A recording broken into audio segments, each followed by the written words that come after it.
HD2 Houston. Insider access. Exclusive content. Sports Radio 610. The Texans play here. An Odyssey sports station. Check out the BetQL Network. Wagertainment for every fan. Get sports betting tips from the best in the game. Available on the Odyssey app and our sister station 650 The Bet. Sports Radio 610 presents Seth Payne and Sean Pendergast. We coming to H-time. Let's get the work in, man. Let's go. Great day, great day. Oh, give me some juice, baby. Oh, yeah. Let's do it. That ball's drilled high and deep to left field. Yainer Diaz gives the Astros a 3-2 lead in the ninth. Ooh, I like it when that bartender's up late. Little Yainer bomb to finish things off. Called third strike. He comes back and gets the save tonight. Bryan Abreu coming off a big workload on Tuesday night. Saves the game on a Wednesday, and the Astros get a much-needed win with Yainer Diaz hitting the home run in the ninth and Abreu picking up a big save. Yeah, huge win in retrospect because the Mariners and Rangers both won. Man, this is a race. This is a race we've got going on. That was a huge win last night.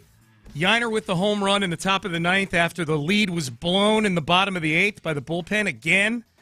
And Bryan Abreu comes in, man. It's a hot topic on my Twitter timeline because of what I was espousing yesterday and last night. Lot of told you so's. A lot of I told you so's after the third strike there that we heard. A lot of people like, oh, Sean, you're just stupid. You're so dumb. I put my schnuts out there before the ninth inning, not after the ninth inning, like you cowards out there. How you doing this morning, my man? I'm good. I did like Callis was accurate in saying after a big workload the previous night. It's not like he had a heroic, went 3 innings or something the night before. 30 pitches. He had a self-inflicted big workload the night before, and yet he came in and he made up for it. He did versus a very good baseball team in the Toronto Blue Jays. Yeah, people are acting like I tweeted last night before the ninth inning. Well, let me be clear. I tweeted last night after Abreu blew the lead. Again, he had his third outing where he gave up multiple runs in his last four outings before last night. He had given up at least a couple of earned runs in 3 of his last 4 outings. He'd been abjectly terrible for the last week and a half. And I said, man, you might want to think about – I wasn't the only one. You might want to think about moving Abreu back to the 8th inning and maybe letting somebody else try the 9th. I threw Kimbrell's name out there because, A, he's pitched the 9th inning his whole career pretty much. Yeah. And, B, he's been, at least by ERA, he's been really good since he became an Astro. I had a lot of people throwing his expected ERA in my face last night after I said before the 9th inning, I said, I don't know if I'd do Abreu here. I'd go Kimbrell here.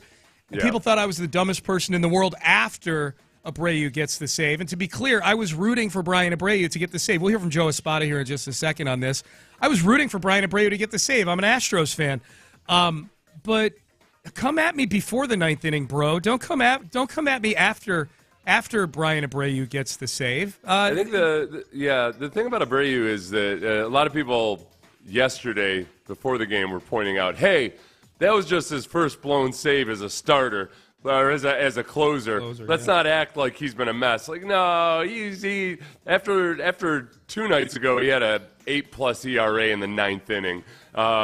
It wasn't good. It wasn't good. It was like saying, hey, that house has had a shaky foundation for a while, but this is the first time it's completely collapsed. Yeah. What are you even worried about? Well, but I'm willing to think, look, obviously there's a psychological adjustment to being a closer, and that if it takes him some time to really get comfortable there might be another hiccup or 2 along the way, but if he can overcome that psychological hurdle, he's your best option as a closer. Those people are being lazy, Seth, and here's why. That might have been the first outing he had labeled a blown save.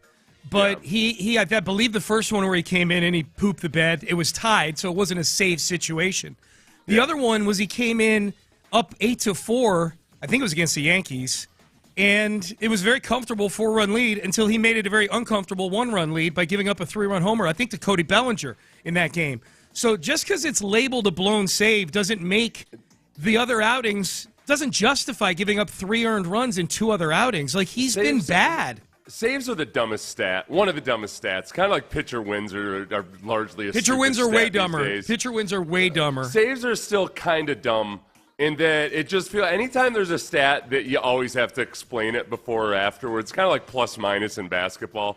Or like, well, you can use them when they serve you, but regardless, it was a good performance by Abreu last night without having to relitigate everything. And Sean, you've been very open and transparent, I think, with your emotional connection to Abreu is a lot like Abreu himself. Yeah. It's a little bit unstable. Yes. Yeah. There's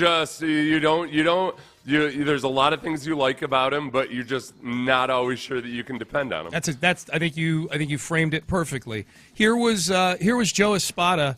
So let's just lay it out. Yainer Diaz hits the home run in the top of the ninth. My theory on that, Seth, is there was nobody on base, so naturally somebody was going to get a big hit. If there were runners on second and third, Yainer would have grounded out to second base, but there was nobody on base. The Astros are great when there's nobody on base.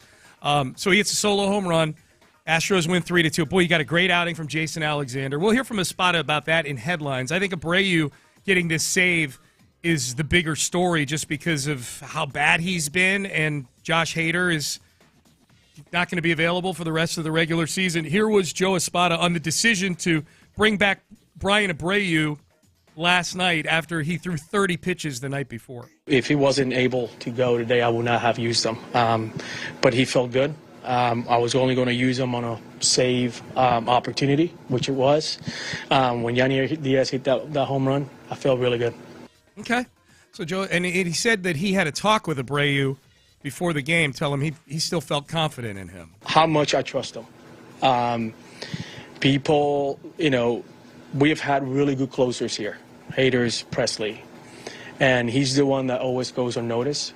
But to get to those guys, you need a very strong foundation bridge, and Abreu's been that guy.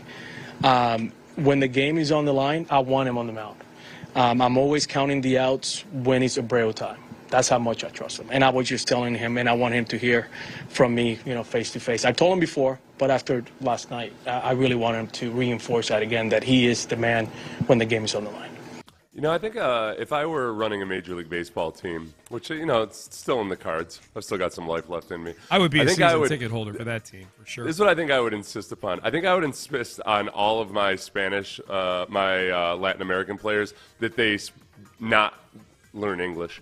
Like, I specifically want you to be in as much of a silo as possible because, that interaction between Espada and Abreu, where, he can say, hey, we trust you, we believe in you, it's not likely clouded by nearly as much. Like, the guys aren't, even if they speak English, but they're not great English speakers or whatever, they just don't have to hear all of the chatter. They're just not going to, the volume of chatter and outside noise is less likely to penetrate their psyche. So you can just say, hey, this is all that matters right here. Mm-hmm. And they're not going to be hearing it from their cousin in Topeka or whatever. That Espada's trust and faith is all that matters in that moment. You would have an entire team of people that don't speak English is what you would have. Yes, that's what I I wouldn't actually go out specifically and try to do that, but I would use it to my advantage. Mm-hmm.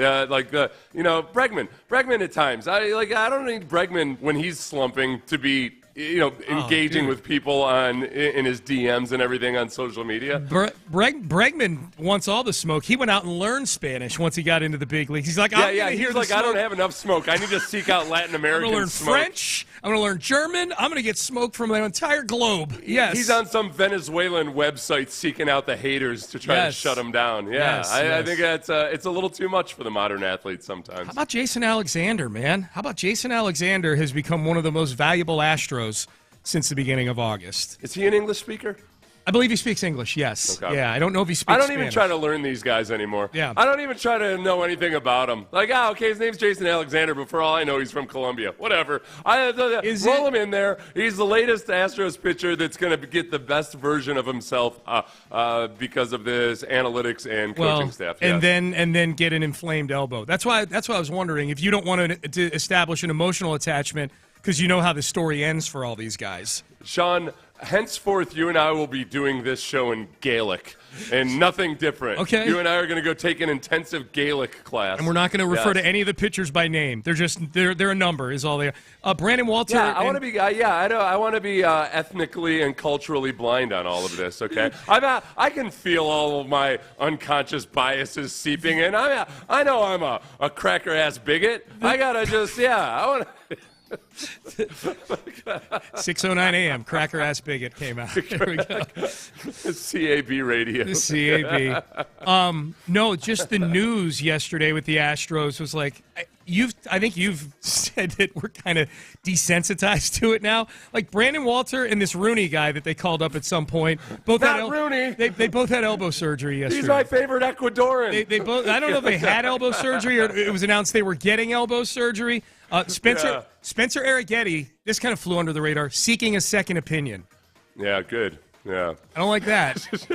I always love the second opinion. I don't like that at all. The second opinion is always awesome. Yeah. I don't love this. How often do we hear a second opinion that comes back like, in actuality, things are just fine? Yeah.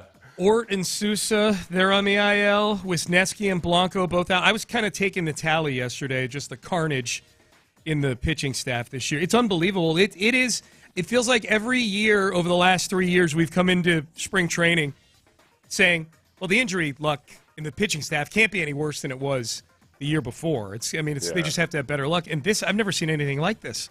There's a guy every 5 days that gets elbow inflammation. It's unbelievable. It's freaking nuts, man. It's crazy. It's absolutely crazy. And it's really hard for me. I mean, the hardest thing to accept sometimes in life, not just sports, is that sometimes things are just random dumb luck.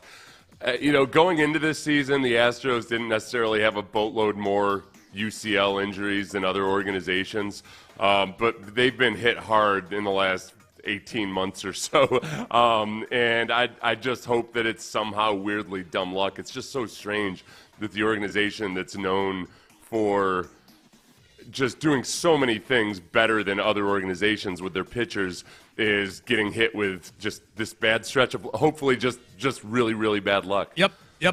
All right, Payne and Pendergast with you on a Thursday. We're getting you ready for the Texans and the Buccaneers on Monday. Monday Night Football coming to Houston. First time since 2018, a Monday night home game. I think the last time we had a Monday night home game was either the Dallas game or it might have been the Bob McNair night, the night where Lamar Miller had that 97-yard home run and Vandy gave us that was for you, Bob. I think. And Sean, the last time the Bucs beat the Texans was at home back in 2003. Yeah, it's been a while. Many of our listeners, they weren't even a sperm or an ovum at that point. Neither. Yeah, you were. They were just. You were on the team. You were not even a twinkle. Yeah, I was on IR, so I take no. I bear no. Take no blame. I take no. Yeah. Well, my fault. Yo no responsibilio. That's it. That's it. All right, we'll get you updated on the Texans injury situation at one particular very important position in the next segment. We'll do headlines a little later on in the show as well. Before we get to the break here, I want to tell you about my man, Dr. Ben Salento at Texas Sinus and Snoring. Might be driving in right now listening. Dr. Ben Salento, huge sports fan, sports nut, loves all the local teams. But more than anything else, he loves giving you a better night's sleep, and that's what he did for me. Back in 2018, I've been on the radio talking about Dr. Ben Salento for 7 and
Pendergast is driven by West Point Lincoln of Sugar Land on the Southwest Freeway. Exit Kirkwood and take the first U-turn at West Airport under the giant American flag. Live from the Mokaram Injury Lawyers Studios, Sports Radio 610 presents Payne and Pendergast. Yeah, I want to give an update on this because I know that a lot of you contributed to this yesterday. So I want everybody to know what the outcome was of our efforts to raise money for the Barbara Bush Houston Literacy Foundation. Where I don't know if the text is if the mechanism is still there to donate. If you want to try. New books, all one word, to 41444. We raised a lot of money yesterday to get books in the hands of kids who don't have books in their home, trying to advance literacy at a young age so that we don't have as much crime and mental health issues at an older age. We know literacy is tied to all those things. $46,000 the cluster raised yesterday. So that's not just Sports Radio 610. That's the other stations in our cluster, 100.3 The Bull, Mix 96.5, The Spot 95.7, and then Mega 101. Our Latino station, and 46,000 across the cluster. So that means that 1,533 kids will get home libraries later on this mucho school year. libros. Yes, thank you, Spanish Seth. Yes, yeah, it is. It's good stuff. A lot of books. It's really cool. They get to pick their own books out. I've been to some of the book distribution events and stuff. It's a great event. Thank you to everybody who donated. If you still want to donate, I think new books to 41444 should get the job done. Or just Google Barbara Bush Houston Literacy Foundation. I'm sure there's a button to donate on their website as well. You look like you're about to say something. Because you opened your mouth. When I said mucho libros, I was just having an existential dilemma. I was just thinking about, maybe I'm going to be more like AJ Hawk on this show.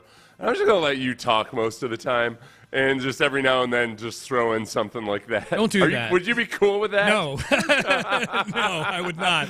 I don't know if my words are going to work right today. I had a rough night of sleep. I'm kind of hanging on by a string right now. And I'm trying not to slowly spiral out of control today, but I think I will, and I am going to keep talking through it, and it might end up being a brilliant disaster. So everybody stay tuned. Stay tuned. That's the big thing. You don't know what Seth is going to say, and that's the key. You never know. I'm very, very, very close to just lashing out at anything and everything, okay?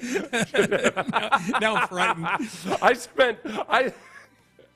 I spent 47 minutes crafting a text at 2:30 a.m. trying to keep it from sounding aggressive or passive-aggressive. And, all of the brakes in my brain have been worn away down to we're metal on metal right now, okay? On my restrictor plate. That wasn't you and I were on a group text last night. That wasn't the Oh no. That wasn't at Meltzer. That was me, you and Meltzer were on a text last night.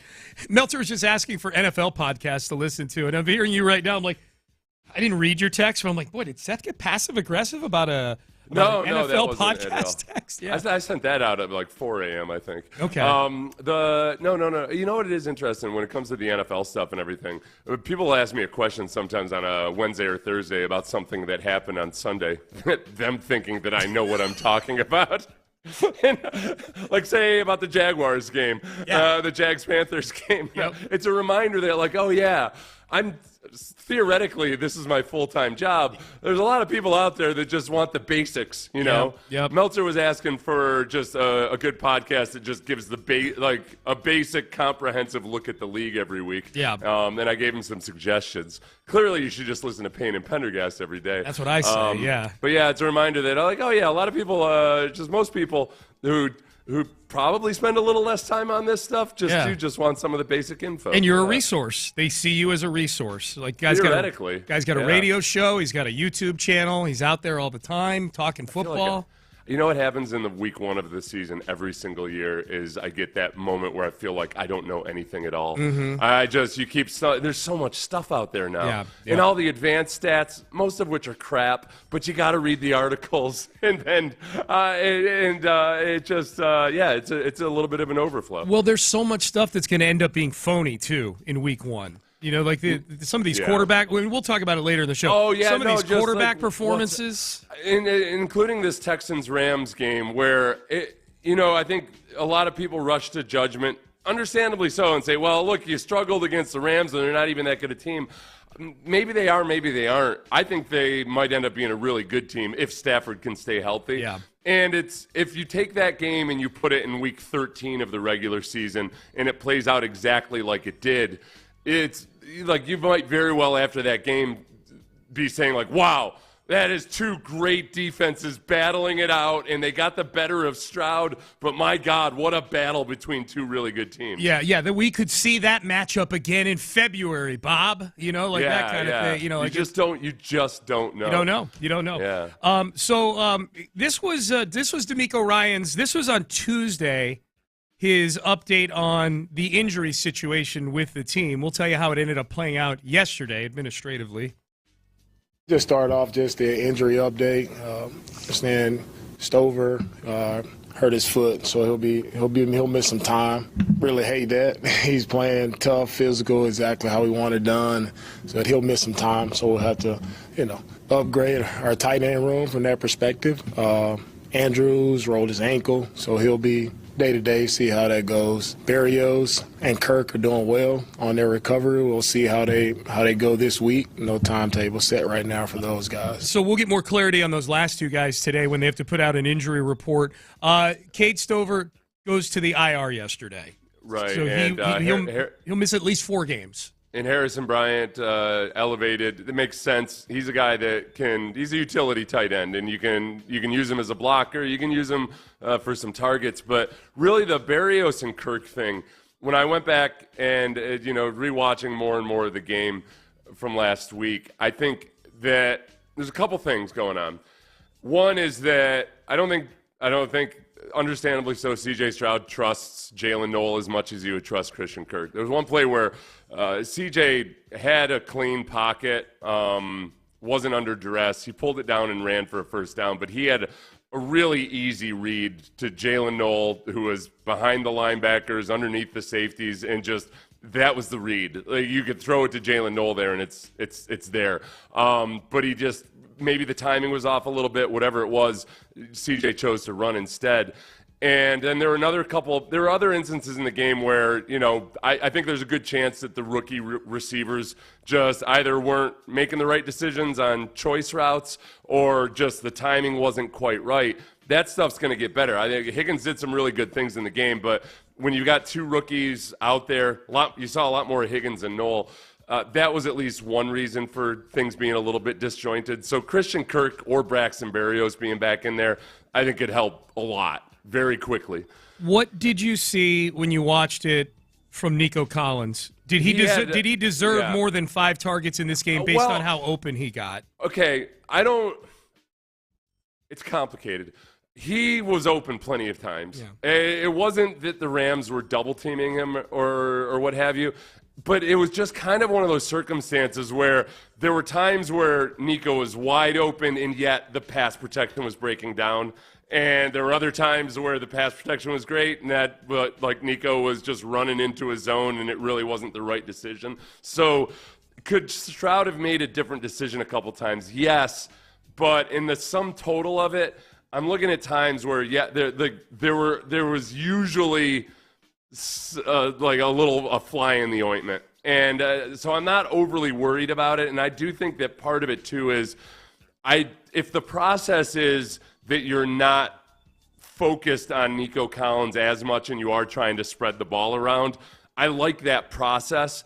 And it's just going to take a little time. There were a lot of positives to take from this game on the offensive side of the ball, but they're going up against a defense that has a really, really good pass rush, and you've got a reshuffled offensive line.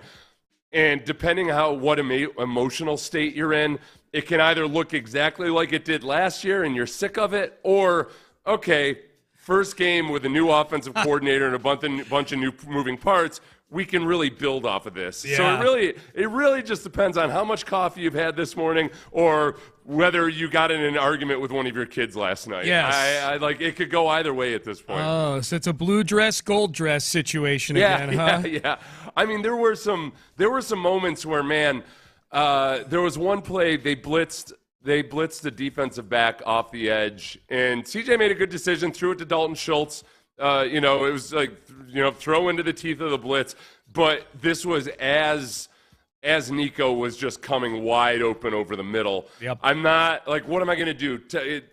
I can't expect CJ to sit there and know for sure that, oh yeah, I'm going to get tagged in the ribs and let this fly downfield while also trying to be careful with the ball. Well, and we've been saying all off season, like, he needs to learn how to take a profit when it's there, that kind of thing too. Right. Yeah, there were just a few instances in that game where I think CJ chose conservative. Yeah, and I can't fault him for that when I think that's part of the maturation of a quarterback is learning how to walk that fine line. Is it too cliche to say they're going to try to get Nico established early in this game on Monday? Like, try to get the ball in his hands any way that you can after him only touching the ball 3 times in this past game? I think maybe a little bit, just in that, all right, if that's what you decide to do, but that's what the Bucs figure you're going to try to do, and they do, maybe they double Nico more, that, all right, you got to go elsewhere with it, and that's where the complimentary part of it comes in. Yeah. It was just it's really, the pass protection wasn't awesome. I mean, CJ, under pressure, though, he was brilliant. 9 of 10 for 108 yards. And as it goes with CJ, a lot of times on the TV copy, you don't really appreciate how good some of the throws are. Yeah. But one of those completions to Nico, I mean, he's got pressure right up in his face, and he's throwing it off as he's falling away. And it was beautiful. I almost felt like, maybe they should just let guys in every time. Yeah, there's a faction of CJ ain't it guys out there that have started to crop up here in week 1. And probably, if we're being honest, we're probably cropping up in the second half of last season too. And they're coming back out of the woodwork here. And I'm like, I don't know how you can watch. I know they didn't score a touchdown. I don't know how you can watch that game on Sunday and say that he's the main problem going on with the offense right now. Right. And in some of the problems too, where some of those opportunities were with Nico, was when there were miscommunications, either from CJ or on the offensive line, or Dameon Pierce perhaps making a mental error. I don't know if it was or not on his part, but there was some unawareness going on out there that it feels like last year. Yeah. And that's where the test with Nick Caley begins, is if Nick Caley were an established offensive coordinator, but this was his first year on the team, I would, I think you'd be like, oh, okay, well, look, they're working out the kinks. But it's Nick Caley who replaced the first-time offensive coordinator, and I get the justified either frustration or fear or trepidation that people have over watching the operation look a lot like it did last year. The real test is, unlike Bobby Slowik, can he make improvements over the next few weeks and get some of these things hammered out? Yep, bingo. That's it. Here was Nick Caserio on Texans All Access a couple nights ago. If there's one thing the Texans need to do to win, what is it? We just have to play Houston Texan football and just play disciplined football and focus on the little things. I mean, when you go back and look at some of the plays, I mean, if I was covering you man-to-man coverage and that was my assignment and my eyes are somewhere else, that leads to a big play. I mean, that's fixable. That's correctable. So the key is, as a player, don't try to do too much. Just do the things that you're coached to do. I think sometimes, especially on week 1, you're so amped up, you're trying to do more than you really need to do. Just go out there and focus on your assignment, each play, and then at the end of the game, hopefully look it up at the scoreboard, and, we've had more good plays than they have. Ironic that he says at the end of the game, I feel like he was describing the Jalen Petrie play at the end of the game right there. Like, keep your eyes in the right place. Don't get too amped up. Don't get too hyped. Don't let Puka Nacua get wide open for a 3rd and 8 conversion to close out the game, This was the part for me that was frustrating, because we talked all offseason about how, all right, Jalen Petrie in the slot, he's not an ideal slot corner. The Rams, I feel like we're having the same discussions, because they played Puka Nacua in the slot more than he ever has in his entire career, and it ended up being an issue. Where that's relevant for this week's matchup versus the Bucs is that Abreu, the rookie for the Bucs, played a whole bunch in the slot, and he's offset by Mike Evans. And he was so just good. like you had a Puka Nacua, Devontae Adams dynamic, you've now got a Mike Evans and Emeka Egbuka. My gosh, this is a lot of Ukas in one sentence. Emeka Egbuka. It's the new Jalen. Yeah. I thought I had gotten past it when I was talking about Puka Nacua and Poona Ford being on the same team. Yeah. But now I got to talk about Puka Nacua and Emeka Egbuka at the same time. Yeah, they should trade names. It should be Emeka Nacua and it should be Puka Egbuka.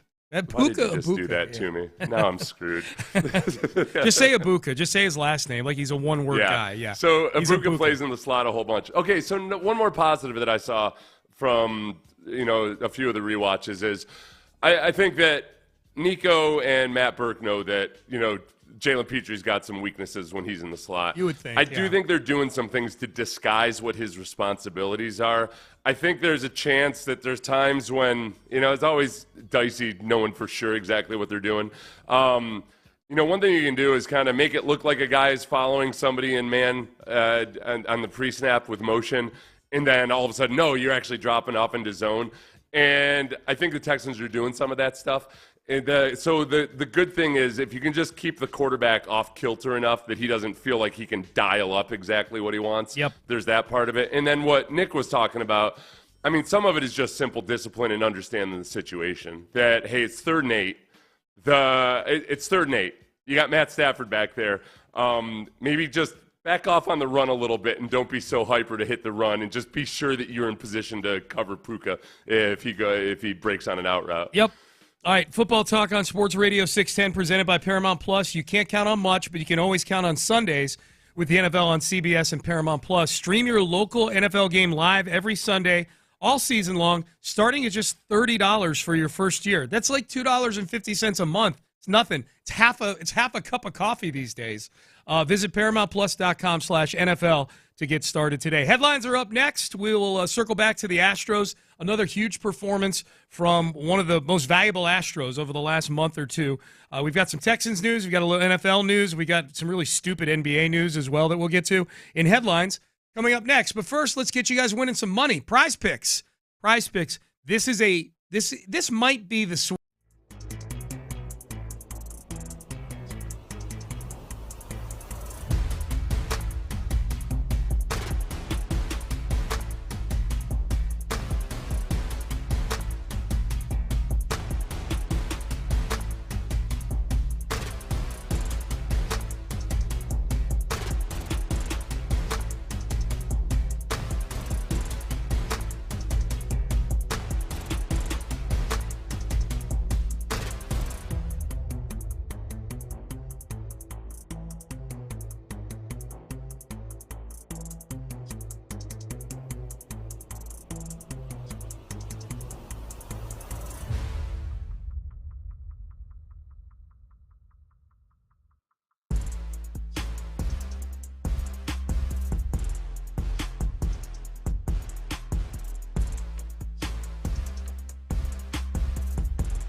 Payne and Pendergast with today's headlines, presented by Men's Tea Clinic.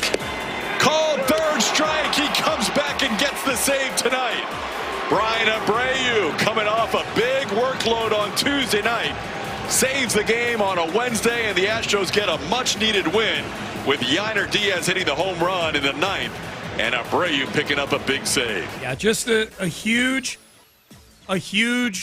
swing of the bat by Yainer Diaz. Home run in the ninth inning after the Astros had blown the 2-0 lead in the bottom of the eighth to the Blue Jays. It looked like it was going to be a second straight night of just a soul-crushing loss, and Yainer gets the home run in the top of the ninth. Credit Bryan Abreu. Steadies the ship after a few bad outings over the last couple weeks. He comes in and is dominant in the ninth inning, gets the save. The Astros win 3-2, and a good thing they won. Seattle wins. The Rangers win.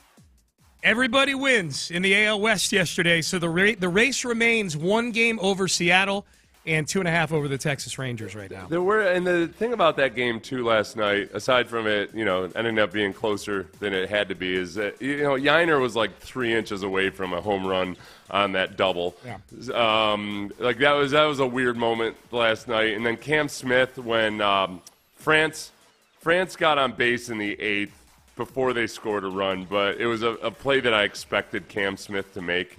I don't know how many stars of a catch it would have been or what have you, but they end up that was in the eighth inning. The overall performance I felt a lot better about just than even maybe what the scoreboard was. And Jason Alexander, probably the player of the game, I would say, for the Astros. 7 innings, 3 hits. Here was Joe Espada, on Jason Alexander's performance. He does it. He finds a way to get people out. He gets keeps people off balance. He gets the ground balls where he needs them. He's been so good. He's resilient. He goes after hitters. He's not afraid of contact. Marvelous job. And he sent him back out there for the 7th inning. Jason Alexander, his cap has been around 6 innings. Sent him back out there for the 7th. Here was the thought on that decision. He was going out there even if everybody was, up. It was really, really good. He was staying in the corners. He was making really good hitters, not comfortable in the batter's box. So it was an easy decision once, the way he was executing all his pitches. 89 pitches. And he probably could have thrown him back out there for the 8th if he wanted to, if he felt uncomfortable bringing anybody in from the bullpen. See, getting 7 innings from a starter for the Astros these days is a huge deal just based on all the arm issues and the taxing of the bullpen going on right now. Yeah, I mean, the Hunter Brown going, how many? He had 112 pitches the other night. That's what you're going to need, obviously. We got De Los Santos and all these other guys coming in. It feels like he's pitching every day for these guys. I know. I noticed that, Sean. Yeah. It's been noticed. Yep. So Astros this afternoon. We get some day baseball. 2:00 start today in Toronto. Astros will try to win this series. Meanwhile, the Texans, Cade Stover goes to the injured reserve. He will miss at least 4 games with a broken foot. No clear time frame on how long the team expects him to be out. D'Amico just said he's going to be out for a period of time. He said that on Tuesday. The team calls Harrison Bryant up from the practice squad.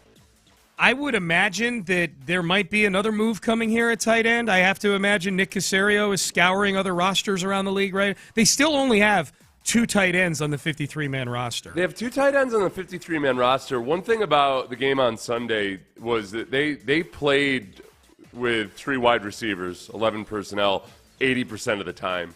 So even with Cade Stover and Dalton Schultz, they had 2 tight ends on the game day roster, and they didn't use them much at all. I don't know if maybe Cade's foot was bothering him at some point, and they just didn't realize it was a break. But you could look at this 2 ways. You could say, they can just go out and operate the way they did last week. But then you could also say, they didn't operate so hot last week. I would have preferred to see more multiple tight end sets. I had put the over-under on when we would hear about a trade for a tight end is 8 a.m. on Thursday, which is today. So we've got a little bit of time left. But I would have taken the later. I don't know if that's the over or the under. I would have said later than that. Yeah. Just because of I expected Harrison Bryant to be the first guy called up, and then maybe after that, Nick would be just kind of calling around, seeing what's available. He could. I could see Jakob Johnson or Luke Lachey being a practice squad call-up the day of the game if they don't find another tight end. Jakob Johnson Did they move Jakob back to the practice squad? He was I think so. He was a day of the game call-up from the practice squad, so he goes back down. They didn't call him up to the main roster. So he was a call-up this past week, so it would stand to reason that he would be called. I'd like to see British Brooks get a call-up. British Brooks is on the 53, I should say. I'd like to see him active for the game instead of inactive for the game on Monday, but we'll see. So that's the news with the Texans. The other news, they're back in practice today. Everything's pushed back a day because they play on Monday night, and they'll be back in practice. So we'll get our first injury report of the week today, and I think the big thing there, Seth, is finding out what exactly is going on with Christian Kirk and or Braxton Berrios. I'll take one of them on Monday. I'd take one. Getting back both would be great. I would take one back on Monday. I think one of those guys coming back would be really good. I think D'Amico on the coach's show on Texans All Access basically saying, we want to use Nick Chubb more. Probably, and he didn't say it like we need to run the ball more. It sounded like he was saying, we need to see less of Damian and less of these other guys and more of Nick Chubb. So I would expect that Nick Chubb was completely healthy. He was a weird one, and I freaked somebody out yesterday inadvertently by saying I wanted to see the injury report, and I hope Nick Chubb's not on it. There's zero reason to expect that he's on it other than that he's an older running back. Yeah, why would you had say a lot of that? injury. Why would I don't know. Because I'm prime. Sean, I'm kind of frazzled right now because of the Astros, Yeah, okay? it's a lot of injuries. I'm kind of in the mode where I'm expecting anything from anywhere at any time when it comes to the injury front. But so far, so good with Nick Chubb. Shouting fire in a crowded theater over here. Let's look at you, Nick Chubb. I just want to be sure everybody's ready. Okay. All right. I got you. NFL news. The NFL has begun a review of the recent domestic violence allegations against Dolphins receiver Tyreek Hill. The league, in a Wednesday afternoon email to Pro Football Talk, said, quote, "It's standard policy for the league to review a matter such as this." You hadn't heard Tyreek Hill getting divorced from his wife, Keita Vaccaro, who I think is Kenny Vaccaro's sister, the former safety. She's accused Hill of 8 instances of domestic violence in a court filing submitted in connection with a divorce case. I'm not here to adjudicate the domestic violence. I am here to say I wouldn't be shocked if Tyreek Hill wants a trade 1 week into the season, because he wanted to trade last season and he wanted to trade in the offseason, and the Dolphins stink. And this would seem to complicate the Dolphins getting Tyreek Hill up and out of Miami if he starts asking for a trade again. So I've had a hard time kind of separating the wheat from the chaff on all of the rumors about Tyreek Hill going back to the Chiefs. It seems like there's a whole bunch of insiders reporting that a trade could happen, theoretically, hypothetically. But I don't. You haven't seen anything actually substantive. No. I'm just assuming that Tyreek Hill is going to start agitating for a trade. No, I know. I'm asking. Yeah. I am genuinely asking. I'm not. Have you seen anything? No. Yeah. Well, no. Yes.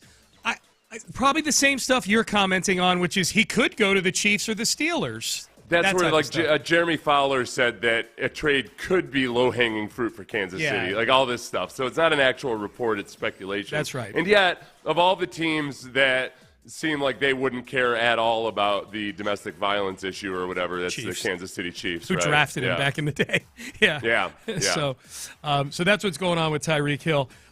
This might be the dumbest breaking news ever that I've seen, treated as if it's like a big deal yesterday. I'll just read Shams Charanya's tweet on this here, that the NBA, Seth, they've adjusted their scoring rules.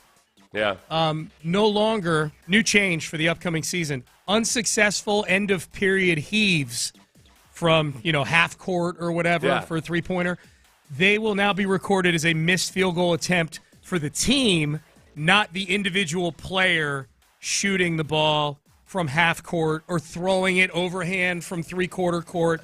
Those long heaves will no longer negatively impact players' shooting percentages. This is the only question I had about this, because honestly, I think I'm probably in the unpopular minority on this. I think it makes sense. It's a selfless act that you're doing that you get tagged for. It hurts your own individual stats when you got to do it, but there's very little chance of it going in. Do you not get credit? What if it does go in? You get credit, probably. I would imagine. Right? That's the only part. Like, I feel like if you're going to take the shot and you don't get penalized for it if it doesn't go in, then you also shouldn't get credit for the three. That's the thing that's keeping me from endorsing this right now. That's where it feels you're kowtowing to egos a little bit too much. These guys take 1,000 shots during this. I mean, I'm exaggerating. Not everybody. They take, okay, but even the bench players take hundreds and hundreds of shots during the season. This means that somebody, maybe more than somebody, went to the league and said, "Hey, man, my shooting percentage last year was .423. Would have been .431 if I hadn't thrown these 2 half-court shots." You know what? Okay, now, though, this is the thing. I think that it's usually a point guard. And if it's, if it's a 50%, it happens more frequently, I think, or sometimes doesn't happen. Like Shane Battier back in the day was known for, as selfless as he was, a lot of those shots at the end of the half after were like, right after the buzzer hit. Yeah. Like, you put on a good show of it, but it doesn't actually count. I'm surprised. I'm surprised you're on the side of the argument that you're on. No, I feel like I've always thought for a long time, just I've known about that dynamic. I've put myself in that situation. It's one of those things where I think sometimes it's one of those situations where the unselfish guy gets unduly and unfairly punished because there's a lot of guys that just won't even take the shot because they know it's going to hurt their stats. And I feel like it's the right thing to do. Is anybody looking at the exact percentage these guys are shooting throughout the year to say whether they're a good shooter? Like Steph It all adds up, Sean. Man. You know what it shows on? What? It shows on your three-point attempts. So you're going to tell me, and you don't take nearly as many threes as others. So if you do it, if it's 6 missed threes in a year, yeah, that could actually substantially change your now we're just throwing numbers. Now I need to know who had the most half-court, end-of-quarter shots in the NBA last year. If the most that somebody had in the entire season was 3, then this argument is moot. 3 shots all year long. What are we doing here? I have zero issue for this. I feel like it's a little bit like a baseball type of scenario where you get a little bit of a pass on certain things. Fair. You know what? Why I'm upset about it? Not upset, but you know why I'm agitated? It was treated like breaking news yesterday. Like it was a Shams Charania breaking news tweet about this. I'm like, this is a big deal that we're doing this? Yeah, it shouldn't be a big deal. It should have been hidden. They should have done this on like the day of the Super Bowl or something like that and just not even. It should be something the announcers are mentioning as somebody shooting it from half court. Like, hey, by the way, there's a rule change. Like Shams comes on and it's like the Kevin Durant trade. You know, it's breaking news. Yeah. I actually sat down and thought about this, and I do think that the biggest part of it for me is that I think that a lot of times it's one of those things where the most unselfish player is the one that's getting penalized for doing an unselfish thing. Yeah. And it's basically instead of just getting credit for being unselfish, he's actually penalized. You're about the spirit of it. The spirit of it is we shouldn't punish guys. If you're a player that takes 4 3-point shots in a game, but one of them was a heave at the end of the first half, I feel like it's unfair to say, oh, wow, look, he was 0 for 4 as opposed to 0 for 3 on 3. We spent the most time on this topic in headlines. That's wild to me. If you come out of a game, you've taken 4 3-point attempts, but one of them was a heave. Yeah. But then you made one of the other ones. Yeah. It's the difference between being a 33% shooter versus a 25% shooter. I know, and you and I always come in the next day looking at the box score going, aha, this guy was 1 for 4, not 1 for 3. It's the way people operate. It is. It's sometimes people say like, oh, you haven't been shooting well lately. You're shooting 40%. You're like, you're basing that on 10 shots, dude. That's true. What are you talking about? Well, in the spirit of that, okay, the Texans' playoffs chances have plummeted 1 game into the season. Are we buying that the Texans and the Colts have these respective chances? We never overreact to small little glitches in numbers or anything. We're going to do it for 20 minutes coming up next. Stay there. Hey, Trajan, well, I'll tell you one thing. One thing Sean might not have.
KILT. KILT FM HD2 Houston. Insider access. Exclusive content. Sports Radio 610. The Texans play here. An Odyssey sports station. Sports Radio 610 presents Payne and Pendergast. All right, we'll get to the overreaction of playoff percentages, chances of making the playoffs wildly swinging after week one in a second. Text message. It's on the heels of Seth and I going back and forth on this new NBA rule where they no longer count end of quarter, end of half, end of game heaves on players' three-point shooting percentages. I usually roll my eyes at how hypercritical of the NBA Sean is, but he's 100% right here. NBA players are so pampered and coddled, this change is dumb. I'm not here to argue the change. I'm here to argue, am I hypercritical of the NBA, Seth? I don't know. I don't know. It's never struck me one way or the other. I think but again, to go back to the baseball analogy or something, I feel like there's a little bit of I've always appreciated that baseball kind of tries to take things into perspective when it adjusts even the traditional stats. So like a sacrifice fly and everything. Like I'd like that you get credit for a sacrifice, or you don't get in at bat. It doesn't get knocked. Yeah. It doesn't hurt you. Yeah. Like I feel like it's a little bit in the spirit of that. Yeah. I think if you separate it from, let's pretend it was your own son who's a really good player, but he might take like 100 3-point attempts in a season. Oh, yeah. But he's like, he's always the kid that's doing the right thing, and at the end of every quarter, he's going to heave the ball up. That like it hurts his percentages and everything. And meanwhile, the selfish players that don't do it and won't heave because they don't want it to hurt their stats are gaining an advantage because of that. So I kind of look at it as like almost like a sacrifice fly. Right. Now it is a team stat. The shot's considered a team stat, so I'm guessing because I looked at like 3 different articles that didn't address whether you get credit for it or not. But I'm guessing you don't get credit for it if it goes in. But it's kind of like in baseball, you just kind of remove some of the samples from the sample size. Yeah. I would tell my son, I'd sit him down in the car and I'd say, son, these things tend to work out and balance out in life in the end. He's probably going to get food poisoning tonight or something like that. Yeah, never tell your kids that. He's going to get a speeding ticket when he turns 16. The kids, life doesn't balance out. If there's one thing you need to learn, it's that life does not balance out. Lots of times, selfish cheaters end up continuing to succeed over and over and over again. Yeah. But don't be penalized, at least, for doing the right thing. Try to do the right thing. Don't become one of these selfish bastards. But if you can even the tables a little bit so that the selfless players aren't penalized for doing the right thing, I like it. Should have hired you to drive my kids home from soccer back in the day. That's what it sounds like. You could have given them a good talking to. One of my favorite stories, Mark Twain wrote a short story basically about this real son of a SOB, who's just a bad person, and you know what? Guess what? You got no comeuppance in life. You got to just hope that the afterlife takes care of it. If you're looking for things to balance out in this life, I encourage you to go back to your religious doctrine of choice. Okay. There you go. There you go. Still trying to get my hypercritical of the NBA. I got to sit and think about that for a while. I think if anything, I think at times maybe you speak frankly about where the NBA sits in kind of the hierarchy of sports or whatever. I don't know. Yeah. I mean, I like the NBA. Are you dismissive about the NBA? I don't know. No, I like the NBA is one of those things that I like more than we talk about it on this show. Like I watch every Rockets game. I watch the NBA on Thursday nights. I watch Inside the NBA because it's entertaining to me, that kind of thing. I am an NBA fan. That's why I'm Maybe sometimes you have to be a fan of something to be hypercritical of it because I don't like the direction the product went. I don't like all the load management and everything that goes on in the NBA. I'll tell you another thing about why I like this rule, honestly, is and I really feel like a lot of the people who are most angry about it, if they reframe it in their minds a little bit, should actually be happy about this because it's encouraging selflessness or, it's recognizing selflessness as opposed to selfishness. I know that as a defensive lineman, like there were so many times in my career where I would just consciously tell myself, if I would just be more selfish, I would get more accolades. Yeah. Like it's financially or with awards or anything else like that. Like selfishness, the things the coaches are telling you they really, really want are not actually rewarded. Like the selfish play gets rewards. The guys that don't play according to the scheme but that make a lot of plays, coaches kind of grit their teeth and say like, oh, we got to pay him $30 million a year. So it's like, whenever there's a kind of an evening of the score a little bit to where you actually are trying to make the rules aligned a little bit more with what you claim you want. Yeah. I like that. So you could have had more TFLs if you had freelanced a little bit more. And stuff like that. Yeah. Like, and I always like, and it's there's kind of a balance you have to find because there is a little bit of risk reward there where. You're always trying to, and different coaches are different. Some guys just want everything done right all the time. Yeah. Other guys understand that, like, okay, you want to make an omelet, you got to break a few eggs, and there's going to be some mayhem here. But if I had to guess, the coach that you came into the league under was one of those guys that wanted you doing what your job was all the time. Yeah. Oh, no, God. Sorry, I'm getting stressed now. No improv going on there. All right, let's talk about something less stressful. The Athletic ran their Austin Mock, who is sort of he's their computer nerd, for lack of a better label for him. He's the guy that runs the season simulations before the year and spits out the win totals, all that stuff. Well, the biggest playoff risers and fallers after week one. Talk about overreaction. Biggest riser in playoff odds, the Las Vegas Raiders, who are on the schedule for the Texans in week 16, I believe. They beat the Patriots. Their chances of going to the playoffs nearly doubled. They went from 21% to 40%. The biggest hit to playoff odds is a really interesting one to me. We'll get to where the Texans are in a second, but I just want to hit the extremes here. So the biggest one went up 19% from 21 to 40. The biggest drop were the Lions, who went from 73 all the way down to 47%. They got blown out by the Packers. And it was funny, Seth, yesterday, when First Take was on in the studio here, one of the questions they had going across the bottom of the screen was, this is after the Vikings beat the Bears on Monday Night Football, are the Vikings a threat to the Packers in the NFC North? And I'm like, I mean, the Lions did win 15 games last year and win that division. By the way, with a skeleton crew on defense. They lost all kinds of guys on defense to injury last year. I'm like, man, that is a week one overreaction right there, that the Lions aren't even part of the graphic up there. Yeah, they know what they're doing, though. That's exactly why that graphic was what it was. It got your attention.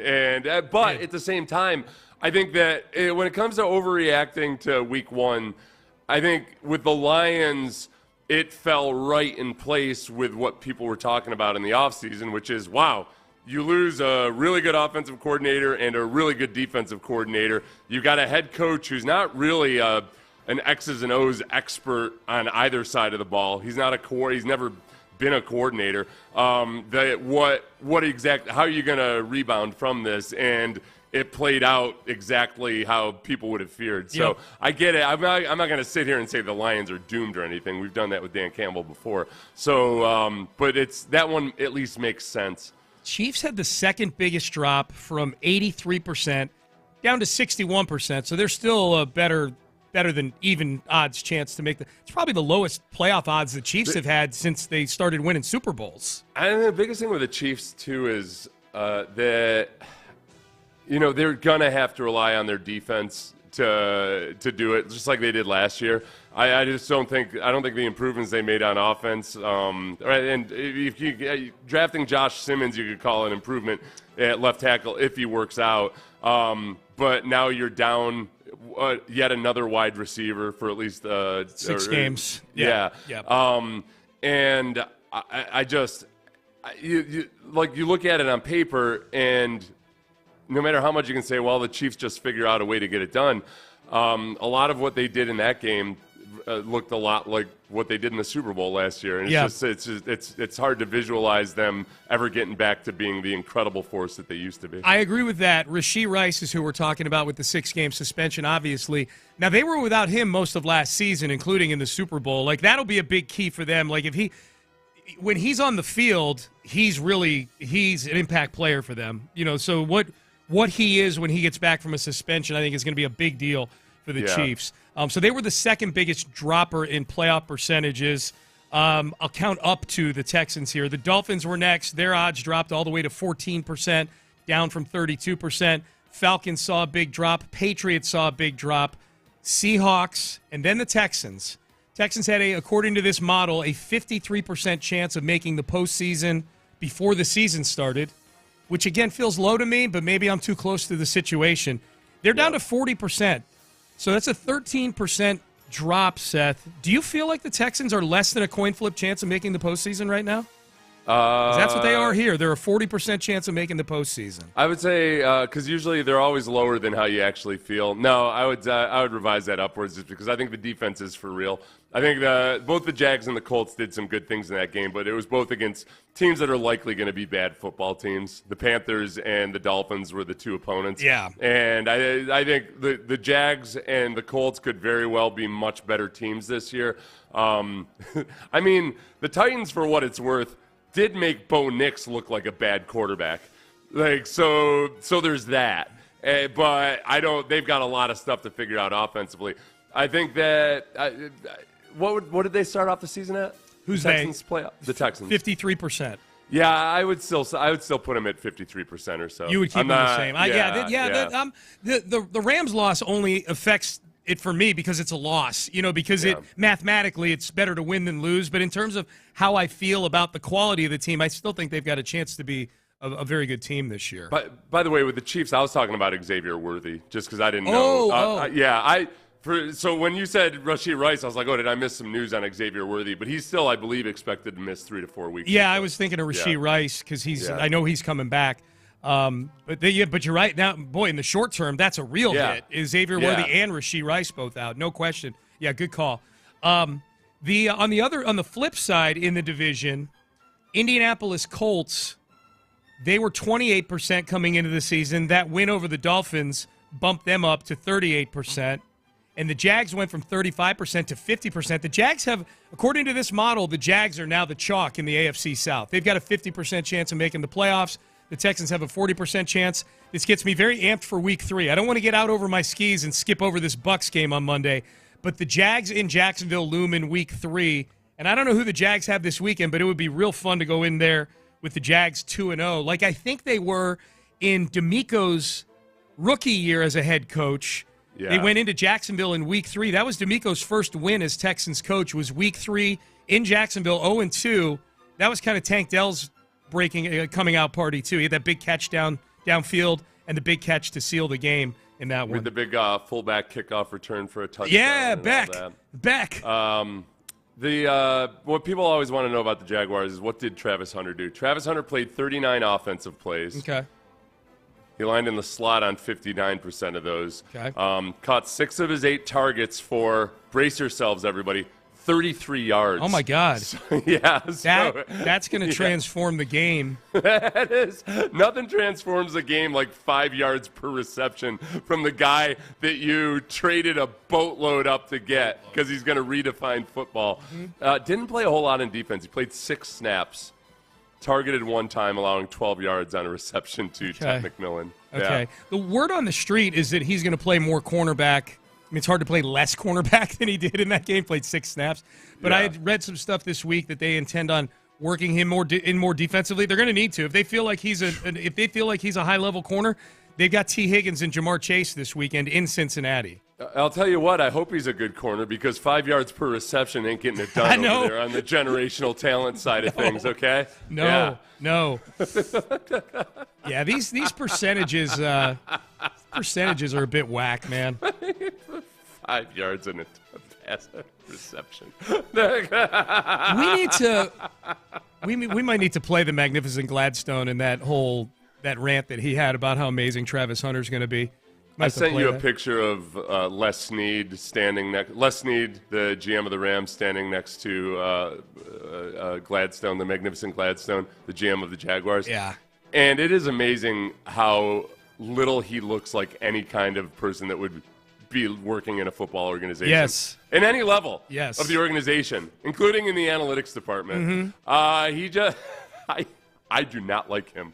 I do not like him at all. Yeah. There's something about him that really, really rubs me the wrong way. It was a great picture. I replied to Seth, I'm like, that's an NFL GM right there. That's the GM of the team that currently has better odds of making the playoffs than the Texans. That's the guy. Time to step it up, Texans. Let's go.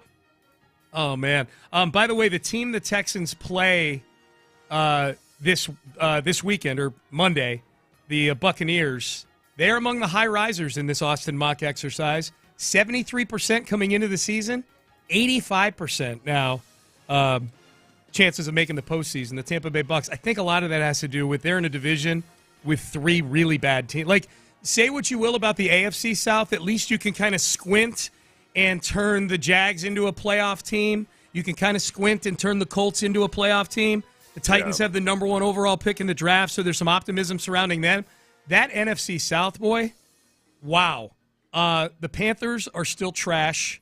The New Orleans Saints are going to be picking first in the draft this year. I'm very confident in that with Spencer Rattler as their starting quarterback. And the Atlanta Falcons are not good. They're not good. So the Bucs, the NFC South, say what you will about the AFC South, the NFC South really bad. Southern football in general. This is a death battle starting this week on Monday night. And it's the AFC South versus the NFC South. That's it, man. Who takes it all? The biggest thing about the Bucs really is, okay, Emeka Egbuka had a very good and promising opening game. Baker Mayfield looked really good. They don't really have a great rushing attack, but the Egbuka in the slot versus Jalen Petrie or whomever the Texans choose to put there in the slot, however the Texans kind of don't let Egbuka do what Puka Nacua did in the slot last week. Yeah. The defense did great except for a few specific things, and the Bucs present that same challenge. The thing to watch, one of the things to look for today, Seth, with the Texans is when the injury report comes out, is Derek Stingley Jr. on the injury report? Is he limited in practice? Is the hip a big deal? Because he was not moving great after that injury in that game against the Rams. I don't think it's a coincidence that Devontae Adams had some nice chain-moving catches, including that back shoulder one where Stingley just kind of fell down. He looked a little hindered in that game, I thought, after that play. I mean, it was a bad-looking injury. I gave him a lot of credit for getting back on the field and getting in there. Stingley's a dog. He got back in there. But this, again, this is another challenge. You just laid it out.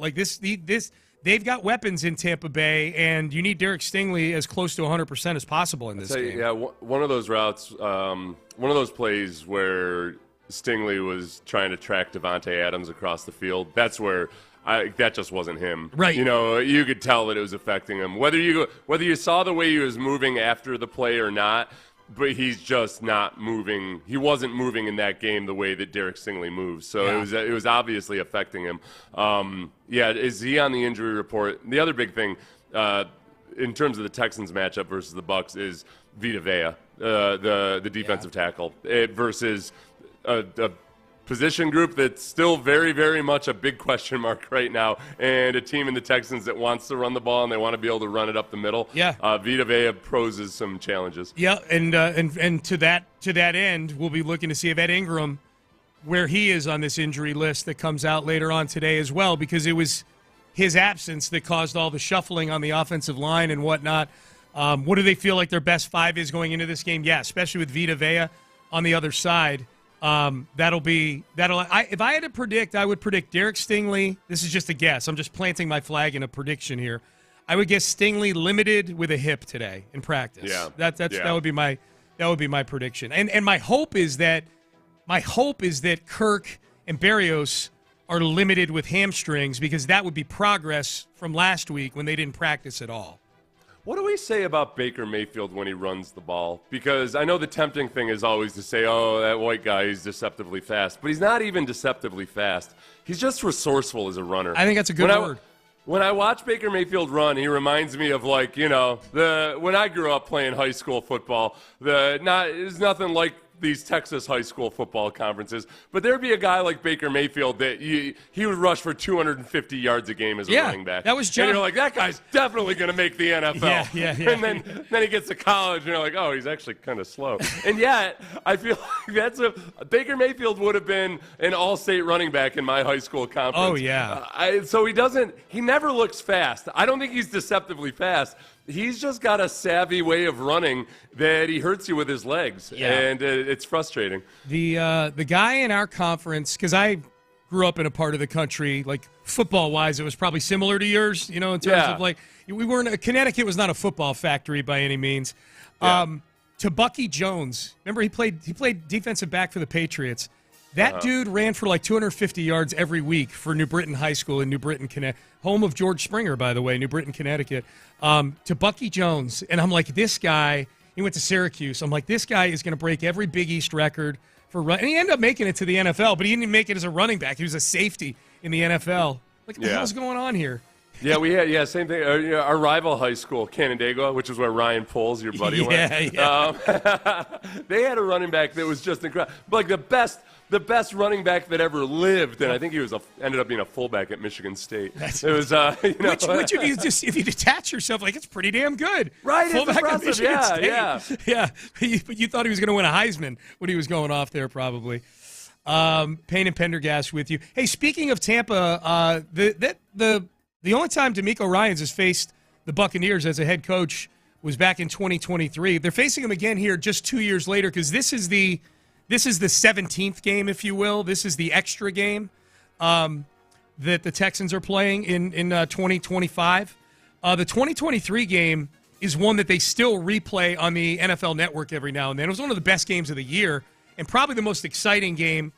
It was probably the most exciting game of the DeMeco Ryans era, and B, this was the game that put C.J. Stroud on the map back in 2023. Threw for 470 yards, 5 touchdowns, come back at the end of the game. Here was DeMeco Ryans a couple of days ago talking about what he remembered from that win over Tampa in 2023. That 2023 game was an outstanding game, probably one of the most memorable games of my head coaching career. It was just unbelievable to have such back and forth play, right? The way Baker played in that game, made some big time plays down the stretch there. They were able to score on us in the red zone, and we get the ball back. Luckily, they scored.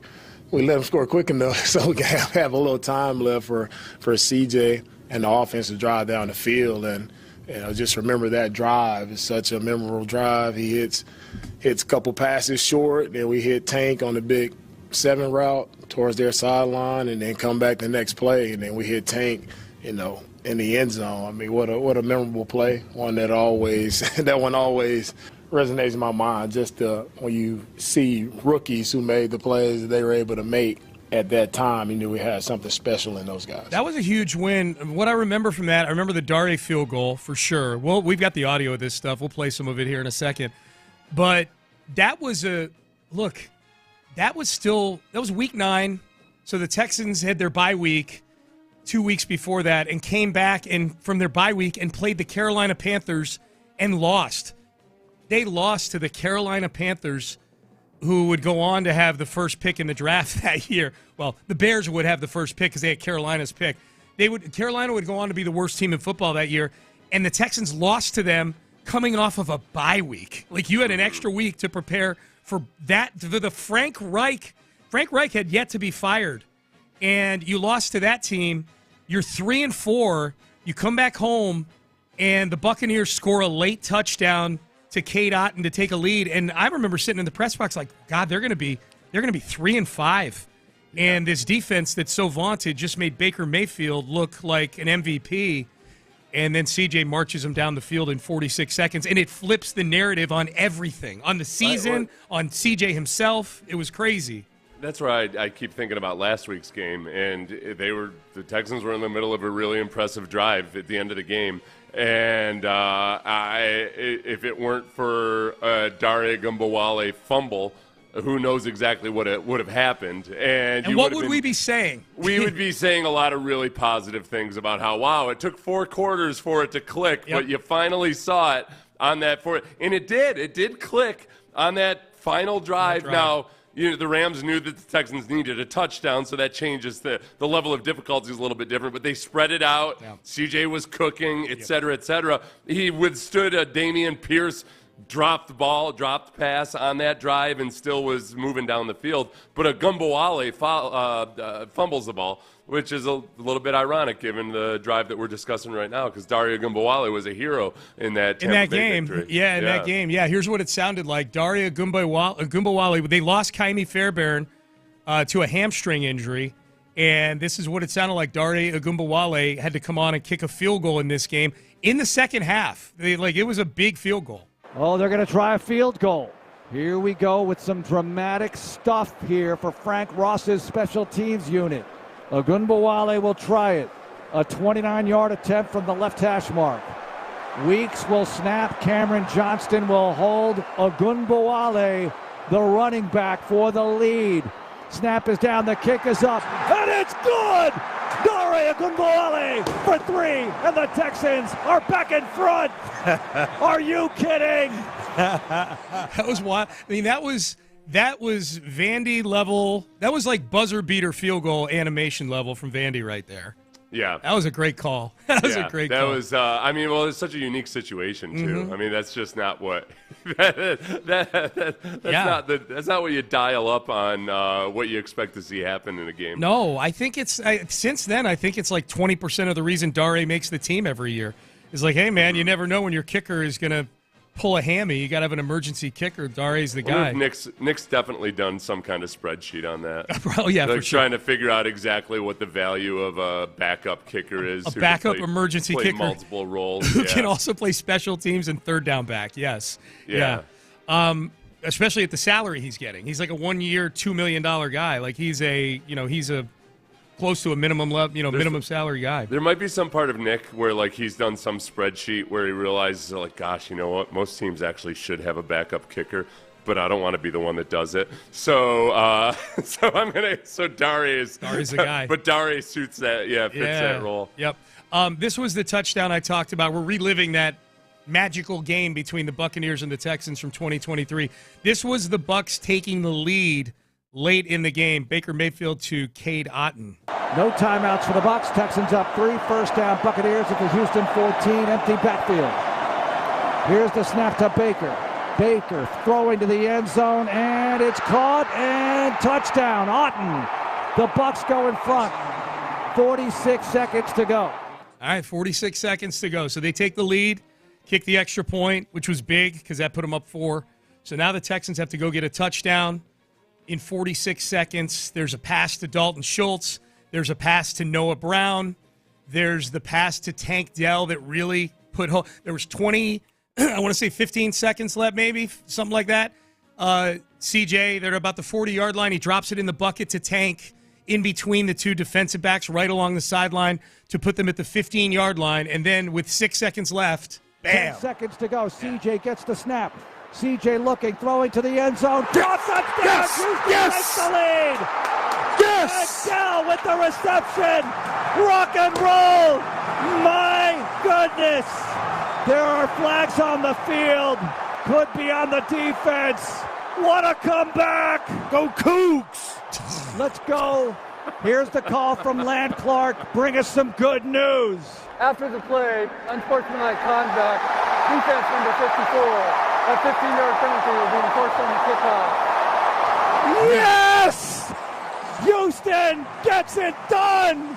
Are you kidding? And then the next week, CJ would have some late heroics to beat the Bengals in Cincinnati, and that was a Bengals team that had Joe Burrow. Remember they picked off Joe Burrow a couple times in that game? I remember my take coming in Monday after that game, Seth, was after the game we just listened to, the final 39-37, the Texans win, was that the Texans have a quarterback that if you're the other team, you've got to manage the clock all the way to the very end. Otherwise, if you give him any time, he's gonna get you. Right. Right. And he got the Bengals the next week too. Like it happened 2 weeks in a row. And I guess this I don't know, disturbing, sad, depressing, I don't know what it is. I feel like that, other than the 2 playoff games, regular season CJ Stroud, I feel like that's been the peak so far, was those 2 games. That Tampa game with the comeback, that Bengals game on the road with the comeback. I can't think of a game that CJ's had since then. Not that he's been bad. He's been very good, obviously. He made a Pro Bowl his rookie year, and he wasn't bad last year. He just wasn't as good as he was his rookie year. But that felt like, in terms of like CJ fever, like everybody having CJ fever, like that was the league having it. Like he was the story for about a 2 or 3 week period it's where the Slowick fever, or at least elevated temperature, began as well. Yeah. You know, look at this guy doing this thing with this rookie quarterback. Bingo. So, yeah. In hindsight, I'd rather have a slower build-up and steady burn than the incredible debut and then whatever the hell last year was. Oh, yeah, The one thing from that game, I was looking over Jonathan Alexander's notes from after the game, and the two big takeaways that I think are still relevant was that the Texans started off in that game. In the first half, they had 7 yards on 7 carries on the ground. Finished with 53 yards rushing as a team. So in establishing the run, that was the first hints of, all right, let's make this a complete and total effort here. I think the Texans last week were better in the run game than 7 carries for 7 yards in the first half, but a lot of it didn't click until later in the game with Joe Mixon on that with Nick Chubb on that final drive. Yeah, and then the other one was just simply that like Baker Mayfield. I think going into that year, Baker Mayfield was a little bit of an afterthought in a lot of people's minds. Yeah, that was his first year with the Bucs. Yeah, it's changed a lot for Baker Mayfield. I mean, one of his touchdown throws in that Atlanta game was just beautiful. He threaded it between 2 defenders, just a line drive, and it was a very, very high level throw. So you face Matt Stafford, who supposedly had a back injury last week. Baker Mayfield is healthy and still a very, very good quarterback. Whatever your thoughts were about Baker Mayfield at any given point, you have to acknowledge he's playing a very good caliber of football. No question. It's funny with Baker. People talk about in Cleveland, like, man, Cleveland must feel like that was the one that got away. They decided. I mean, they literally decided we're going to go with Deshaun Watson instead of Baker Mayfield. Baker Mayfield was the quarterback for 14 games the season before Deshaun got there. I wonder too about Carolina. He goes to Carolina that year that the Browns went and traded for Deshaun. Carolina has been just as bad at quarterback as a team as Cleveland's been. I mean, they've been worse. Cleveland at least made the playoffs with Joe Flacco a couple of years ago. Carolina has been trash since then. I wonder if Carolina ever thinks about that. Like, man, we had we had this guy, and he's in their division now too. We had this guy in the building, and we sent him off to the Rams. We cut him and sent him off to the Rams to go rehab there. It's just we'd have to just go find an article, but as of late in the last few years, everything has swung more and more towards do I kind of take a guy in the top 5 of quarterbacks who I don't feel awesome about versus do I try a reclamation project with a veteran NFL quarterback? And the veteran NFL quarterback, the reclamation project feels like just as good or just as bad of a risk as taking a quarterback high. Okay, well, let's stick with that because I wanted to hit that because this was a big weekend this past week. If we're going to overreact to week 1, reclamation quarterbacks owned the weekend last week. Okay, so which of these guys are real and which of these guys are phony when it comes to these reclamation jobs? We'll do that coming up next. But first, I want to tell you.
from the Mokaram Injury Lawyers Studios, Sports Radio 610 presents Payne and Pendergast. All right, Payne and Pendergast with you. People liked reliving that game from 2023. Someone said, I think that was CJ's first turnover was in that game. His first turnover that season was against New Orleans in Week 6, because I remember he threw an interception. I think it was to Zach Bond, if I'm not mistaken, and who became a great player for the Eagles last year. And the Texans forced the ball out and actually got the ball back. CJ's first interception, he didn't even have to leave the field. I think Titus Howard pounced on a fumble, and the Texans actually held on to the football. CJ only had 5 picks that year. I remember all of them. He threw that one at the end of the Cincinnati game that kept the Bengals in the game, and then he had 3 against the Cardinals, and then he didn't throw one the rest of the year, including the playoffs. Yeah. Like he was. Well, he took his concussion sabbatical and then came back and was nails. Yeah. Fixed his brain. I think it was like in the movies when somebody gets kicked in the head and all of a sudden they can speak French or something. Yeah. He got a concussion. It was like boom. All of a sudden, no more interceptions. Yep. That's it. So we were talking in the previous segment. Keep sending your texts in, by the way. It was fun reliving. And yes, texters, I get sad hearing Tank score that touchdown as well, because I miss Tank. We all miss Tank. But he'll be back at some point. He's on a sabbatical. He's on a sabbatical as well. Yeah, his is a little longer. So we were talking about quarterbacks and these retread quarterbacks that teams, and you're right, Seth, boy, the higher the price of poker gets, like Jacksonville right now, if you're Jacksonville, and I know they won their first game, and Trevor Lawrence was fine. He wasn't great in that game. They didn't win the game because of Trevor Lawrence, but they won. You're a Jacksonville fan, and you're watching like Aaron Rodgers go throw 4 touchdown passes. You're watching Justin Fields have a really good game with his arm and his legs. Daniel Jones inside your division has a really good game. I would be like, man, we're paying this guy $55-60 million a year. We could have had one of these guys for 20, 10, whatever it is. I think Rodgers is getting 13, Fields is getting 20, Jones is getting 14, something like that. It was a really good. I'll throw Geno Smith in there. The Raiders traded for him. They won. I mean, all these teams are all 1-0 except for Fields, who had a really good game against Aaron Rodgers. So they either all are 1-0 or they lost going against one of their fellow retreads here. The three that I want to hit you with here: Daniel Jones, because he's in the division; Aaron Rodgers, because we talk about him all the time; and Justin Fields, just because I think he's a really interesting one, really high draft pick who's looked really comfortable in that offense on Sunday against the Steelers, a good defense. You and I joked about playing a little game, about making a game out of the Manning brothers. Instead of like kiss, marry, kill, we would play Peyton, Eli, Cooper. Yeah. Peyton, who's the Pro Bowler, the Hall of Famer and all this. Eli, who's the proverbial wild card that could get you at any time, but could also completely ruin the opposing team, or could ruin his own team at any given time. And then Cooper would be the one who's the one that's going to end up forgotten in the end. With these 3 quarterbacks, Daniel Jones, Aaron Rodgers, Justin Fields, let's play a little Peyton, Eli, Cooper. Which one of the 3 is Peyton? Not necessarily a Hall of Famer. We know Aaron Rodgers is going to be a Hall of Famer. But for the 2025 season, which one is the Peyton? Which one has the best chance to be the Pro Bowler of these 3? I'm a little torn. It's not going to be in the same style of play or obviously the same production or anything, but of these 3, maybe it makes it too easy because he's going to be doing it in a Colts uniform, especially, is Daniel Jones.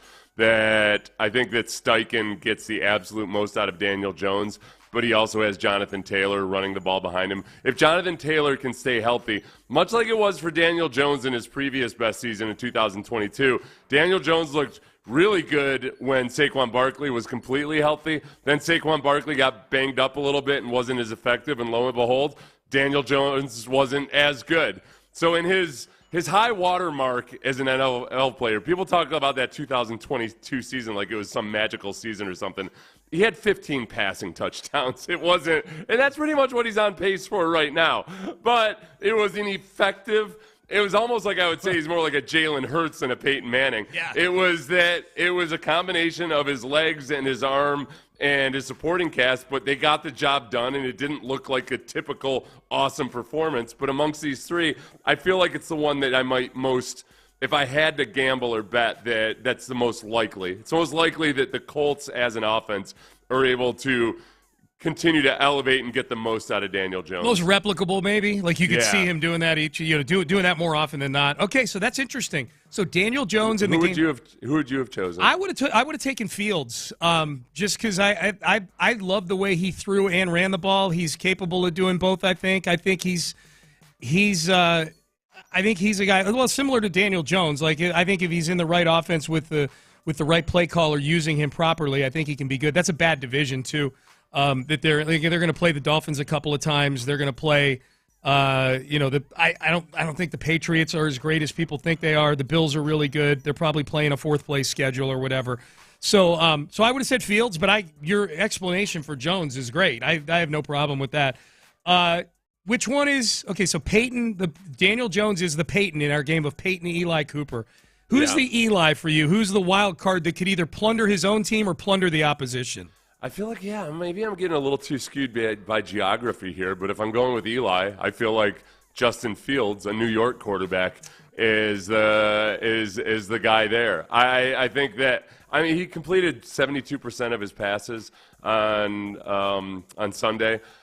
He made good decisions. He looked good. Accurate. He looked good. He just genuinely looked good. Yeah. And I think maybe the deciding factor here between Jones and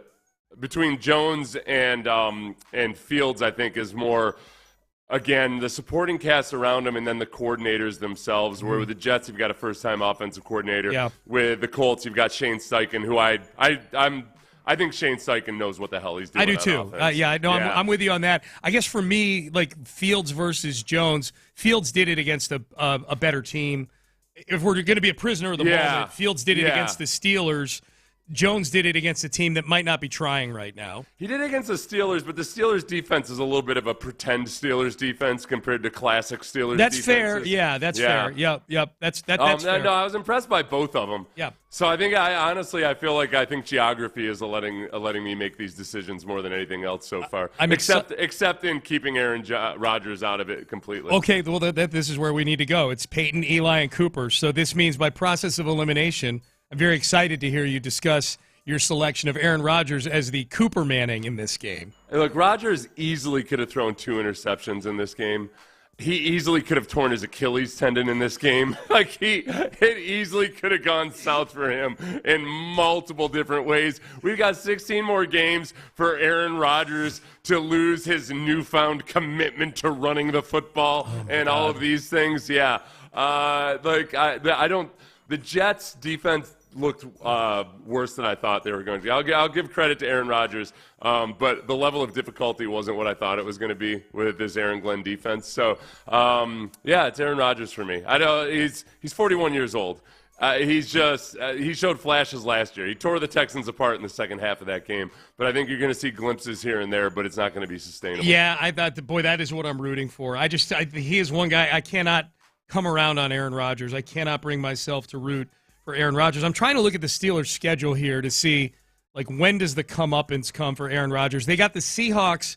They got the Seahawks at home this weekend. Seahawks got a pretty good defense. Mike McDonald's a good coach. They're at New England in Week 3. Home for Minnesota. Home for Minnesota in Week 4.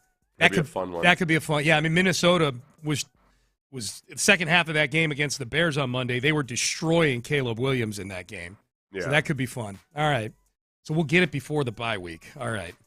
All right, Payne and Pendergast with you on a Thursday. Let's circle back to the Astros. One of the biggest wins of the season last night, considering what else went on in the division, highlighted one of the most valuable Astros over the course of the second half of the season and one of the most befuddling Astros over the second half of the season. We will have that for you coming up next here as we head into the 8 o'clock hour.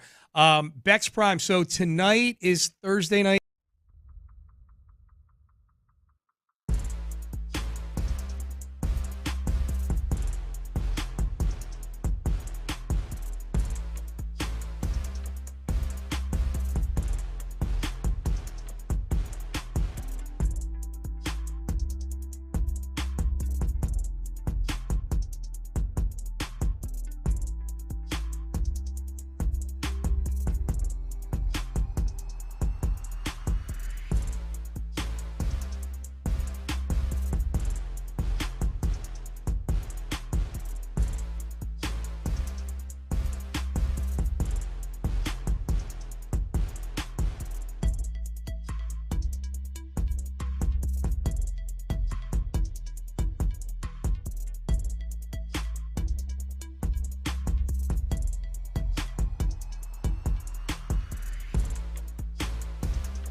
KILT FM HD2 Houston. Insider access, exclusive content. Sports Radio 610. The Texans play here. An Odyssey sports station. Sports Radio 610 presents Payne and Pendergast. That ball's drilled high and deep to left field. Yainer Diaz gives the Astros a 3-2 lead in the night. Ooh, I like it when that bartender's up late. Little Yainer bomb to finish things off. Called third strike. He comes back and gets the save tonight. Bryan Abreu coming off a big workload on Tuesday night. Saves the game on a Wednesday, and the Astros get a much-needed win with Yainer Diaz hitting the home run in the ninth and Abreu picking up a big save. Yeah, I would say the 3 stars of the game. They do this in the NHL. At least they used to when I was a Hartford Whalers season ticket holder back in the day. NHL fans, do they still do this? They have the 3 stars of the game, and they announce them after, and they each take a little circle around, like the number 3 star of the game, and he comes out and tips his helmet. The 3 stars of the game last night, I would say, Seth, were the number 3 star, Bryan Abreu with the save, the number 2 star, Yainer Diaz with the game-winning home run, and I would say the number 1 star, Jason Alexander, with another outstanding start for the Houston Astros, whose pitching staff is dwindling by the week.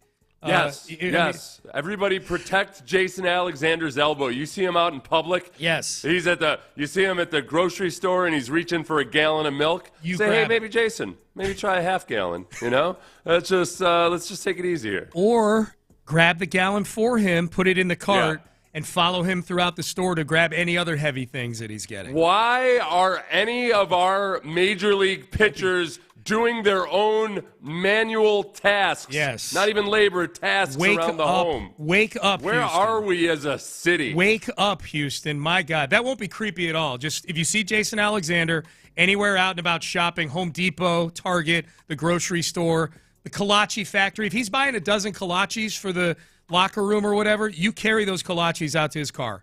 All right? If you actually recognize it's Jason Alexander when you see him. I know. It's one of my least favorite things about baseball is like the random times where there's some guy, I'll see somebody in the grocery store, and I'm like, I think that's the guy they signed like 3 weeks ago. Well, especially this guy, especially Jason Alexander. Like, he looks as average dude as an average dude could look. Right, know? and baseball players usually in street clothes look a lot more like average guys too. So it's there's always a and then you realize you've been staring at them for 30 seconds, and that they're aware that you're staring at them, and then it feels even weirder. Yep. Yeah. So just if you definitely recognize that it's Jason Alexander, just go up and help him out. Yeah. Even if it's not Jason Alexander, he'll just think that you're a good Samaritan. Right. Either way, you're helping somebody out, so there's nothing to lose here. I guess the two big decisions Joe Espada had last night. Do I leave Jason Alexander out there for another inning after 6 innings? He did, and it worked. That worked out fine. Alexander only threw 89 pitches. I don't know if there was any thought of him going back out for the 8th inning after that. Who knows? And then on the heels of not just Tuesday night, Seth, but the last week and a half or so with Bryan Abreu is, do I try? Like, last night would have been the perfect night to try something different in the 9th inning. Abreu threw 30 pitches and was horrible the night before.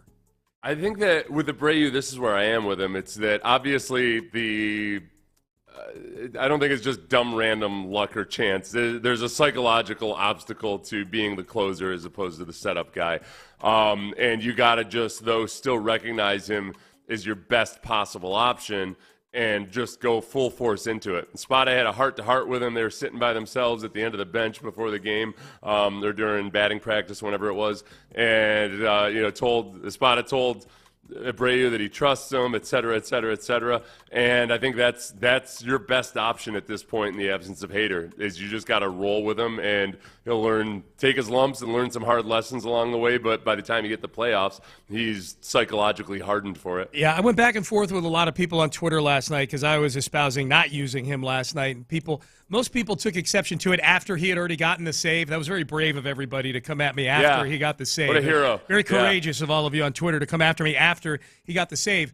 Those of you that wanted to engage in actual productive conversation about why it made sense to use Abreu, I thought made a lot of sense, which was his slider's been getting destroyed. He just got up there and just started throwing heat last night. Like, he was just throwing it by people last night. Here was Espada on using Abreu after using him for 30 pitches the night before. If he wasn't able to go today, I would not have used him. But he felt good. I was only going to use him on a save opportunity, which it was. When Yanni Diaz hit that home run, I felt really good. Okay.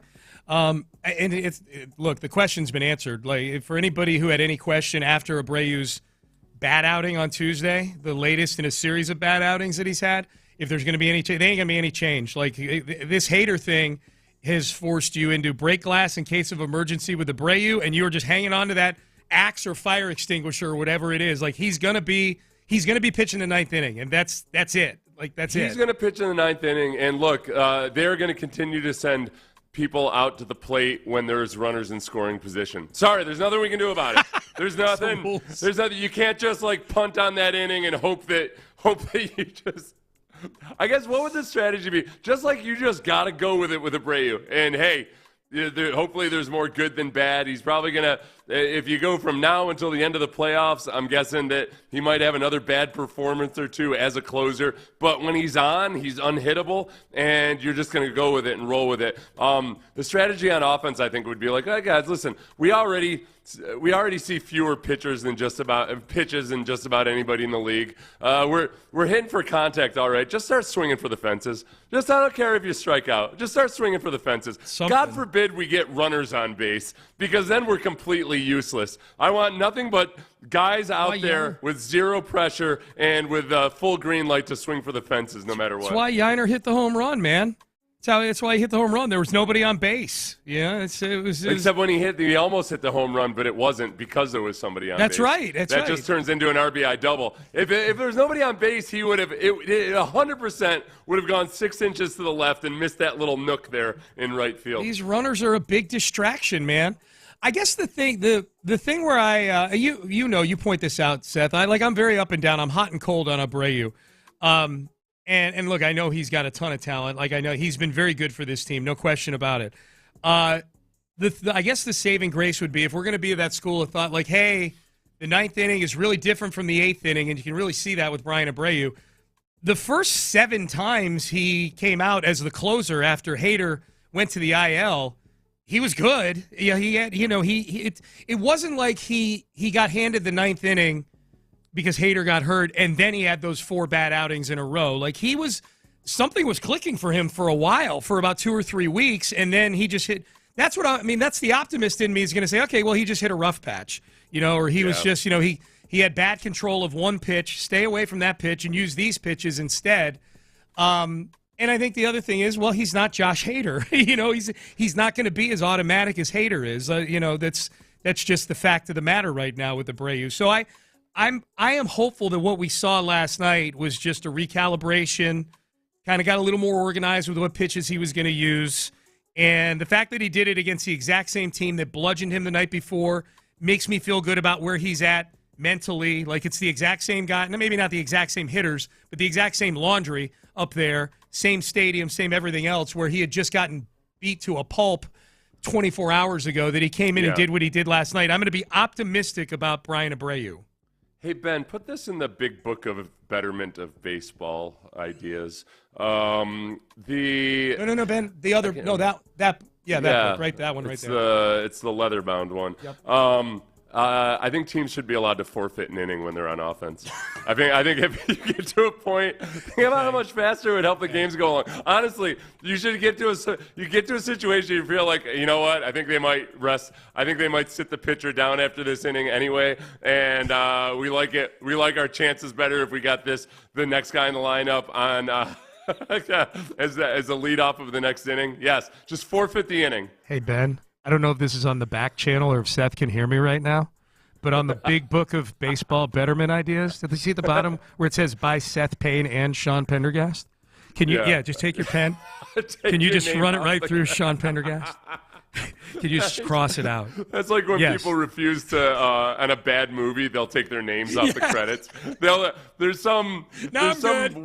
There's an actual names they use for that when people are like, no, I don't want to be in the credits. That's redact what you're doing right there. Redact me. Yeah. Big book of baseball. That'd be fun. That's a whole extra level of strategy, and it speeds the game up, Sean. It does speed the game up. Manfred likes that part. Oh, you're telling me we skip an entire, the rest of a half inning? yeah, it's going to shave 9 minutes and 14 seconds off the time of the game. Manfred's like, approved. That's with this Astros team. Whichever of the many Astros players that are bad at hitting with runners in scoring position, I feel like there's got to be a couple that are so drastic that you're like, no, that's all right, man. We're gonna punt on this one. Revolutionary. We want this guy up. We want this guy up with a clean slate in the next inning. Revolutionary. Hey, shifting gears a little bit. By the way, the Astros play today. It's a day game today at 2:00. They'll try to win this series against the Toronto Blue Jays. You and I talked yesterday, Seth, about this. I mean, it's turned into a blood war now between Cleveland and Baltimore on Sunday with this Baltimore celebration of Art Modell, the 30th anniversary of him bringing the team from from Cleveland to Baltimore. But they are so angry about this in Cleveland. It's incredible. They're really angry about it in Cleveland. I have a hard time getting angry at Baltimore. It's not their fault that the NFL put Cleveland on the schedule for their first home game. So if you're going to sell it 30, it's not like they're celebrating the 31st year or something. Okay, 30 years, that's a nice solid decade. Yes. Right there. You're right between decades or whatever. Yeah. I think that what the Ravens really need to do is to do a special tribute to Art Modell.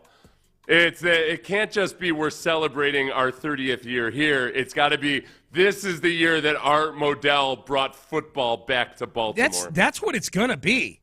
It is? I'm predicting it's going to. Well, I've been reading a lot about this stuff and about this particular game.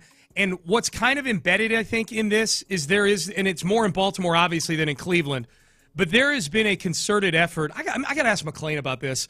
I've been reading about a big concerted effort to try to get Art Modell into the Hall of Fame. He is an owner that's not in the Hall of Fame, that if you don't live in Cleveland, you can come up with Cleveland people just hate him because he stole the team from this. I mean, he stole his own team that he owned. He moved the team out of Cleveland. Yeah. But he was very influential throughout the history of the NFL. And so there's a big push to get him into the Hall of Fame, which is why I think this is going to be somewhat Modell-centric. I mean, his family is still around. They don't own the team anymore. Bowl. The Ravens won a Super Bowl when Modell was still the very owner. early on there. Yes, yeah. I mean, it's so it's like that's the extra salt in the wound too. It's everything he couldn't do in Cleveland, he did in Baltimore. Yep. Wow. Yep. So I am very anxious to see how this is executed. They are so mad in Cleveland, right? Take however mad you were, Texan fans, about the Oiler jerseys on the Titans a couple of years ago, and multiply it times 10. They are so angry about this up in Cleveland from what I've listened to and read. You know this is how you know that they're angry in Cleveland, Seth. You know who's angry with me and you about our discussion on this yesterday, where you and I kind of gave Baltimore a pass, just like we did right now? Yeah. Take one guess as to a coworker of ours. Figgy? Figgy is angry with me and you about our. He's not. Figgy doesn't get angry at me. Maybe you. I didn't get angry at anybody, and he's all of a sudden he's angry. Payne and Pendergast. Oh no! Did you call him buddy again? I didn't call him buddy. Good call, Ben. No, I didn't say, hey, buddy, this is the topic. We're just talking about. Figgy's mad at me? He's mad at us. No. He stopped me in the hallway yesterday after we got done talking about it. And he gave you a serious talking to? Serious talking to? I know exactly what his face probably looked like, too. Yeah. Because he felt bad that he was angry. But he was angry. Okay. His smile was only like halfway smiling, not all the way smiling. He kind of gave it a half smile and probably looked down and was like, man. That's pretty accurate, actually. Yeah. No, I know exactly. I think maybe he's been mad at me before. Now that I know. I'll find out. I feel like I dialed up that image of him being angry a little too quickly. Okay, yeah. Here's my question for Figgy. Is he mad at Joe Flacco? Joe Flacco, former Raven, won a Super Bowl with the Ravens. Now the quarterback of the Cleveland Browns. Here was Joe Flacco asked yesterday about this whole Baltimore celebration going on Sunday. I think you can take it however you want. If you're from Cleveland, you can take it one way, and if you're from Baltimore, you can, say it's not a big deal. It's just one of those things. Honestly, for me, it kind of makes it more exciting. We get to go in there when they're throwing, when they're having some people back, and just more ex-players, more eyes on you. It'll make it more interesting. Okay, that I get big respect for Joe Flacco because, first of all, that's probably an answer Cleveland didn't want to hear, that, hey, it makes it more interesting. Cleveland wants to hear that Flacco is as hopping mad as they are. Yeah. But Flacco is 100% right. like, this does give it some juice. I liked when the Titans decided to wear the Oiler uniforms because it took an otherwise kind of meaningless game for the Titans at the time and not meaningless for the Texans. They were still in the playoff hunt, but it added juice to a game that was, by and large, around the country for sure, a juiceless game. You know what Figgy and the rest of the Cleveland Browners are right now when it comes to Joe Flacco? It's as if Flacco has a new girlfriend and the girlfriend wants to talk smack about one of his ex-girlfriends. And Flacco's like, well, I don't know. We don't need to go there. We don't have to, huh? Oh, she's so great? Oh, you just can't. Oh, you got to defend your ex-girlfriend, do ya? And Figgy's standing there with his hands on his hips, with the palms facing forward, but like back on the back like this. Like the wrist. Like his wrist. Oh, I didn't realize she was so special that you couldn't criticize your ex-girlfriend. Yeah. Figgy's got the back of his wrist touching his kidneys right there. He's swinging his elbows. Yeah. What's that called when you hold your hands like that? I don't know. Let's call it the Figgy. It's the Figgy from now on. He's going to be so mad at you now. Oh, I know. He's madder than he is already. He's mad at you. He probably He knows is. you direct the show. He knows that you guided me into saying anything that was bad about the Browns. I'll find out. He's always. Fandom. I'm going to go talk to him. He's up here early usually. I'll go find out who exactly he's mad at. You're probably right. It's probably me. All right, Payne and Pendergast with you here on a Thursday. Hey, speaking of old faces in new places, Cowboys kicking tires on a guy. Did we see this being the circle of life for this player when the Texans drafted him a decade ago?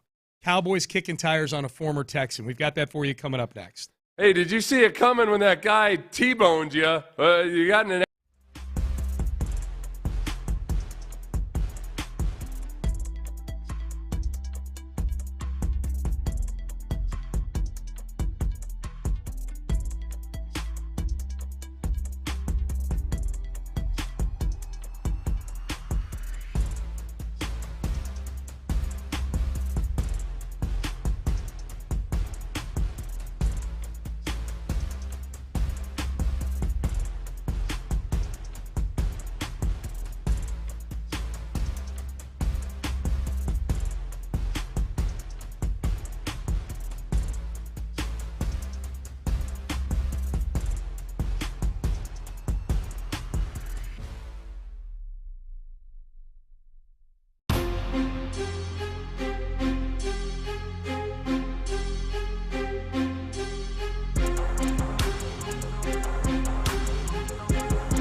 Pendergast is driven by West Point Lincoln of Sugarland on the Southwest Freeway. Exit Kirkwood and take the first U-turn at West Airport under the giant American flag. Sports Radio 610 presents Payne and Pendergast. Hi, Payne and Pendergast with you. How about this, Seth?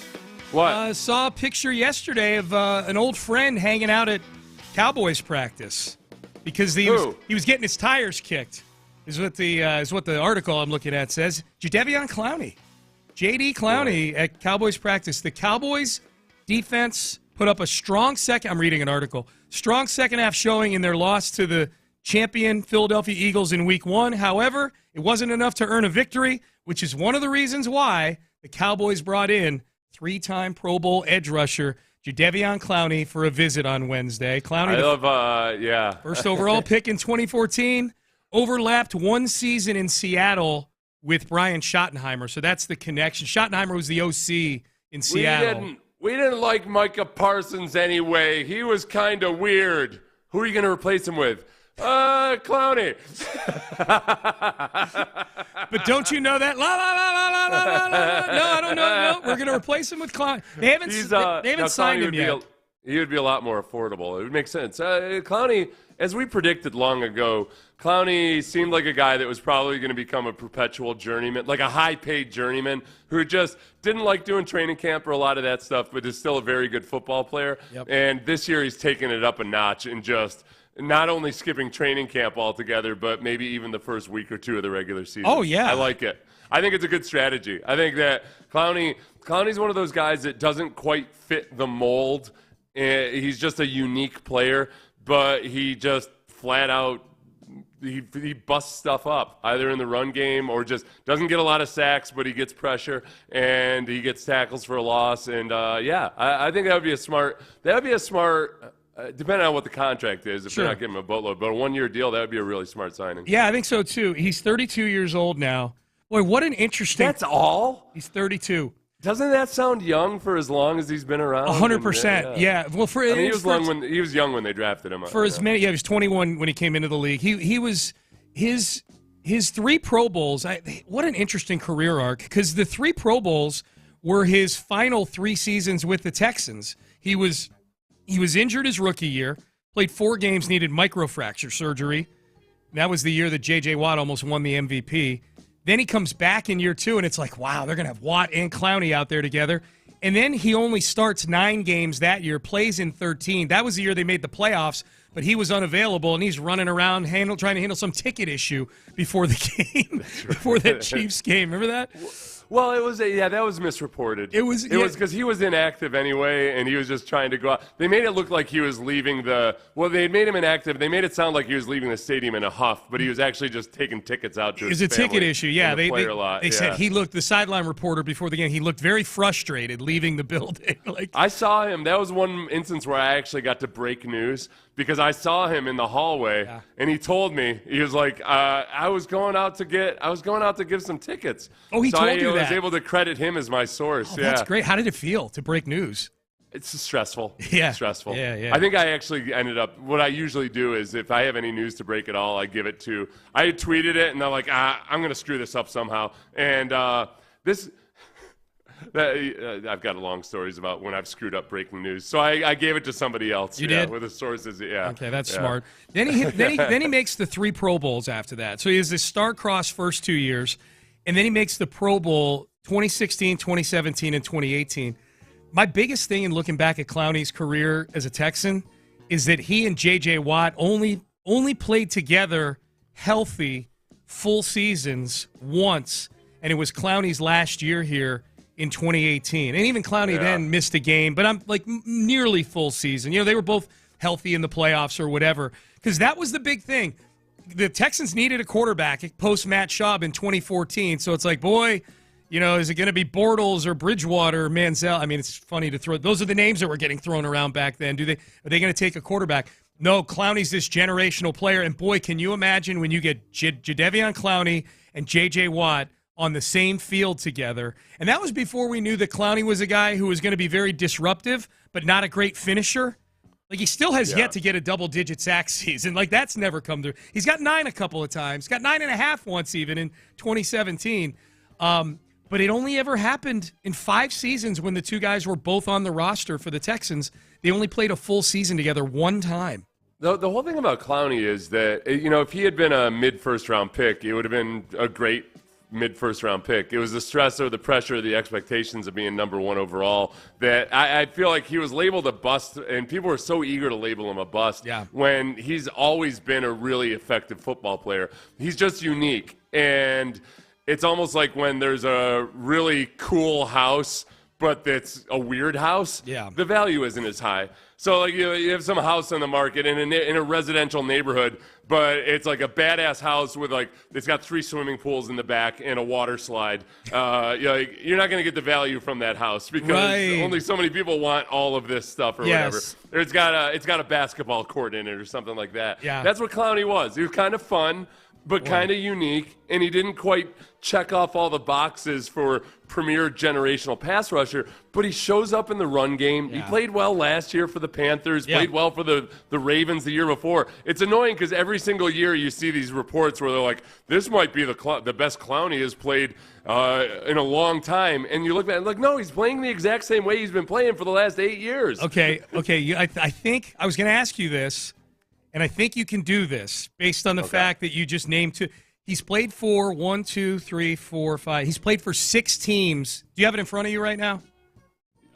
Yes. Okay, sorry. I thought about lying and trying to impress you, but I can't do it. Sean. Yeah. I was going to have you try to. Or were you going to ask all the teams that all he played 6 for? teams he played for, yeah. I would have missed Tennessee, I think, is the one I would have missed. I might have missed that one, too. 100% I would have missed Tennessee. COVID year, only played 8 games. Yep. He didn't have a didn't have a sack in 8 games. There's not a chance in hell I would have gotten that one. That's a very forgettable. That's a forgettable year. He went from Houston to Seattle to Tennessee, 2 years in Cleveland, where, remember, he kind of quit on the team at the end of that year. Yeah. Because he was upset. Clowney was upset that Myles Garrett was getting preferential usage. They let Myles Garrett move around to find the weak spot. They were letting Myles Garrett move around to try to find the best matchup, and Clowney felt like he has to sign with the Cowboys.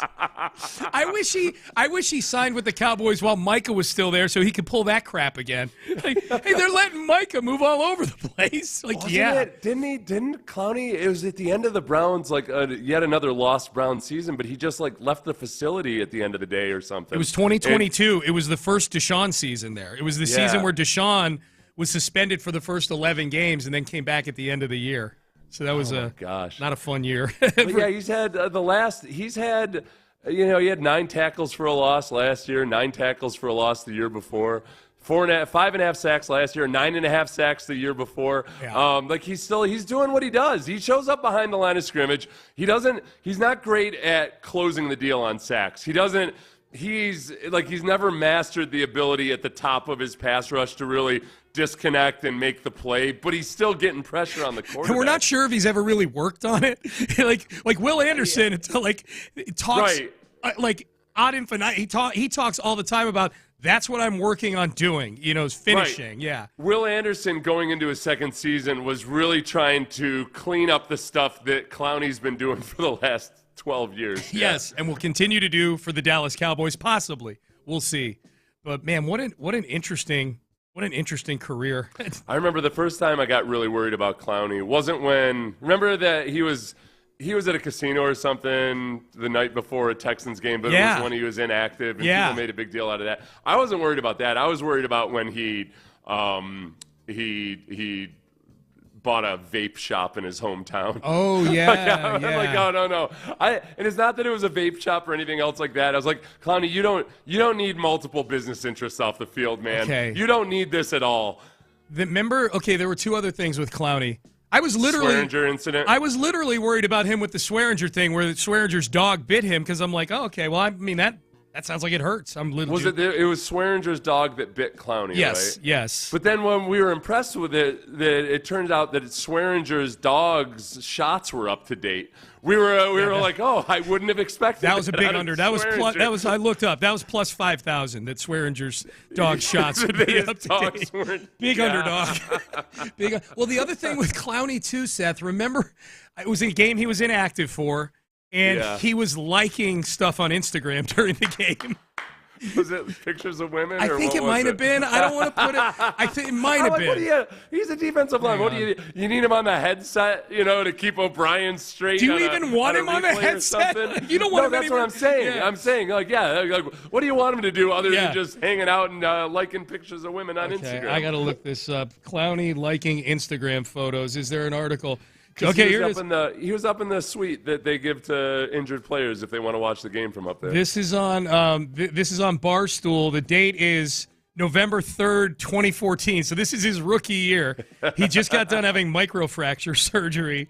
Yeah. And it says, and the article on Barstool says, the very first sentence, is this something people give a bleep about? That Clowney was on his phone during a football game? Awful look is such a reach to describe someone double tapping their phone during a 3+ hour football game. It's insane. Football games live and sober can be pretty boring, I imagine. And seeing as it's 2014, every single human has a natural tick wherever they're born. So they're totally taken up for Clowney here. What was he actually clicking on? Not a well-written article because this is the first paragraph here. He was checking out pics of Ms. Alex J rather than watching film while doing. Okay, there you go. Yeah, instead of watching film. Yeah, the image, the ones he was clicking on is image no longer available. So who knows? This person might not be on Instagram anymore. 10 years ago. So to answer that guy's question in the first paragraph, is it just something people care about? I don't know in particular. Certainly it's nothing that two sports radio hosts would remember more than a decade later. I mean, I don't really care that he did that, but I brought it up unprompted in this Clowney segment we're doing. He's so lovably goofy. Yeah. I wish so much that he had been a 25th overall pick because everything would have been different. There wouldn't have been all the consternation. The funny thing about that is the real issue there was he had the microfracture surgery, and that's what people were worried about because so often you hear about microfracture as a last-ditch effort to salvage some guy's career or something. Yeah. And by and large, his knees have held up. Yes.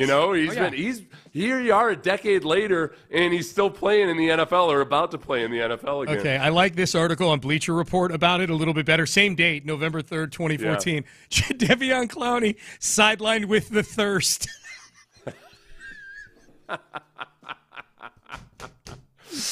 You know what? One of my old coaches, defensive line coach, he went off on one of our players once. I won't say who it is because he's still got a really good position in sports. But he was hilarious as a defensive line coach. But we had this one player, a teammate of mine, who wasn't the most aggressive guy in the world. He wasn't wired the same way a lot of defensive linemen tend to be wired. And he just one day, I almost said his name, his coach flipped out on the guy, and he was like, when we were recruiting in college, recruiting defensive linemen, we said we wanted guys who are either into fighting or fornicating. Well, which the hell one are you into? He used a different word than fornicating. Right. Yeah. Began with the same letter. You want guys that are either into fighting, fornicating, or both. Who the hell are you? Oh, my God. What a great speech. They're kind of in line with...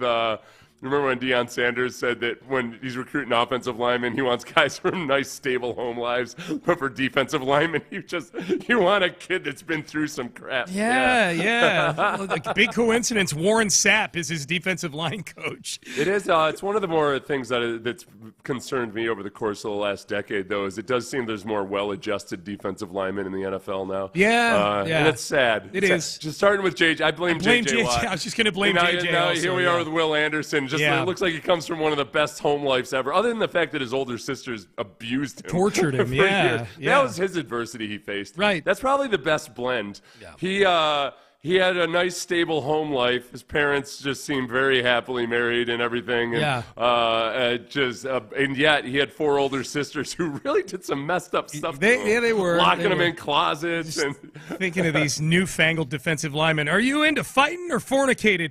I'm into family, the other F. Yeah. I think we skipped right past the consent part, sir. Yeah. Oh, yeah. Well, that all depends.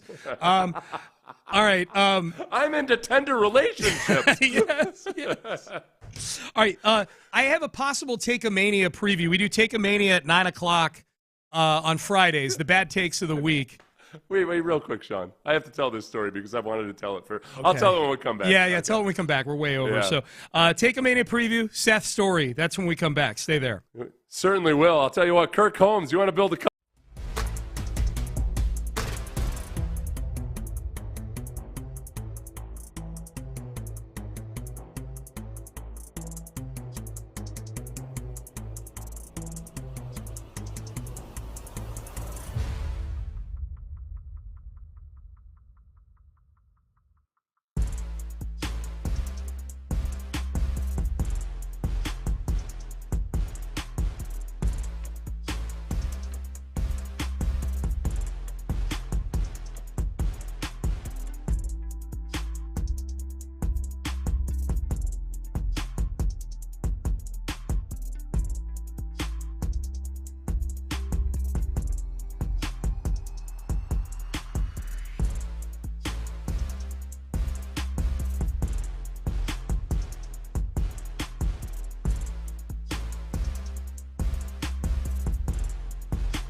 Injury Lawyers Studios. Sports Radio 610 presents Payne and Pendergast.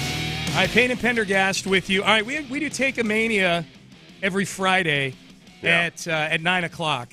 Ooh, it's going to be a big one. It should be a big one. Should be a good one. We still have Ocho Cinco and Shannon Sharp as the champions. Their take on very hefty 460-pound defensive tackle Desmond Watson from a few weeks ago is still standing up as the champion as we speak.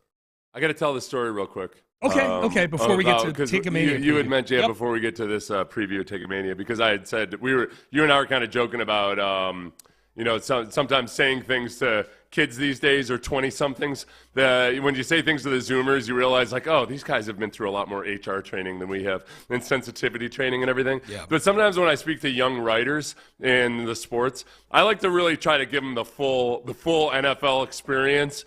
And so I was talking to I'll just say it was Ben Solak. So Ben Solak was out at training camp, and he just got a job with ESPN, and he was with the Ringer before, but now he's with ESPN. But I've always I've got a love-hate relationship with some of his work. I think he's a really bright kid and everything, but he's just kind of a nerdy little guy in a good way. And I was like, I'm going to give him the full, he's talking to a grizzly old school NFL guy. So I asked him about working at ESPN and everything, and I told him that I was like, hey, man, I really like your work, but listen, man, don't let the suits turn you into and then I said the C word. That's always the big test with the younger generation. Oh, boy. Is this the first time you'd ever met him? Yeah. And, of course. And I could see he almost visibly recoiled a little bit. People still use that word? And I'm like, yeah. He didn't say that. And I don't think he recovered from it. I was just kind of like, yeah. And then I grumbled about a few more things. I was like, good luck to you, son. Oh, man. This is where I get interested now is I wonder what he's told people about you when, if your name has come up or if it does come up during future conversations. The 5 or 10 minutes you spent talking to him is his entire that's his entire impression of you. Well, the other part though too is, and I realize I'm not like this, but a lot of people I don't really bash ESPN that much because I still use them for a lot of really, really good content. They have good stuff. But I think sometimes when people are working for ESPN, they're almost waiting, like somebody's bashing their employer or something, and they got to be careful about it, and he's a new employee. Yeah. So I think it might have been that a little bit too. I wasn't talking about ESPN specifically. I was basically just saying, in sports media, there is a lot of people in executive positions who don't know what the hell they're talking about. Genuine morons. Oh, yeah. Incredibly stupid. Yep. So it was more of a cautionary tale about working for a big corporation in general. He's got a pretty good gig, man. If he's traveling around to training camps and just chatting with people and writing articles, that's got to be – I don't know what he makes, but that's got to be fun if you're a football guy. We got confirmation of – I always tell people, hey, when I get something that's breaking news, I really don't like to break it myself because I'm not trained as a reporter. And there still are a lot of good journalists out there that, try to do things the right way. Mm-hmm. And I'm not trained as one of those guys. So we got confirmation that, when I saw Clowney in the hallway, after there was a false report that he had stormed out of the building, I saw Clowney in the hallway. And the person I fed that to just texted us. He was listening, and he said, yep, I remember. He broke the news. I was trying to find a second source, and I said, Clowney is the source. Yeah, Clowney told me. He counts as two. Yeah. Clowney counts as two. All right, Take a Mania preview. We do Take a Mania every Friday at 9 a.m., the bad takes of the week, trying to take down the champ. I do like to bring some of these on here. Now, look, I don't know if this is a bad take. It is a take that got a lot of people upset. One of the big things people are upset now, Seth, with is that they've got to pay a lot of money for streaming services to watch the games they want to watch. Yeah. We see this all the time with the NFL. Now there's Amazon, there's Netflix, there's YouTube for that. And now granted, that was a free one on YouTube, but YouTube's going to be in the mix here moving forward. And then all the regulars like CBS, ESPN, NBC, and so forth. You got to have multiple services to watch NFL games. Similarly, to watch a lot of NBA games, you need to have cable. There's very few that are on just regular TV. You need a regional sports network. Adam Silver was asked about this yesterday, and this was his take on, hey, look, for those of you that can't watch these full games, you've got this at least. There's a huge amount of our content that people can essentially consume for free. I mean, this is very much a highlights-based sport, so, Instagram, TikTok, Twitter, you name it, any service, the New York Times for that matter, to the extent that your content is not behind a paid firewall. There's an enormous amount of content out there. YouTube, by another example, that is advertising based that consumers can consume. You got the appetizers. Oh. Why do you want the entree? You get all the appetizers you can eat for free. Boy, don't worry, we take care of the peasants. I haven't forgotten about the peasants. We throw them bread every Christmas Eve. We give them a meal so that they might survive another couple weeks before they starve to death. Yes, So is that I am a benevolent ruler, you see. Yeah, that's you got bread and water. What do you want? You guys, they can watch me on television, for Right. instance, doing this press conference on YouTube. It's there's plenty for the downtrodden out there. Now Yes. he's not inaccurate. I mean, and the NBA has become very much, probably more than any other sport, a highlight sport. Yeah. Probably more than any other. I would say it's one that people are watching because it's very social media friendly. Of all the sports, you get the dunks and the big shots and everything else.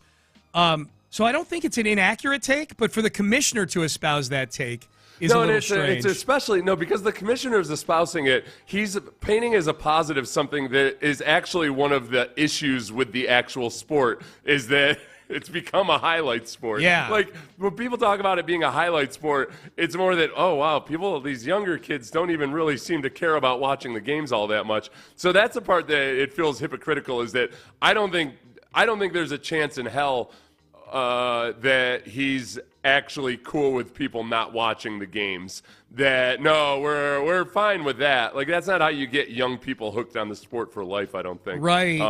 So yeah. He was catering or trying to give an acceptable answer to people that either refuse to pay or can't afford to pay for all the streaming services. It's honestly, man, we opened up Pandora's box in such an extreme way back when we were wanting a la carte and all of that. What people don't want to recognize, and this is what another reason I don't pile on ESPN, because a lot of people criticizing ESPN right now as they have to make cuts and everything are the very people who are contributing to ESPN having to make these cuts. Because, we as sports fans were getting a free ride from grandmas who only wanted to watch Lifetime or whatever for a long time. Yeah. They were paying for our basic ESPN cable subscriptions. That's right. Like, by a lot of people that had no interest in our sports content were paying for our free ride. So now that we have to pay our own way, it's kind of like, oh, I didn't, I didn't necessarily realize these were going to be the consequences. Have you gotten, with any of the services you subscribe to, have you gotten agitated about a price point to where you just went and canceled it because it was too much? It's not. I mean, for me, it's more, I'm constantly trying to be more, thoughtful about where I spend my money. Yeah, for sure. Yeah, so it's more of a, I just get to the, what am I trying to say? I was the opposite of penny wise and pound foolish, I feel like. I've always been good with bigger things, but some of the small things have accumulated up to the point where I'm like, what the hell am I doing in my life? Yeah. Why am I spending this much? Honestly, I think to myself, I could be giving that money to charity as opposed to $19.95 for something I use twice a year because I signed up to watch a baseball game and I forgot about it. Yeah. So I get agitated with myself. Yeah. So, it's not the price point per se, but it's that, I sign up for Apple TV for the specific reason to watch a baseball game. I forget to cancel it, and then 4 months later, I'm like, oh, yeah, I could have given that money to my nephew for his birthday or something. It bothers me. Yeah. I get that. I feel I don't like being duped into it. Yeah. And, I know it's my own fault. I know I should be more responsible, and yet I feel I'm being duped into buying a service that I'm not going to be using. No, I get what you're saying. I'm thinking more like the ones that I actually purposefully subscribe to. Like Netflix has gone up a bunch since you first started. But I think about Netflix, and I hope the good people at Netflix don't hear me and affect my account. They could keep going, and I'd still pay for Netflix because I use it all the time. It's that to me is very cheap for the amount that I watch it and use it, you know? This is where I am. I actually did this the other day. I was kind of on a walk. I was kind of trying to put a hierarchy on my streaming services or subscriptions. Yeah. And when it comes to streaming services / publications that I buy, by far the best bang for the buck for me personally is The Athletic. 100%. Like, by a long shot. 1,000%, yes. You know, yeah. when Chandler Rome was, criticizing radio hosts for not going to press conferences, my thought was, I pay you $8 a month to go to press conferences. Damn right. I got 3 sports Get to cover step here, my in, friend. Channy Poo. Yeah, Let's go. get scribbling there, you little, yeah. Because I'm on The Athletic every day, and it's $8 a month. I think that Netflix, I watch a lot of Netflix, but it varies, depending on whatever. So I think I get the bang for the buck out of that. The Houston Chronicle I use every single day, and yet I'm doing that thing that I'm doing for the rest of the publication, what my grandma used to do for ESPN. Yeah. Like, I'm not consuming much in the Chronicle other than sports, the biggest headline news, but then mostly sports stuff. Yeah, that's so me. Like the price point isn't like The Athletic by far for me is the best bang for the buck. You and I are on the same page on that. I think The Athletic is excellent. I think it's excellent. It's excellent. And then value. Amazon Prime, I get my money. Like, I pay for that. Yeah. I don't know. That pays for itself very, very And you got quickly. all kinds of services that come with that, too. Yeah. All right, Payne and Pendergast with you. Into the 9 o'clock hour we go. Let's circle back to the Texans. Let's take inventory on this injury situation. D'Amico Ryans talked about who the regulator is on defense for the Texans. Who is the regulator on offense for this team, though? We will hear from the Texans head coach coming up next. Oh, but first, I got to tell you.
KILT FM HD2 Houston. Insider access, exclusive content. Sports Radio 610. The Texans play here. An Odyssey sports station. Sports Radio 610 presents Payne and Pendergast. Payne and Pendergast with you on a Thursday. Sean and I would be horrible farmers. Sean and I were just talking about during the break. So our money is a lot. We make a lot more money during the football season. Yeah. And then all of a sudden, every March, it's because we're still getting paid in February for stuff we did in January. Yeah. Every March, we're like, hey, what the hell? What am I going to pay for college tuition with in this month? It's bad. So if you and I had like one big grain harvest a year, we'd be screwed. Come November, you're like, wait, whoa, Seth, where's all this money that was there last time? Ben, do not put a farm in the book of big business ideas for Payne and Pendergast. All right, we can be a farm, but it's got to be more diversified. Yeah, we got to have like multiple. We can't just be like grain farmers where you get your one big payday at the end of the season. So true. Oh, my God, yeah. Seth and I were telling Seth during the break, I'm like, we get our Texans game day pay and this check coming up. Oh, time to light those cigars with $100 bills. Let's go. I was so pissed off last March at the pay cut that I should have seen coming 12 months prior. Work you weren't doing anymore. That I totally knew was coming because it comes every year. It is true, man. Wait, whoa. Yeah. I call up Erin, our do everything. Our woman who does everything for us. Yeah. Hey, Erin. Hey. I'm not going to go into the HR portal. What the hell happened to my paycheck? Where's my bag? Oh, man, I love football season. All right. Here is, let's bring the mood down a little bit. Here's D'Amico Ryans on the entirety of the injury situation. This is a sobering one for the Houston Texans. Just start off just the injury update. Stover hurt his foot, so he'll miss some time. Really hate that. He's playing tough, physical, exactly how we want it done. So he'll miss some time. So we'll have to, upgrade our tight end room from that perspective. Andrews rolled his ankle, so he'll be day-to-day, see how that goes. Berrios and Kirk are doing well on their recovery. We'll see how they go this week. No timetable set right now for those guys. So the only ones out of all the guys he just named, and I like that he didn't name Stingley in that, Seth, with the, he was asked about injuries in general, and he wasn't even asked. Like, D'Amico came into the press conference that was and his said, opening statement. Yes, right? yeah, so he was unprompted. So I like that Stingley and there's at least nothing to the extent that he felt the need to inform us on it going on with Stingley and that hip. To me, and I think to you as well and to many people, it looked like it was affecting him in that game. We'll see. This will be a big injury report today because – we'll see if the Stingley thing is lingering at all. We'll get some clarity, I think. For sure, we'll get at least a little bit of clarity on Berrios and Kirk, who didn't practice at all last week. So keep in mind, if they're limited today, that's progress. Yeah. Kirk, initially, I believe it was reported as, I think the team said 2 weeks at least. So I guess there's some room for maneuvering there. Is like, do they mean he could be back in 2 weeks, or was he's going to be out at least 2 weeks? Berrios, a little bit of a mystery too.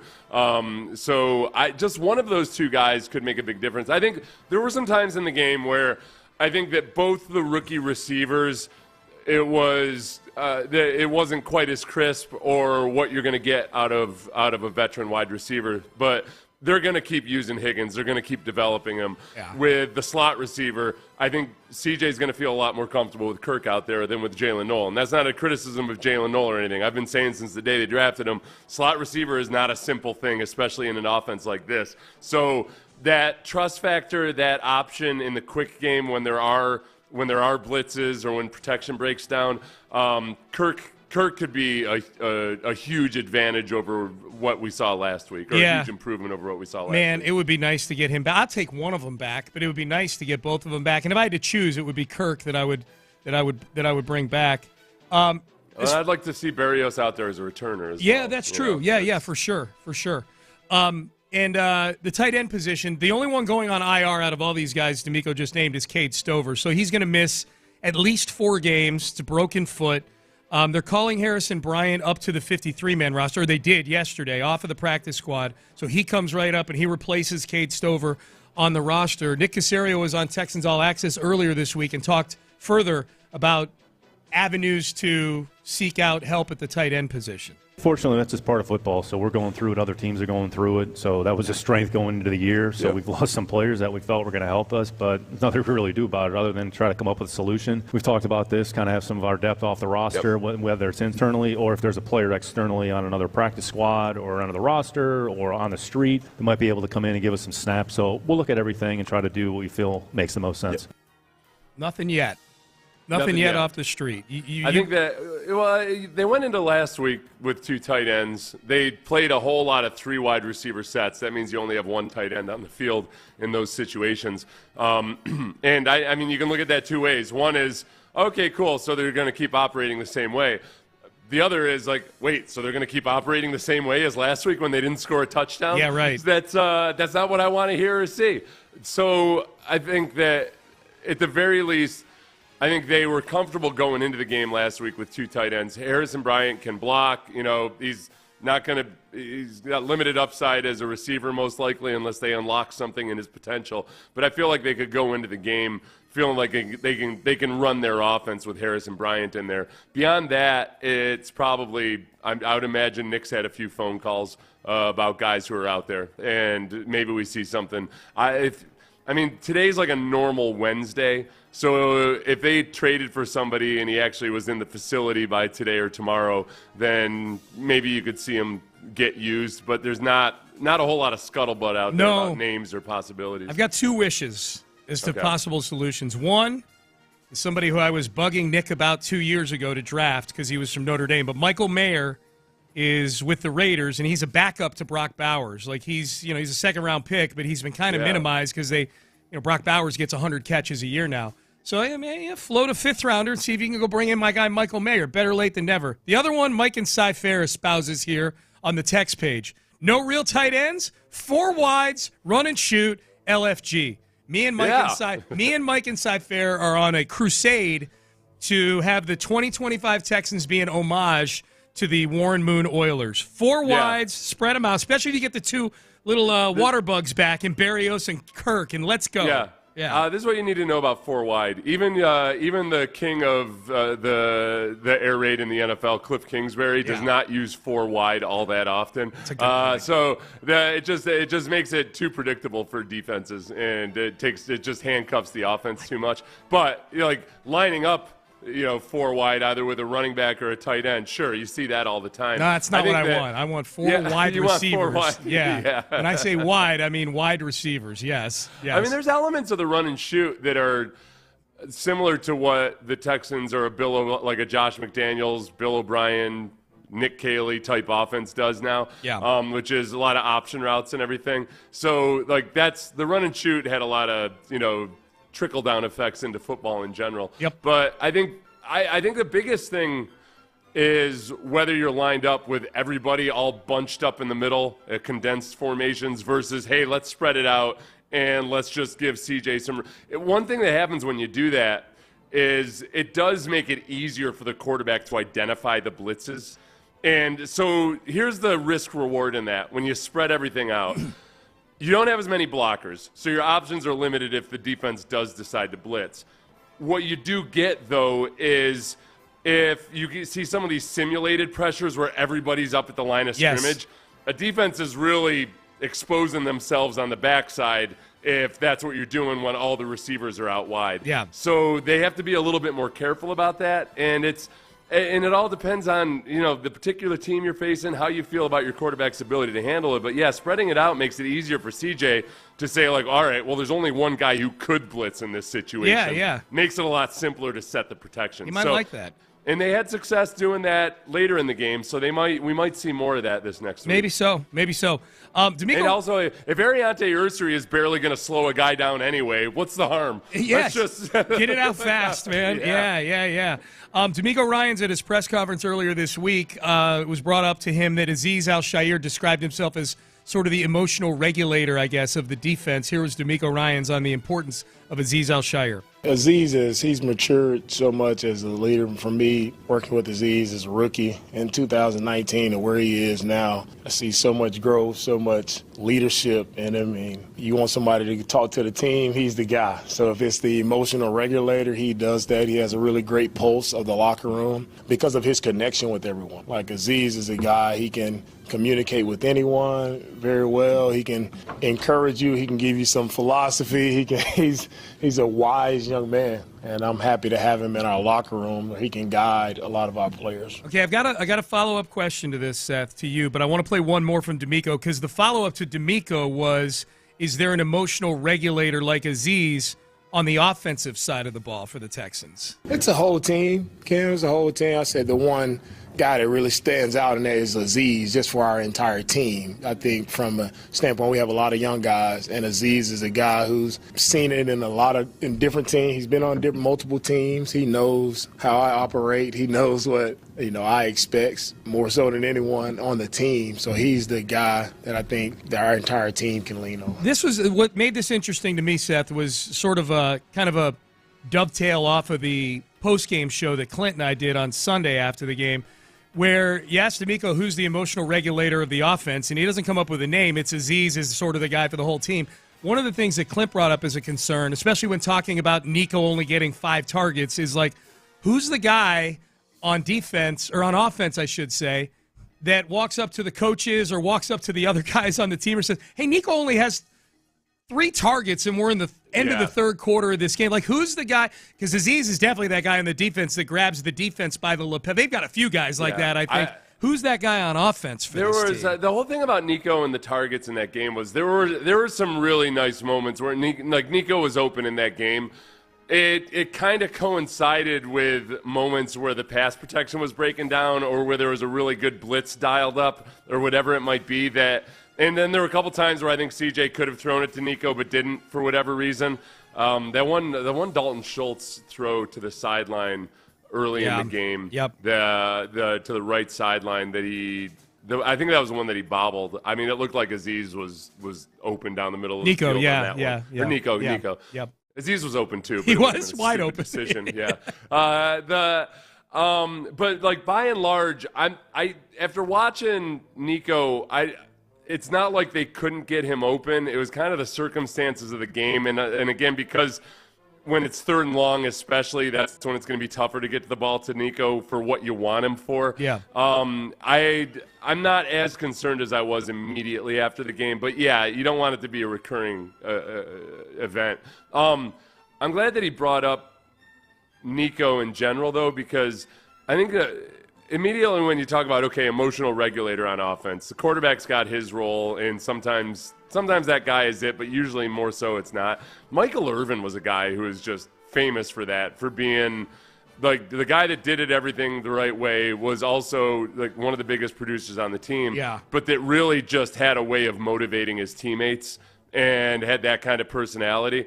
And I don't know if they have that guy on offense. I don't either, now. And he had the trust from the coaches to be able to be that guy too. Like, he had a great relationship with Jimmy Johnson. He's Jimmy Johnson's informant early in his career. What I was going to say. Like, he had such trust with Jimmy Johnson, and they outlined this in the second episode of the Cowboys documentary. I've not finished it yet. I got a few more episodes. But yeah, literally, Michael Irvin, who was a rookie in Tom Landry's last year, was a second-year guy in Jimmy Johnson's first year. So there's still all these old remnants of the old Cowboys in the locker room.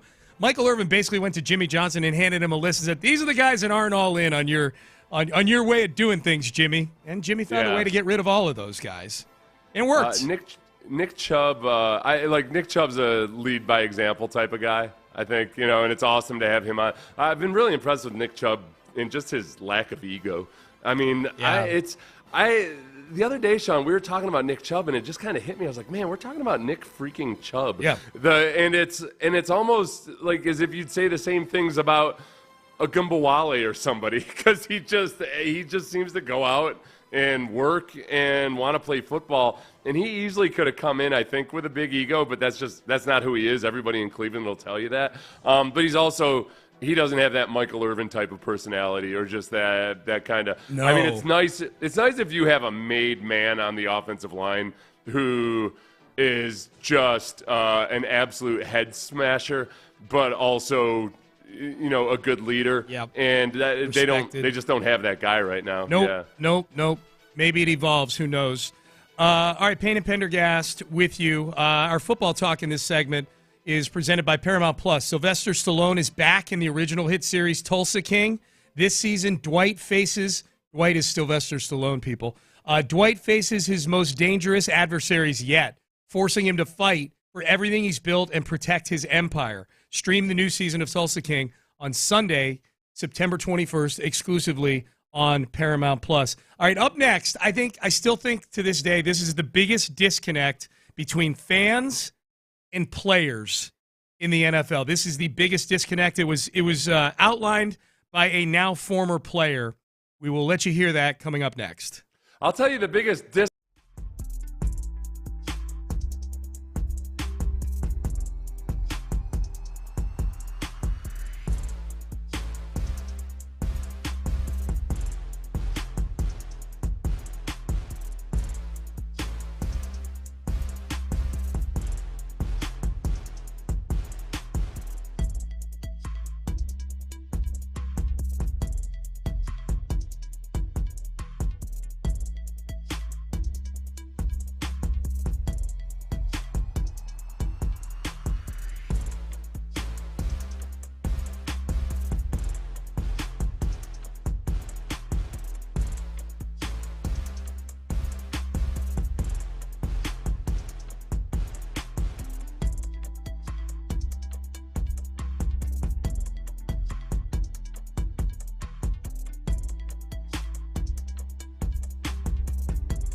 Payne and Pendergast is driven by West Point Lincoln of Sugarland on the Southwest Freeway. Exit Kirkwood and take the first U-turn at West Airport under the giant American flag. Sports Radio 610 presents Payne and Pendergast. Funny follow-up to the previous segment. Someone texts in, damn, so now CJ isn't an offensive leader? What are we talking about, fellas?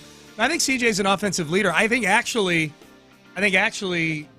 some of the quotes that we got from CJ in this press conference after the Rams game were actually very encouraging to me. We were talking about emotional regulator. Yeah. We weren't saying leader. Yeah. So it's not a direct synonym there. Yeah, right. And I think a lot of times your quarterback can't.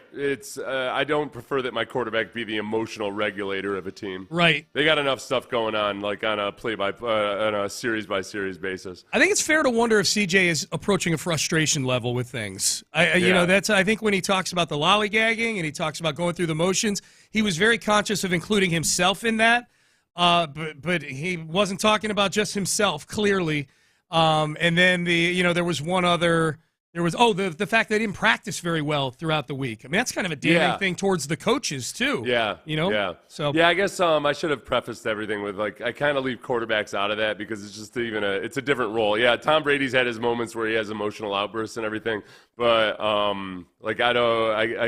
you look to some of the Patriots teams, various guys at times. I mean, like the guys that you kind of look at as the firebrands of the team. Gronkowski. Offenses are tricky. It's just not as simple as on defense. You can have a guy like Aziz who's got a bit of a wild, like a live wire element to him. Yeah. Because it was probably Andre Johnson for all those Kubiak teams, Mm-hmm. and Andre is largely not very demonstrative unless you piss him off. And then he gets very demonstrative. Ask Cortland Finnegan and ask Matt Schaub. He will either beat the crap out of you or he'll walk off the field at the end of a game. Yeah.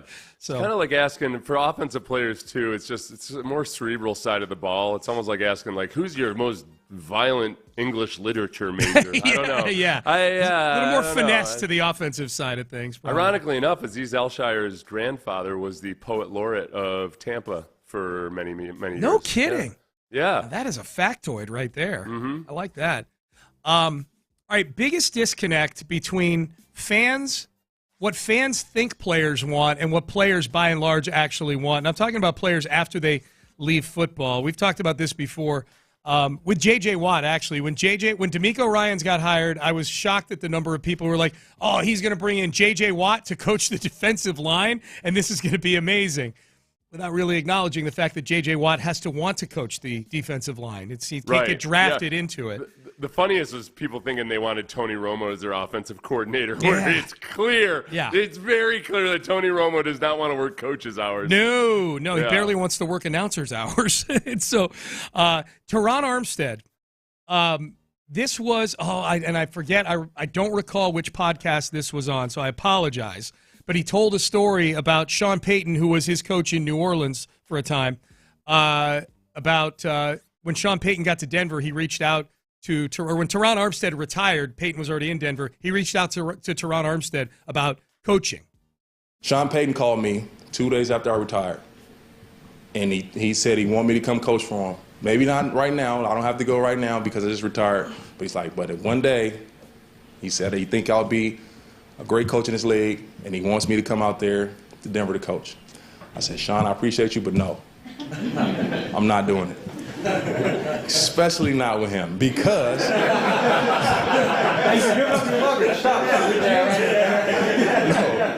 his hours are just, no, it's not for me. No. The thing is, too, because obviously the difference in hours especially in the offseason between the players and coaches is just it's such an extreme difference. But also it is, like most good players know that if they're going to go into coaching, that it's not necessarily a requirement of the job that you work those hours. It's partly also that the obsession takes over and that it's that kind of a job that it's almost like committing to the priesthood. Like I'm committing to more than just working long hours. Yeah. I'm committing to a whole lot of sacrifices. Celibacy. And I'm almost afraid that I might be like, I'm almost afraid that if I commit to coaching that I'm really going to like it. And then, because what goes alongside that too, and I don't think I understood this when I was done playing. I know there were reasons I didn't want to be a coach, but part of it is the losses are harder on coaches than on players. Players, you always have your own individual performance that you can analyze and that, you can feel bad about or good about.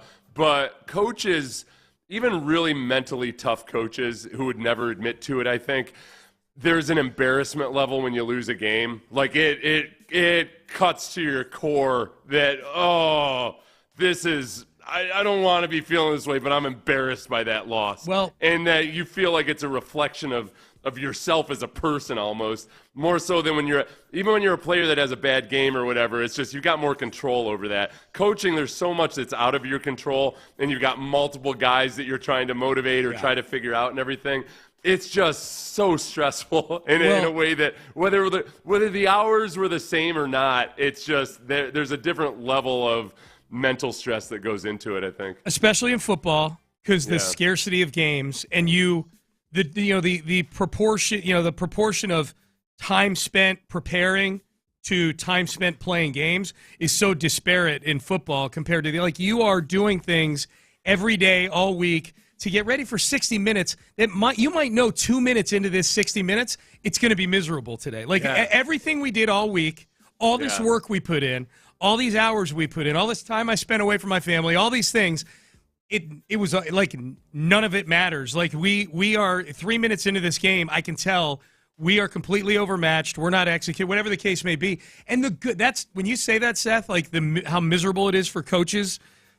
The good teams lose 6 games a year.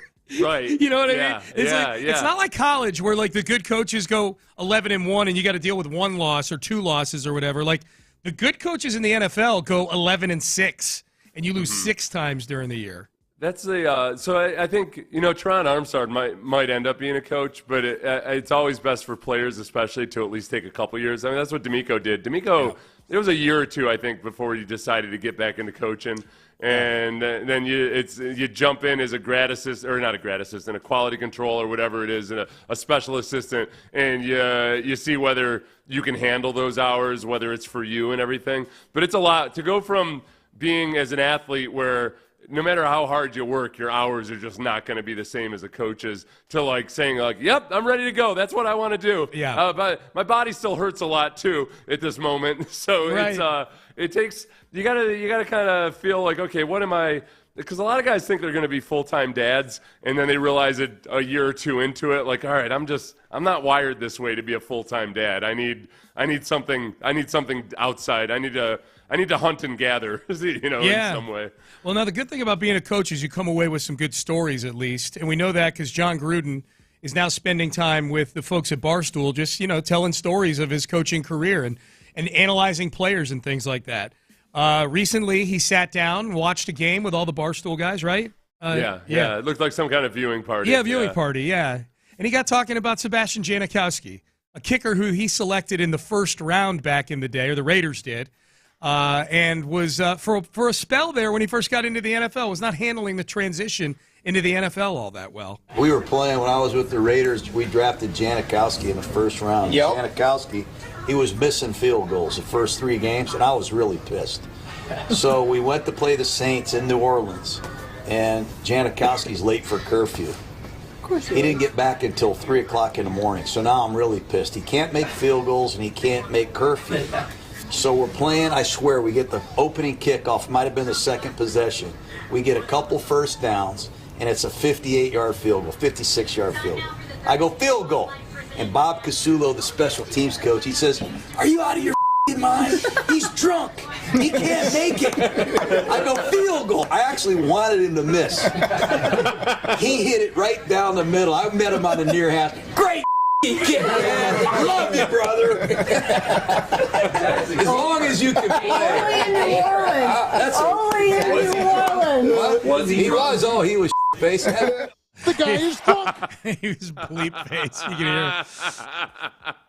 hear. That's I wonder how has he ever opened up Janikowski on his how he managed that part of his personality? I've never heard. It'd be a great podcast, though. And you know who would be a great person to do that podcast? John Gruden. I'd love to hear Gruden talking with Sebastian Janikowski about it. Janikowski wound up having That's the stuff that coaches have to factor in that the analytical charts don't tell you. Like, okay, great. I understand the game situation, but what do you do about the fact that your kicker, that you can actually smell alcohol on your kicker's breath? And he was, that's a real world thing, man. He ended up playing 17 seasons for the Raiders. I know. That's what's so crazy about it. Now, it's not like he was playing the most physically grueling position in all of sports. No. But he almost drank his way out of the league early on. That's the thing, you know. So remember too, did he have some kind of issue, a GHB scenario? He did. I remember the worst thing about that whole thing was the headline. The writers kept framing it as he was caught with the date rape drug GHB, which, like, all right, that's not the fair way to put that, because it implies that he had it. Like, people use it recreationally. Yeah. It's not like, but it made it seem like he was much worse than just a guy with substance abuse issues. June 22nd, 2000. This is the summer after he had been drafted in the first round by the Raiders. Like a couple months later, Sebastian Janikowski is unlikely to be deported, even if convicted on charges of possession of the quote date rape drug. And it said that in the headline, right? This is the first paragraph of the article I'm looking at, and the INS got involved. Immigration and Naturalization Service officials said Thursday that a resident alien with 5 years residency, such as Janikowski, probably would not face deportation until a second drug offense. No, I just remember, it's one of those things, it's like dicey to get in and be like, hey. Lots of people use GHG for a good time. Yeah. But that it was unfair that they kept calling it a date rape drug, because it wasn't. You can use lots of drugs for various different reasons, but it was almost implying an intent behind why he had the GHB. They do it in this article. Like he was going to be a Darren Sharper or something. Florida State Police arrested Janikowski this week and charged him with possession of the designer drug GHB, also known as the date rape drug. So there you go. Yeah. It was 25 years ago, so I don't think we're doing anything irresponsible by reading these articles from back in 2000. But that's... Well, no, we're citing the fact that it wasn't fair that they were doing it. But that happened a couple months after he was drafted in the first round as a kicker. And then, according to Gruden, the guy gets to his rookie season, and he's still going out in the French Quarter till 3 in the morning.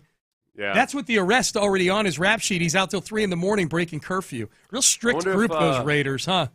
Yeah. To say nothing of drafting a kicker in the kicker in the first round. Yeah.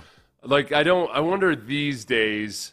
I don't think there's any teams that would quite have the tolerance for. He might not get drafted higher than the 5th round with kind of the known rap sheet and or just like reports from his college and everything. They'd have a lot of intel on him in 2025. Way more than they had back in 2000 probably.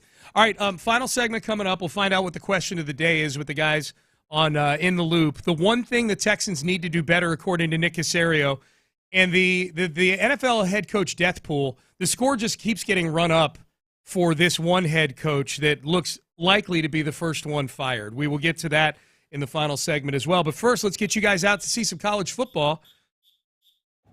There we go. Strike up the band. Cougs, Buffaloes, Friday, TDCU Stadium. It's Friday. That's tomorrow, 6:30 p.m. You still got time to get tickets. Ticket sales going really well for this thing. You are going to want to get in on tickets to the Cougs and the Buffs tomorrow night at TDCU Stadium. It's Hispanic Heritage Night. Head coach Deion Sanders bringing the Buffs to H-Town to take on the Cougs. So you get to see Coach Prime's team going up against your University of Houston Cougars. Don't miss the Great Hispanic Heritage Halftime Show. The Spirit of Houston will perform songs.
Karam Injury Lawyers Studios. Sports Radio 610 presents Payne and Pendergast. Hi, Payne and Pendergast with you. Hey, we should mention this real quick. We mentioned it earlier in the show, but there may be some of you who were listening later yesterday and contributed to our charitable effort with the Barbara Bush Houston Literacy Foundation. You deserve to hear what the results were of it. We were raising money to be able to buy books for underprivileged kids who don't have any books in their home. 61% of kids in Houston don't have a single book in the home. We raised $46,000 yesterday, thanks to all of you that contributed or got word out about it. $46,000 means over 1,500 home libraries for kids that are going to be bought and selected by them. So they get to pick their books, and they're going to do that later on this year. So big thank you to everybody who contributed to that.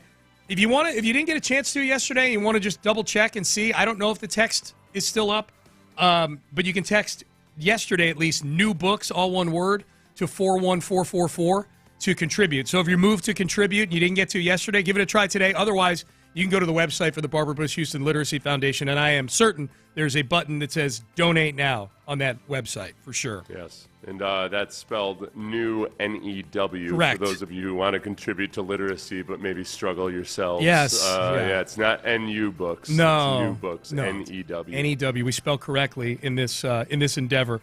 Here was Nick Caserio on Texans All Access. What's the one thing the Texans need to do better if they're going to beat Tampa Bay? We just have to play Houston Texan football and just play disciplined football and focus on the little things. I mean, when you go back and look at some of the plays, I mean, if I was covering you man-to-man coverage and that was my assignment, my eyes are somewhere else, right, that leads to a big play. I mean, that's fixable. That's correctable. So the key is, as a player, don't try to do too much. Just do the things that you're coached to do. I think sometimes, especially on week one, you're so amped up, you're trying to do more than you really need to do. Just go out there and focus on your assignment, each play, and then at the end of the game, hopefully look at the scoreboard, and, we've had more good plays than they have. We brought up the Petrie play on 3rd and 8. Yeah. Nick may have also been referring to the Lassiter, the Davis Allen touchdown there. Yeah, 100%. And I think the cool thing about that is that I think the game plan in that game was, hey, Stafford hasn't practiced much. He's got back concerns. They're probably going to try to run the football. Let's stuff the run and force him into the pass, and then there we've got him right where we want him. The first part of the plan went incredibly well. But the problem is it went too well. They shut down the rushing attack very, very effectively, but they lost sight of just playing intelligent football. And Stafford was really good on play action in that game. Very, very good on play action in that game. And it was obvious, that the Texans suffered from it. I think some of that is at least partly also, like Nick was saying, it's week one, guys are amped up, you're trying to do everything. But then, again, I'm not going to be a grumpy old man about it, but guys just don't play that much real football during the preseason.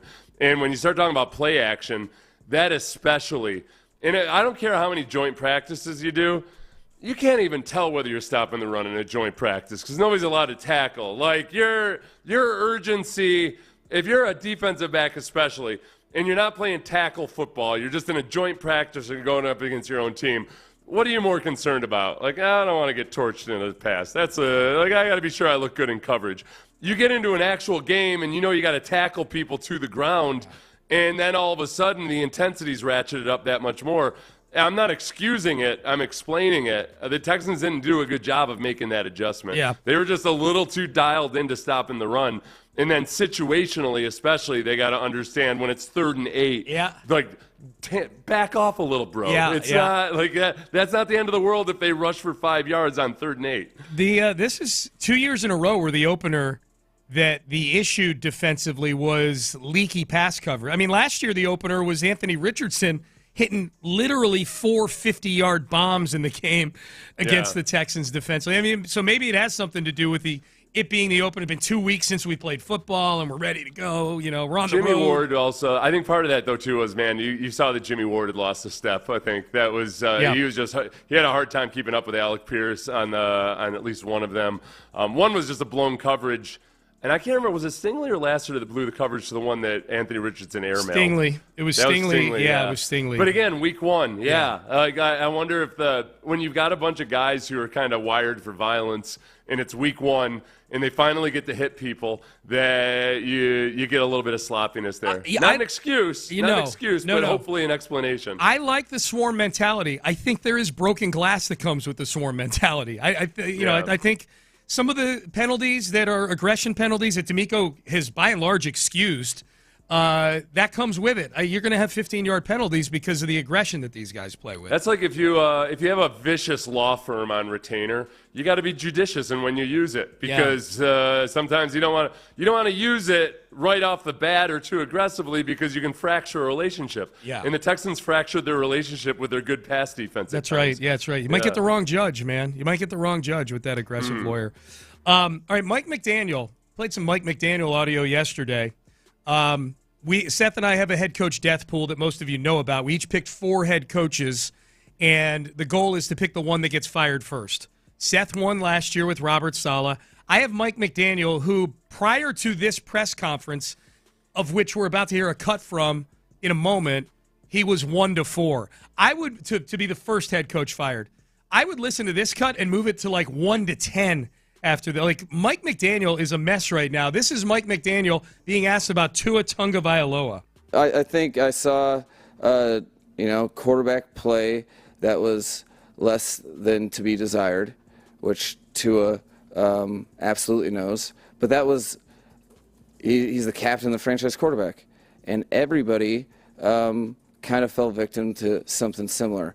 I also know that he's very, very much like most quarterbacks, to be honest, where you're putting a lot of work into something and your first time doing it for a collective 4 quarters in months, you're not at your best. My biggest thing is I don't want to make the same mistakes twice. I don't want to have things happen for no reason or in vain. You make them purposeful by improving upon the things that you failed at, and then making sure that your teammates do the same. So he's comfortable with that. In terms of it, we need to be better collectively. He and everybody else needs to be better for us to get done what we want to get done. I need to. I need to bend at that. I need to go look at the transcript of the Dolphins press conferences and see if they actually transcribe all the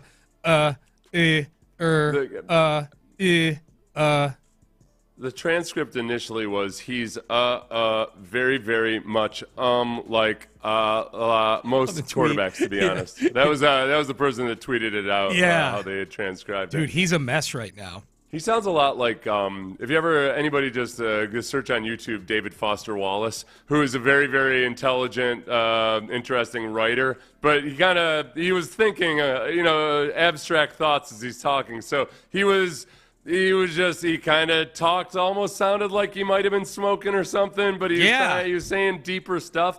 I don't think David Foster Wallace would have been a good head football coach. I think he was really good at what he did as a writer, but it's different when you're a head football coach, I think. I feel like this is the problem is I recognize this trait. Mike McDaniel played at Yale, and I think he's perpetually, to me, sounds like the athlete who's in a comparative literature class and trying to keep up. That just like, oh boy, I gotta try to sound like I'm saying something deep here. We're too far upon that analogy that I thought sure the Great Depression and so forth. So Gatsby. Yes. It sounds very specific. It sounds like me in my comparative literature class. I'm feeling something here. That's funny. I was wondering if that was just Ivy League shade. Yeah. No, that was just me. Yeah, like any of me or any of my classmates at a You're sympathizing with Mike McDaniel right now. Yeah. Class full of valedictorians. Absolutely. Oh, really? We have to look back to the old rule. You know what? advice for the kids. This is what because when I got to school, I didn't have the background that some of these kids did, because I did I took several English classes, like comparative literature and stuff, and I realized early on, I'm like, oh, these highfalutin bastards they're doing the same thing we do, which is they're quoting Fletch or they're quoting Animal House. They're just doing it with books. Yeah. Like, once that hit, I was like, oh, that's all they're doing. I can do they're this. They're just doing the exact same thing. Oh, as long as you read the book, they're pulling some Chaucer quote or something out of their butts the same way I can recite the entire script of Animal House. Yeah, okay. yeah. So Seth is like, heretofore, ipso facto, Mr. Blutarski, 0.0. Yes, yes. Like the dude at the bar in Good Will Hunting. Oh, that guy. That guy. Yeah, he did not do any favors for Ivy Leaguers. Speaking of Ivy Leaguers, you'll be serving me and my kids fries on a ski trip, is what he told Matt Damon. I'm going to have to go watch Good Will Hunting. Not to hijack, yeah, but Seth was talking about Ivy League. Did you see what Ryan Fitzpatrick said? I did. That is awesome. What did he say? He said he took kind of a mental, I guess, arithmetic toll, accounting is what the word I was looking for, of his 8 roommates at Harvard, and he ranks 6th in terms of career income. Oh, wow. Yeah. The guy, his first roommate. The guy who invented Airbnb was one of his 8 roommates. His first roommate. Yeah, and he didn't even realize. He it sounded like on this podcast he hadn't kept up with the guy. And he's like, I went and checked, and it turns out the guy invented Airbnb. $8 billion $8 billion.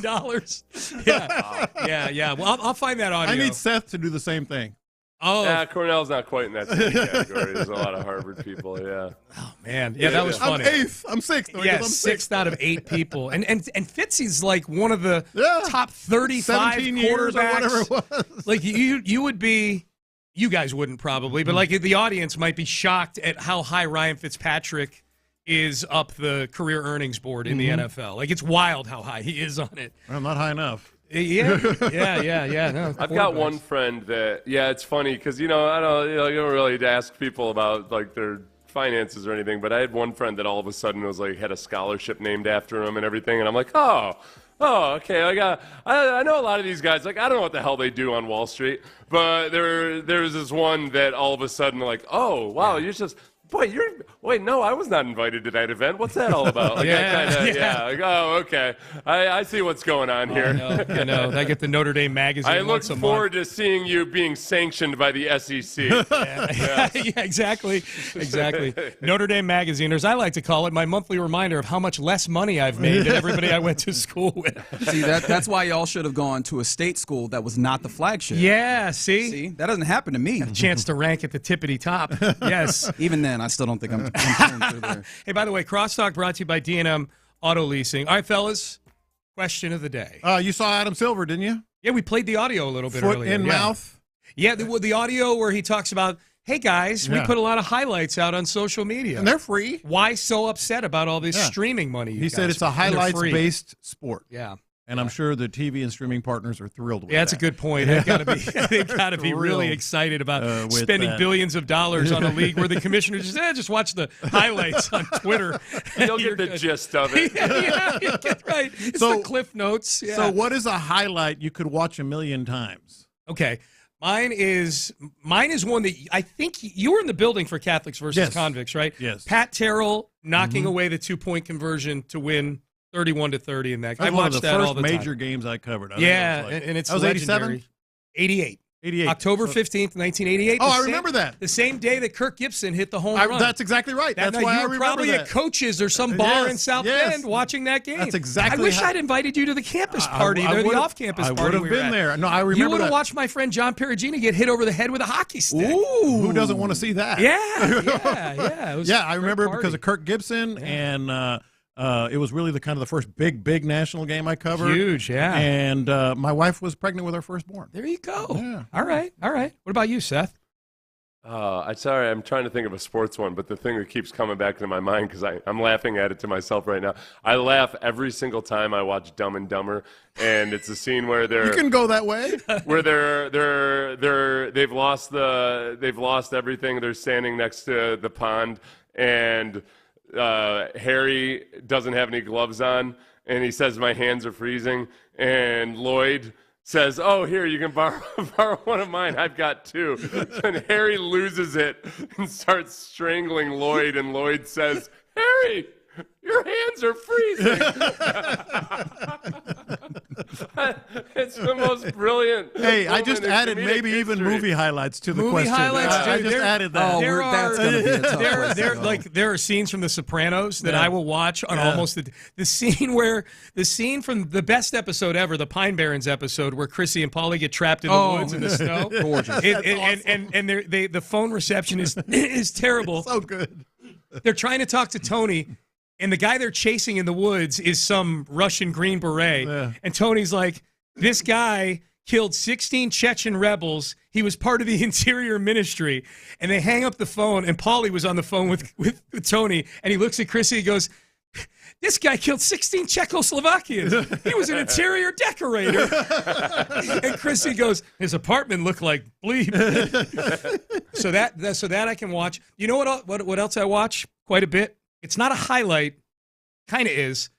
Since the Texans have become good again, I go back and watch the night that C.J. Stroud and Will Anderson got drafted. That 10 minutes. That's a weird one. That 10 minutes where C.J. gets picked, they interview him, and then the Texans trade up to get Will Anderson. Yeah. I mean, I was in the crowd at Miller Outdoor Theater with my in-laws and with Amy, and you could, they've got the cameras at Miller Outdoor, and just reliving that, because it's been, I know they haven't been to a Super Bowl or an AFC title game yet, but that has been to this point a transformative 10 minutes in where this franchise is, especially compared to where it was the 3 years before that. So I watched that one a lot. That's an interesting highlight, air quotes. Yeah, I know, that's what I'm saying. Like, I don't know if the semantics of highlight fit that. No, I think that fits the ethos, though. Just something that you could go back to, and it seems like you do. I do. I go back and watch that quite a bit, man, just to go back and relive that, because I think they hit on both those guys. Is that when you just like, I need a little dopamine hit. Let me go. Yeah, sometimes. Let me pull up YouTube right quick. Sometimes, yeah. Sometimes the algorithm feeds it to me, you know? That's like, nice. You haven't watched this in a month. I feel like you need this here. Yeah.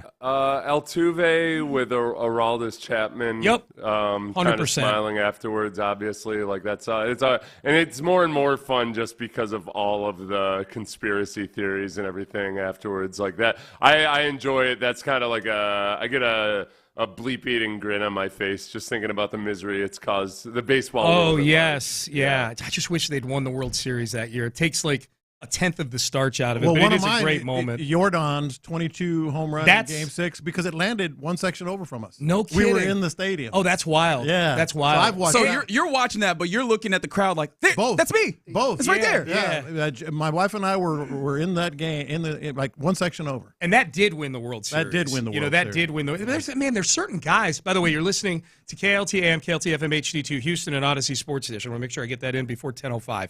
And Crosstalk is brought to you by D&M Leasing. Check all the boxes. Yeah. There's certain guys that you could do a whole show of like picking a highlight, like you do maybe not a whole show, but I feel like you do an hour on Andre Johnson highlights throughout the years. J.J. Watt I asked you. J.J. Watt 2014. highlights. You could do just a show on J.J. and Andre highlights. Yeah. Crazy. Crazy. My favorite Andre is the one where 5 guys bounced off of him. I think it was only 3, but I like to tell my kids it was 5. Is it a good story if you don't tweak it up a little bit? You know, you got to amp Arizona it up. Cardinals. Arizona Cardinals 2009. I remember very proudly because I came in the next day. We were doing the show. Yeah. And I said, when he makes it into the Hall of Fame, that highlight is going to be shown repeatedly. Yes. And sure enough. You nailed it, man. You absolutely nailed it. All right. And I like the safety in the inaugural game against the Cowboys to make it 19-10. Certainly. I actually do rewatch that one. I'm not just saying that to blow smoke up Seth's skirt here. I like rewatching that because the crowd was incredible at that game. Yeah. That inaugural game for the Texans, it's like that game was played on a different planet when it comes to the crowd. That was incredible. 100%. Yeah, incredible crowd that night.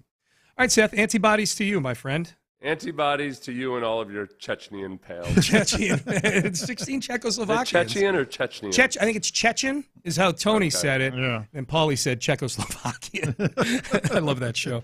All right, we're done. We're out of time. I gave you your FCC disclaimer, so let's get right to it. Reggie Atatula, John Lopez, Figgy Fig. They are in the loop, and they start now. You're damn skippy. We start now. Happy Thursday to you. You are indeed in the loop. Shout out to the fellas on the morning show. Appreciate that crosstalk brought to you by D&M Auto Leasing. It's always a pleasure, and a pleasure to be with you here on these airwaves. So you please get involved. We always enjoy it. The text line is 713-572-4610.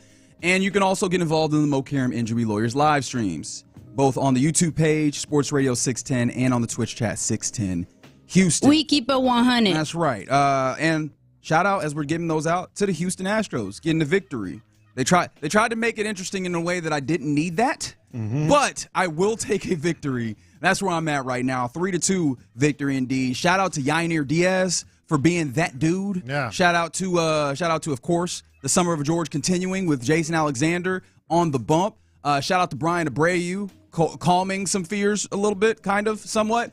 But yeah, just absolutely needed all the way around. We could talk more about that game, or we could play a little game that John Lopez has set up for us, which is kind of an Well, it either ties or. in with the game. Well, of course. It ties in directly with the game. I'm not just letting you play a game right out the chute for no reason.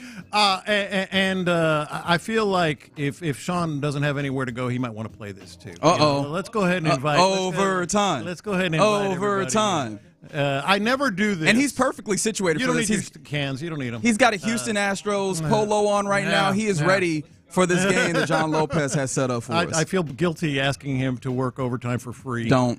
Because he does nothing for free. I don't view it as that's true. I got your first. I got your first beer at Lizard. But I don't view it as work. Let's go. So this is very much last night related, and it's the easiest thing in the world. And I never really do this game, but this game is very prominent. The blind player A versus player B thing. Oh, okay. This is the like Nick what Wright they special. do in March Madness. Yeah, where they put the resumes of the two teams up. Yeah, okay. Tail of the tape. All right, even. the category is big game needed on the mound. Okay. Player A since the end of July. 3-0. The team is 7-0 with a 2.20 ERA and 35 strikeouts. He's giving us all the information we need. Player B, 1-5. The team is 1-6 with a 5.95 ERA and 30 strikeouts. Yeah, no, I know this. You're going to know them all, by the way. Yeah, no, but the Jason Alexander one, they were touting that in the post game last night. Okay. Jason Alexander's player A, and the senioritis Framber Valdez is player B. That is Isn't that chilling. amazing? That is chilling. 6 weeks.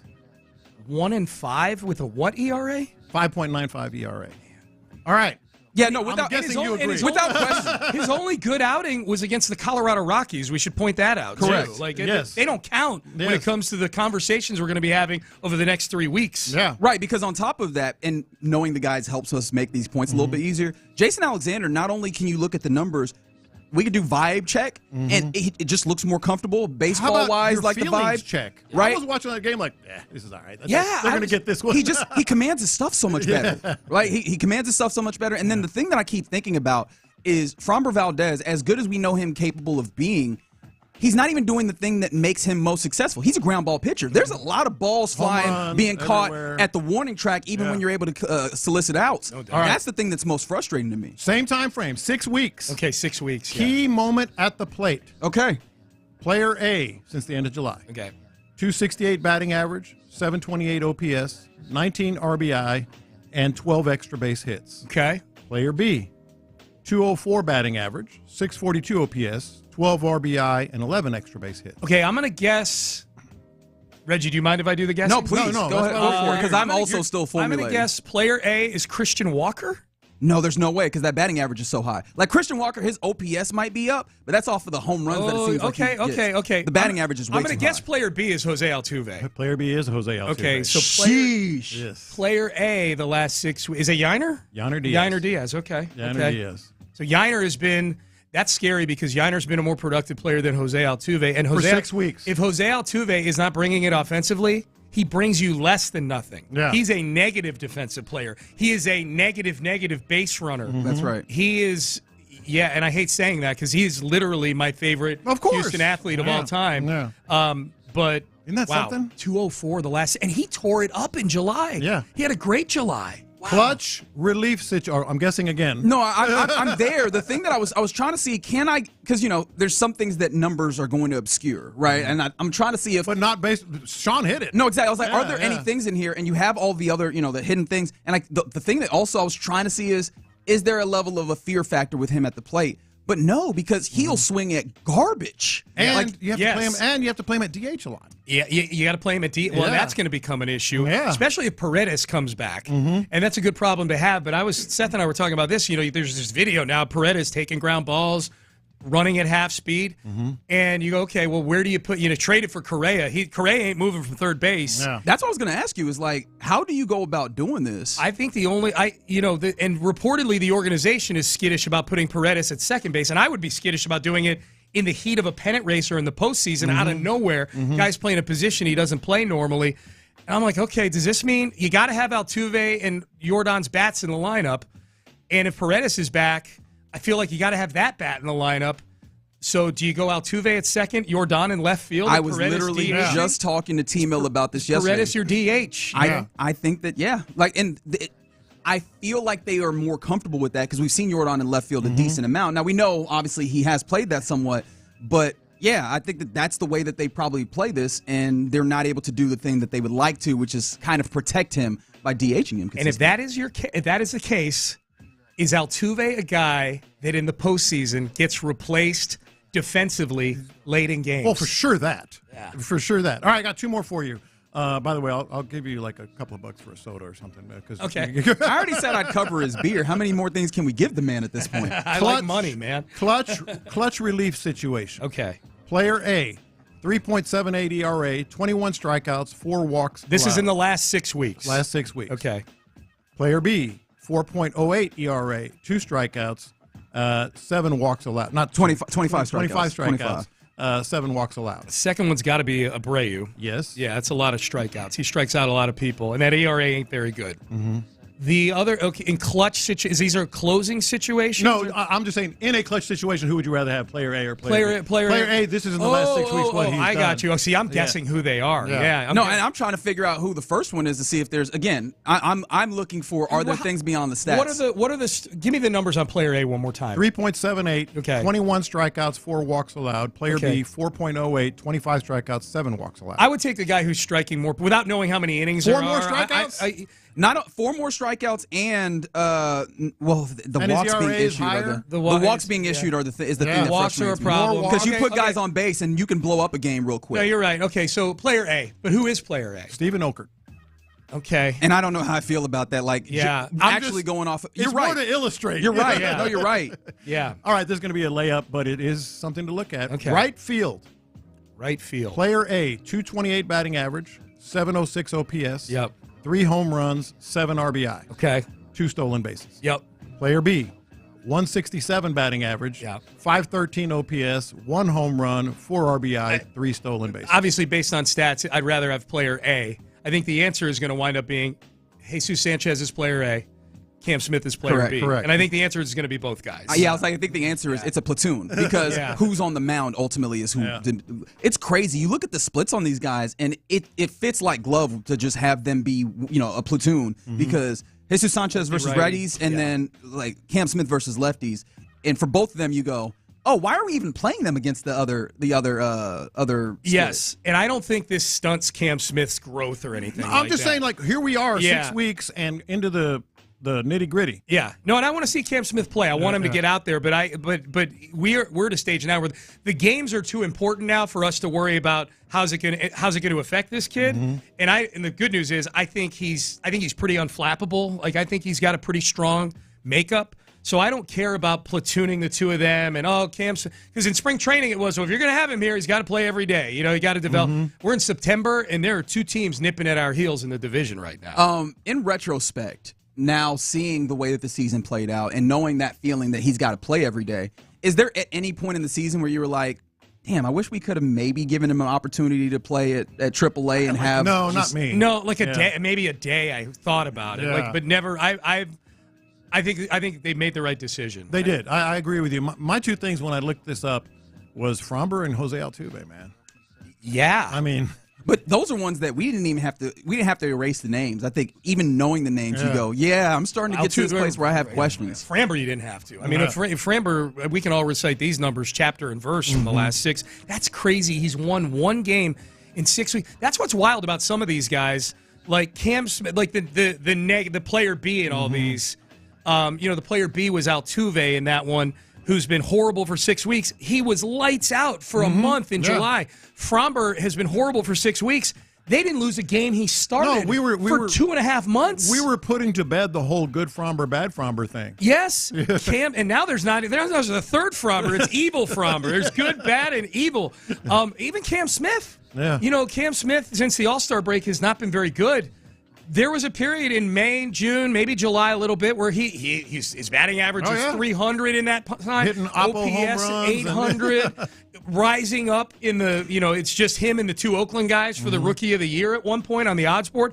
And they these are all guys who have, and who was the other, and Bryan Abreu. Yeah. Bryan Abreu, another one. Like the first 7 times he got in there, once Hader got hurt, he was good. Saved games. These last 4 games before last night have not destroyed. He's still got an ERA like in the 2s somewhere, but he was a guy who was hovering around at 1 ERA. Yes. So these are, I guess the good news with all these guys is, okay, just prior to this 6-week period that we're using here for this exercise, they were all playing all-star level baseball. Yes.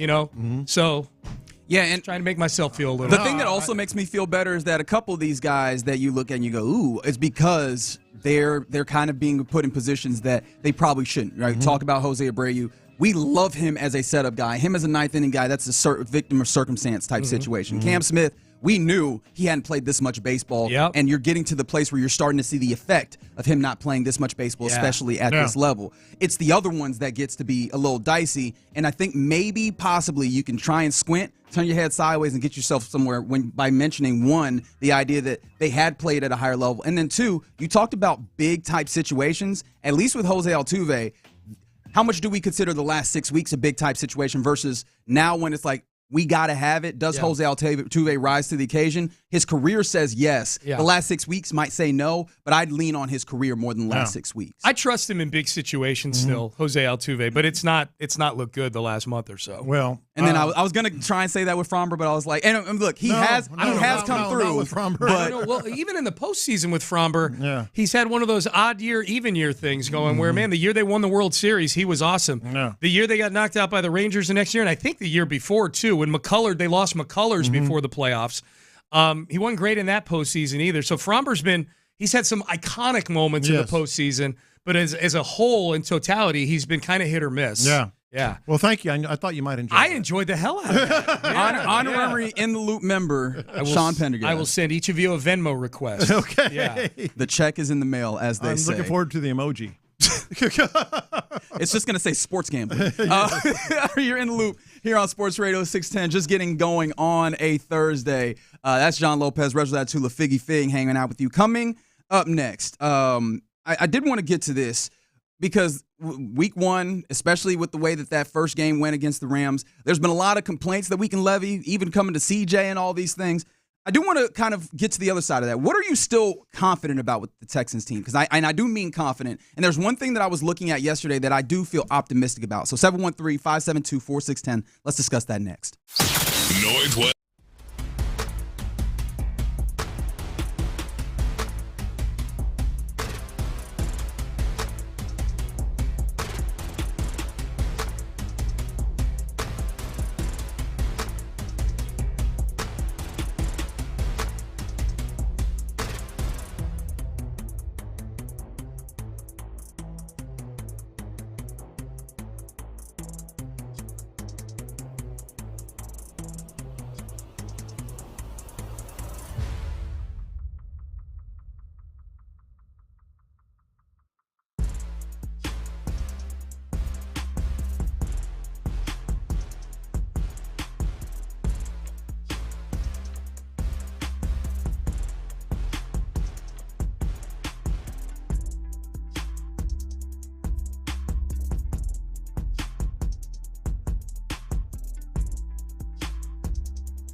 Houston, let's get in the loop. You better get ready because we're going to show up and show out. With John Lopez and Reggie Atatula. Always live, always local. So what do I do? Just take a nose hit? Just take a good whiff of that. It's my first. Whoa! God almighty. You're in the loop on Houston Sports Leader, Sports Radio 610. Yeah, you're in the loop here on Sports Radio 610. Appreciate you rocking with us on this Thursday. That's John Lopez. I'm Reginald Atatula. And then we got Figgy Fig on the ones and twos looking like Dennis Green going back in the day. Solid? Not bad? Threw me for a loop. Okay, all right. Very solid. No, it's very solid, but threw me for a loop. But it's a good cap. For those who are not watching, Figgy's wearing a ball cap. Nice one, too. Yeah, got it from Academy. Yeah, UH, Houston Cougar hat. He's getting ready for the Cougs taking on the Colorado Buffaloes tomorrow evening. Have you ever worn a hat? I used to always wear I'm hats. talking about here. I'm talking about here. Yeah. He's absolutely, you have not. Like that? absolutely worn a hat. I'm going to have to go through the YouTube In videos to show you. the last year, he's worn a hat. What are you talking about? I wore a hat last week. You did not. I didn't wear this hat last week, but I'll be wearing hats. I've often said Lopez is the most observant individual here at Sports Radio. It's what I do best, really. It really is. As evidenced by this very moment. observant. I just can't wear hats as much when I have my hair in a ponytail or have it up. All right. Get involved. 713-572-4610. What are you still confident about with this Texans team? There's been a lot of frustration, and in some ways, rightfully so, after the Texans came out after a full offseason of everything, getting ready, gearing up for a season, all the new the renewed expectations for the Houston Texans. And then week one, it felt like a wet blanket, right? Like obviously that's not the entirety of it, but we understand how that made us feel. And so there's been a lot of the conversations, the offensive line, some of the inabilities of some things, even the expectations that we have of CJ and how it feels like he's not quite met them, and how some people are taking that to certain levels on their larger overarching view of him. However, I did want to get to what are you still confident about with this Texans team? 713-572-4610. Are we taking away most of the defense here? I mean, we can make mention of it because I think the defense comes into play after. Pass rush is number one, obviously. I think so. Yeah, I think absolutely, especially because. So if we kind of take that out, like the obvious Will Anderson, Danielle Hunter. Before we move on with that, are you still like 100% peak? Like even as you saw a team capable of basically deciding that we are going to take them out of the game by getting the ball out really quickly. No, and other teams are going to try to do that. Baker Mayfield gets rid of the ball very, very quickly. Except when he doesn't, because he be running around. Well, he does do that a lot, but that's more just his style. But in terms of releasing the ball under pressure, he gets it out. And releasing the ball, so yeah, there are going to be more people trying that, but I have lost zero confidence in the number of pressures and sacks that these edge rushers are going to. While we're at the defensive side, can I throw one out there and get your gauge on it? Coverage. We'll start specifically on the outside. Still feel great about that, right? Yes. Stingley, Kamari Lassiter. I'm guessing you would lean more to that was a one-time thing with the particular emphasis that it seemed the Texans had on stopping the run, and maybe that's what got their eyes off the prize at times. Yeah, no, I'm very confident in that. When you raised this question, I immediately went to things that didn't necessarily go well. Things that did not necessarily go well. Again, coverage didn't go all that well, and there was we more the can go middle into field. the interior. Yeah. Like, is there any level of confidence with any of those? Okay, so let's go there then. The things that didn't necessarily go well to me was nickel, especially Petrie on the crossing route that was the fateful one there at the end of the game. Actually, I think the more faithful one was the one where he tried to get Puka, and Puka got him to the outside on what I remember was a corner route, I believe. But I'm talking about that was ball game. Yeah. That was it.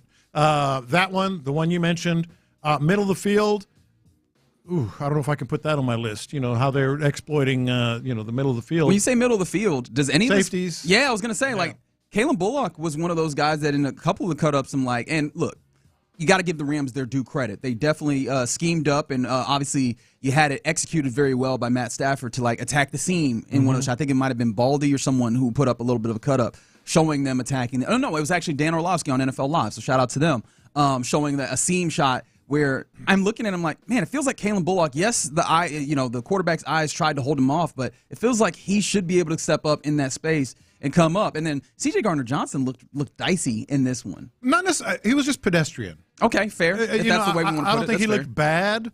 but he didn't, take people's heads off either, or come up with a big play in the secondary. He was sort of just middle of the road. So here's where I'm going with the things that were sort of alarming. That you still have confidence. That you still have confidence Okay. in.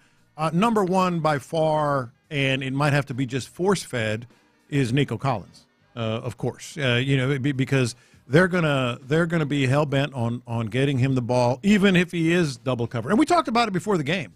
I was saying, trust him, just throw the ball up there, let your big guy go get it.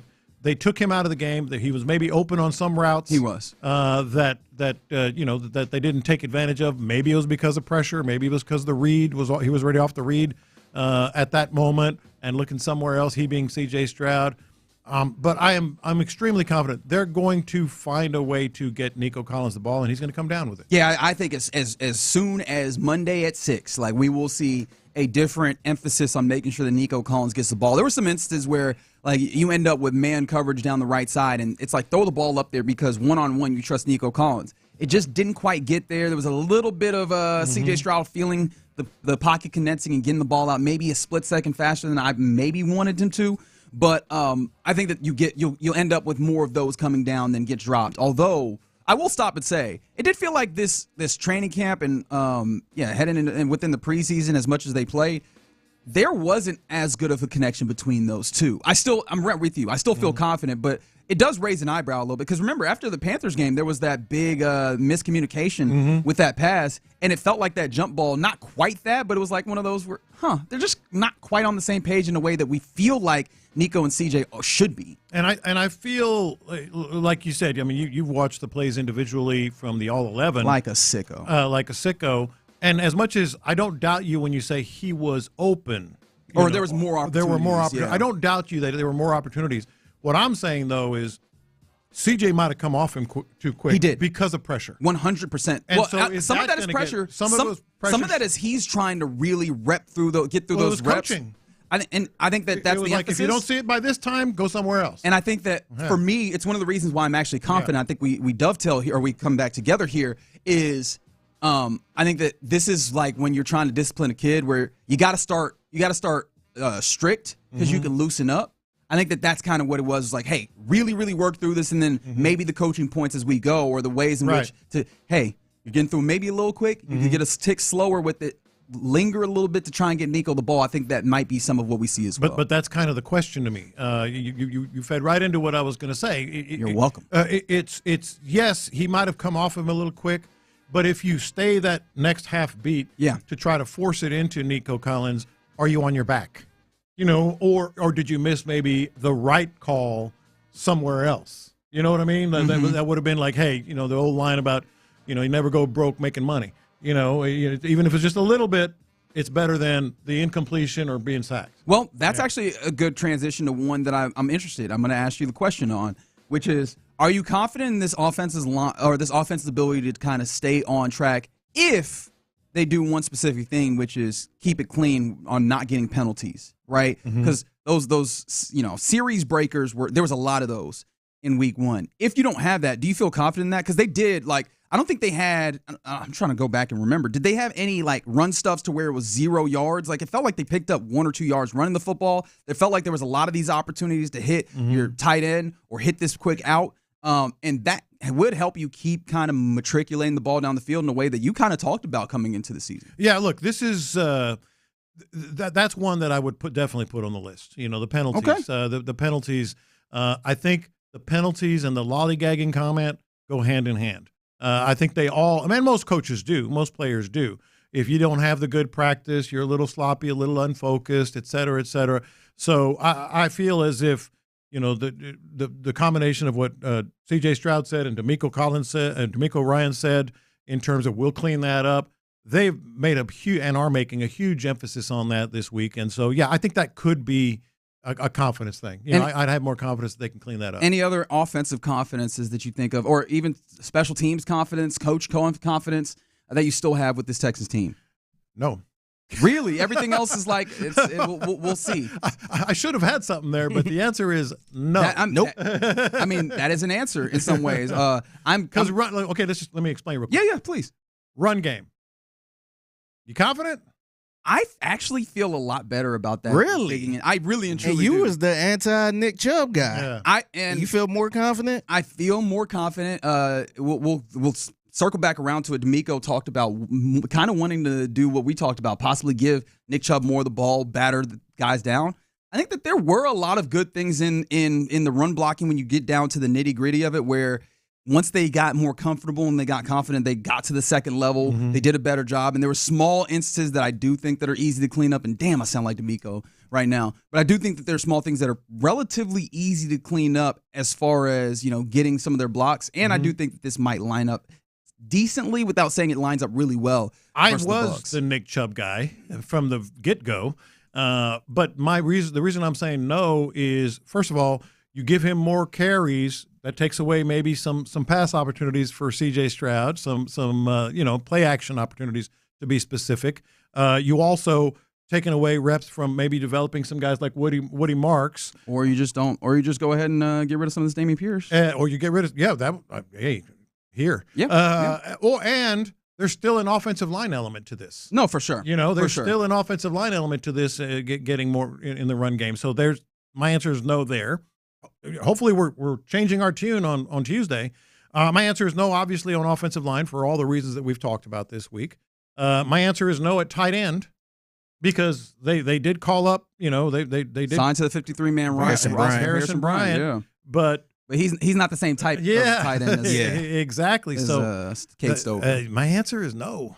All right, we'll have to see if week 2 can provide us with some confidence, but we'll see. It's interesting because, again, the responses that we got, I'm confident that I will be disappointed, confident that they will stress me out every day, fully confident the Texans will suck again. I was just like, goodness gracious, like this is where at least some of the Texans fan base is when it comes to like finding some confidence with this team. So they're definitely going to need to prove it, but what better time than a whiteout on Monday Night Football at home with your home opener, which you'll be able to hear right here on Sports Radio 610. All right, you're in the loop. Coming up next, inspired by Adam Silver and the words that he had in a press conference talking about how available the NBA is to their fans. What's a highlight that you could watch 1,000,000 times over? 713-572-4610. Let's talk about it next. The Texans home opener.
odoo.com. That's ODOO.com.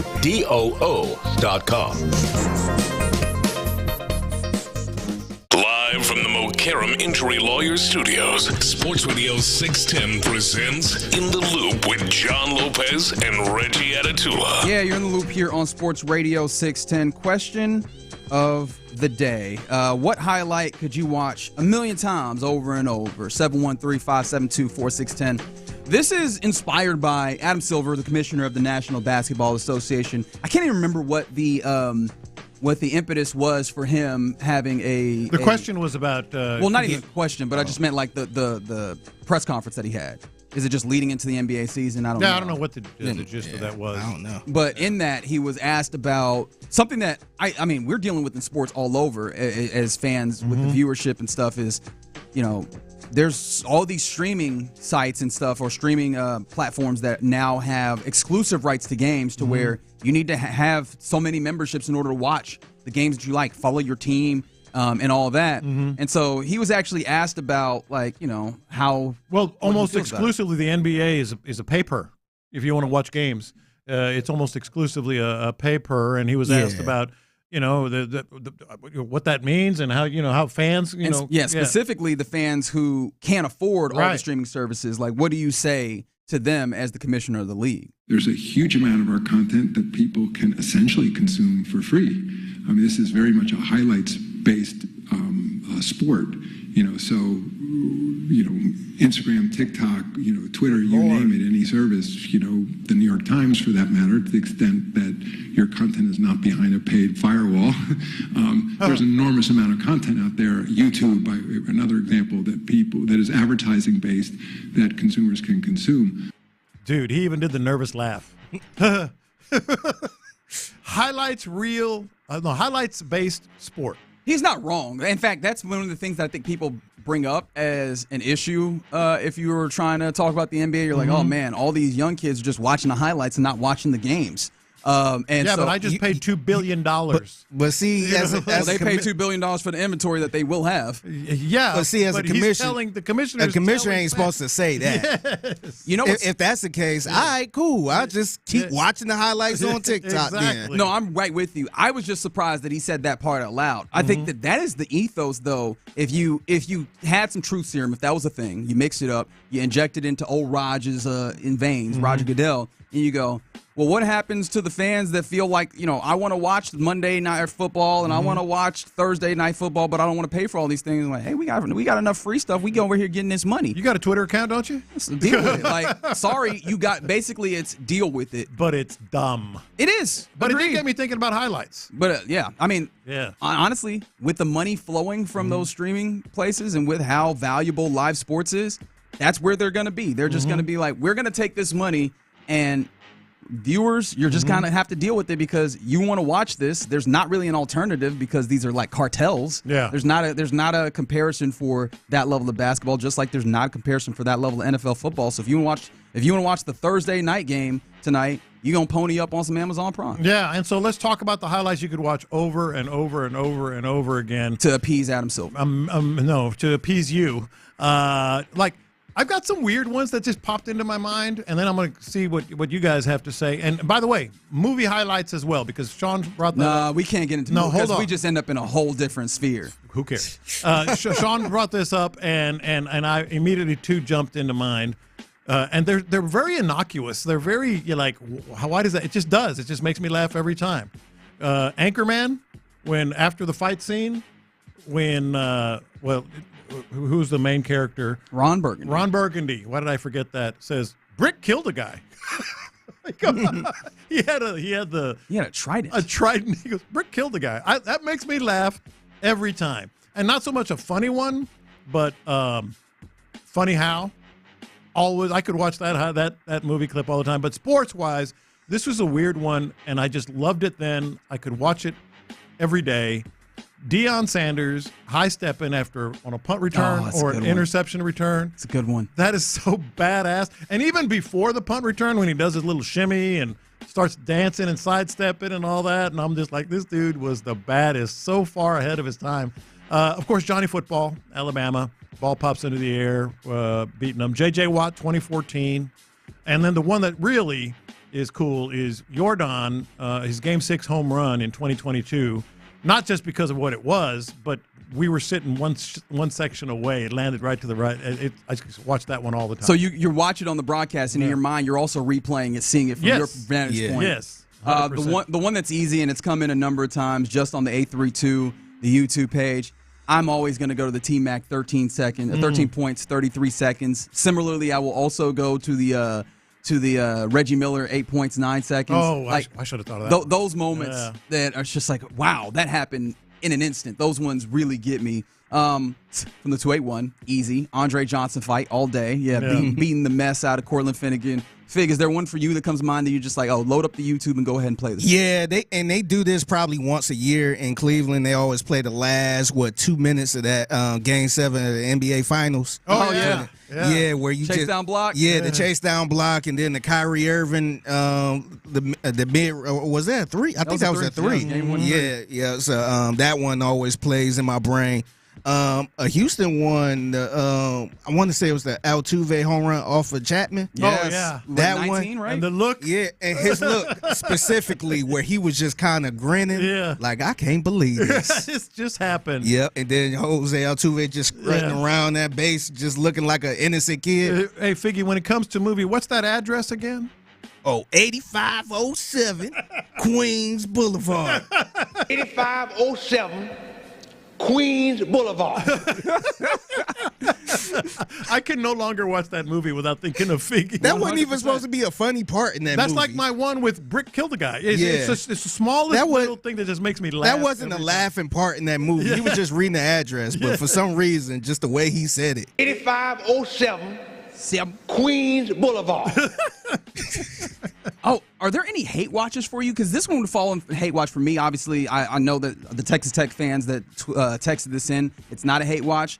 Crabtree's touchdown versus Texas with 8 seconds left down the sideline. That was tough. That was wild. Because I was in Austin at that time, and I'm like, just how? And I've told you why. I go back a few play earlier on that drive when you have Blake Gideon playing safety, and that you have a can of corn come in, hit him in the stomach, and he drops it. Because I've seen him. I had seen him at the high school level make incredible catches. I'm like, that's the one you dropped? That one against Tech? All right, you deserve this.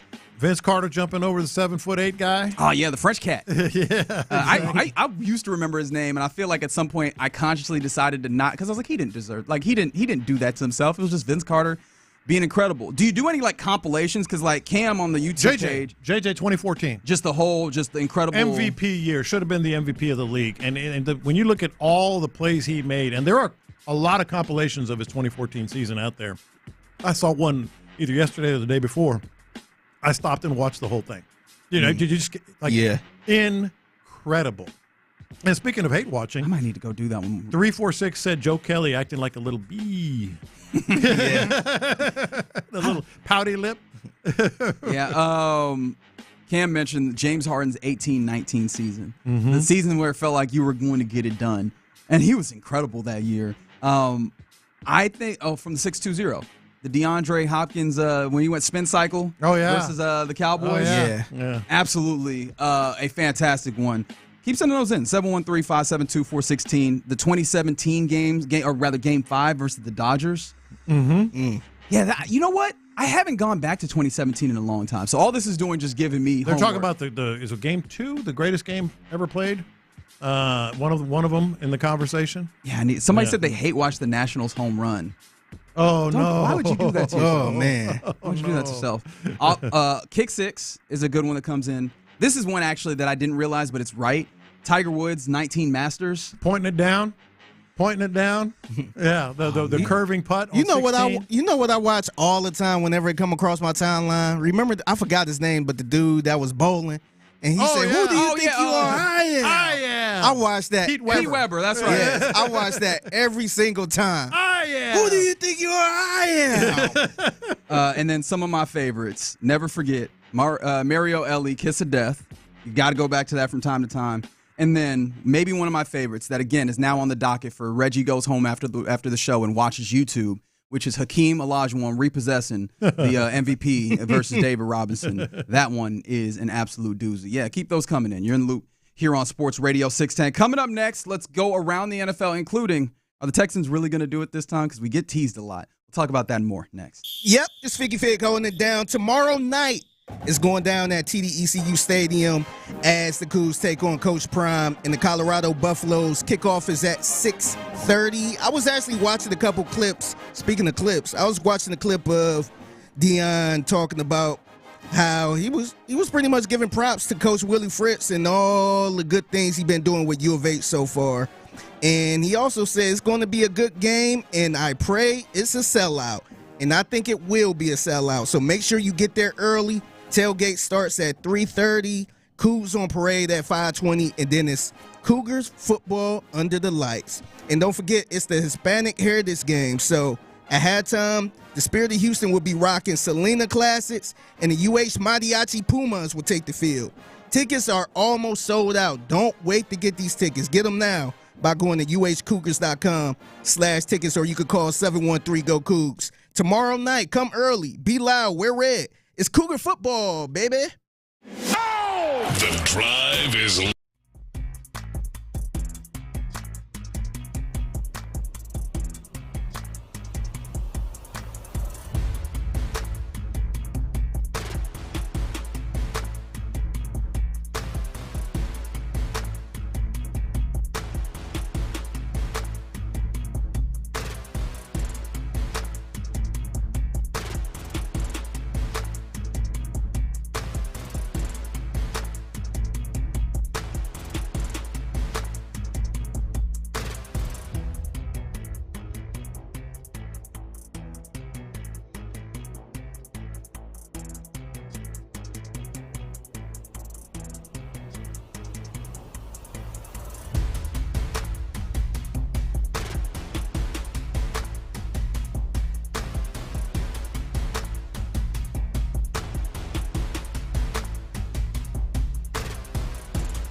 insider access, exclusive content. Sports Radio 610. The Texans play here. An Odyssey sports station.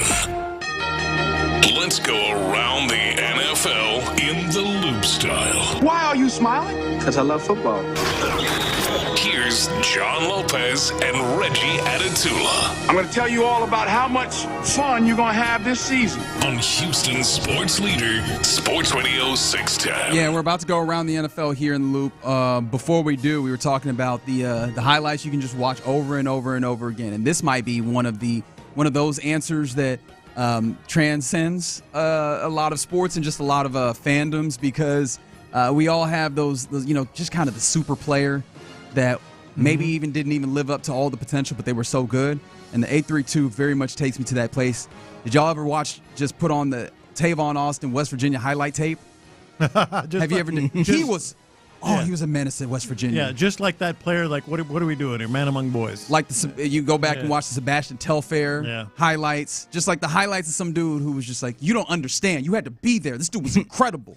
The one I always watch too, and this has nothing to do with that, but Kobe and Shaq. And I know I'm just the highlights of that. Yeah, but people start using their highlights as memes, where they just had the duo. Yeah. Where they be just like, oh, here's Reggie and Lopez talking about the Texans. Yeah. And then they show the Kobe and Shaq highlights and them just throwing alley hoops. And then, it's hard to argue with this from the 281. Game 6, Red Sox, 2021 ALCS. Mm-hmm. How about the Michael Brantley, man? The catch and throw him out. One of the greatest plays, postseason anyway, that you'll ever see. Oh, and shout out to this person who I believe is a hater, but in a good way, from 346. Holly Holm kicking Ronda Rousey in the face.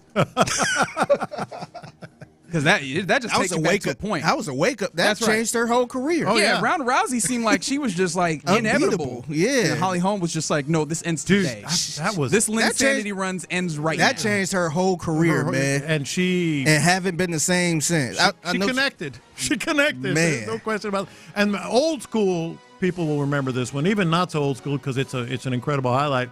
First NFL game, real NFL game, I'd gone to a preseason, I ever went to was Houston Oilers versus L.A. Rams at the Astrodome, and Earl Campbell just running through people's faces, caved in Isaiah Robertson's chest.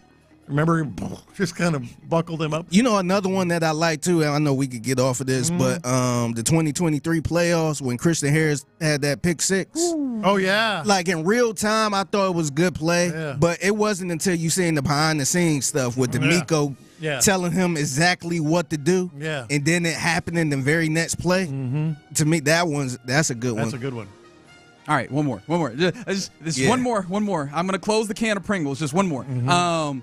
Greg Ward Jr. highlights at UH. Oh, yeah. Oh, yeah. Oh, I love it. All right, I can't wait to get that feeling again. Yeah, Andre Ware excited over this. Yeah, go Cougs. Go Cougs. GOCOOGS. All right, let's go around the NFL now, where Monday night could be even more special. 6 p.m. and it's 6 p.m. because it's the ESPN does that doubleheader, or like the 2 Monday nights. It's not quite a doubleheader because they overlap in a weird way, but 6 p.m. In order to help get both of those games in.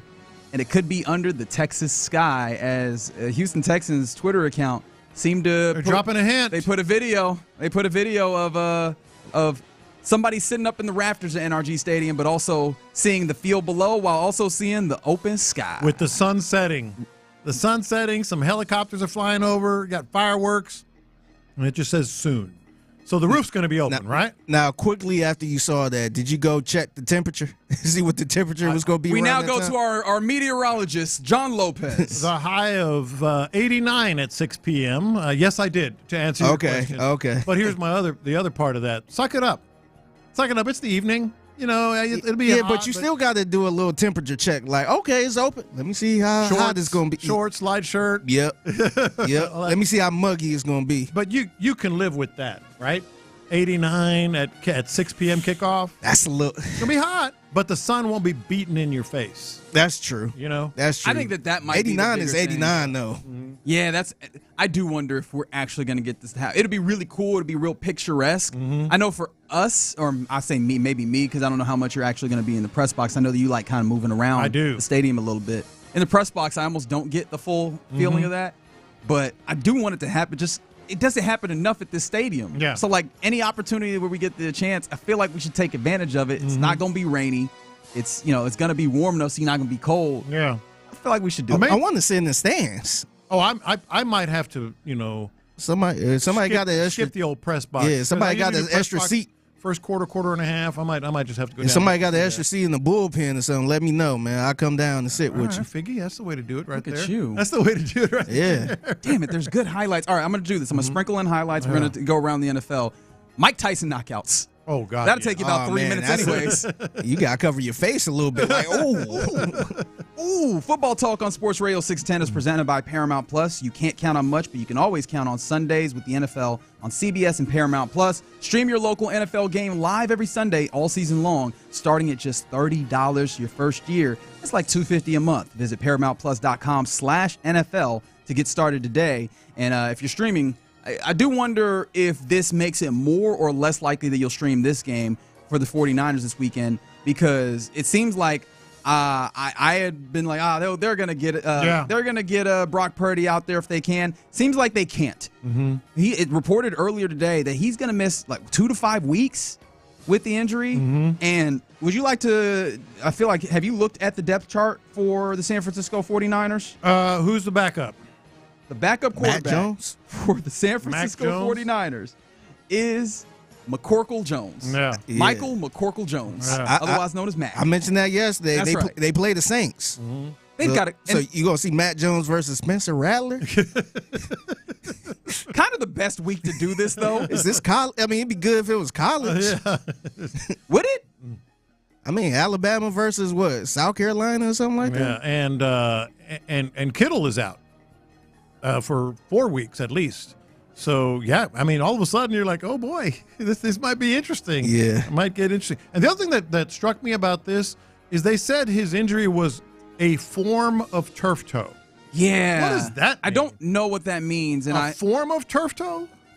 And I don't want to minimize turf toe because I feel like we turf do toe's that. bad. Like it's Yeah. I don't. Yeah. What is So it's not turf toe, but it's a form of. It's something like it though. Form of turf toe. The artist formerly known as turf toe. A form of separated shoulder. I mean, it just doesn't make sense, you know? And I guess it doesn't have to make sense to us, but It's not COVID, but it's a form of COVID. Yeah, I'm very surprised about that. And don't forget, they also waived their kicker, Jake Moody, who, to be fair, he had a rough go of it, and then he starts the season with the doink that falls out. Yeah. And I guess that was all that they needed to be seen. But the Niners, a team that it would have been easy. In fact, I was like, I think that they come back and win that division. It's already looking real dicey. It is. For that football team. So, vaya con Dios, I say, to the San Francisco 49ers. We continue around the NFL where the Texans apparently worked out a familiar face around these parts. Jadeveon Clowney went to Dallas, or the general Dallas area, to work out. He seemed like he left the facility without a contract. However, this doesn't feel serious now, does it? It absolutely does. And by the way, you accidentally said Texans. I don't want to get anybody excited. It was Cowboys. I said Dallas, so I got that part right. Sorry. You said the Texans worked out. The Cowboys. I'm like, worked oh, out. really? No, the Texans don't need them. Normally, I'll just slide right by that, but I kind of perked up a little I know some listeners are like, wait, what? No, I appreciate that. No, I need that clarification. I appreciate the clarification. But, you replaced Micah Parsons with Jadeveon Clowney? How's that trade working out? That's about 10 years too late. Yeah, something like that. Yeah, but that's I think that they probably should though, like just add more depth to what they're doing. Why not? They're in a rough place as well because they also are dealing with the weird injury. They just paid one of their outside cornerbacks, Ron Bland, and he is dealing with the injury himself. They're in a place where they might have to start, not like, roster or they have active, start a dude that they just added to the roster earlier in the week. Yeah. It's crazy, though, that we're already, this is football. We kind of expect some of these decisions to have to be made later on in the season, week 8, week 10. This is week 2 where teams are already trying to make these types of decisions. It feels like this could be a great excuse, obviously in line with, the idea of extending out the regular season to 18 games, which we know has been a conversation. They've got to expand the rosters. Oh, I think they're headed that way, and I think everybody kind of wants it. It's just a negotiating point at this point for the next agreement. But you do have to expand the rosters. You do also have to give the extra bye week, which is going to happen when they expand the season. No, I totally agree. Monday Night Football tonight. You got Commanders, Packers, Thursday Night Football. Mm-hmm. Damn it. I'm just all off. Thursday Night Football. What's most interesting for you here as you get Jaden Daniels versus Jordan Love, two of the guys that young quarterbacks that people seem to be fawning over at this point? Well, the headline is Jaden Daniels and the wrist that is or is not injured, depending on who you listen to. Zero concerns is what the Commanders say about the wrist. And yet he couldn't really throw that well at practice, according to some of the video that was out there. But no, a huge Thursday night game. The Packers, I mean, outside of the Eagles, who do you like best in the NFC? That's a really good question when you look at the NFC. And obviously you still like the Eagles. They have the pedigree. The NFC South is interesting, and we'll get our own little taste of that, obviously, Monday night with the Bucs. The NFC West, I guess you have to give the Rams a little bit of a shout. We just talked about the Niners, who were dealing with their glut of injuries.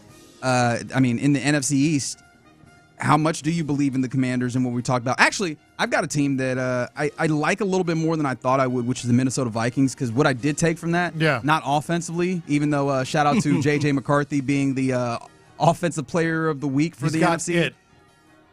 It being narrative, because I don't know how you watch that game and you go, best player in the NFC on offense. Oh, you must have gone to bed after the third quarter. No, I saw that, but I don't know that you could take that and be like, you know what? Who was NFC Player of the Week? Rookie of the week, or whatever. Defense or offense?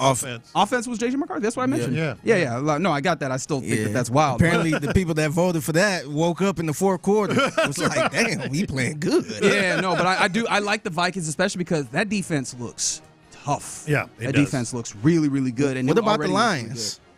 They had a rough go of it early. I think we just need to see more, because that's one of the questions we were asking about is without those coordinators, what does it continue to look like? They look lost without Johnson. Yes, they do. Both of them. Aaron Glenn too. I think I'd go Packers right behind the Eagles right now. They got a chance. Yeah. They got it. This is their perfect time to get it in. Which, by the way, coming full circle, makes tonight's game so interesting because the Commanders are right there, obviously, as well. Yeah, absolutely. So I see that. Now, did you see that Chris Godwin, wide receiver for the Tampa Bay Buccaneers, who is dealing with an ankle injury, he's returning to the practice field today. Obviously, it's the first of the 3 days of practice that teams typically get, seeing as when you have that Monday Night Football game, your schedule kind of gets slid back. This is what would be kind of their Wednesday, so to say. Yeah. He's returning to practice. How does that make you feel? Not great. Not great, especially after Ibuka and everything that he did. You got Mike Evans, Chris Godwin, and Ibuka. Oh, boy. That's he's loaded. I'm telling you, He will be limited, though. I'm not sure that he plays. I'm not sure that he's practicing, though. Limited practice on a Wednesday for a guy coming off an injury is not a red flag. It's just kind of bringing him along slowly. But he is practicing. That means what it tells me is he's in the game plan somewhere.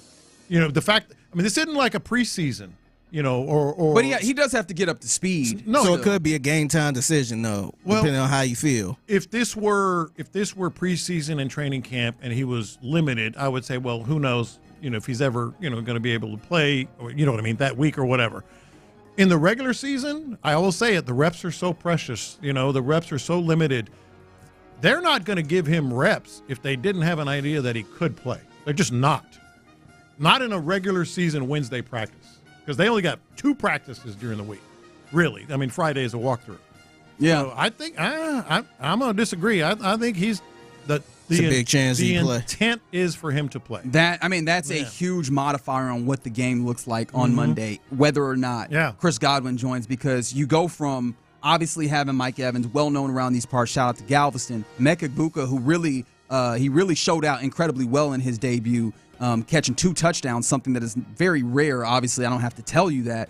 But if you add Chris Godwin to that mix, you just go, that's a number of guys that you have to keep an eye on. And now, especially for the Texans, with the concern that jumped up to a different degree in week 1 versus dealing with Devontae Adams and Puka Nacua, what happens when you go, it's not even about motioning guys into the slot. At any given point, if they have 3 wide receivers on the field, you are in danger You are in danger of a really talented player making you look foolish and covered. Yeah. Keep an eye on that. I'm not saying he's going to play. I think right now the intent is, let's see. We're going to try to get him to play. Definitely make it a little tougher to cover all of those guys. 100%. So we'll have to keep an eye out for that. But that's some of what's happening around the NFL in the Loop on Sports Radio 610. Has Reggie been day drinking? Honestly, I wish. That would be a better explanation for whatever the hell happened in that segment. But I will get back in my good graces, or in your good graces, on my grind, because coming up next, I have to show out well for this gentleman who joins us on Thursdays. He's a former Houston Texans edge rusher, and his name is Nd Kalu. We talk to him next. Thursday.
Injury Lawyers Reaction Monday on Houston Sports Leader, Sports Radio 610. Live from the Mokaram Injury Lawyers Studios, Sports Radio 610 presents In the Loop with John Lopez and Reggie Atatula. Thursdays mean that we get a chance to chat with one of our favorites. He is a former Houston Texan, obviously also played with the Eagles. My favorite Nigerian, as I like to say whenever we have him on the air. His name is Nico Collins. Nd, what's happening, man?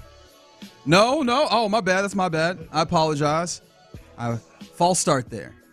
A little false start. I'm not going to lie. One of the things, I'm certain that we've asked him this, so I'm going to lean on you if you remember. Mm-hmm. Have we asked Nd his favorite time slot to play in? I don't think so. Because I'm like, no, that's a good one. I was like, I feel like we have. Mm-hmm. I remember we were talking about this with Baker yesterday. Yeah. Baker had said that he doesn't like the late games, the primetime games, because he's just like, man, I'm ready to go. Especially on a Monday night where it's like you've gone the whole week. Mm-hmm. You have 8 days as opposed to 7 coming from that Sunday. Just like, waiting through the day for some football. So I'm intrigued as to waiting all day for Sunday night. I should have known. Yeah. Did you see that she makes like $1 million? I don't know if that's true. I saw that. I meant to bring it up yesterday. I was going to bring it up, and then I saw some people commenting that's. No, I need to do. Let's do a little more research. Okay. And I'll bring it up All right. today. Yeah. All right. I did. I was like, that's insane because it's not even that good. I welcome in Nd Kalu to the phone line. Nd, first and foremost, how's your Thursday, man?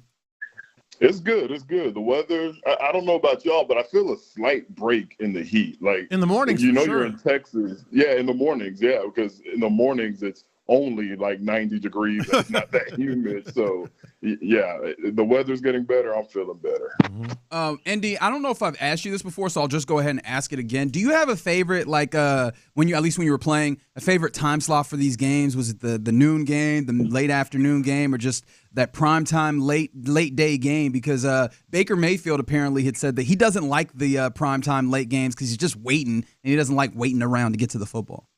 When you asked the question and you literally just answered it. Okay, I love the noon games, because you're so anxious. You're so, speaking for myself, you're so excited about just getting on the field. And I understand when you're playing prime time, the lights are on.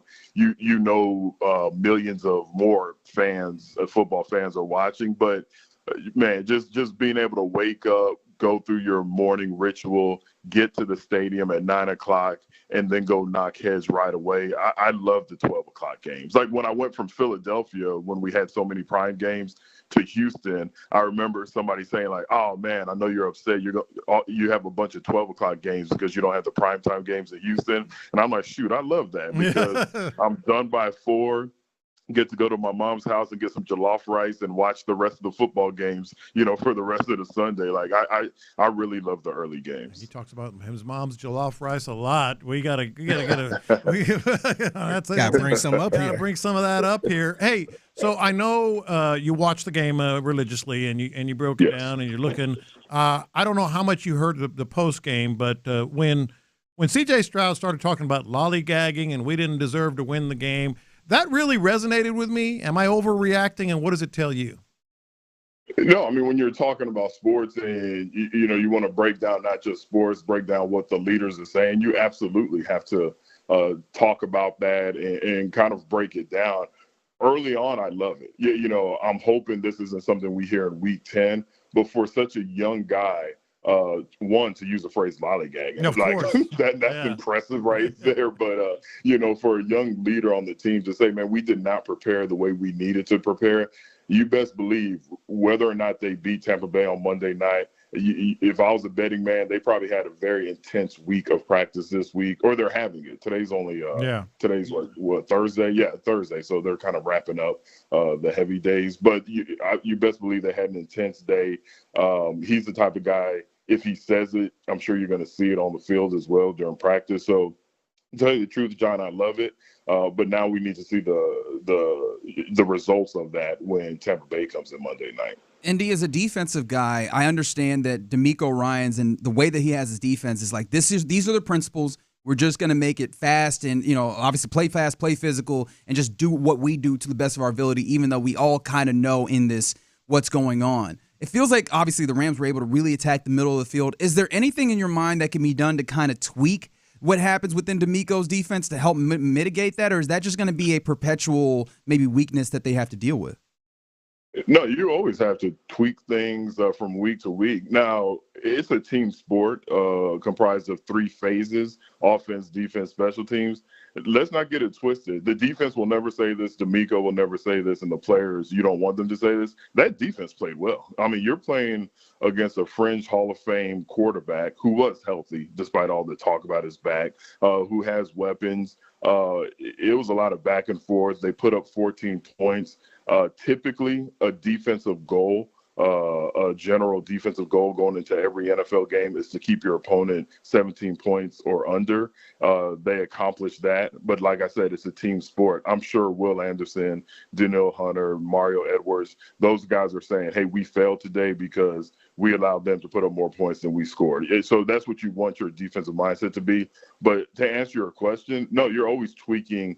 Even if you shut them out, you're always tweaking, okay, if they gained yards on this particular play, where can we get better? And if you're noticing it in between the guards on run plays, then that's absolutely something that they're going to emphasize. And it's not just the front 4 guys. It's the linebackers making sure they're filling the right gaps and protecting the right run lanes. All right, Andy, let's go into the film room and what you saw from the Texans' offensive line. It's been the topic for over a year now, or going on it anyway. And I know, for what it's worth, advanced analytics has them ranked 30th in pressure rates and things like that. What are you seeing in this offensive line, and can it get better? What I saw a lot, not so much just on sacks or the sacks, but it looked like the defensive line for the Rams, the front 4, the rushers, they were beating them with the first move. And what I mean by that, like if you're going to do a double swipe edge move, a lot of times in the NFL, when you get your sacks or pressures, it's just more off of hustle, plays breaking down, but you're still getting after the quarterback. You very rarely beat your guy on the first move, and I saw that. So that tells me that the offensive line is committing either their hands too early. I don't want to get too technical because, one thing I've never done is play offensive line in the NFL, but it just felt like either you're committing, shooting your hands too early, you're not getting deep enough if you're losing on the first move of the front 4. And I also just want to see that tenacity, that nastiness. Like I don't mind a yellow flag from the offensive line if it's for blocking after the whistle, if it's for somewhat of a cheap shot. You know what I'm saying? Like they're supposed to be the nastiest guys on the field. I want to see this offensive line play the way Azeez Al-Shaair plays the game. We're talking to Andy Kalu here in the Loop on Sports Radio 610, and I actually want to isolate this down to Tay Ursery, a man who had to do a little bit of moving around in his NFL debut. What did you see from him? And then also, it felt like there were some instances where he missed just a little bit, but how far along do you feel like just now getting to see him on the NFL stage and in the regular season? So I watched him very closely because I knew he had a huge, tough task as a rookie being put in that position. I actually thought he played well. There are things he's going to improve on, and as he sees different rushers, he's going to continue to work on and get better. What I'm hoping for him, especially as a rookie, just put him at whether it's left tackle, right tackle, guard. I know he's very versatile and he can play all over the line. I want to see them just put him at one position and that's it. Hey, get comfortable with this position, learn it, because you're going to have your ups and downs. Dwayne Brown, who I played with as a rookie, and Dwayne Brown, for those that know, went on to have a very, very good career in the NFL. As a rookie, he made rookie mistakes, and you saw that he had to catch up with the speed of the game. And Ariante, I feel like, can be that type of player, if not better. But I would just like for him to be able to focus just at one position and one side of the line only. So then did you take issue with the way that they decided to handle the absence of Ed Ingram headed into this one? Well, take issue. I mean, I need to be sitting in those meeting rooms and see what the plan was and the discussion, and when did they find out that Ed Ingram was going to be out. You still do have to play a little bit of musical chairs, but me personally, from being on the outside looking in, I want each guy to have that one position, and they're just going to stay in that position, and your backups have to be ready to fill in if the starter goes down. If Titus Howard is the right tackle, he's the right tackle. And I know he appreciates, I've had a chance to talk to him, he appreciates being one of the most versatile offensive linemen in the NFL. But I would like to see, and this is a challenge to the players, I would like to see those backups give the coaches enough confidence to say, you know what, if this guy goes down, his backup's just going to step in. I want my backups to be the swing tackles. I want them to be the versatile ones, and the starters to just be able to focus on one position. All right, let's talk about some of the positives you saw. You mentioned you actually thought Ursary played, pretty well. Anything else where you're like, okay, because we were talking about this earlier, things that, could be fixed relatively quickly. Any positive where you're like, all right, that's going to get fixed?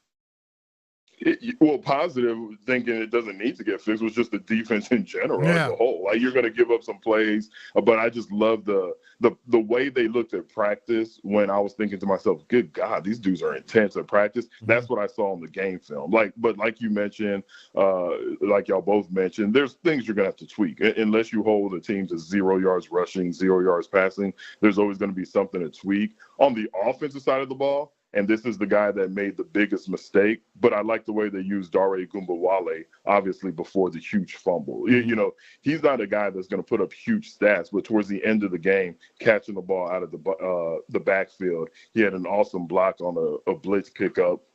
But then, he had the fatal mistake, which to me was more of a great defensive play by Landman than it was, a horrible play by Dare Gumbawale. But just the way they utilized him.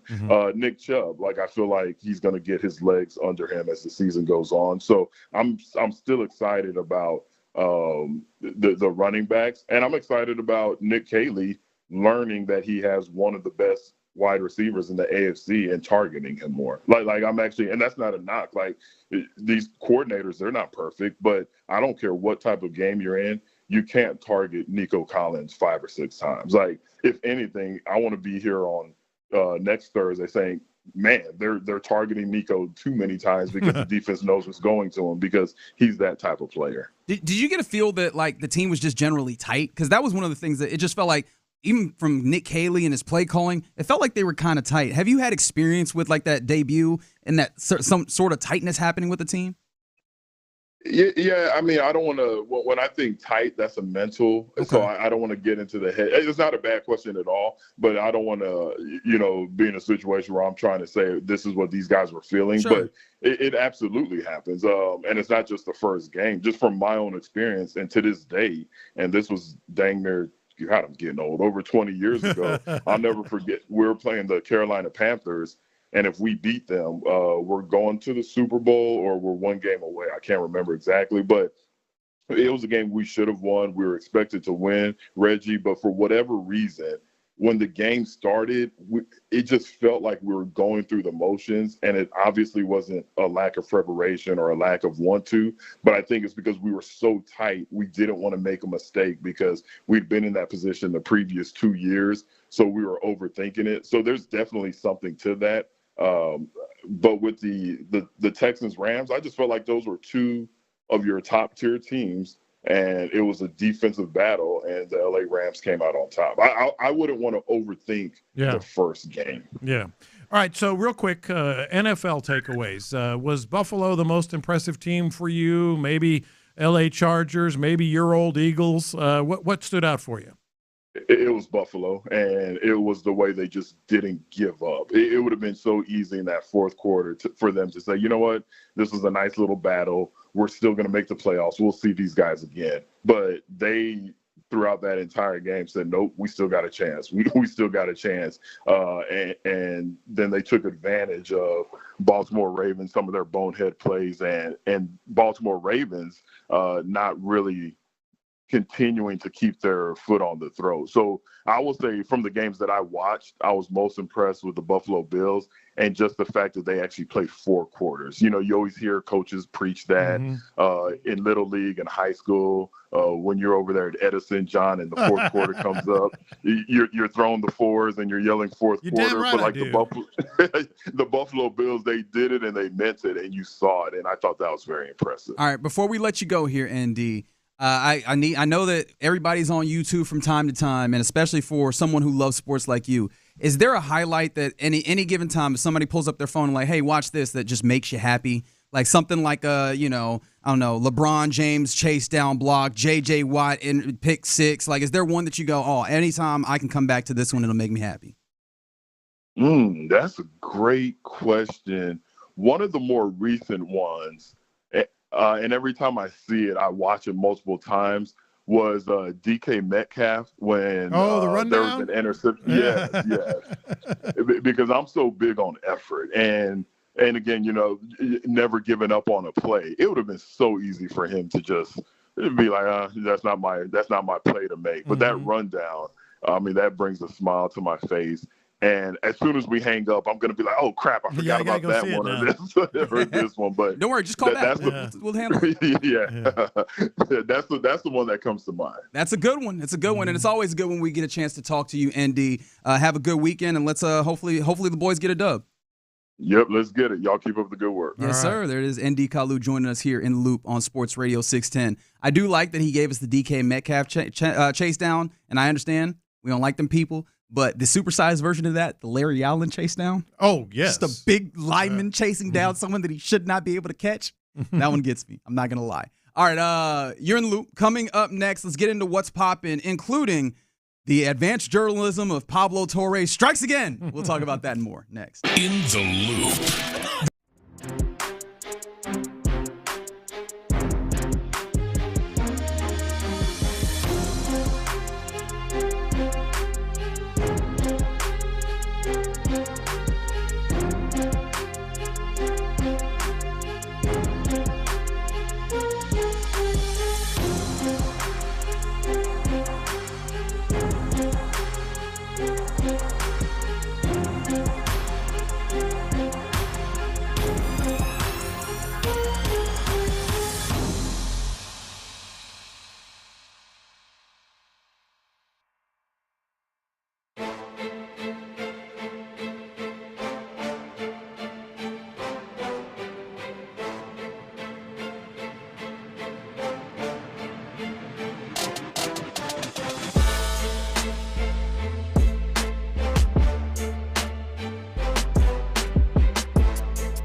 every state. Only applicable for new auto insurance business. Rates will vary by several factors, including how you purchase the policy. Potential savings vary. Allstate North American Insurance Company and affiliates, Northbrook, Illinois. The biggest stories in sports and entertainment. Sports Radio 610 style. In the Loop presents What's Poppin'. All right, let's get into What's Poppin' here on a Thursday in the Loop. We appreciate again ND Kalu for joining us on the hotline, and we appreciate the Astros going for a victory tonight in the series after getting a victory yesterday, a narrow one, but a victory nonetheless, 3-2. And shout out to I heard Sean early this morning doing it as like the 3 stars, like the hockey side, and I don't think he was wrong in his assessment, saying that I think he put it as the 3rd star being. Was the 3rd star Yainer? No, the 3rd star Yainer, was for sure was one of them. Abreu. 2nd was Yainer, and then the number one, the 3rd star, the best star, being Jason Alexander on the bump. I wouldn't argue that too much. I'm trying to think who else really stood out and got things going. Well, it was Yainer twice. He got another hit. Yainer had the it was single RBI double. No, it was a double. And then he had the solo shot, and then the solo shot, and then you also had the Carlos Correa. Yeah, those are the 3 scoring scoring runs, and then you had some great pitching. A day after, it felt like you used all your bullets. Really shout out to Oker, shout out to Abreu coming back out and delivering some closeout greatness to make sure that you got a victory, much needed victory at that, because everybody that is in the race for the AL West won. The Mariners won, the Rangers won, so everything stands as it was yesterday. 1-game lead over the Mariners, 2.5-game lead over the Rangers, and a rubber match today at 2 p.m. versus the only thing about that is it's 17 games left, not 18. And so you do get a little bit of an edge. Well, that's on your side. Yeah, that's on your side if you can just keep that going. Yeah. So looking forward to a little bit of day baseball. If for no other reason than if they end up in that place where they start giving you the heart palpitations, it'll happen in the daytime. Yeah, you'll have some time to recover. How about that? John Lopez, I love. And I try not to use this word lightly. I love what Pablo Torre is doing. Oh, my God. Pablo Torre You and me out. both. So it's such a throwback, too. Dude, we were just talking about right this. Way. We were talking about this. Like, how many of the investigative journalists do we still have around in sports? You don't have that now. And doing it the right way. Like real investigate, not just on Twitter, just throwing stuff at the wall, seeing if it sticks. Well, and he's doing a lot of digging, man. And not just hearing one thing and running with it. Yeah. No, hearing one thing, following up on it, doing the research, getting the documents that back it up, getting the interviews that he had 1,000 reaching pages, out to people for a word. 1,000 pages of research that was stacked in front of him, and then the interviews to back it up. I mean, this is so impressive. I think he's throwing people off with it too, because you got Steve Ballmer. I think Steve Ballmer sat down. Yeah, he sat down with SportsCenter to try to. Oh, and that's why I said they're not used to anybody like this. They kind of just used to the regular old Twitter, just post this and that's it. No, it's like, nah, man, he got evidence, brother. And the timing, real quick, the timing of it too. You don't spill all the candy in the lobby if you know you got it right. That's exactly what I was talking about. Yeah, no, that's exactly what I meant. Like, just he came out with the first thing, as you mentioned, not spilling all the candy, allowed Steve Ballmer, all right, what is your retort? Because you know all the stuff. I know a decent amount of stuff. What you got to say? Because are you just going to speak on the stuff that's out here? Which it seems like is what Steve Ballmer did. Got out here talking about how, he got scammed. There wasn't some nefarious behavior. I didn't know. But not so fast, my friend.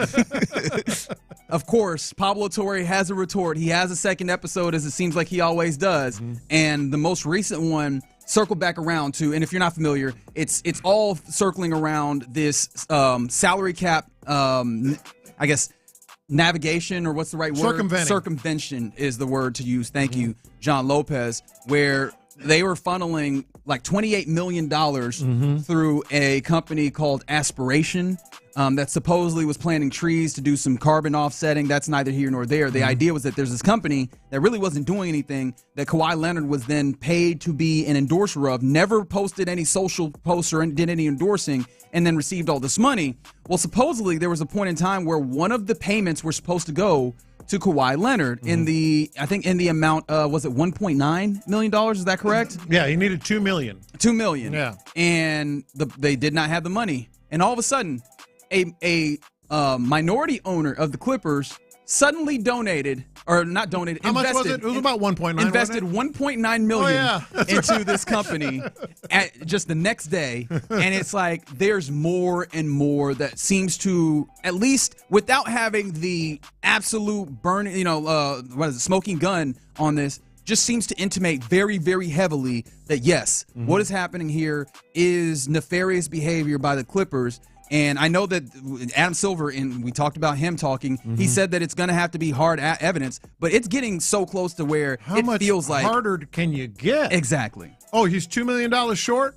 Let's get my buddy to give $2 million. Okay, here's your $2 million. And it was the same day. I think it was like September. Oh, it was the same day? I thought it was the next day. It was the same day, September 29th, if I'm remembering that correctly, that this came up. According to Pablo Torre, and I think we can believe most of what Pablo Torre says. He's been spot on, and he's had defenses, and it's not just this investigation. You can go back to maybe a little bit more silly, the Bill Belichick and Jordan, what's her last name? Hudson things. There's been a number of things since he's been doing this over the last few years, and now he's teamed up with The Athletic most recently. So now you have Sam Amick doing additional reporting to substantiate it. Like this has been incredible journalism. I think I'm happy about that because now it's not just Don Van Natta who can get you these. Now Pablo can get you these as well. But I love this, but I also then hate it in the NBA sphere because this is going to cause some ripples. Yeah. Oh, big time.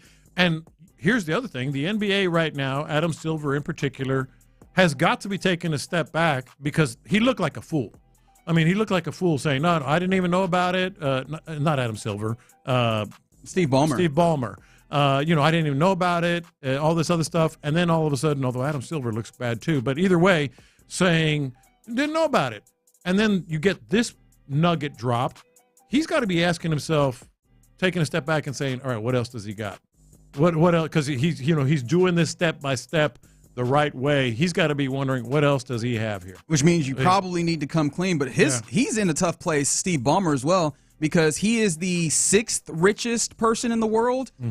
We've talked about this a little bit, but and nobody's going to cry for them. But the sports ownership class, it used to be just all of them are rich. No, there's the rich, and then there's the ultra rich, and there's a little bit of a beef there. I think that some of the folks that are just regular rich look over at the ultra rich and they go, they're ruining this for the rest of us. Think of the way that MLB owners have talked about Steve Cohen getting out here and just flashing all the cash in order to make things happen. Those teams don't like that this is happening. So I do wonder if the other NBA owners will actually break from what seemingly is like the line of all owners seem to stick together to try and really punish him in order to kind of put the ultra wealthy in line. I think that is a real possibility. There are tiers, even at that level. There's tiers, and it bothers them. Shout out to Pablo Torre doing the real good journalism. And then can I add a real quick shout out here? I know we were talking about the baseball game before or earlier, and I see you, Retro Ren. You're right. Carlos Correa feels like he deserves to be on the list of the players that played really well yesterday. Obviously, his second home run in 2 days. That home run yesterday that scored, I believe it was the second run of the day for your Astros, was his 200th career home run. And I went, and I don't know what made me curious about this. There's only been 389 people to get 200 home runs in baseball. I think there's only been 6 pure shortstops. Like that is... Yeah. It's a big number, but when you consider the amount of people that have played baseball over the century and a quarter more, actually it's more than a century and a quarter of years of baseball in America, that there's only been just under 400, and now Carlos Correa joins that class. That's kind of awesome. Shortstop with power, man. You just don't see it. And by the way, his 100th came with the Astros too. His 100th in this previous iteration, and then this. No, so this is really incredible. You need that again today. Like, you need some of that. It did kind of suck that was that you wrung out all the scoring that you could get, and that was exactly what you needed to get over. The Astros have your lineup for the 2 p.m. first pitch today in Toronto. And Carlos Correa is batting third again, obviously playing third base. We know that. Pena Alvarez DHing, Jordan, is batting second. I mentioned Correa. Altuve batting fourth, playing second again. Stop right there. Altuve batting fourth. I think that's only the second or third time since 2015 that he's batted fourth, like before they even started their run. It's interesting what they're trying to do with Altuve. Do I have to go back to your own stats, though? I mean, since in the last 6 weeks, you had this documented. 204 batting average, 642 OPS. They're trying anything to get him going. And when I saw the lineup, because I think he batted fourth the day before yesterday, and everybody was like, wait, what? Altuve fourth? And then now he's doing it again today after a day off. It's just they're spitballing right now with Altuve. And on top of that, Joe Espada did make mention after the game that they're going to have some instances to try and get him some rest. So I do wonder how much they think the fatigue, and there was a point in time where in the season where he had to kind of carry things. I do wonder if they think that the fatigue might be factoring in with him to give him some days off here and there scheduled to help him kind of manage that. But as you mentioned, and you're good to mention it, Altuve batting fourth, Sanchez will be batting fifth in right field, Yainer, Christian Walker, Taylor Trammell, who's in left field today, and then Mauricio Dubon handling center field duties will bat ninth. Christian Javier on the bump for your Astros. All right, you're in the loop here on Sports Radio 610. Coming up next, I think Ron the Show Hughley asked a very interesting question yesterday rather, and I think we should dig into it. When was the last time that C.J. Stroud had a game that makes you go, that's our quarterback that we feel comfortable, we feel great about paying that big money dollars that I think these guys are typically getting? 713-572-4610. Let's dig into it next. Northwest Houston.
exclusive content. Sports Radio 610. The Texans play here. An Odyssey sports station. Sports Radio 610 presents In the Loop with John Lopez and Reggie Atatula. All right, when was the last time the C.J. Stroud had a capital letters game? Yeah. 713-572-4610. And obviously, it's not just did he have a solid game. It's one of those games that, I mean, you know it. We had that feeling on Sunday night. You were watching the Buffalo Bills, one of the best, if not the best teams in all the NFL, go up against the Baltimore Ravens, one of, if not the best teams in all the NFL. And you had that feeling a number of times. A game. With those guys, including Josh Allen, who finishes the game out with that type of performance. You go, top to bottom, and you look at this guy and you go, oh, yeah, I see why either they did or we're going to pay that guy. And I feel great about it. And around the show, Hughley was the one who kind of asked this question, and it got us to. It's one of those things that make you say, "Huh?" Yeah. Because you start thinking about it, and it feels like with the criticism that has come from CJ, and it's worth noting, some of it is earned, or some of it is deserved, some of it is worth asking the questions, but some of it feels a little harsh. However, I wonder if it's because there's a vacuum, or maybe there's possibility that there's a vacuum of those games that make you go, yeah, no, we're not worried about paying them because of boom, this right here, as a full performance of a game, not even just individual moments. So let's dig into this. I thought it was a great question. I was sitting here just as he posed that question, trying to go through the games in my mind, and part of the reason that it's relevant is his monster game, the greatest game of his life in the NFL so far, was against Tampa Bay. 39-37 win. We all remember it. 30 out of 42, 71% completion, 470 yards. Is that good? 5 touchdowns, 0 interceptions. All right? Sounds good. That's the one that we all go, okay. And it's also worth noting, while you do that, Tampa is playing the same defense that they played then. It's the same man who is calling the defense in Todd Bowles.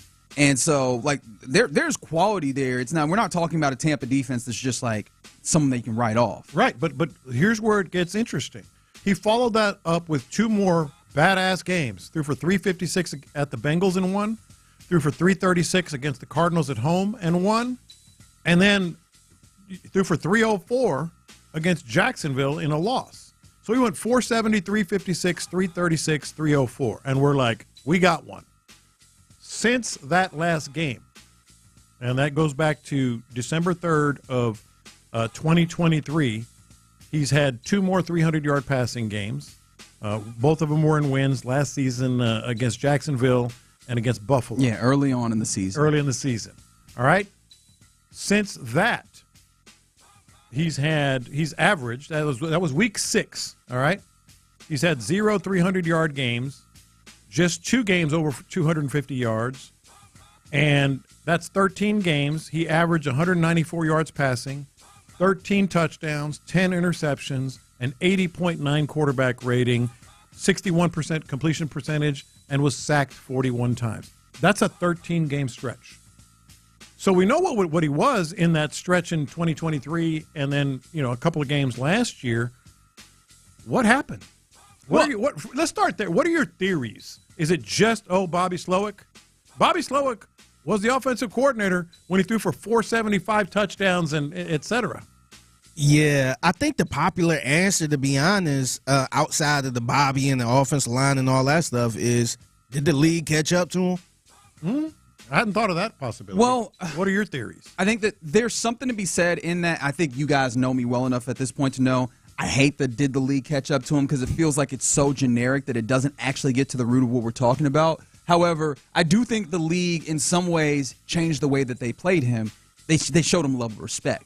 Remember going into last year, I think we had a conversation at one point where we're like, is CJ going to get the Patrick Mahomes treatment? Not in that he is Patrick Mahomes. I always have to immediately stop there because, boy, what would we be doing in that instance? But in that, we're just going to take away these deep shots that you like. We're going to play 2 high safeties, which, of course, the Rams also did in week 1. They disguised it a lot, but there's a lot of 2 high in their coverage. And they're like, we're going to force you to make the right decisions underneath. So you've had that natural progression of, we see you as a talented young guy, and now we're actually going to make it harder on you, and we're going to force you to constantly make the right decision, constantly make the right play, constantly beat us.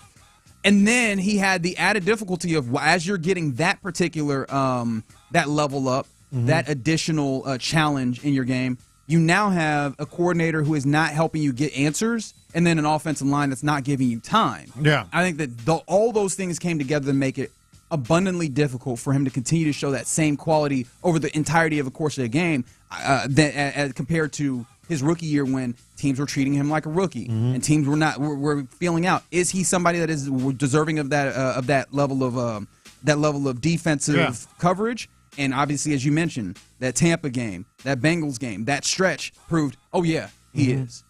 The interesting thing, though, the answer to the question, to Show's question, when was his last game? I would have to say it was the Buffalo game, which was October 6th of 2024, damn near a year ago. So you don't because I know a lot of people mentioned the Chargers game. Well, yeah, in the playoffs. Well, the playoffs for sure. I'm talking about of his regular. But even that one, that playoff game, I wasn't coming away like wow, it wasn't like I thought he had a solid game. He was 22 out of 33. 282 yards, 1 touchdown, 1 interception. So, which kind of speaks to your point. It was a good game. It was a good game. It was to me. I think that last wild playoff game, game 3 times. Yeah, I felt like that Browns game was a wow. That was kind of like this is our quarterback right here. Yeah, I'm trying to go back through my notes to give me a little bit of a feel qualitatively on top of the quantitative portions that you're bringing me. And I mean, there's things within that Chargers game because obviously you were in a place where you were rough. Like it was really rough. And then you get to this late in the second quarter, and now CJ's starting to run the football, and then you get some of the fantastic. But he was finding a little bit of success early with like quick passing. But like pressure shows up somewhat for him early. And then like you're dealing with holes and things of that nature. But CJ was solid in that Chargers game, but I don't think it rose to the level of what we're talking about here. But go ahead. And no, I was just going to say, I think the season had a lot to do with it, too, because we were all frustrated with the offense and Bobby Slowick and all that stuff. So that one probably didn't hit the same. So here's the bigger question, and that's worthy of talking about, and I'm glad Show brought up this question. We're sitting here talking about 3 different games. Maybe that was his best game. The last time he really had you mentioned that, Cleveland game. I mentioned, the Buffalo game last year in the regular season. You mentioned maybe the Chargers or something else. Did you have any of a feel for the New England game? I know that he had a really bad interception. That's the thing. It was the next one after that Buffalo game, and I don't know if I'd categorize that. But again, it speaks to my point. We're saying maybe this, maybe that. We were sitting here going into last season thinking. Keep in mind that 4-game stretch. 470, 356, 336, 304, and just, what was it? 10 touchdowns that he threw. We were sitting here going, man, we got one. We got the guy. And now we're like, well, maybe this one was the last big game that he had. Maybe that one. So that's why I think the question we should be talking about here is, number one, do you have any theories? And number two, is that the frustration? That's where I went. Is that the frustration? He was dealing. He was the talk of the town, rookie of the year, dominating. Everybody talking about C.J. Stroud. Boy, mentioned with guys like Patrick Mahomes and others. And then all of a sudden, kind of not off a cliff, but certainly back down to earth. And go ahead. I think that he's not off a cliff, but it doesn't feel like it because you're right. Like when you have one of those unassailable games, it makes it so that it's a reset of sort. It's a refresh. It's putting some air freshener in what was, let's be honest, a stink of a season on that side of the football, and that's obviously bringing this down. I still feel that he is that guy, that $60 million guy, but I understand that that's the problem, right, is that you don't have those things you can lean on because he's giving you portions of those games, right? But because of all the things that we've talked about, right, and I do feel like this is part of it that's factored in. Clearly the offensive line, clearly the play calling was too stale, did not help. And then I think you add on to it the ways in which defenses were like, hey, we're making this, we're raising the level of difficulty. We're putting this on all Madden, while also now you have some things that are sliding backwards with your team. I think that's made it harder for him to have a full game where he would have a half of football, or he'd have some really great plays, but it just didn't come all together. And I think those are the not being able to put it all together is rough, but I don't know who puts it all together when you have the foundation that was crumbling offensively like it was last year. Yeah, so right now I got the highlight right here from that Tampa Bay game last season when and you could kind of hear it in Mark and Andre's voices, the way they were reacting just to what CJ was doing. And I don't know if y'all want to hear it, but this to me, I felt like this was that moment where Mark didn't say it, but this is your Houston, you got a quarterback moment right here. 10 seconds to go. CJ gets the snap. CJ looking, throwing to the end zone. Touchdown! Houston takes the lead. Yes! Adele with the reception. Rock and roll. My goodness. There are flags on the field. Could be on the defense. What a comeback. Go Cougs. Let's go. Here's the call from Land Clark. Bring us some good news. After the play, unsportsmanlike conduct, defense number 54, a 15-yard penalty will be enforced on the kickoff. Yes! Houston gets it done! Are you kidding? He sounds like he about to cry right That feels there, like a narcotic. He might have been, but again, we were all there. And you talk about you still think CJ, is the guy. I've been saying it since the end of last year when he kind of, looked bad. I thought you could argue he had as good a year as he did his rookie year just because of the circumstances. But here's where I think the discussion for me is revolving around this. Okay. You know how I feel about psychology and the emotions, and we've seen some frustration from C.J. Stroud. Is this sort of self-perpetuating?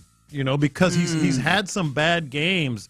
He didn't like, clearly, now we know, the offensive coordinator and the lack of control of the offense. They come out at L.A., high expectations, and he didn't have a good game again. And there was a little frustration on the sideline for whatever reason. We don't know what it was. But still, is this just C.J. Stroud, the 6 inches between your ears thing? Because it's there. It's obviously there, Yeah. And that right there give you hope. Like there's no way in hell I'm bailing on C.J. Stroud because of that.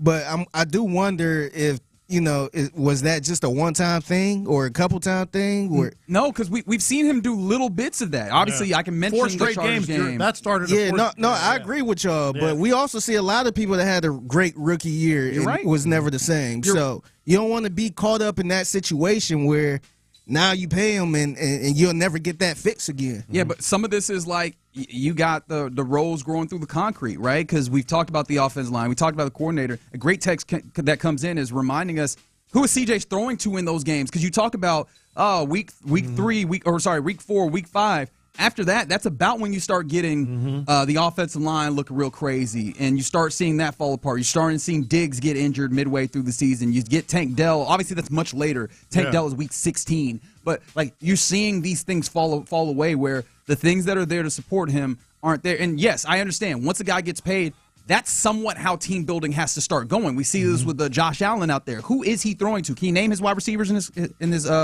that pass catching core? Shakir. That's it. Khalil Shakir. Now you can name the tight ends. But it's not going to be the wealth of talent that is around. But I think that is still context that is worth. But here's the thing: there are some very tangible things that you brought up, and the texters are bringing up too. Yes, the offensive line. Yes, receivers. Yes, Bobby Slowick. But again, you gotta have that full game. I'm wondering, how much is also C.J. Stroud is starting to. That frustration is affecting him, And then one of the things, frustration with all that stuff. No, for sure. Yeah. I think he wants to be great so bad that frustration is probably. That's what I'm saying. Because, again, frustration can be on the bad side, clearly. We might be seeing that with the Astros with Framber Valdez. Yeah. But I think it could be on the good side. And it's one of those things that you don't know until you can get the result and then look backwards, because hindsight is 20/20.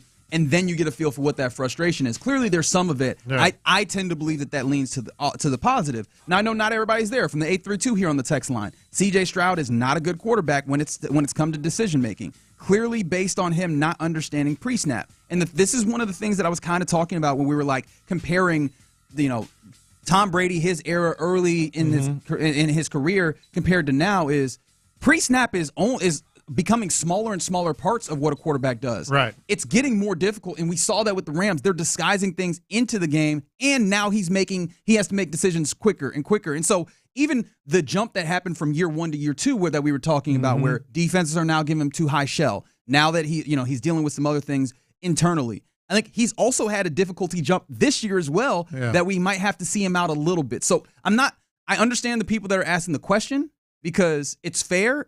I think we have to see him out a little bit, because the difficulty jump goes up when it's like, hey, I need you to get through these progressions really quick. I need you to get the ball out. I need you to handle some more things. And this is where I think that it's fair for some people to say, I don't know that it's inherently a good thing that he has more on his plate, but I think we're going to have to see it out a little bit. Monday night helps us with another data point. And you just mentioned, I think, the last point I want to make here, because you can sort of write off the bad year last year in terms of his frustration and everything like we've been talking about.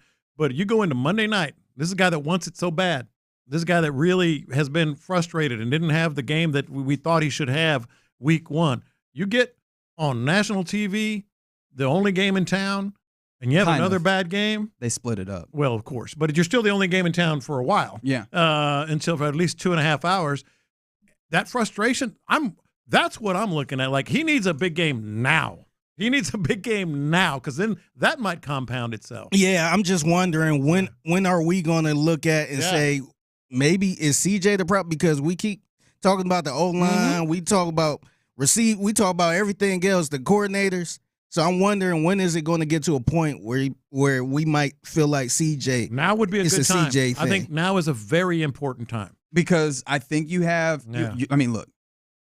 The uncomfortable thing, I think, for some people, he's getting that contract right now. Of course. Whether or not you appreciate it or you like it from the 832, or rather the 713, could CJ just not be the quarterback we think he all is? The uncomfortable thing is, yes, he could. How likely is the question?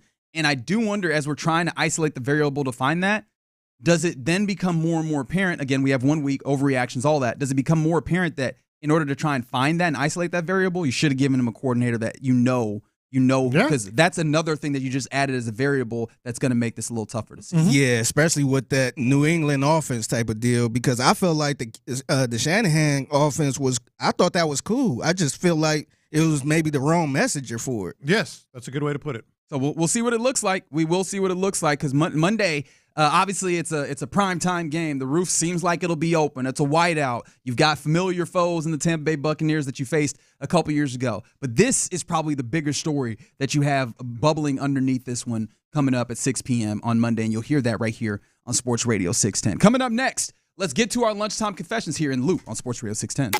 The Texans home.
Tune in Sunday at 7 a.m.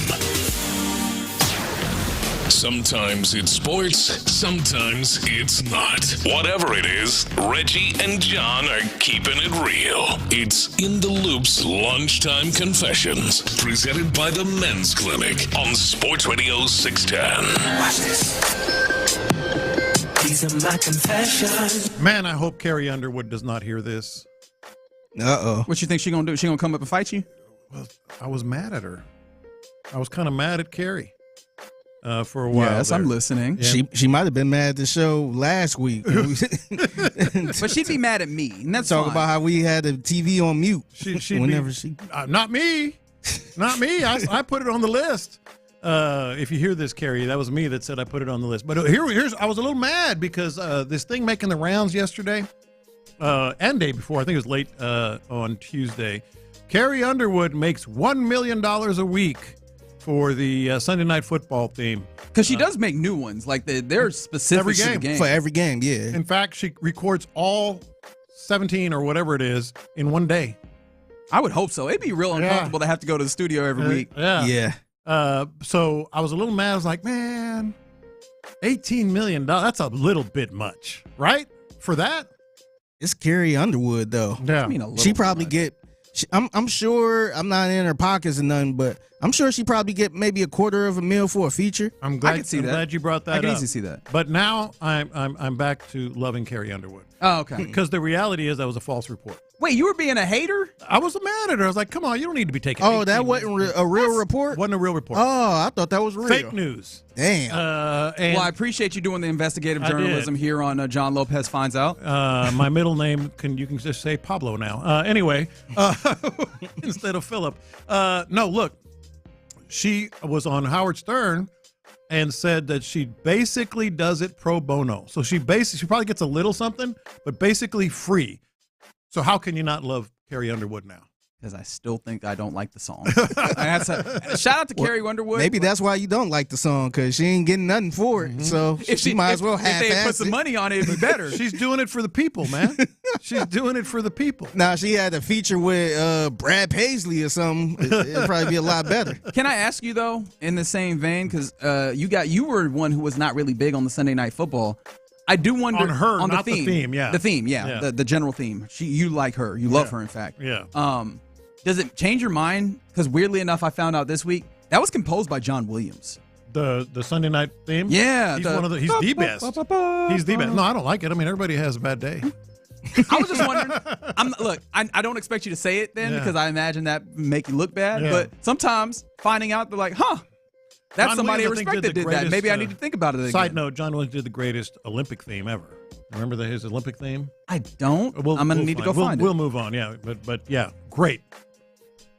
These are my confessions. All right, so I've been I love Amen Thompson. I think that's obvious, and that's something that needs to be set up front. But I've been pretty skeptical about the jump that he can make just for this year, shooting-wise. Because that's one of the things. It's like, oh, man, if Amen can, start shooting, what does this look like? It's cancel Christmas. And, yes, that is true. However, Amen Thompson last year was a 27% three-point shooter. Let's round that up to 28% three-point shooter, which was bad 20 years ago and is worse now. And then you also look at free throw shooting percentage, which should give you some indication of what that person is just generally as a shooter. And he was a 68% free throw per shooter. And I'm like, I don't know how much of a jump you can make. Even if he gets better, how good can he be? I take you to Aaron Gordon. And the confession is, Aaron Gordon is making me believe a little bit that this could happen. I'm am I being a fool for this? Because the year prior to last season, Aaron Gordon, who plays with the Nuggets, he shot a robust 29% from three. That's not great. Last year, he shot 44% damn near on higher volume from three. He changed that dynamic. And in addition to that, he went from shooting 66% from the free throw line to 81% from the free throw line. Now, this is one of the biggest jumps that you've ever seen. That's exactly what I was just going to say. But for me, I go from this is impossible to I've seen it happen. It's maybe improbable. And I'm like, think I've opened myself up to the possibility now. Oh no, it happens. We talk about it. It happens in every sport where somebody can make that leap. I kind of want to see it because it's not everybody. Am I doing Josh Allen? He's got a big arm and I can fix the accuracy. Oh yeah, that's a good comparison. Kind of want to see it. Okay, fair enough. I was like, I think I'm getting over my skis, but the confession is, I think I'm starting to believe just a little bit. Yeah, just a little bit. These are my confessions. All right, I got to confess. I think I got in a little bit of a situation earlier this morning. So I'm driving to work. Well, actually, about to drop my wife off at work and then come to work. And I was at a light, and it was only, I want to say it was just like one lane. They were doing this, I want to say construction on Washington. Okay. So, over there. Oh, I know where you're talking about. Yeah. Is that right by your house? It's right up the street by the CVS. And where's your house again? Off of Washington, kind of. Yep. Address. Maybe. Address. No. But I almost got him. One of these days I'm gonna get him, and then we're gonna have to dump it. So we had a light, and I'm right behind the cop. The light turned green. The cop is still just sitting there. Tap your horn, man. See, that's the confession. I remember when I was a kid. Are you trying to get Fig in trouble? No, see, and I got a story about this too, because I remember when I was a kid. I remember this older guy was telling us how he had honked his horn at a cop because the light was green and he wasn't going.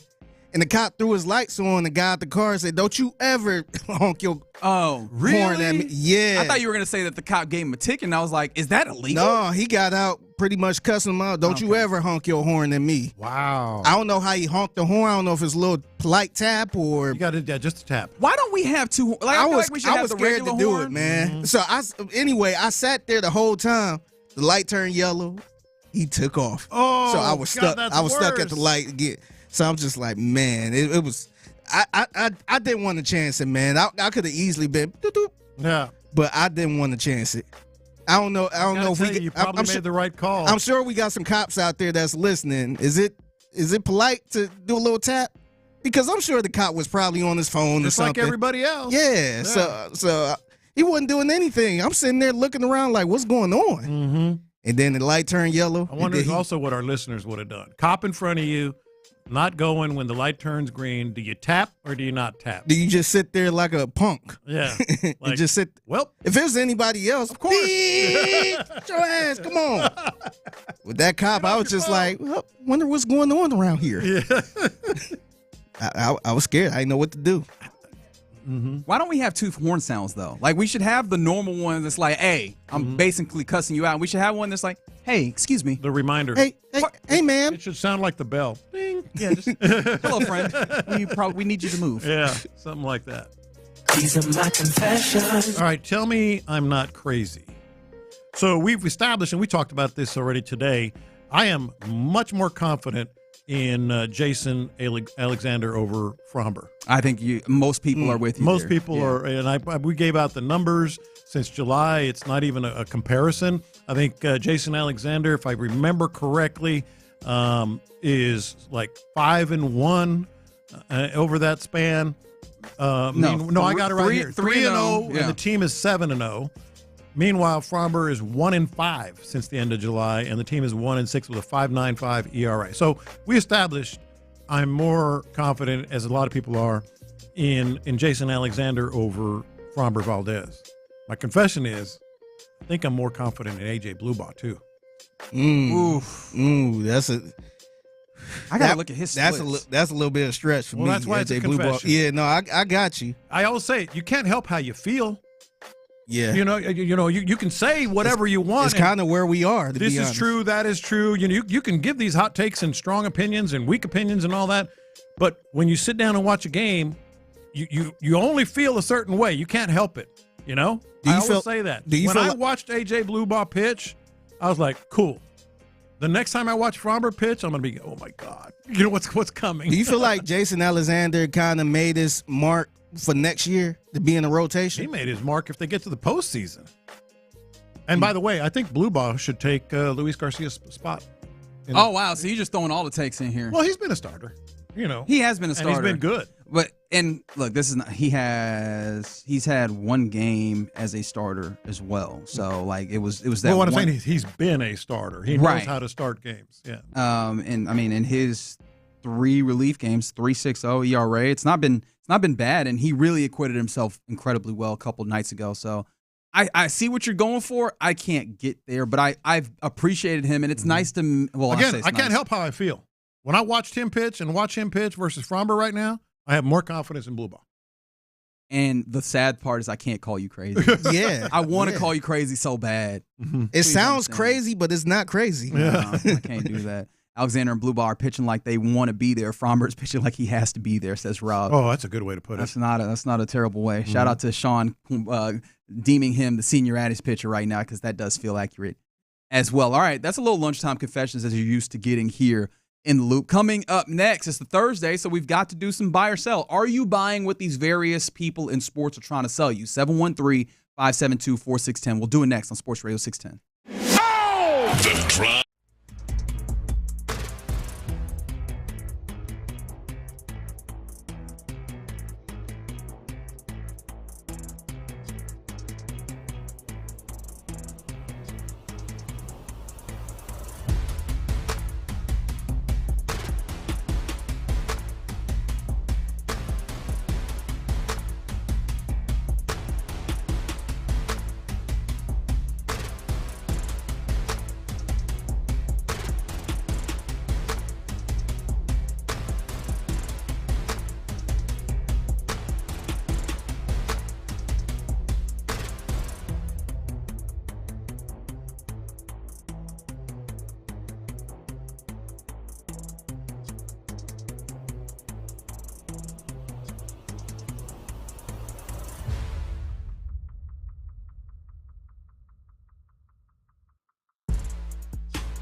SportsRadio.com. Live from the Mokaram Injury Lawyers Studios, Sports Radio 610 presents In the Loop with John Lopez and Reggie Atatula. Yeah, you're in the loop right here on Sports Radio 610.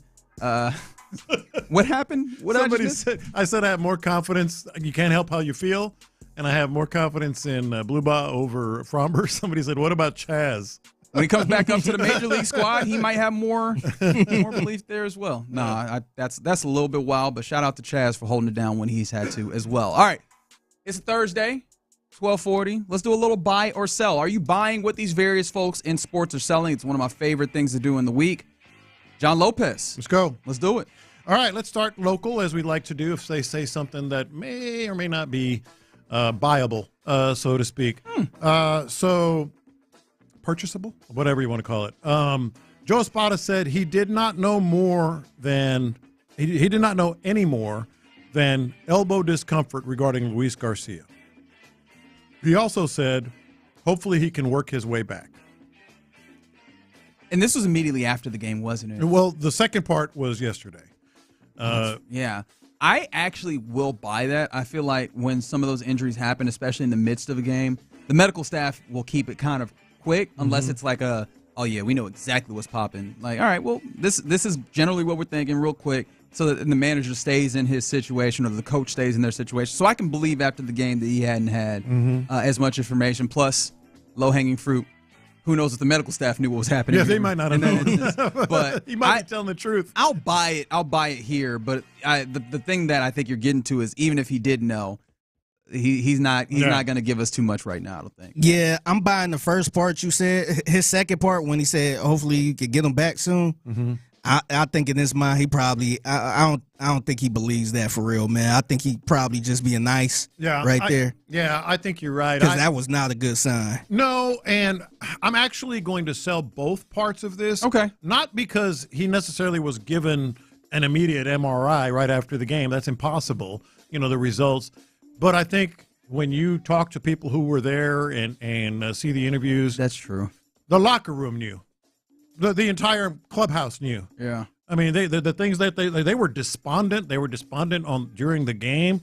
I mean, they knew what happened. Plus, I think without it, you're right. Like they knew.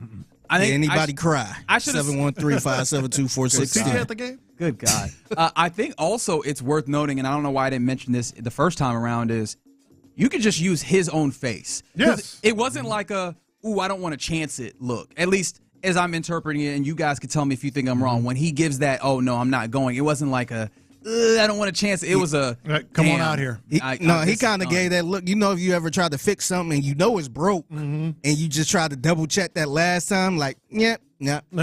It's dead. It's dead. It ain't going nowhere. Yeah. No, I agree. All right, you buying or selling this? D'Amico Ryans. And this is the word of the week has been lollygagging in Houston this week. But this was around the lollygagging discussion and the whole part about it's me, the leadership, and all that. But he said this regarding the perceived, lack of focus, whatever it was during the week of practice. It's not about me having to talk to a particular player. Oh, yeah. This was in the context of, like, the guys that are emotional leaders. That maybe weren't having the best practices and the leadership and all that. But he said, it's not about me having to talk to a particular player. Ooh, okay. I think I get where you're going here. This is tough because when he said that, I didn't know where to go with it. Figgy, do you have a beat on this? Not really. Not really. Can you try to explain a little? See, because they were talking about the... Yeah, it started with the emotional leader, Aziz being actually, the quote before this was the one where he said, it's not everybody, that may or may not have. Okay. That was more to the lollygag. You're right. To the lollygag. And he said, it's not about me having to talk to a particular player. And I'll lead since y'all are thinking about it. I think I'll buy that, actually. I think he has to talk to a particular player. I think, because he did say, it's me. It's on me. I've got to, we'll fix this, is what he said. Yeah.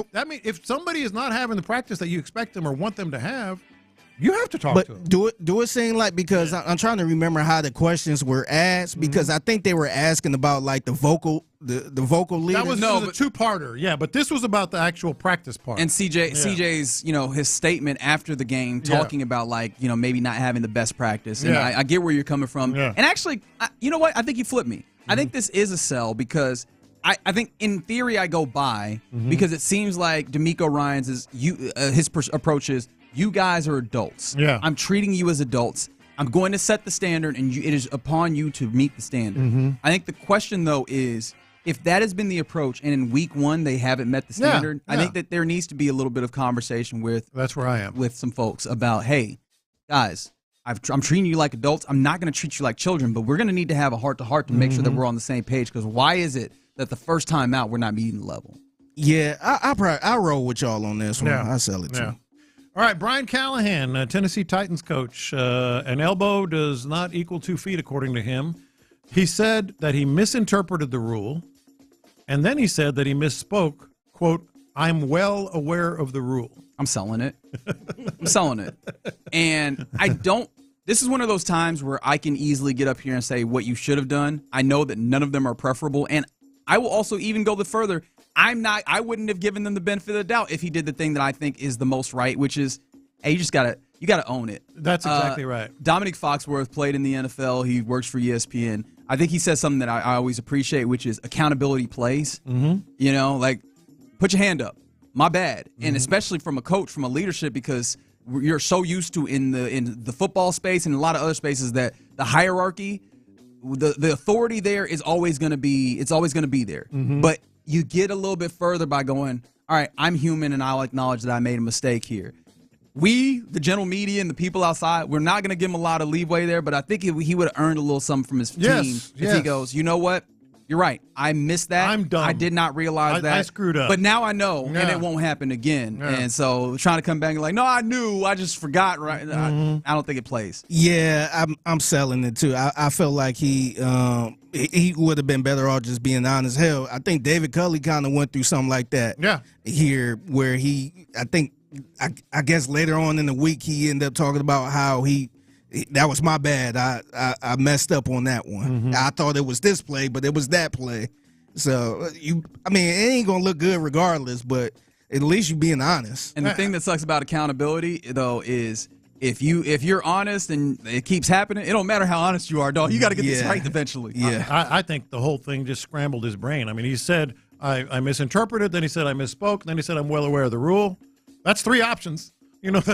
So one of those will be right eventually. He just dropped the ball on throwing the challenge flag. That's all it was. Yeah, so I'm selling. All right, these next 2 have a little audio element to it because the audio makes it very, very funny to me and frustrating in a way too. So Billy Napier, Florida coach, about a minute left in the game, had 2 timeouts left. They ultimately lost to South Florida because South Florida kicked a game-winning field goal, and Florida never had a chance to maybe head down the field and kick their own field goal. So he was asked about it. They were able to hold for the game-winning field goal. Was there a thought about trying to burn some time out sooner, or how did you kind of view the clock management there in the last 2 minutes? Yeah, well, we had 2, right? So ultimately at that point, there's going to be a field goal kicked. They have 1, right? So they had an extra down. So regardless of when the timeouts get called, it's going to end up about the same. It's going to end up – no, you'll have more time. Billy, you're in danger, buddy. You are in danger because you're right on the substance. I'm glad you play the audio because I can actually just get away from the audio. You don't sound like a leader right now. No, he sounds awful. Yeah. And I want to acknowledge, I'm not just saying that in a generic sense because that feels kind of nonsensical to me at some points. However, the problem is, and we talked about this with Bill Belichick, I don't think we talked about it on air, but when we're talking about college football, appearances matter so much. Yeah. Appearances matter so much, especially you're at the flagship institution of a state, and there's so much money tied up in this. And decision makers are not just your bosses, but your unofficial bosses. You have to look like a general. And the boosters. You have to look, like you got it. You have to command the belief of those people. And he ain't even sound like he was saying that with conviction. And that is the scary part, especially when your program isn't doing the good thing. It sounded like that was the last game of the season, and he knows it's over. He's gone. Yeah. Well, it might have been. Well, not this week, but yeah. No, it sounded like it was. This is over. This is my last press conference with y'all. And then just the basic element of, well, the time would have been about the same. No, you had 2 timeouts. Yeah, it would not have been the same. That yeah, stops the clock. It does. Wait, do you remember who Florida's playing this week? Florida's playing who? As one recruit once said, they are playing at the University of LSU. Oh, that's right, Florida LSU. Oh, yeah, well, you're going to have the sappy college football theme tomorrow, and that's one that's definitely on the docket. All right, how about this one? Our guy Jim Harbaugh. You love him, you laugh at him. Yeah, you're a guy, Finn. I'm my guy. Jim Harbaugh, Michigan legend. How did he leave Michigan? Well, I guess with a national championship right here in Houston. Scrambling now. But he was asked about Justin Herbert's toughness. It just made me laugh. And a huge hit on Justin. The kind of hit that would have killed a lesser man. That's how big that hit was. Clearly, I'm selling it, but you know what? The kind of hit that would have killed a lesser man. I'm buying it. Hype up your quarterback, coach. That's what I want to hear. A quarterback hype up, or a coach hype up their quarterback. You remember the time where this is the thing that Jim Harbaugh does the best, which is just be folksy. Like, you remember the time that he was like, I woke up in the middle of the night and I was like, we got to win this guy a Super Bowl. And I'm like, that's the kind of coach I want. Somebody who's just going to say absurd things that I know he's lying about that sounds good. I'm selling this, man. It would have killed a lesser man. Yeah, nobody's talking about quarterback. Yeah, it made me want to go back and look at the hit. I know. Like, let me compare this hit to other hits in NFL history. By the way, speaking of hits, and speaking of the clip that you can watch over and over, and speaking of the Cowboys working out a certain gentleman, you remember that South Carolina hit by Jadeveon Clowney? Yep. Yeah. Run that over and over for me, please. Oh, that's great. That's a good one. That ties the whole show together right there. Come on, man. A lesser man would have been dead on the field. Dead. Dead on the field. All right, one more for you. We all have been following here and there the Kawhi Leonard, Clippers, Steve Ballmer thing. Steve Ballmer said, I don't know why they did what they did. I really don't. Talking about the paying him out of the, I guess it wasn't even a skeleton company. It was just sort of they circumvented the salary cap. Salary cap. He said, I don't know why they did what they did. I really don't. So. And shout out to Pablo Torre, because he will get us the reasons why they did what they did and how Steve Ballmer knew it. He probably already got the reasons. He really has. He's just waiting to drop. Yeah, he might have already. I need to go and actually watch his latest, the fullness of his latest podcast, because he drops the whole hour and he goes through all the details of it. It seems like, Steve, you're cooked on this one. I do wonder, is Pablo Torre gonna reach Don Van Natta status and be in the feds, where like he's there? Because Don Van Natta, but when he comes ask you stuff, just know he already knows. You probably should fess up, or it's going to make you look bad. It feels like Pablo Torre is becoming, when he puts that first episode, go ahead and confess, because the second one's coming with all the info. He do a really good job with that podcast too, man. I watched the one with Mark Cuban, and I like how just in the middle of a conversation, he just put up the little Pokemon graphic from the Game Boy game, and like, before we move on, this is what really happened. So I did it. It just like paused the whole video just to kind of explain the context to it before they get back to he is really good. He's something. Pablo Torre doesn't sleep. He waits. Is that a Chuck Norris meme that you're doing? Chuck Norris thing. God. I thought we had left those in years past, but there you go. You get a little bit of that in your buy or sell here in the loop. All right. Appreciate you rocking with us here on a Thursday. Coming up next, let's talk about the Texans one more again. We're getting ready for, obviously, Week 2, Monday night versus the Tampa Bay Buccaneers.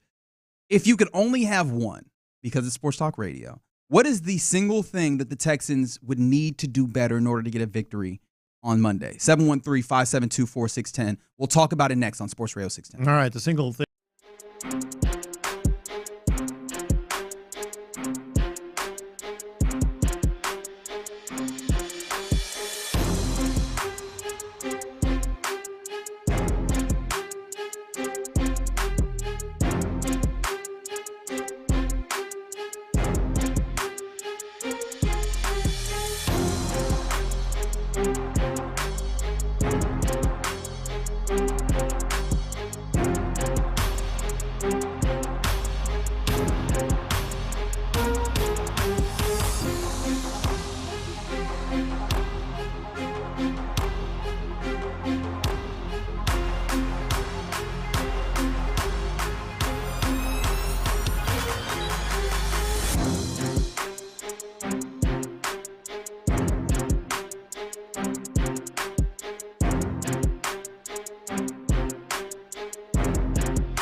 Sports Radio 610. The Texans play here. An Odyssey sports station.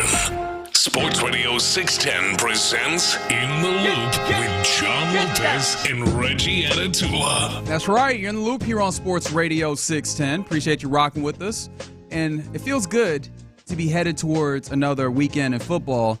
The slide on the schedule is kind of weird when you have a Monday game instead of a Sunday game. But that means that today is the first day of real practice. Yeah, this is the Wednesday. So we're getting some of that from the practice fields. Some of the notes: Christian Kirk, Braxton Berrios, both inactive week 1. Neither of them are practicing today. It doesn't seem like that. Those guys have not been spotted at the practice field. So we might possibly be in for another week of Nico Collins and fill in the blank. Xavier Hutchinson, maybe Noel, maybe Higgins, so on and so forth. Jake Andrews not at practice during the portion that was open to the media, and then Jalen Mold, obviously that also opened some things up. What else did I see? Oh, Ed Ingram, who obviously he was dealing with the abdomen. He was out, and that caused the whole online shuffle that everybody in Houston seemed to love so much. He went through warm-up activities, and he was limited last week. So it's the same, similar to what it looked like prior for Ed Ingram before he was held out. We'll see if that means something different this year. And Stingley looks fine. Yes. If you were wondering. Thank you. Yeah, Stingley doesn't seem to have any limitations after he got folded up a little bit trying to tackle Devontae Adams. And who came in on the other side? Was that Henry Toto that laid a vicious hit? Oh, yeah, it was kind of, yes. It was exactly, it was Toto. Yeah, so that's some of what's happening with practice. Obviously, D'Amico and Ryans will talk after practice, so I imagine the boys of the drive will give you a little bit of an update of what he says. All right, but this is the question, and it's sports radio, but, deal with it. This is Sports Radio 610. If you can only have one, all right, that's the caveat here. Don't be greedy. Don't be greedy. What is the one thing that the Texans need to do better in order to get a victory in Week 2 versus Tampa? Interesting. It should be an easy question, but it's not. Why would it be an easy question? That's no fun. Because they came in saying we're going to be a running team, and they run the ball. Yeah, and they need to run the ball. It should be an easy execute. Oh, don't say that. Would you like to hear what one Nicholas Caserio said? By the way, do we know what Nick Caserio's middle name is? Nicholas. I'm going to go by feel, like what it sounds like. What is he? What he feels like a Nicholas Andrew. Okay. Nicholas Andrew Caserio. I feel like I can see that. I either want to go with he seems but like hold he's on. going to be pretty. That's an Italian last name, right? I mean, isn't he? Yeah. Yeah. I'm going to change my answer. Caserio. Peter or Paul. I feel like Nicholas Paul. I'm going to go Nicholas Paul. A lot of Pauls. Nicholas Anthony. Paulie. I'm going with Tony. Paulie. Nicholas Anthony Caserio is what I'm going with. I like Anthony. You rock with me? Anthony fits too. We're gonna find it. I'm gonna. I don't know how I'm gonna do this, but I'm gonna find out what his middle name is. But anyways, this was Nicholas. I'm gonna call him Nicholas Anthony Caserio, the general manager of the Texans. I'm gonna call him Nicholas Paul. If there's one thing that the Texans must do to win on Monday, Nick, what is that? We just have to play Houston Texan football and just play disciplined football and focus on the little things. I mean, when you go back and look at some of the plays, I mean, if I was covering you man-to-man coverage and that was my assignment and my eyes are somewhere else, that leads to a big play. I mean, that's fixable. That's correctable. So the key is, as a player, don't try to do too much. Just do the things that you're coached to do. I think sometimes, especially on week 1, you're so amped up, you're trying to do more than you really need to do. Just go out there and focus on your assignment, each play, and then at the end of the game, hopefully look up the scoreboard. And, we've had more good plays than they have. Thank you for that non-answer. As the 979 That's exactly says, what it was. Nicholas Armando Caserio from the 281. Nicholas Alize Caserio. All right, I love what's happening here. Just give me more of this. But no, I mean, obviously he's like, hey, play Texans football. I would like to throw out as a first thought, and I think we should bandy about a few, and then we'll come back around and let's solidify our answer. Could it possibly be as simple as play clean football? Well, look, I think that's the easy answer, to play clean football, but it's also, you got to be more specific than that. No, but when I say clean football, I think that is actually relatively specific, as to say penalty-less football. Because if you don't have penalties, I still think this defense, obviously, we have a lot of confidence. In fact, that might have been the only real place that we had a ton of confidence still in this Texans team, where there are still some question marks. But also on the offensive side, they ran the ball decent. Didn't feel like you had any losses when you were running the football. I think the closest you had was the Woody Marks getting tripped up in the backfield because Ariante Ursary slips and does not get Young on the right side. So Young gets into the backfield, but everybody else is blocked up, and that should be a positive play that goes for 0. Other than that, even if they didn't bust off big plays in the run game, it seemed like they were able to pick up 2-3, which falls in with stay on schedule. Give yourself if you don't have penalties. That is their manifesto. No negative plays. So if you don't have penalties, you might be able to do that, have a great defense, and I know that that's not the explosive, we won't get the style points type of win that way, I don't think. But I think that you could win a game if you just cut that out. Does that feel right? No, that is definitely one of the answers, and we might have different answers here because I do think you're right. As long as they don't have the negative plays, get rid of the penalties, the running game looks a whole lot different. By the way, I did 2 cursory searches because I had already heard that audio, so I didn't need to listen to it. I can't find his damn middle name. We're going to get it. Very frustrating. Maybe it's Nicholas Tiberius Caserio. Maybe it's Nick Amadeus Caserio. I'm going to change my answer. Nicholas John Carroll, as in university. Nicholas John Carroll Caserio. Or Nicholas Lyndhurst. Because he loves him some John Carroll. Since he's from Lyndhurst. Okay, all right. You think his mama was just like, we true to this. We naming you after the city, Nick. Yeah. Okay, so you're right. And that makes the running game a lot better. I'm going to still go with Nico Collins. Where they can get better, and if it's one thing I can hope for, it's how many targets did he have? 5? He had 5 targets, 3 catches. Give me 9, 10, 11. 9. All right, so let's set the number. Yeah. If John Lopez has somehow scripted this, 9. 9 what? Targets. How many? Oh, well, how many catches would you like them to have? 9. No, I'm going to say 9, and that's low for a player of his caliber. You should get 10 or 11. Yeah, I think that. Okay, Yeah. so just give me 10 targets. Let's make it a nice round number for the man wearing number 12, and then that is the one thing that you do to get the victory. Okay, all right. Somebody said they used AI and there's no record of his middle name. Oh wow, okay. Is this a mystery? Nicholas the Coldest. Only for now. Nicholas the Coldest.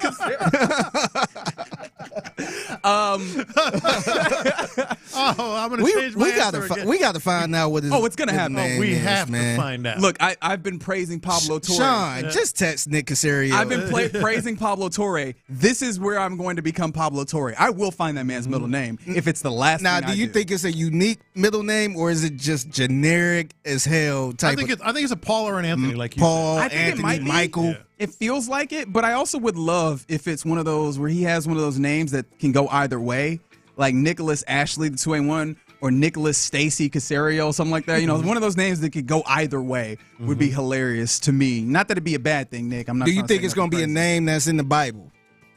Oh, that's an interesting. Like a Bible again, name. Given the Italian history. influence, that's a possibility. All right, so we're talking about the run game clearly. We talked about kind of clean. Is there anything else that comes to mind for you that we can possibly throw up here as the single thing? If they could just do this thing, they will get a victory, not changing anything else or not necessarily guaranteeing anything else. Yes, again, back to the offense.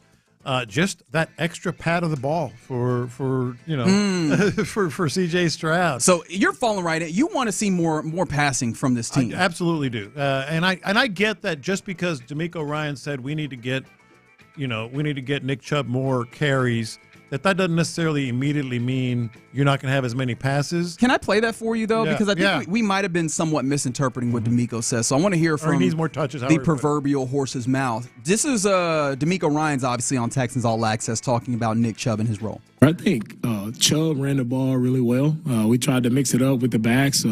Got Woody some touches, Damian. We're going to try to lean in with Chubb a little bit more. I think he deserves it. He's shown that he continued to get better as the game went on. You saw him running stronger, finishing plays in a physical manner. So we got to get him going a little bit more, right? And I think he can really help us. CJ did a nice job helping their rushing average by scrambling a little bit. Such a nice drive there before the 2 minute. During the 2 minute at half, he did a really nice job scrambling to put himself in position to get points there. So I think offensive line, just stay after it with our double teams, being a hat on a hat. That won't change. We're always want to get a hat on a hat in the run game and really emphasize our wide receivers getting in, blocking, and support players, and that'll help our run game continue to thrive. So, yeah, talking about the run game, he said he seemed to be like leaning more on Chubb, not necessarily more plays running generally, but maybe the distribution. Not taken away from C.J. Stroud's passing, taken away from other running backs. Which I do wonder who he was thinking there. I do wonder who he was thinking there. It was Dameon Pierce.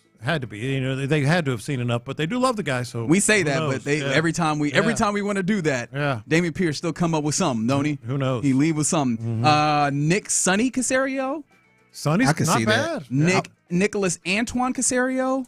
Nicholas Dominique. Ooh, Dominique's a good one. Nicholas Dominic. Dominic. Oh, Dominic even better. I like Dominic. Yeah. Dominic's even better. All right, so how about this one? And it seems obvious. To score touchdowns, but score touchdowns, not field goals, is the way I'll take that, because it's obvious if you just go, well, if you score the touchdown, then you win, right? Yeah. But I'll take you to this. The Texans, obviously, they had, 3, 5, 7, 9 possessions in this game. They punt from the 15-yard line. They on their own 15-yard line, because that's a negative 5-yard possession. They punt from the they kick a field goal from the LA 33. They punt from their own 21. They get to the LA 27, kick a field goal. They get to the LA 35, kick a field goal. There's an interception on their own 37-yard line. There is a punt from the 50-yard line. They punt from the from their own 26, and they get the fumble from the Rams 25. That means there are 4 possessions that they end their possession in the on the LA side of the football from 35-yard in. And it feels like maybe I go, if you make it to the 30-yard line, you score a touchdown. That's at least 2 touchdowns there. No, it is. I think that's finish the job, red zone, 7 not 3. It's all trite and cliche, but definitely makes a big influence, a big impact. I'm going to go back to just in general. You touched on it. They got the one huge turnover at the end of the game that gave them a chance to maybe get their own before Ogunbowale had his own turnover. But I'd like to see some more of that. That's what we thought was going to be a heavy dose of this team turning games with turnovers. You want to get better at something? Do what we saw all last year in the preseason. Get a pick. Get a pick and some yardage, or a fumble and a scoop and some yardage, or whatever it is. Do you think, by the way, do you think he's like embarrassed about his middle name? Ooh. Like his Wikipedia page just says Nicholas Caserio. But also he's not so public that you would have to have his middle name somewhere. You know what I mean? But most people, he would put it out there, right? You'd know it. Yeah. Somewhere you would find it. Maybe he had it scrubbed. Or do he have a middle name? Or maybe he might be one of those folks. Nah, man, I don't know that you Italian of that descent. Yeah. You don't got a middle name. His middle name is got to be his grandfather's name or something. Right. I'd gamble that he has 2 middle names before I gamble that he has no middle name. I'm going to get his freaking birth certificate. Somebody said it's probably Nicholas Joseph. Somebody said Nicholas Patriot Caserio. Somebody said Nicholas Cage Caserio. Nicholas Cage. That's it. That's why he's embarrassed. And I like this one that comes in from the 832.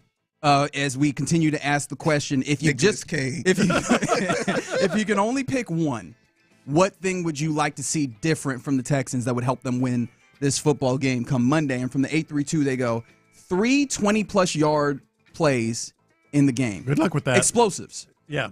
But this actually, we talked about it with CJ. This offense doesn't feel like it's geared towards it, but you probably need to find some explosives somewhere, especially because it's like it feels like it's more of a matriculate down the field type offense. Yeah, and I don't mean to bash too hard. They're going to have explosive plays. You certain? Because, not as much as I don't know about that. But, hey, I was the first one in this room anyway that said, hey, this offense isn't going to be what we And you're thought not keeping up. We done passed you. Like, it's going to be run, easy pass, safe pass.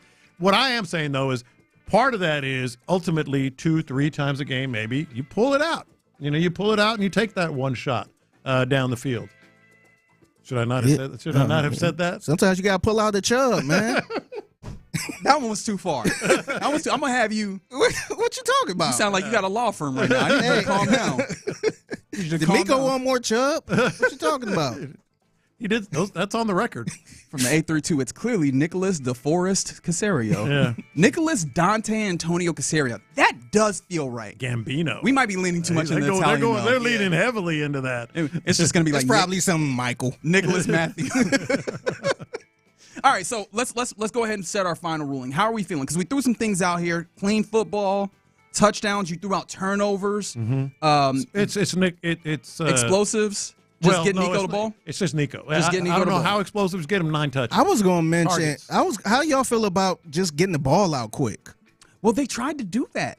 And the thing about getting the ball out quick is it sounds like an answer, but also, hey, just if you're exclusively dump offs that are like 4 yards to the tight end, that's getting the ball out quick, but that's not really going to win you a football game. But sometimes you got to take what you could get, man. Yeah. And it seemed like we can't force CJ keep taking these sacks and losing yards like that. Yeah. And just kind of looking around the league, it seemed like a lot of these quarterbacks are getting the ball out quick, man. They're not trying to air it out like that. They just getting the ball out quick. Yeah. Okay. That's what Stafford did. So as a team, how are we going here? What are we selecting as our one? I'm going Nico. Get him 9 targets. Are you willing to rock with Nico? Like I can't be too mad about it. I think that there's some other ones that feels right, but it might just be as simple as get Nico the ball and flourish. Mm-hmm. I think somebody else got to beat him, man, because I think they know about everybody. Pretty much know about Nico. I think one of these rookie receivers got to step up a little bit. Well, hopefully that happens. Excited to see what it looks like. Obviously, we'll be able to hear it right here on Sports Radio 610 on Monday as the home opener for your Texans is soon fast approaching. Let's see. Nicholas Nunzio, Theodore. Theodore's a nickname or middle name. Got to get like a copy of, write one of those. We got to find out, one of those man. forms where it says write your full name. Tangeray, somebody said. Tangeray. Sean, I know Sean probably listening. He got to text Nick Caserio and ask, man. We got to find this out before the show ends. The people need to know.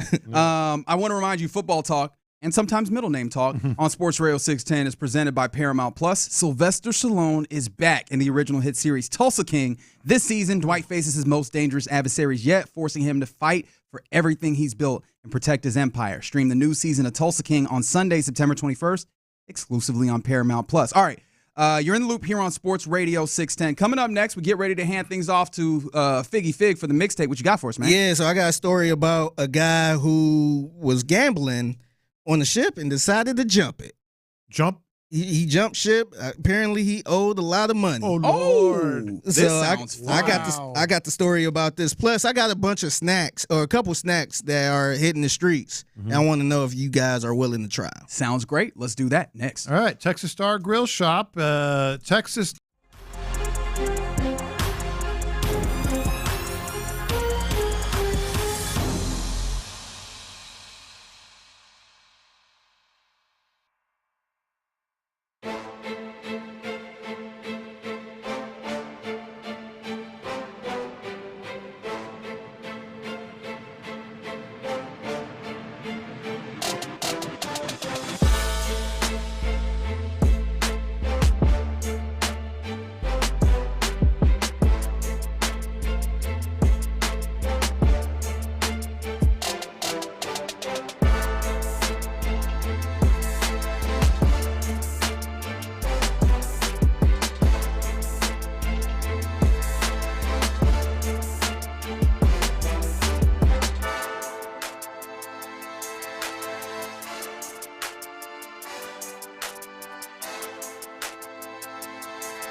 Here's Reaction Monday on Houston's sports leader, Sports Radio 610. Problem gambling, like any other addiction, can destroy lives. Pass the aux cord and crank up the volume.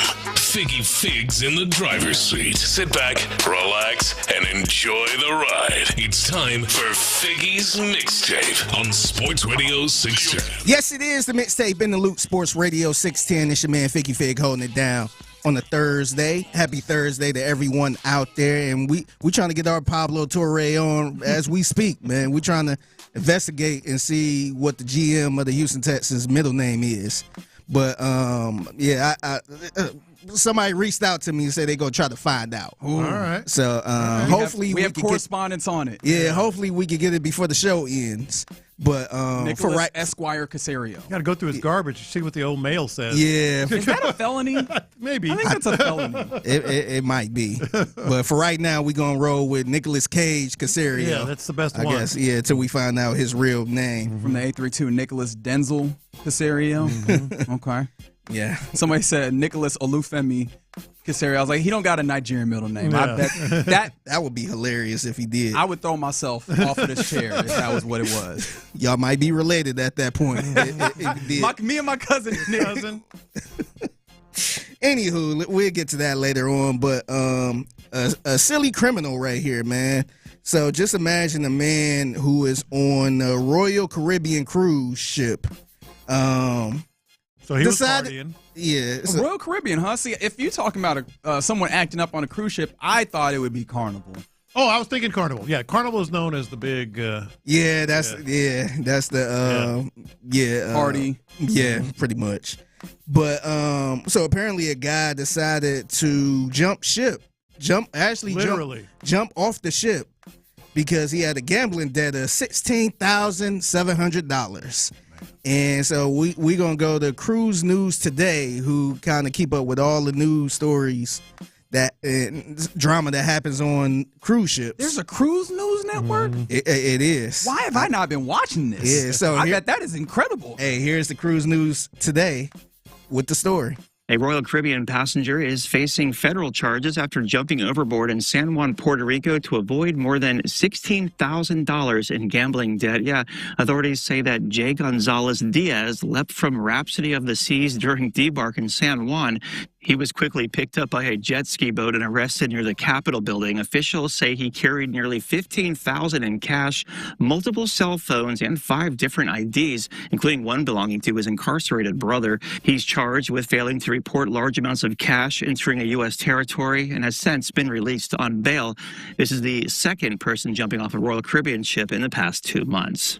Wait, what? Well, remember the other one was a heroic story, wasn't it?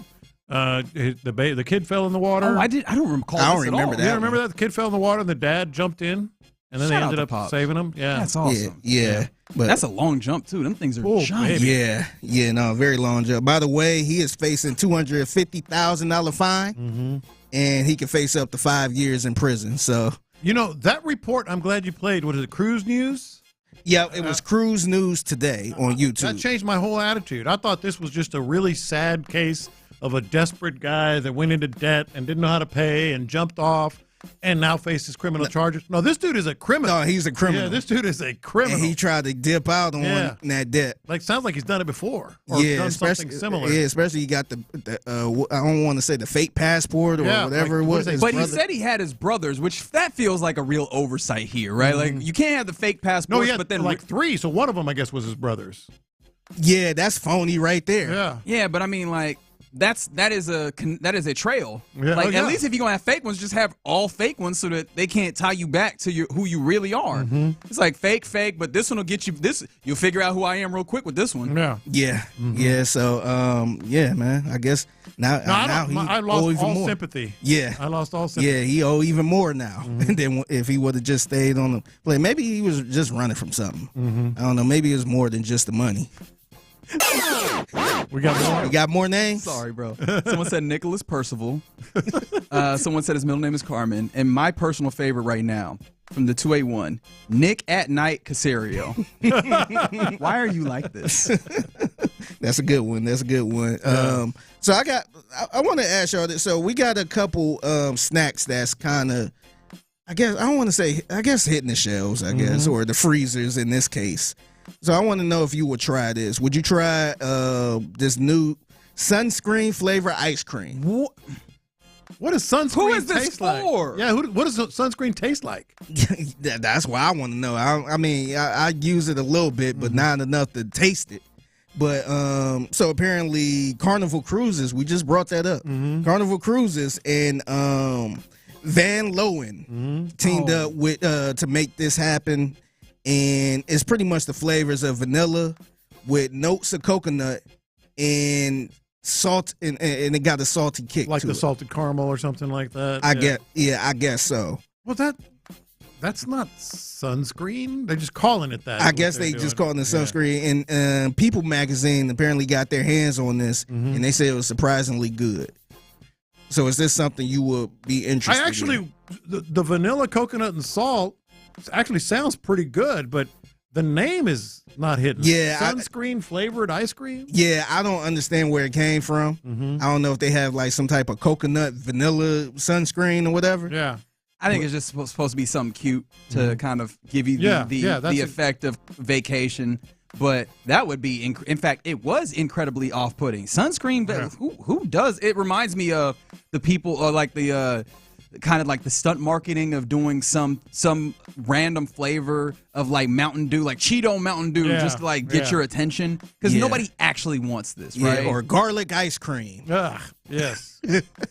Garlic pepper ice cream. What about this one? I think everybody might be on board with this one. Girl Scout, they got a new cookie coming out, and it is Rocky Road inspired. Okay. So this cookie is called Explore Moors. Explore Moors. I like that. That's a good name. Yeah, Yeah. I like that. Yeah, you down to try that one? Hell yeah. Rocky Road? Yeah, Rocky Road. All about it. I mean, I definitely want to try it because that gives me another option when I get accosted going in to buy groceries by the Girl Scouts. Are we getting close to that time again? I never remember. It always sneaks up on me. I'm March like, damn it, or I don't got. something? Yeah. Yeah. So this Can't get out time, of this. this time you ain't got to kind of hide and run to your car. You can You're actually. still going to have to hide because they're going to be hitting you like You can- 5 times in a week. Yeah, That's right. You can still go to them and be like, I want to try that new cookie y'all got. Well, now that, yes. That's a reason to go up to the table and not try to act like y'all broke boys. When was the last time they broke out a new cookie though? Like they keep it real to the. I think this been. been I a think while. this. Yeah, I think this. It's been a while because this is kind of a bigger deal now. January through April Okay. is cookie January Girl, through April. So Girl we'll- Scout cookie. So you got a Get little through football time. season. Yeah. You got a little time. Thin Mint is the answer, by the way. Nah, I'm with. What's the peanut butter one again? I be forgetting the name of it. But the peanut butter one is my favorite. All right. So the last one. This one comes with a question. It's a personal situation that happened to me. So Reese's and Oreos got a collab. I don't know if you guys seen this. I'm listening. Yeah, definitely listening. Yeah, so they had created an Oreo cookie with Reese's in the middle of it. So just like a regular Oreo cookie with the Reese's Hell yes. flavor in that. Hell yes. They also created a Reese's cup with the Oreo flavor in the middle. Actually, Yes, the more I again. thought about it, I was like, I don't like Oreos that much. So But- I'm but actually in out. this context, like I like the Oreo in the Reese's cup sound. It sounds better. Really? More Okay. chocolatey on the outside with the peanut butter. Yeah. I'm intrigued by both of them, Yeah. to be honest. Like, I'm down to get them. I'll try them if somebody already has them. What I realized, my brain was like, that sounds interesting. And then I thought, you know what I'd rather have? Just a Reese's cup. I think I just want that. Yeah. So this conversation popped up because I was talking to my wife, and she have a cousin here. And she told me about this flavor because I didn't know anything about it. And so my wife's cousin decided, she heard about this. She decided to pre-order the snack. Pre-order a cookie. Ain't no or way. whatever it is. Yeah, Ain't yeah. no way. Is that too far? Yes. That's too much. Because look, I'm the one that I pre-ordered a damn digital game that was going to be there That's regardless. different. And I was upset about that. But I never heard nobody pre-order a snack. Do that kind of tell you all you need to know? You're pre-ordering a Reese's peanut The butter fact that they have it available to pre-order is Yeah. insane. My mouth hit the ground. I'm like, what? Like, What's the advantage to pre-ordering? Do they give you anything special? Or you just get the cookies. I never even thought about pre-ordering anything food related like that. I don't I would just go in the store to see if it's not there. Get something else. Yeah, I just maybe go to another store. Yeah. But I never thought about pre-ordering a pack of Oreos. I don't even pre-order concert tickets. You know, like when you try. you're to get at will on the call list. every time. No, when you try to get on some lists and stuff to get there early. I don't even do that. Like, I can wait, man. I don't get to go through all that stuff, and they have all my information and all that stuff. And see, I would understand that though. Yeah, I would understand. Sure. I would understand that. I just never. I'm like, she pre-ordered a snack? Yeah, I wasn't going to say it because I'm trying to be more respectful, but when Retro Ren said, I was like, it is big activities. You're very right. It is. The only thing I'm thinking about is it would be cool to like not have to think, oh, okay, it's out, let me go get it, if it just shows up to your door. Mm-hmm. But even still, I would feel bad. A pre-order is a pre-order, I would man. feel bad. Yeah, I would probably go to the store to get it the day it dropped. Like, I feel like that's different, but... Yeah. If it's not even out, I'm like, oh, I'm paying for it before it's even out. Yeah. Yeah, you know what? I'm back, right? Like, I cannot justify paying for food well before I eat it. Right. Like, that messes with my brain. It ain't even hit the streets yet. Mm-hmm. And you paying for it. That's crazy. That's By the way, did you say Nick Caserio? We're getting real wild with the weird ones because somebody said Nick Knack Patty Whack Caserio. I'm like, all right, we're doing a lot here as we were still guessing what we believe Nick Caserio's middle name to be. All right, it's the mixtape in the Loop Sports Radio 610. I don't think we talked about this, but somebody actually won the Powerball. Was one of them in Texas? No. What? Really? Yeah. I heard one was in Texas, and I think one is in Missouri. Yeah, I saw the one that was in the middle of the. Did you actually play it? I bought a ticket. Really? I bought a $5, the little $5 thing. Yeah. And one of them was $8. So you up 3? No, I'm down like 25. Oh. Yeah, so somebody won over the weekend, and before the winner was announced and all that stuff, a news station caught up with a lady in Alabama. And I guess she was coming out the gas station. I like her. And they asked her, hey, what would you do if you won that $1 billion or whatever they was giving out? I tell you exactly what I'd do with the first $70 million. I'd pay off Kalen DeBoer and get him the heck out of the University of Alabama, and then I'd take whatever else it took to get rid of the AD. So I'd give my church money. I don't know how much of what I'd have, after I paid my taxes, but I'm sure I'd have plenty with this kind of deal, but I know I'm not going to win. I just hope I win some scratch-offs. Roll damn tide. I love that. Man, I wish you would have won. Her priorities are all straight. She said first and foremost, she wanted to get the coach out and the AD before she get the money to God. She was like, and then I'm gonna make sure I break Jesus off right quick. But first, we got to get the first things first, which is get Kalen DeBoer up out of here. Get the AD out of here. And she's like, I will also pay my taxes. I want you to understand. Yeah, that was the first. Look, I'm going to play this again real quick. I tell you exactly what I'd do with the first $70 million. I'd pay off Kalen DeBoer and get him the heck out of the University of Alabama, and then I'd take whatever else it took to get rid of the AD. So I'd give my church money. Then I'd give the church money. I don't know how much of what I'd have. See, that's where you're wrong. She did give to her church first. Alabama football, baby. That's right. That is her church. You know what I also love? On top of everything else that she said that makes me certain that she is 100% real and not BSing, she knew the exact buyout dollar. She was like $70 million to contractually get him out of here. She looked like a sweet lady, too. She is. She sounded very. She didn't cuss once. Football. Yeah. She didn't cuss once. She said, "I get him the heck out of here and the AD, whatever that costs." She didn't even throw in a roll damn tide in there. And then I give a little something to my church and taxes and all that stuff. And the best part about it is she's so serious that she's like, I don't even know if I have any money left. Yeah, but like she's like, I will use the whole thing. I'll use it all up. We got to get this Bama football right. That's right. Yeah. And get y'all out of here real quick. Salute to Wade Phillips, man. Houston legend, all that good stuff.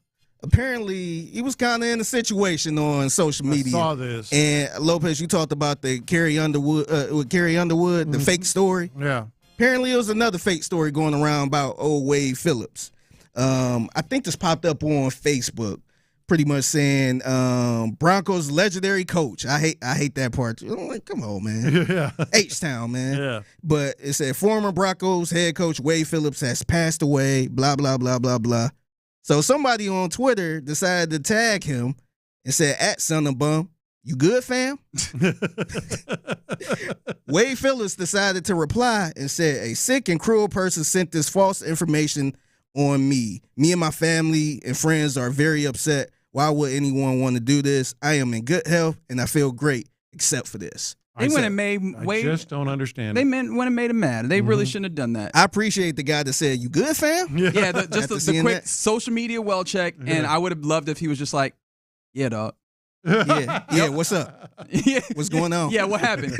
No, but more than anything, I'm actually just happy that he's here. Yeah, like, exactly. In a weird way, it made me happy to be like, oh, yeah, that's right. We still got Wade. Yeah, so salute to Wade Phillips, man. Yeah. That's awesome. And yet another fantastic edition of Figgy's mixtape. All right, Nicholas Hingle McCringleberry cassette. Come on.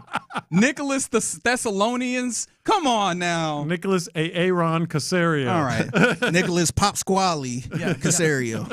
Y'all are losing it at this point. Y'all are wilding. All right, you're in the loop here on Sports Radio 610. Coming up next, we get ready to hand things off to the fellas of the drive who are out on location at the Buffalo Wild Wings. I believe that's out there on Tomball Parkway. So let's catch up with the fellas. But before we do that, what happened to all the patient ABs that the Houston Astros had been taking? Let's discuss that next. Northwest.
Radio 610 presents In the Loop with John Lopez and Reggie Atatula.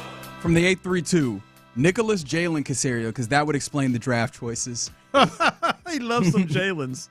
I did not anticipate this going this way, but and now because we've talked about it, we have to do the legwork, and we're efforting. We're efforting one of the least important Texans pieces of information.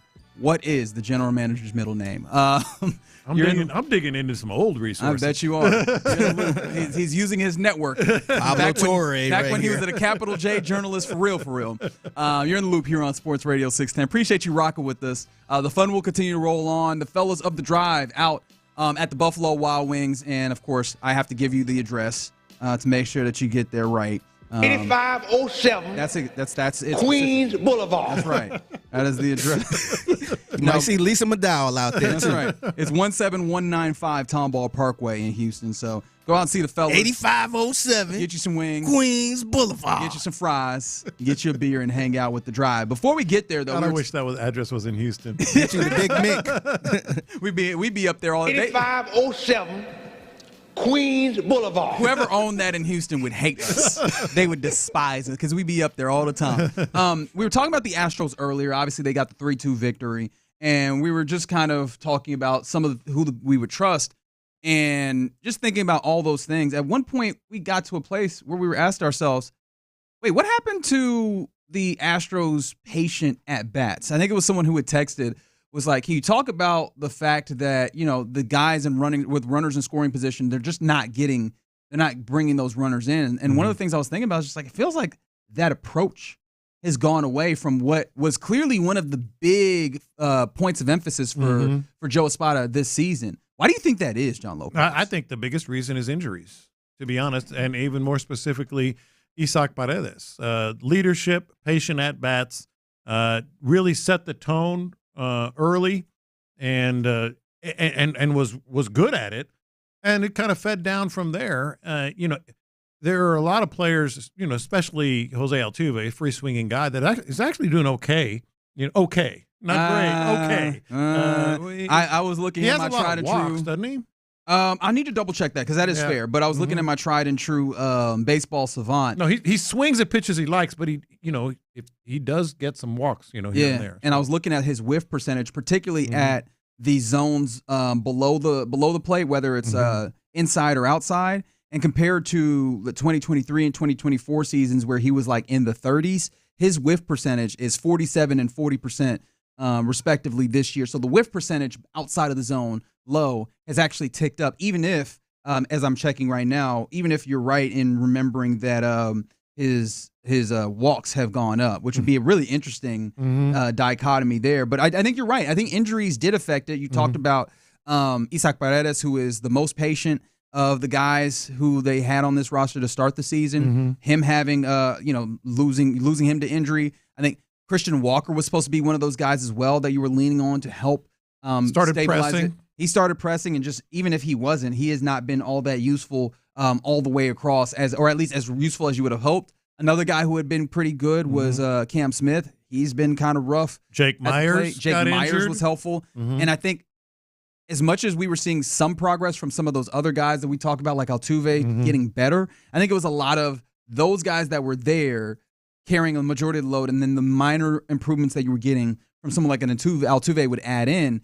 But then on top of that, I think there was an added consequence of having injuries, which was the guys who remained when those other guys were injured now felt the pressure of having to generate offense with less guys that you felt comfortable scoring runs. And so they ended up being a little less patient, a little bit more aggressive, and now you end up with a team that feels like they're just swinging away. And Yordan, he's often walked kind of wink, unintentionally, intentionally, which makes it easier to get walks, obviously. But his eye is great. His ability to hit the other way, last night was a great example of going the other way. He has a good eye, and he's back, and he was out for a while. So I think it's a combination of that. On Altuve, it's interesting, and go ahead. Yeah, did you get him? 51 walks this year compared to 47 last year and 44 in the year prior, and there's still 17 games to go. That ties in with what I was going to say. Yes. Not to be asinine or anything, but what up, PC? It's an asinine conversation. We see you, big dog. Doesn't it also speak to He's getting more walks, so he's being able to recognize pitches better, but he has a high whiff rate. What do those two things kind of tell you late in the season when he's batting, 204 in the last 6 weeks? What are you intimating here? Bat speed. Yeah? It's bat speed. So if he's willing to go out of the zone, and when he's able to catch it, it's all right. But when he's not, this is problematic. I'm very curious on some of the advanced analytics, and I have not looked at it on just bat speed, et cetera, which is really, really in the weeds. But if that's where I live. Yeah, but he's getting more walks, so his eye has not gotten done anything. In fact, it's gotten a little better. But and I'm looking at the numbers, right now. He's batting, wow. He's batting 204 with a 642 OPS, 12 RBI, and 11 extra base hits since July 31st. That's 6 weeks, man. We're right at it. We're going right close to it. So the whiff rate tells you maybe it's just late in the season, older guy, maybe it's bat speed. I'll have to check that here in a second when I can pull it up, but all around, it feels like that also, somebody said bench him. I don't know. Actually, I don't know. I know for certain that that's just something that you're not going to be able to do. He matters so much to you as a club, as an organization, and still, honestly, as a team. But is this one of those things that gives you pause with this team? Like, is this part of the reason why you've had such a rough go of it as you've kind of gotten a little bit down the stretch here? I don't know how much of it is really going to be, they're not really having a good eye for the zone as much as just, and they tie together, but as much as just, slumps in some bad spots. They're slumping in some bad spots. And of course, you can't forget pitching and all that stuff. Okay. All right. Well, we'll have to see how that continues to go. Some baseball is right around the corner for your Astros as they go for try and win the series versus the Blue Jays. But also what's right around the corner, and it's over on off Tomball Parkway. 8507 Queens Boulevard. That's not quite it. Tomball Parkway up there over in Houston, or in Houston rather. It's the Fellas of the Drive. It's Clint. It's Ron. Fellas, what's popping? What's good? We are not at the Black Awareness rally, but we are here at Buffalo Wild Wings. I ain't come here to preach today, but you know. Thank you, Reverend Brown. This is one of our favorite spots, and every single Thursday, Thirsty Thursday, baby, here at Buffalo Wild Wings. As you said there, we're at just for the people, if you need to know, 17195 Tomball Parkway here in Houston. Make your way on out here. Prizes to win. You need to get some groceries. I know them groceries is needed. You can win an HEB gift card, also some Bud Light swag, as well as we are participating week 2's Thirsty Thursday. Shout out to our good friends at Bud Light and Buffalo Wild Wings for helping us put this on. But make your way on out here as we'll have a good time, baby. Always looking forward to that. Appreciation to D&M Auto Leasing for giving us an opportunity to talk with you. And a thing that has just taken over our attentions over this entire hour is something so stupid that I did not anticipate becoming this, but it is, and I wanted to allow you to weigh in here, fellas. I thought just randomly, do we know what Nick Caserio's middle name is? And the text line has had a absolute blast trying to throw out possibilities. I was wondering what that was about. I was wondering what that's about. It's not on his bio. It's not on his Wikipedia page. It's something that clearly either he doesn't have one or whatever reason. It's not public. He doesn't look like a Nicholas Shane, does he? I think it's good. Nicholas Shane Caserio would be a good one, but he looks more like there's some kind of what am I looking for? Like a heritage name? Because we were thinking the Italian that he has within a Mike Paul, Paul or Anthony. I don't think he got one. I don't know. Maybe there's not. some people who just ain't got no middle name, or he just got rid of it at a certain age. Right, he didn't like it or whatever. Nicholas Antonio. That ain't it. Hey. Nicholas Antonio Caserio. Yeah. I like the sound of it though. It does feel I got a Nicholas. We went with James. Okay. Nicholas James, a family name. There you go. That probably ain't it. I just don't think he got one. Okay. I think he has one. I think it's one of those where I don't like my middle name. I'm not going to use it. Yeah, so we've decided to try and go Pablo Torre finds out on this, and we've got correspondence trying to find out. Well, boys, is that like in the Italian heritage? Is it common to not have a middle name? I don't think it is. No, it's a lot of Italian, Paulies, a lot of Anthony's, a lot of Carmens, a lot of that kind of stuff. I think it's more common to have multiple middle names than it is to have no middle name in the Italian. Hell, John, you pull some strings, ask him. Trust me. During the break, has anybody asked Pendergast? Yeah, that's a good place to start. We are working all our resources. We are working them all. Hell, Pendergast can text him. Just tell Pendergast get that middle name, man. We're working on it. We will do this for the people. Easy. Yeah. I just don't think he got one. What are y'all's middle names? Nick, text me. Text me, Nick. You got my.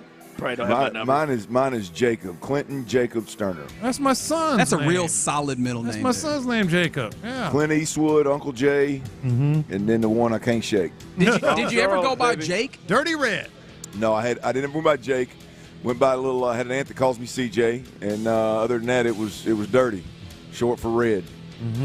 Yeah, Ronald Charles, baby. Ronald Charles and Tyler Scott. Tyler Scott Milner? That is correct, sir. We have a tradition in our family where the firstborn son's middle name is the father's first name. Okay. Yeah, it's pretty neat. Okay. All right. I don't know what we've learned today. T. Scott Mill. Yeah. Might be too much there. I might be doing a lot. All right. That's a sexy look. That is. Thanks, man. Those are words. Those are words being said. Tell you the truth now. I appreciate the compliment, brother. Good. I love the love that's flowing here, but I don't know. I feel a little uncomfortable. You look sexy today, too, Ron. Well, I know I don't look sexy. I didn't go for sexy today. That wasn't the look. What did you go for then? Just here. Oh, Just get there, baby. Hey, I'm just here, baby. Oh, so you don't look sexy for the fans that are coming out to hang out on a Thirsty Thursday? It's a hell of a deal, ain't it? I'm just out here trying to get after it here. It's a hell of a deal. He come out here half-assing. Yeah, it's crazy. Because I know Clint is putting it on right now. He ain't been edged up. Nah, he ain't shaved. Not right now, man. I'm just chilling now. Ain't nothing. Pulled that old T-shirt straight out of a drawer somewhere. Just chilling. Out the dryer. I tell you. Came out the dryer. Unbelievable, man. All right, fellas, before I let you go. Park sideways in the parking lot. Oh, really? God. Double park sideways? Oh, God. Took up 2 spots in the parking lot. That's wild, man. What made you just make that lie? I mean, just all of them. Just carefree today, boy. Don't give a rip about nothing. What made you make that lie? I don't know. It sounded like it went with a real good one, didn't it? All right, fellas, y'all have a fantastic show. Enjoy all the wings and fries and beer to your heart's delight. You're listening to KLT AM, KLT FM, HD2 Houston, Odyssey Sports Station. Go out and see him because right now, The Drive is live. That's nice. The Drive is live, and we are live right off Tomball Parkway, Buffalo Wild Wings. Make your way out here as it is Thirsty Thursday. We got a few people here trying to make a bad decision, whether you're hurt or not. Get out here and enjoy yourself and do your thing. We'll be here till 6 o'clock. This is one of our favorite locations. We've been here a lot over the years, and we'll have some fun here. Our waitress, she is still there every time, man. Ain't going nowhere. She ain't going nowhere every time. She got her little red shirt, just different from everybody else. Doors probably wouldn't open. You, baby. She's like the defensive coordinator. She got a different color shirt on. Y'all see me? There we go. You sit on the other side of that wall. I ain't yours. Get over here in my bar. I got you. I got you. All right. As you see, if you're on YouTube and Twitch, we appreciate you. T. Mill is in the building doing his thing, as well as everybody here. You can participate with the show on there. Also on the text line 713-572-4610. The Astros, they're about to get underway as they're finishing up this series in Toronto. They got a big win last night. We can get to that because I would say maybe the performance of the year last night for the Astros, and he has absolutely nothing to show for it, but maybe the performance of the year for the Astros. Here is the lineup as they go in, and right off the bat, Tyler Clint's got a problem. Here is the lineup for the Astros as they take on the first place Toronto Blue Jays in Toronto. Jeremy Pena, he is leading off at short. Alvarez, is the DH. Correa, and then Altuve is back in the lineup at second base. Jordan is the DH today. Sanchez is in the outfield with Diaz moving up. And how about him? What a big bomb he hit late he's catching today. Christian Walker behind him in center or in left field. Taylor Trammell in center field. Dubon, Christian Javier gets the ball for the start. So again, that is Pena, Jordan, Correa, Altuve, Sanchez, Diaz, Walker, Trammell, and Dubon, and that is the lineup. And Clint, you don't like that Jake is missing a day in center field. Yeah, I've gone from cringing. I've gone from cringing when Jake Myers was in the lineup to what in the hell are we doing when he's not in the lineup? I mean, Jake is. I just don't understand why Jake is in the lineup. And I thought he was above some center field rotation. I thought we'd gotten to a point where you got a guy that's hitting 300 and he's a Gold Glove candidate that you'd probably go ahead and just let him bat and play center field, and he'll be your everyday center fielder. He clearly, due to missing 2 months, I think almost 2 months on the button, I think, per game to game. But nonetheless, missing 2 months, you would think that, it'd be nice over a 18, 20, 21 game stretch to get as many at-bats as you can and be exposed to as many different situations at the plate and different ballparks and work some of the kinks out. You would think that it would be important to get that done for your what I thought was going to be your everyday center fielder. And so I don't like that Jake Myers is not in the lineup today. Not a fan of that at all. But it does put me in a spot where you just wonder, and I think you may have even said this, Ron, of, is this going to be something in the outfield, not just left field, but in the outfield overall? Is this going to be something that we constantly see a different group of guys across the board, whether it's right field, left field, center field? Jesus Sanchez can play right and left. Obviously, Dubon and Jake Myers and Trammell can play center. You've just got, we're going to play this again, turnstile outfield the entire time, or is Jake Myers going to at some point work his way into being the everyday center fielder that is untouchable? I thought Jake hitting 300 and being who he is when he got back, I thought he was going to be damn sure untouchable, but I guess not. Yeah, I wouldn't read quite too much into the thought that there may be a platoon out there. He's played the last 4 games, and he's had that calf issue. Now I can understand what are we doing here? They just had an off day Monday. He played 2 in a row.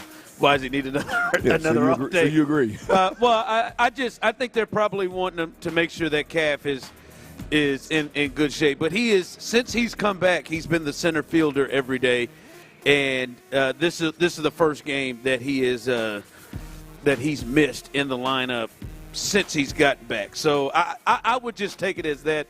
I think Clint, when they get to the postseason, when they get in those spaces, I would imagine he'll be in center field every day. Yeah, and what a turn of events right there for you, Clint, clamoring for Jake Myers to be in the lineup every day. Yeah. Got Dubon's in center today. I don't mind Dubon being in center. I'm just saying the change. You would have never complained about Dubon. Well, look, man. We're in a race, bro. We're in a race. You got a 300 hitter on a bench. Everybody won yesterday. Everybody won, and so that means still remains a 1-game lead, 2.5 over the Rangers. Yeah, it's going to be a race down to the wire here, and I don't like choosing to not start a 300 hitter. So that's just, that's where I'm at. But we'll see. It's loose. Yeah. Somebody texted in and said that's Captain Joe, baby. Oh yeah. Yep. That's Captain Joe. I'm trying to do the best I can. Yeah, he is, man. He's Melton back out there. No. Is he in Sugar Land? No, I think Melton's still up there. They're going to use him as a pinch runner. That's a good pinch runner. Ron, when you said Clint already had a problem today with the Astros, that's exactly where my mind went. Man, you hear that, Tyler? He still got Freaking Jacob Melton in there. Jacob Melton involved in this at all. He ain't in the game. What did this man do to you, Clint? No, it's 149 is what he did. It's Chaz. It's Chaz is what it is. It's Chaz, and Chaz is down there with sunflower seeds. It's Sugar Land. It's pissed off, and he's in here. That's what it is. It's just the decision my Astros make. It is just simply the decision my Astros make. I don't. I'm not a firm believer in the getting a slew of left-handed bats in the lineup when a righty's pitching. Like that's silly as hell to me anyway. But it's even more silly when it's at the extreme of playing a guy that literally no matter who's on the bump, Anybody with a heartbeat and an arm out there, he's hitting 149. So, I mean, I like that just – which he's not out there, so we can keep this thing moving. I just hope Trammell doesn't drop south of 200 here so I can add him to the mix here. I know that's Luke Morrow's boy, but Tyler, what do you think Clint's face is every time he's watching Jacob Melton? Pure disgust. Strikes out or grounds out to second. Just looking green in the face. Let me really make an impact on this game, man. Let me get all these left-handed batters up there. One's hitting 208, one's hitting 149. Tyler, he is zeroed in on Jacob Melton. He's dead serious. I mean, zeroed in. Well, the only one that, like, I don't know. I mean, you look at his numbers and it's clear. Big Sanchez, he ain't worth a damn versus 11. I mean, good God. So, I mean, that's the one I can see doing a little dancing around for, but the rest of them, come on, man. Dancing around for Jacob in there. 713-572-4610, YouTube and Twitch. Who is your Jacob Melton for the Astros? Everybody has one on the team. Everybody has a guy on the team that you're just like, running. Stop. No. I need a player. A player that when you see him, you are just pure disgust. You have no confidence. You have no trust when he enters the game. Who is that? For me, the last couple of years, it was Rafael. Out of the reliever. He's no longer. Oh, Montero. Every time he came out. Oh, yeah. I thought, what are they thinking? The GM Bagwell signing. Yeah. He's got no shot. Who is it? 713-572-4610. Who is your Jacob Melton? Who is the guy that waltzes out there every time you see his ass? You have zero confidence, and you instantly have pure disgust on whoever's decision it was for that player to enter the game. I feel like Tyler's got several. I'm thinking real hard on this, man. Or maybe you don't have one. Maybe you don't have a Jacob a Melton that gets under your skin. Well, I know a lot of people. It was Presley before he got let loose. Was it Ryan? Ryan, there for about a 3-month span. I think Ryan had fallen out of good grace with many Astros. I feel like Ryan's a little – maybe he's fallen out of good grace, but Ryan's a little hard because he's got a little history. Jacob Melton ain't got a history. Yeah, but you couched it as when you see that guy on the field, your confidence is just shot. I think a lot of people were there with Ryan. Oh, yeah, we're getting a very popular one coming in. Lance McCullers. Yeah, that's a good one there. Ocho said worthless Walker. God, dog, man, why do you keep already doing there with Christian Walker, huh? He's been there. He calls him worthless Walker. That's what he always. Worthless Walker. Yeah, Lance McCullers is charging in on this question. That is fair. That's a good one. That's a real good one. That's a good one. Someone said Ort. Really? I don't know. That's what I thought that was going to be Tyler's guy. That's who I've been thinking of. The other day. Yeah, that's the only one I can really – I don't think I really have one this year. Yeah, Chaz coming in. Well, luckily they got rid of him. The training staff? To be fair, Chaz did not give me much of a. I mean, he didn't give me much to stand on with the argument. Yeah, I'll be honest with you. I feel like Clint goes ahead and goes to the restroom and put his girls to bed when Jacob Melton comes to the plate because he's got no expectation. There is no doubt. Man, go ahead, man. I try to hang on it. I'm looking at the TV straight from the side when I see Jacob Melton in the on deck circle. I'm like, all right, hey Laney, Bug, let's go to bed, baby. You know what mine is? Get your baby doll and your bunny. Let's go to bed. Your bunny. You know what mine is? It's any time we might see a member of the training staff for the Astros like looking at an arm this year, like out at the mound, like looking at them. That's it for me. I don't know about if you're just looking. Just the sight of, just the eyes, just looking at anything. Somebody who I don't think is on that list, it shouldn't be for anybody, is Jason Alexander. I think Clint, he may have had the performance of the year. When you think about it, all right, the Rangers are charging. They just won. They won earlier in the day. The lead is down to 2 for them. You could be a game and a half up on the Rangers if you lose last night to the Blue Jays. And then you look at the Mariners. They are on a now 5-game winning streak because they end up beating the Cardinals again last night. You had 1-game lead up on the Mariners in the division, not playing well. You lose 2 of 3 over the weekend. And now you got to turn to who? Jason Alexander. You got to turn. You've lost a Framber start. All right, you got to turn to Jason Alexander to try to come through for you. And he goes out and gives you 7 innings, 3 hits, no runs, 3 strikeouts on 89 pitches, and goes and just shuts down one of the best teams in baseball, the Toronto Blue Jays. Now, he didn't get anything to show for it because the Well, the bullpen blew it, but he came up big, and they needed to have that, and you needed a big-time pitching performance, Clint, and Jason Alexander was just enormous last night for the Astros. Yeah, look, he's been good, man. I mean, he's been good to really good for, I mean, a solid 2.5 months. I mean, he's been good to really good. I mean, you're looking at an average of 5 1/3, 5 2/3 innings. He's only given up more than 2 runs three times in about 10 starts. So, yeah, man. I mean, Jason Alexander. The more this goes on, he is stylistically, he's a guy though. You've got to see a large sample size, right? He's got a real Greinke feel to him.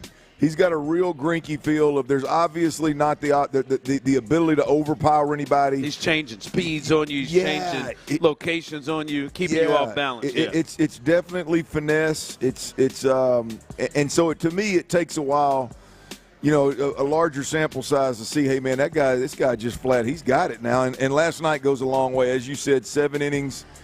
3 hits, no earned runs, no runs period, but no earned runs, 1 walk. I mean, last night was an absolute gem, and as you mentioned, the Astros, I mean, desperately needed it. Yeah, I mean, you're sitting there thinking, fellas, all right, man, we could lose our lead in the division if we lose today, and I don't know if Jason Alexander is the guy you wanted that to fall on.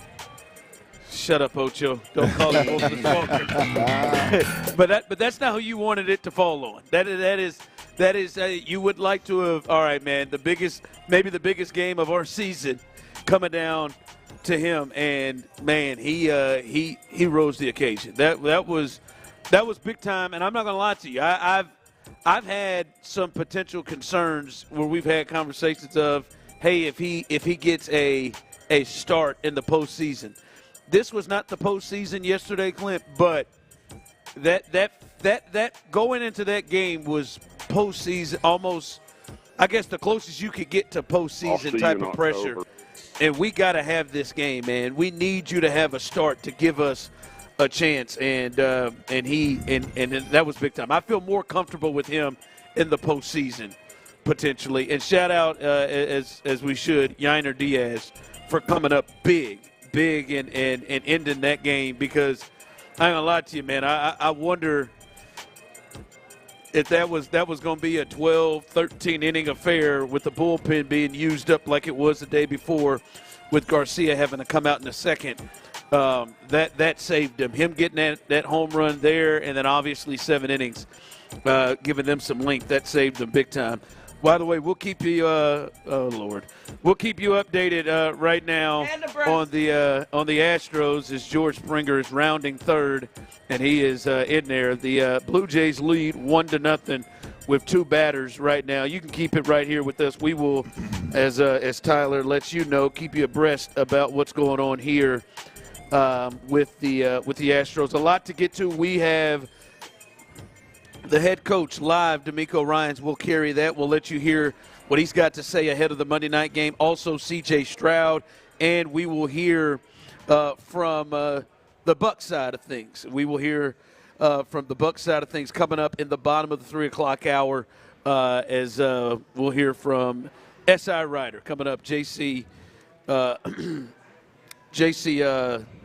lost my man, J.C. Allen. He'll join us coming up at 3:40.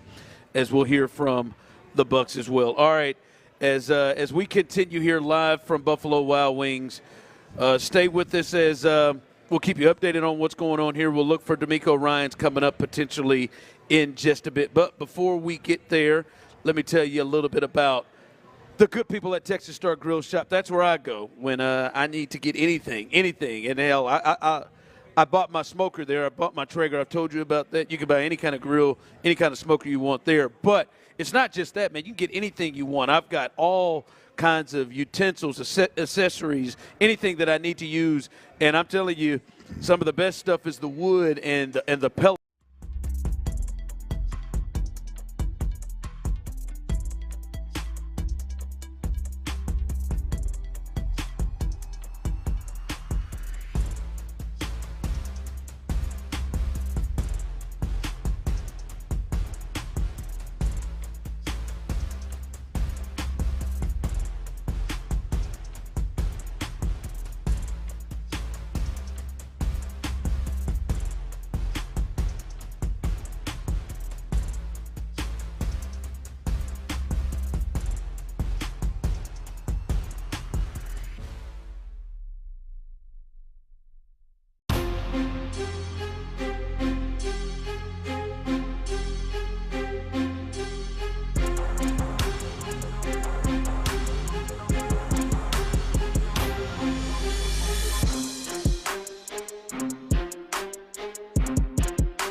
Names in sports, music, and news to promote mental health awareness across the nation. For more information, visit imlistening.org and tune in Sunday at 7 a.m.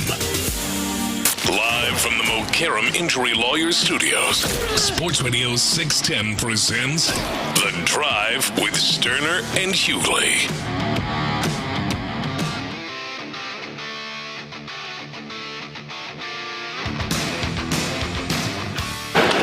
Pops this one up. Shouldn't score the run. Jeremy Pena drifts out, and he's looking for help. Nobody's going to catch him. Jesus Sanchez had a long way to go, and that's going to end up being a double for Barger. I'm not sure if Pena never saw it, or if he just assumed Sanchez was going to catch it, because Jeremy was a lot closer to that pop-up than Jesus Sanchez was. Should have been an out without scoring a run. I would say it should have been an out no matter what. Yeah, that was bad. That was a bad look, and it leads to now a 2-0 lead for the Toronto Blue Jays. As really, to be honest, Clinton, that first inning, 2 plays that you think's got to be made. You can't give up a 2 runs when one batter gets a grounder to the pitcher that you're unable to get an out on, and then a pop-up that barely gets past the infield into the grass. You've got to come down with those plays. They lead 2-0 now after an inning, and that was bad defense. Defense, a couple of ways for the Astros there. Yeah, absolutely. I'd say 2 errors. Christian Walker, Gold Glove, first baseman. You got to pick that throw that Javier had to first on that one. You keep that guy off the base. Next guy gets a double. Next guy pops up to second base. Next guy flies out to the warning track in left field. Should have been out of that inning, no blood, and here we sit 2-0. Yeah, that was a tough first inning. By the way, and somehow they don't have them. They haven't scored either one of them. You know, all 3 of them should get in there for that. You said all 3 of them. Does anybody work in Toronto? Did you hear how loud it was? Oh, is it? You would have thought somebody hit a home run in a World Series ready game. to go, baby. That was an error by the playoff baseball, baby. Damn, boy, it was. Unless they got a mic in the stands or something, damn, sounds like that thing sold out or something. It might be. So it's a day baseball like they ain't got to work. It's 2 o'clock. Like it's the summer. Maybe they're having a kids' day. Maybe they have one of them kids' day where they invite all the schools out there. Yeah. It is pretty packed back there. There's it seems like a kids' day Thursday at 2 is a tough. Like high school Texas high school football on Friday. Everybody just put up signs in the windows and say we're out, we're gone.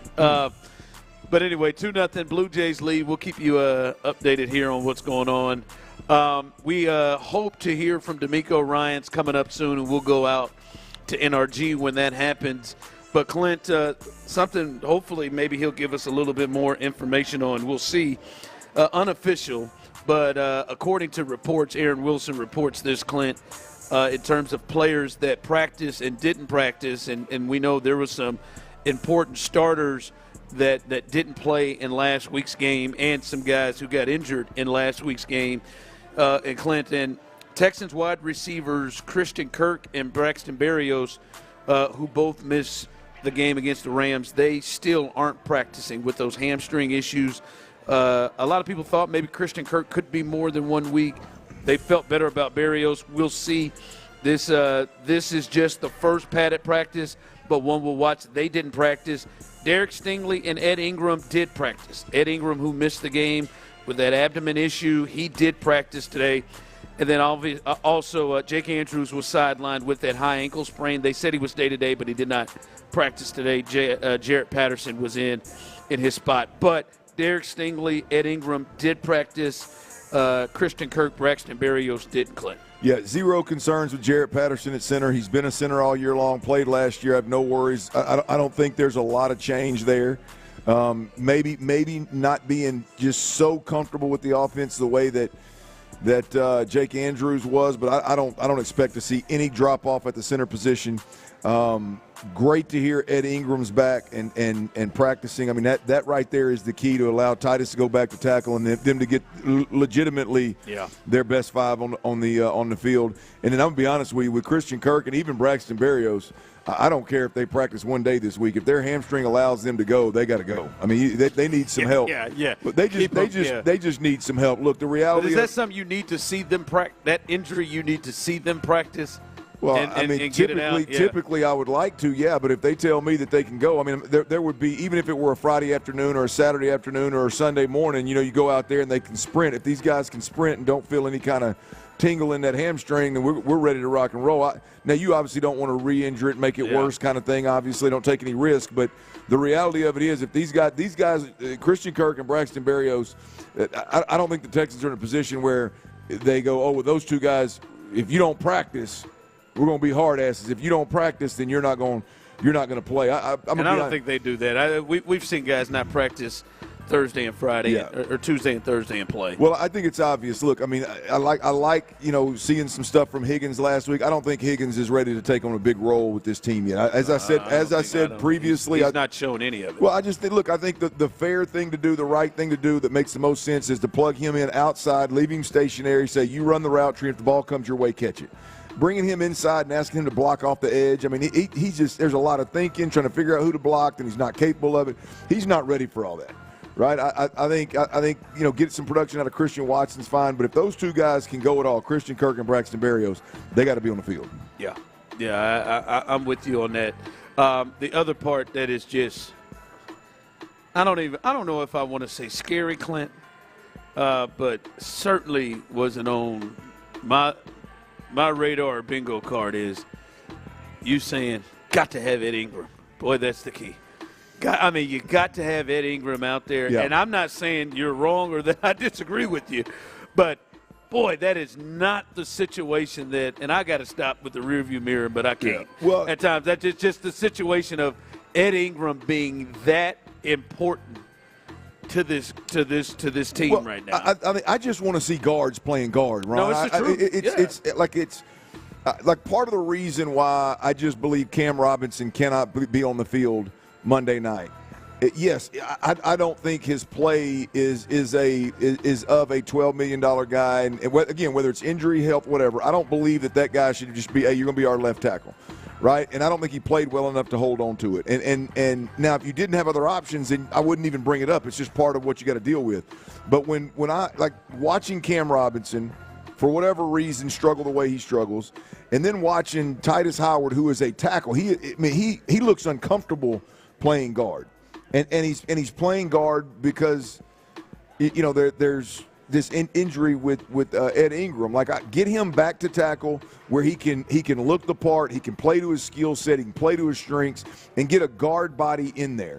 And you know what? If Ed Ingram struggles a little bit in pass protection, okay, it ain't like we didn't see some struggles in the pass protection last week and last year anyway. So, but the importance, Ed Ingram he clearly to them won the job, and Ed Ingram causes you, another home run off of Christian Javier. Doesn't seem like he has it early right now as the Blue Jays, they lead 3-0 with one full inning completed with Christian Javier. So he's given up 3 runs and gotten 3 outs thus far. But, Clint, I just – maybe the biggest thing of importance is not his play, but clearly from their perspective, Ed Ingram causes 3 moves.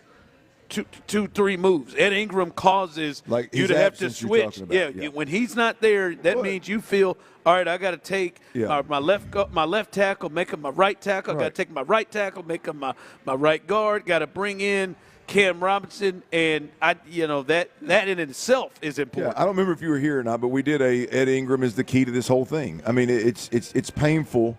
Not that he played bad at guard, but he's just fighting his natural ability. And Ed Ingram is a guy that you can expect to get under somebody's chin and move mass. It's unfair to expect Titus Howard's big long ass to get down there and play like a tackle, but do it at the guard position. It's just not. It ain't real. Yeah. All right. Emergency, cool. It ain't real to start the season.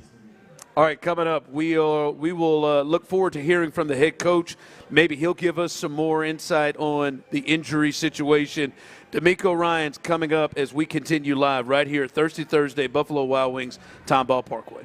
Before that, I got to tell you about advanced hair, y'all. Look, if you're dealing with some kind of hair loss issue, right, we got to talk about it, man. If you're losing it and desire to have it back, then advanced hair restoration is the easiest guaranteed solution. You heard me, I said guaranteed. Their simple one-day treatment offers life-changing results. I've seen it with my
9 to noon and Sunday mornings 8 to 11. And anytime you want. And HomeshowRadio.com. Live from the Mokaram Injury Lawyers Studios, Sports Radio 610 presents The Drive with Stoerner and Hughley.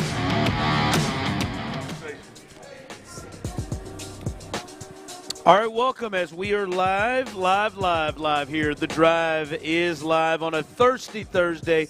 I see people surrounding this bar already, doing their thing. I see some drinks getting had. I see some fellas over here. Yainer Diaz threw somebody out. Did he really? I didn't know he had that in him. It was real close. We should take a shot. Yainer stared into the Blue Jays dugout himself as if he was unsure. And when they said, "No, we ain't gonna challenge it," he clapped. You could tell he was excited. And why not? Christian Javier needed some help to get out of that inning as they trail 3-0 after 2 innings. So it's been tough defense, and he's missed some spots here, and velocity has been down a little bit. So just keep your eye on the TV. The odds are you're gonna see some tough base running too now. Yeah, I've been loading up to that. 2 7s out there, so we'll see. All right, let's head to NRG as the head coach D'Amico Ryans. He's live here as they get ready to take on the Tampa Bay Buccaneers Monday night. Here's D'Amico. Good. The Buccaneers front, not just Vea, but Reddick and some of the other personnel they have. What do you see from these guys collectively? The Bucs are a really good team. Starting up with their front, Vita Vea is the guy that gets everything going. Adding Reddick on the outside, really good group. Diaby, ton of great players, guys who can get after you in the running game, also in the passing game. Not only physical players, athletic guys who can swim gaps. They do a really good job with their stunts on the interior. So tough job again up front, but that's every week in the NFL. So we have our work cut out for us. Outside of Joe and what he does on the field, like we all know what he does, what does he bring you guys off the field that you guys are missing from him, just as a player and a guy? Yeah, we're rolling with the guys that are here. That's the main thing. We miss Joe, miss his energy and his enthusiasm and everything that he brought to our team. But we continue to press forward. Hope he's doing well. D'Amico, what's the challenge in going up against a guy like a Abreu, rookie, only second game, all of that? Hey, Buka, he shined in his opening game. He was explosive. He can catch the ball. He's a threat at all 3 levels of the field. That's where he shines. And everybody saw the 2 passes that he caught for touchdowns. Just an explosive player, fast. He moves all across the formation. So we definitely have to have eyes for Ibuka and also Mike Evans. We know those are their 2 top targets. Baker did a really nice job of finding those guys throughout that game. You talked to us about the disappointment, the penalties. How is that message being received, and what is that message that you deliver your guys this week? Yeah, the message for our guys is just do what we do well, and that's it. Like, own our fundamentals, own our technique, control the things that we can control. You control how you prepare, you control how you execute, and that's strictly up to you. So if our guys are dialed in and just execute the right way, there's no elaborate meeting or coaching point about it. We know how to play football the right way. We just got to go out and do it. Obviously, you've been around the game a long time. Is there a different feeling to Monday night games? Yeah, Monday night is always a little different, right? It's always a special game because you're the only show on. Well, it used to be. Now we got double headers. So it definitely changes a little bit. But Monday is always special. The entire league is watching. Your peers are watching as they're preparing for their next week. So that's always, in the back of your mind. When it comes to Baker Mayfield and some of the things he does to not just get the ball out, to be accurate with where he's going with it, what have you seen from him, progression as a quarterback? Yeah, Baker's done a really nice job. The thing that sets him apart and what I've seen him grow as a quarterback is how he escapes the pocket, right? Whether that's keeping his eyes downfield to find open receivers or just scrambling to get the first down. He does a really great job. He's gutsy. He has everything you want in a quarterback, tough guy. He scrambles to make plays, run and pass. So you just have to play together. And that's what we preach all the time is the rush, staying after it, playing together, and our guys in coverage, we have to make sure we're plastering and staying in coverage, covering the guys twice, but because we know he can escape from anywhere. It seems like those primetime games, you talked about how they're special things of that nature, that some players play better in those situations, some players sometimes can struggle a little bit. What do you think is the key for players playing well in those big primetime spotlight games? Yeah, again, every game to me is really, it's the same. Once the ball is kicked off, I always say this, like it's football. It doesn't matter. You playing on Monday, Sunday, when, it doesn't matter. Like it's about how you prepare, how you show up for those 60 minutes. So it's not about you're going to play better because you're on Monday night or Sunday night. That's pie in the sky. Like you got to line up, play football, execute, do what you're supposed to do, no matter when the ball, what day, what time. Football is football. So that's what we got to go do. We got to go play good football no matter when, no matter where. Buccaneers defense, they use Winfield a couple different ways. What have you kind of made of what he does and some of the experience he has at that back part of that? Playmaker. Winfield's definitely a playmaker. Todd does a good job moving him around. You tell smart, versatile player. You can trust him. He moves around, put a lot on his plate, and that's the thing that jumps out to me. He's a playmaker. So we got to have eyes for him, and we just. At the end of the day, they have a lot of good playmakers. So you can't just watch, one guy. They got a lot of guys on their defense. That's why they've been good. They're a talented group. We just got to go out and execute our offense the proper way. You mentioned the defense needing to be together, what they're doing. With the group you have and so many of them having been here before and played together before, do you think that's something your defense does well? Yeah, that's a staple for us. It's all 11 guys working together. That's what we do. That's how we are a good defense. And when we operate that way, we're a great defense, right? But if we have one person that's off, that's when, bad things happen. So it's a matter of us just making sure we stay together, make sure all 11 guys are doing what they're supposed to do. Coach, when you go back and you watch the film, what are some of the things that you can do to maybe alleviate some of the pressure off of CJ this week? Yeah, there's no pressure on CJ. We line up and we play ball.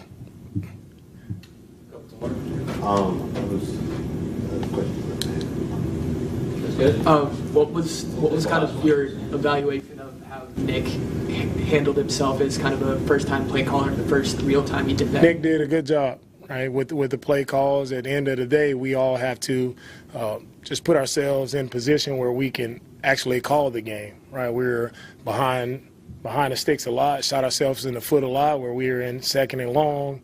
And just third and long a lot, that's not a great place to be as the first time play calling your first game. So if we can play well together and stay on schedule, stay on track, then we can see how the game is called.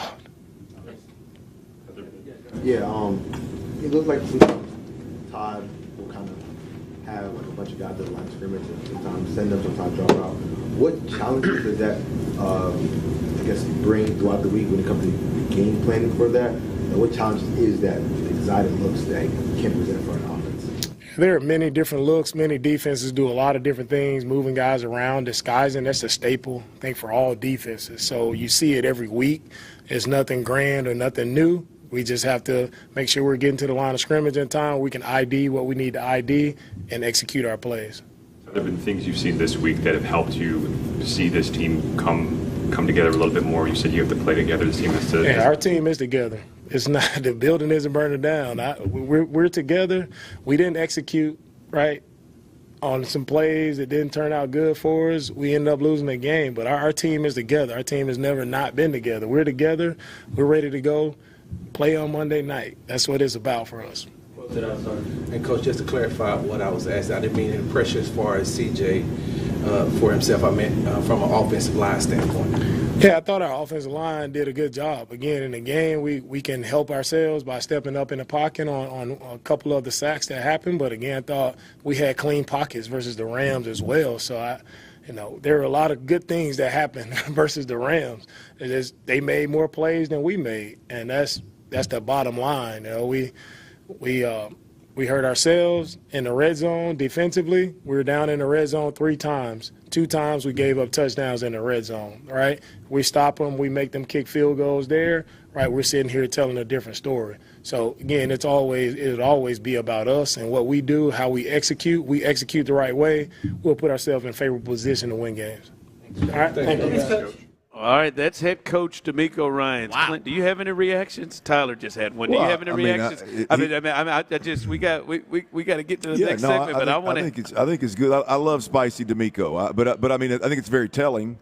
I mean, the last question was reiterated for a second time about the offensive line, and he somehow put it on the defense. He somehow said, "Well, the defense gave up 2 touchdowns in the." No, I mean, he asked you about offensive line, and he also said the offensive line did some good things. We could have stepped up in the pocket. But how did we get to the defense giving up 2 touchdowns? Like that I mean, so the frustration is obvious. The attempt and that he's trying to cover for those guys. The obvious annoyance with Nick Caley, the questions about Nick Caley is I think pretty telling. So. All right. Look. The head coach of the Houston Texans, if he was in a good mood today, I think we'd have some serious problems. He ought to be annoyed with what's going on. Yeah, let's react to him. Let's react to some of the things we heard from D'Amico. There was a lot there. 713-572-4610, YouTube and Twitch. You can react. What was your thoughts from D'Amico in anything that he talked about there, from Nick Caley to C.J. Stroud to the offensive line? What were your thoughts there? We'll discuss and react to D'Amico Ryans. That's coming up next. All right, y'all, check it out. Power outages can happen anytime, folks, around these parts. Look, extreme heat, obviously extreme cold, hurricanes are the big.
KILT.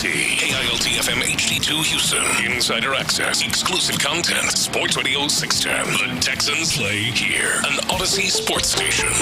They were playing that song about you swag and surf, and I looked around, I was like, this is pretty sweet. Sports Radio 610 presents The Drive with Stoerner and Hughley. All right, welcome back as we are live. A little thirsty Thursday. Make some noise out here today. There we go. Make some noise as we are live, enjoying ourselves on a thirsty Thursday. Buffalo Wild Wings, Bud Light. We appreciate you for helping us put this together. We are out here right off Tomball Parkway. You can make your way out here. We've come here multiple times. If you need the address, 17195 Tomball Parkway, you can be here. We'll be here till 6 o'clock. And you can hang in here. Thursday night football, TV's all over the place. If you want to play a little hooky and watch the Astros as they are currently trailing 3-0 right now in the fourth, you can come and pull up, have a beer, have some wings, and watch the Astros right here live as we're here. And you got a chance to win some prizes. I hope that if you have not, that you put your name in our raffle box. You got a chance to win a gift card to H-E-B, maybe get you some groceries, whatever you want to do with that, and then later on some Bud Light swag as well. All you got to do is grab a ticket, put it there in our raffle box, and you can have a chance to be our winner today. All right, Clint, we just heard from D'Amico Ryans. Here in a little bit, we will hear from C.J. Stroud coming up in the next hour. But I wondered if you had any response to it. There are people who texted in on the text line and on YouTube and Twitch that had responses to it from the text line. Clint, I effing love how D'Amico has the media on pins and needles. He also he's all business, and he defends his guys like a good head coach is supposed to. Really starting to have my doubts about D'Amico Ryans in his head coaching position. The way he responds, it drives me crazy. I just wish for once he would get on CJ's ass the way he gets on the defense's ass. All the criticism, these are all texts coming through, Clint, all this criticism directed towards C.J. Stroud should be focused on the O-line. Fix the O-line and watch how much better C.J. looks. I do not like, as a Texans fan, the head coach of my team always trying to blow smoke up my butt each and every week. So a lot of people heard different things there. Hell, you say fix the O-line. Hell, at the end there, he said the O-line did some good things with the Rams. Hell, he said somebody could have stepped up in the pocket more. I believe that's the quarterback. Only person, maybe he's talking about Woody Marks. I don't know, but the quarterback could have stepped up in the pocket more. There was a lot there, Clint. I don't know about you. The thing that jumped off to me, you said in the last segment, that was spicy. That was an annoyance. There was I'm about over. That sounded like a man whose rope is getting shorter. And I'll be honest with you, Clint, I know some media members may not, all right, damn, man, here, man, I'm just asking a question. But in terms of football and the coach, I'm with you, man. I like it. He should be pissed. He should be annoyed. He should be mad at the people asking the questions, but he should be mad about the state of which his offense is. He should be mad about what that looked like. He should be mad about some of the decisions and things that have been done, because they didn't walk out here to be scoring on damn 9 points. They walked out here to improve, as they said when they fired Bobby Slowick, to go to the next level, and he should be pissed. He should be. He looked out there. He knows that's not what that team is supposed to be looking like, to be trying to reach the goals that they have set. So I'll be honest with you, I like that D'Amico is in this space. Yeah, look, I like spicy D'Amico. I think they should all be spicy at this time. Anybody on the offensive side of the football should be spicy as hell. The thought of the one player playing well or one unit playing well and that guy just being okay with the fact that he or the unit played well, hopefully that's a thing of the past and left when you got out of the Laramie Tunsil business. I mean, this is about nobody on the offensive side of the football should be happy, should be satisfied. Nobody should think, well, if everybody else just executes, we'll be fine. They should all be disappointed. Here's the deal. D'Amico early in the week tried to be he tried to be, you lose a game and cut everybody and fire everybody. You win a game and you're going to the Super Bowl. It's a beautiful thing about the NFL. It's a beautiful thing about football. We love it around here. We love it. Well, as we get closer and closer to game time, DeMeco gets closer and closer to game mind, right? I mean, he's not about all the silly questions. He's not about any kind of distractions. Monday and Tuesday, he don't mind playing around and joking and laughing. You get to Thursday, Friday, Saturday, and it's a different mindset. And so I think that's part of it. I do think he's trying to protect his guys, and I don't know that he's as a head coach, he's real smooth with it yet. But there's a lot there. Early in the press conference, he was asked about Joe Mixon. Mm-hmm. And his response about Joe Mixon was, we continue to press forward with who's here. We hope he's doing well. Did that jump out to you as well? What is that? Head coach, what do you mean? You hope he's doing well? He's doing well. And that's kind of where the first time I sense the frustration. Hope he's doing well. I mean, anybody else, it's, hey, man, he's trending this direction. He's getting better. We like his progress. Almost as if he didn't know. Hey, hope he's doing well. He's one of the most important players. Yeah, that part was very interesting to me. The obvious frustration or annoyance with the question about C.J. Stroud and the O-line. Clearly coming to Nick Caley's defense. He jumped out before the question was completed. Which by the way, I don't want to make a mountain out of a molehill with this particular comment, but this is exactly how they address things with Bobby Slowick. If you remember correctly, I got annoyed with, not that it wasn't. I mean, you could. It's true. It was a true statement. But it's like that can't be what the answer is. As a head coach and offensive coordinator, the answer can never be, oh, you just got to execute, right? It's so much deeper than that. Hell, my simple-minded ass can watch the film and tell you it's deeper than that. It's not about just executing, right? So this is the way that they got in trouble and kind of what I believe. I don't have any inside sources, but I believe that's what splintered the offense and why it's where it's at right now is the whole, no, it ain't on me, man. You guys just got to execute this thing. The offense is great. The scheme is great. It's working in San Francisco. Y'all just got to execute this thing. Worked last year, yeah. Yeah, I don't necessarily like that, and that's specifically what DeMeco said. Stay on schedule, execute, stay on schedule, and then we'll see what kind of job Nick Caley can do. Yeah. That's a slippery slope if you're me for the players. It's a little bit of a slippery slope. So, and as I mentioned immediately in the response, I don't know how you're asked about the offensive line, and then you somehow talking about the defense gave up 2 touchdowns.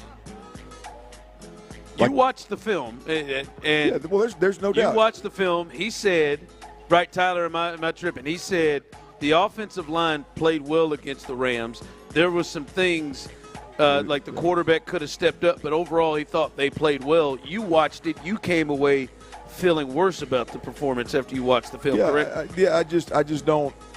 I thought in the post-game show, I said the O-line is better than they were last year, which interpret that however you want. That doesn't take much to be better.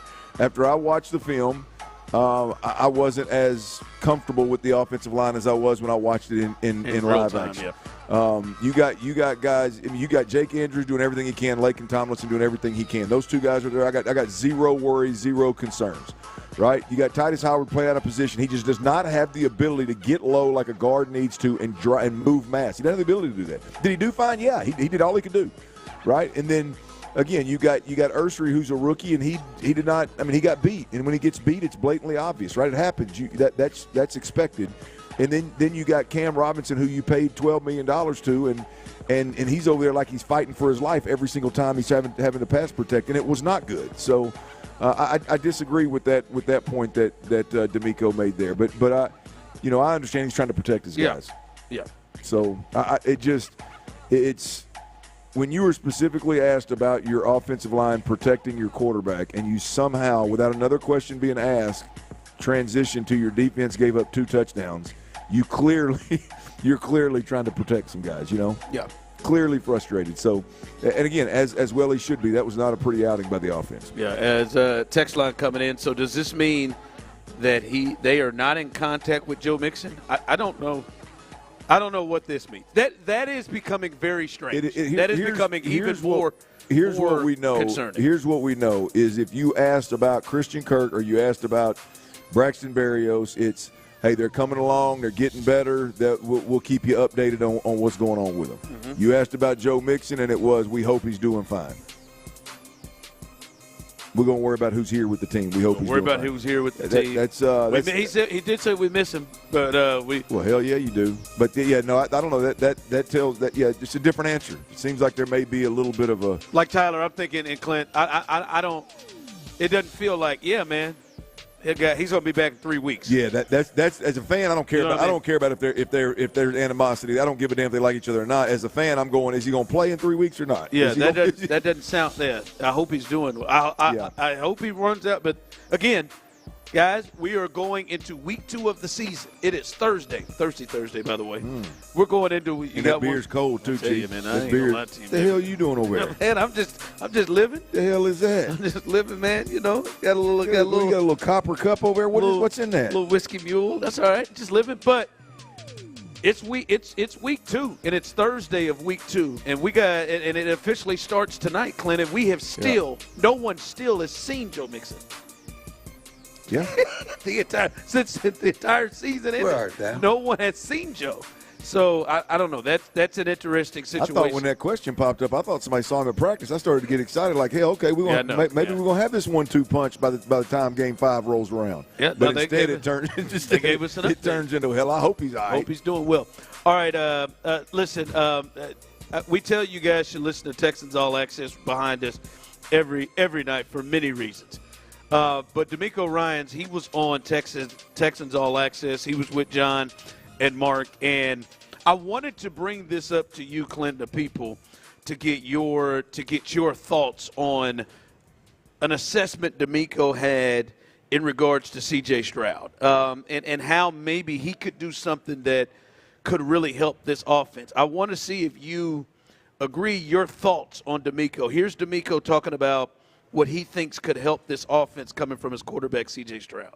Yeah, it is a very great weapon. I mean, when he does it the right way, like stepping up in the pocket, escaping, it unlocks a defense. Right now, he's put on tape several times that he will run. He can gain the first down. So what do you do as a coverage player? Are you staying back in coverage? Are you coming up to get the quarterback? That's the part that you put defenders in a bind. If you want to come up, now he still has the capability. L.A. Chargers playoff game, right? Get it, scramble, and throw it downfield as well. So him continuing to work those where he can escape the pocket and make you pay downfield, that threat is hard to stop. So I encourage him to continue to do whatever it takes for us to win games.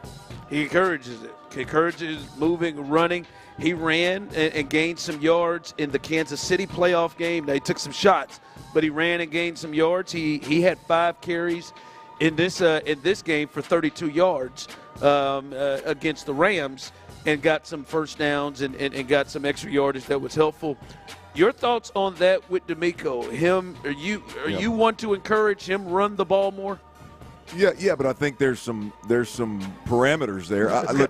I thought C.J. Stroud was tremendous this past week in that department, in a sense of, hey man, it's not there. Get north and south and get out of bounds. Get north and south and slide. Get north and south. Keep your eyes up and throw it down the field. I thought he was absolutely tremendous in that arena, right? There were 2 different opportunities when he took sacks where he could have pushed up in the pocket had he just been used to pushing up in the pocket. But that is to me, that's the operative part of what D'Amico Ryans just said is, I want to see him push up in the pocket. If it's not there, use his legs, right? That is a very, very important phrase or part of what the head coach is saying right there, because I don't want my quarterback drifting, especially now if you got Lamar type speed or the guy you're going to watch tonight, Jaden Daniels type speed, then, hey, you can drift where the hell you want to. But that drifting to the sideline, and I know they've made some highlight reel type throws, but as a coach, you don't want your quarterback doing that. Push up in the pocket. If it's not there, get north and south, get as much as you can, and get down. I think the pushing up in the pocket is the operative part of that particular comment by D'Amico Ryans. And you know, here's the overall thought of CJ, as while we're on the topic of CJ, right, with the not pushing up in the pocket, because I saw it on film. Now the head coach has talked about it. That's something where they can get better, okay? I wonder, last year was obviously rough on him from a pressure perspective, right? And then you look at training camp, and training camp was most of training camp was spent with Daniil Hunter and Will Anderson in his face with a mucky pocket, chaos around him, and the whole thought was, well, he's going to deal with that in the regular season, right? And so now you got a quarterback that maybe – I don't want to scare anybody. I'm just going to use the frame, but seeing ghosts. You got a quarterback that's not pushing up in the pocket the way that he should. Hopefully, he can fix this. You think you're talking about CJ? Yeah, There's a little bit of that. Yeah. Well, I mean, heck, he's human, right? I mean, I don't know how you would go through what you went through last year, and more importantly, in training camp, and not have some level of like, hey, man, this chaos around me needs to quiet down a little bit, and I would operate a little bit better. There's no doubt about that. So, I would, ideally, a guy like C.J. Stroud after last season, you would spend this entire preseason leading up to your game to last Sunday, you would spend the whole time with a quarterback coach and an OC busting your ass to push back up in the pocket, reminding you every play, push up in the pocket, push up in the pocket, push up in the pocket. But instead, he's back there getting pummeled by these two defensive ends that are coming. Yeah, so, they've got bigger fish to fry. But ideally, that's the quarterback world you want to live in, is every day, whether it's a good pass or a bad pass, or that firm up the middle of that pocket, and then you just preach and just hammer it into his head every single day at practice to work that and keep it in his mind, even when he can't keep it in his mind. And you hope that's at least happening right now. You hope that so he can fix that issue, because there were opportunities. There were opportunities. A Jake Andrews sack when he got turned sideways and got pushed back into CJ. He should have just slid right up inside of Jake Andrews. Yeah. And it would have been I don't know what was going on downfield, but he'd had plenty of time to make that throw. So there are times like that where he's got to. I don't want him to get carried away though, because he's not a runner. Just the taking off and just the shots and the shots that he can take. Like I think it was. I understand where D'Amico's coming from. On there's some openings there, and you can pick up some first downs, but be judicial with it. Like. If we start getting out and CJ is, all right, I'm gonna get out here and I'm gonna get 6-7 carries a game. I don't like. Obviously, I don't think he's not Lamar or Jalen Hurts. But I don't even think that I would want him moving and taking off the way that Mahomes does. Like I don't even know that is. No, C.J. Stroud is not, like we don't moving to throw. Yeah, I mean, I think there's maybe two guys in the league that should even think about playing the style of Mahomes, and it's even ill-advised with them. Mahomes is such a unicorn. He's such a freak of nature. The way he plays, the decisions he makes, whether it's running with his legs or throwing the ball, like all of that is left for Mahomes. There's one Mahomes in this world. Everybody else needs to live by a different set of rules at the quarterback position. But no, look, I don't think anything the Texans are ever going to do with C.J. Stroud is to worry about from a using your legs perspective. There's never going to be a designed run. There's never going to be an encouragement to run. It's always going to be a secondary to is the pocket breaking down, push up in the pocket, keep your eyes up, remain a threat to throw the football as long as you possibly can. You saw him last week, pump fake 2 yards down the field, and the defender jumped. Stay in that threat to pass as long as you possibly can. Get what you can and get down. That's the extent of what I want to see C.J. Stroud doing with his legs. Yeah, I wouldn't love. Hey, man, he's averaging 5 rushing attempts a game. Like I don't know that that's a great recipe that what he does best, and just for me the hits he potentially may take. But I mean, obviously it is effective when he's able to pick up some of those first downs. But I just don't think that's anywhere near the strength of his game. Well, he is good. Like what we watched last week was the thing about quarterback scrambling, and again you got to exclude Mahomes. But the thing about quarterback scrambling is it's not about speed. It's always about control. Right? Are you in control? And you watch these guys. That's why Jalen Hurts is so great. He's a good athlete, but he's nowhere near some of these other guys we talked about. But he's always in control.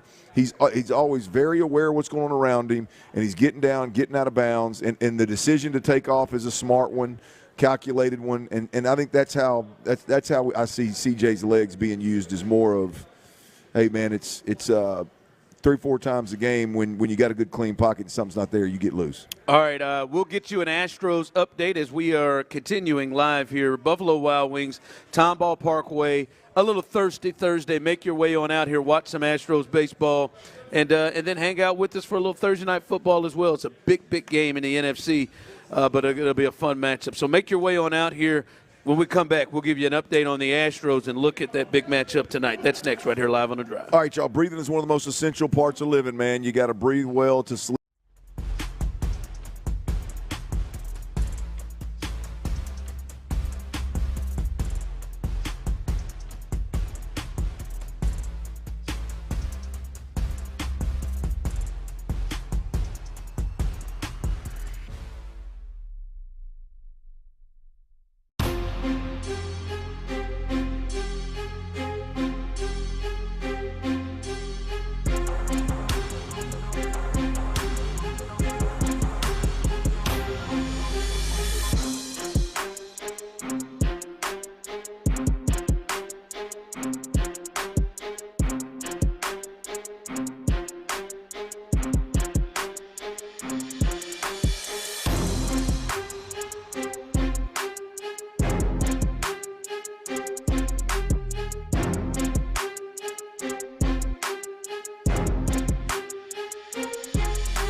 starting at 6 and going all day long. It's a Mokaram Injury Lawyers Reaction Monday on Houston's Sports Leader, Sports Radio 610. Sports Radio 610 presents The Drive with Stoerner and Hughley. All right, welcome back as we are live on The Drive. If you missed it, we heard from D'Amico Ryans a little bit earlier today, and we will hear from C.J. Stroud coming up here in the 4 o'clock hour. We are here, Buffalo Wild Wings, Tomball Parkway. Shout out to Buffalo Wild Wings and Bud Light. Bud Light girls have just arrived in here. You've got some swag gear to get, as well as you can also win a gift card to H-E-B, get you some groceries. If you have not done so, put your name in our raffle box, and we will hook somebody up first in the 4 o'clock hour with the H-E-B gift card. So that's coming up right here live on this Thursday. Shout out again to Bud Light and Buffalo Wild Wings. A little bit of an update here with the Astros as they are looking to try to win this series today as they're in Toronto. It is now 4-0 Blue Jays here in the top of the 6th as Christian Javier there's been some poor defense in the first inning, and then he's kind of struggled a bit, but it looked like for a minute there, Clint, it may completely get away from him, but he has gone 5 innings and given up those 4 runs. They're 4 earned, Clint, but there were at least what felt like 2 errors or at least 2 plays that flat should have been made. The first 2 runs should have never happened. One of them was the third one was a home run. I missed. Yeah, third one was a home run and then a sac fly. So those 2 are legit. But there were plays that he was hurt by the Astros defense. And Clint, that's going to be a thing with their struggles offensively and their struggles in the bullpen at times right now. Like they got to be able to make the plays they got to make. Yeah, that's a great point. You know, I mean, I hear from the traditionalists all the time, man. The old heads. It's playoff baseball is about defense and pitching. Well, if our defense falls apart, our ass is going to be in trouble, right? I mean, you look right now with the pitching woes that we have in Houston. Like the bats are going to have to be on fire, and the defense is going to have to be, absolutely tremendous in order for this team to make a serious run. And so I think right now both of them are inconsistent, to say the least. Yeah. Hopefully they pull it together. I don't know what kind of bets Tyler has on this, but I'm concerned. I'm concerned about Tyler. Nothing, brother. What'd you say? Not a single piece of action on these MFs. You're done. No. You're done for a little bit, ain't you? These sons of bitches, bro. You didn't even put nothing on Jordan? Nothing. Jordan's been winning you. Really? Damn. Nothing. Tyler is hurting. That's all right. Tyler is hurting. That's all right. Jordan is up, and maybe he could get something going here. But 4-0 in the 6th inning as they still just have a one game lead in the West over the Mariners. The Rangers, they're 2.5 up on. So we'll see what happens here today, but we'll keep you abreast and updated on what's happening in Toronto with the Astros. All right, Clint, a big one tonight. Green Bay, they are hosting the Washington Commanders, and this feels like a big battle at the top of the NFC, and maybe to see who's maybe the biggest obstacle for the Eagles, who are the defending champs. I think a lot of people feel is the favorite in the NFC. This is a big one tonight between the 2 young quarterbacks and Jaden Daniels and Jordan Love, and 2 young teams that are on the rise. Yeah, look, I don't think it would shock you at the end of the season if these were the 2 teams in the NFC Championship. I don't know how the bracket would play out, but nonetheless, these are 2 of the best teams in the NFC, and I'm not talking about right now. I'm talking about when the season's over, and it wouldn't shock me at all if when the season was over, these weren't the 2 best quarterbacks in the NFC. Now I think Matthew Stafford and Jalen Hurts obviously would have a little something to say about that. But when it's all said and done, this is a big-time matchup. Early season matchup, but both of these teams, I think, have real staying power. I don't think last year was a fluke for Washington, and I think Green Bay's coming. They've taken that next step. So I think both of these teams are going to be powerhouses in the NFC. Both of these quarterbacks are going to be 2 of the top quarterbacks in the league, not just the NFC. And it's a big-time matchup, man. Do you, in 713-572-4610, you can jump in on this.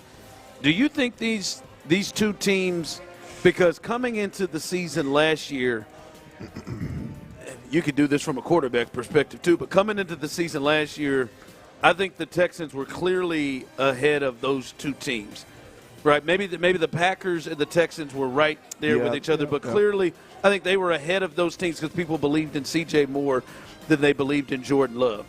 Do you think these two teams have passed the Texans? Do you think the Commanders and the Packers right now have passed the Houston Texans? Yes. Yeah. No, I think they have. Look, I mean, Washington. I mean, not even just on the same level. You think past them? They are. Yeah, I mean, look, it's a small sample size. I mean, when you got a quarterback that did what Jaden Daniels did last year, and you bring back the offensive coordinator, so everything around him stays the same. You add a lockdown left tackle, and you add, a weapon-type receiver in Deebo Samuel. Yeah, they're going to be better, and they came out in the first week, and I think they showed to be a really good football team, offensively and defensively. And you look at Green Bay. I mean, Green Bay. I'm not quite as high on Green Bay as everybody else is. I mean, there's some folks out there. It was a hell of a first game against the Lions. They just absolutely dominated. No. It was. I mean, I wasn't as high on them as everybody else was coming in. Last week was impressive, and it's a convincing brand of football. Their defense looks like they're playing the way the Texans' defense, in terms of they just seem to be on attack with speed defensively, and now you add Parsons to that, and it's even crazier right now. And you've got, again, the offensive coordinator's back, so the terminology is the same. You get the point. I mean, there's just some continuity there. There's some chemistry there that is just not in Houston. And we don't know if it's going to be, and I'm talking about on the offensive side of the football, obviously, and you just don't know if it's going to arrive soon enough for the Texans to be a true contender. So, yeah, I would say that both of those teams right there, given – that it is a full-blown second year. Everybody knows the terminology. All they've done is gone out and added better pieces in places. Deebo Samuel, they got him in there. Yeah, all they've done is fix problems, from last year to this year. So while the Texans, I think, have taken a big step back with firing your offensive coordinator and starting over offensively. So not to mention you're not nearly as talented at the wide receiver position as you were last year with Tank Dell and Diggs in the building, you're not as talented at the running back position because Joe Mixon is out. So see how he's doing. So yeah, I mean it's I think both of these teams have passed the Texans absolutely. All right, coming up, let's see what's going on with Tampa. Let's learn a little bit about this Buccaneers team, another group that many people feel like are potential big NFC contenders at the top. Let's catch up with Sports Illustrated's J.C. Allen, also a part of Bucs Game Day. We'll get his thoughts on the Bucs and what maybe the Texans are going to be looking at coming up next. Before we catch up with the Bucs, we got to catch up with these dips, y'all. Days.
Location nearest you. That's mensteeclinic.com. Not sure which grill is right for you? The experts at Texas Star Grill Shop will guide you through. Live from the Mokaram Injury Lawyers Studios, Sports Radio 610 presents The Drive with Stoerner and Hughley.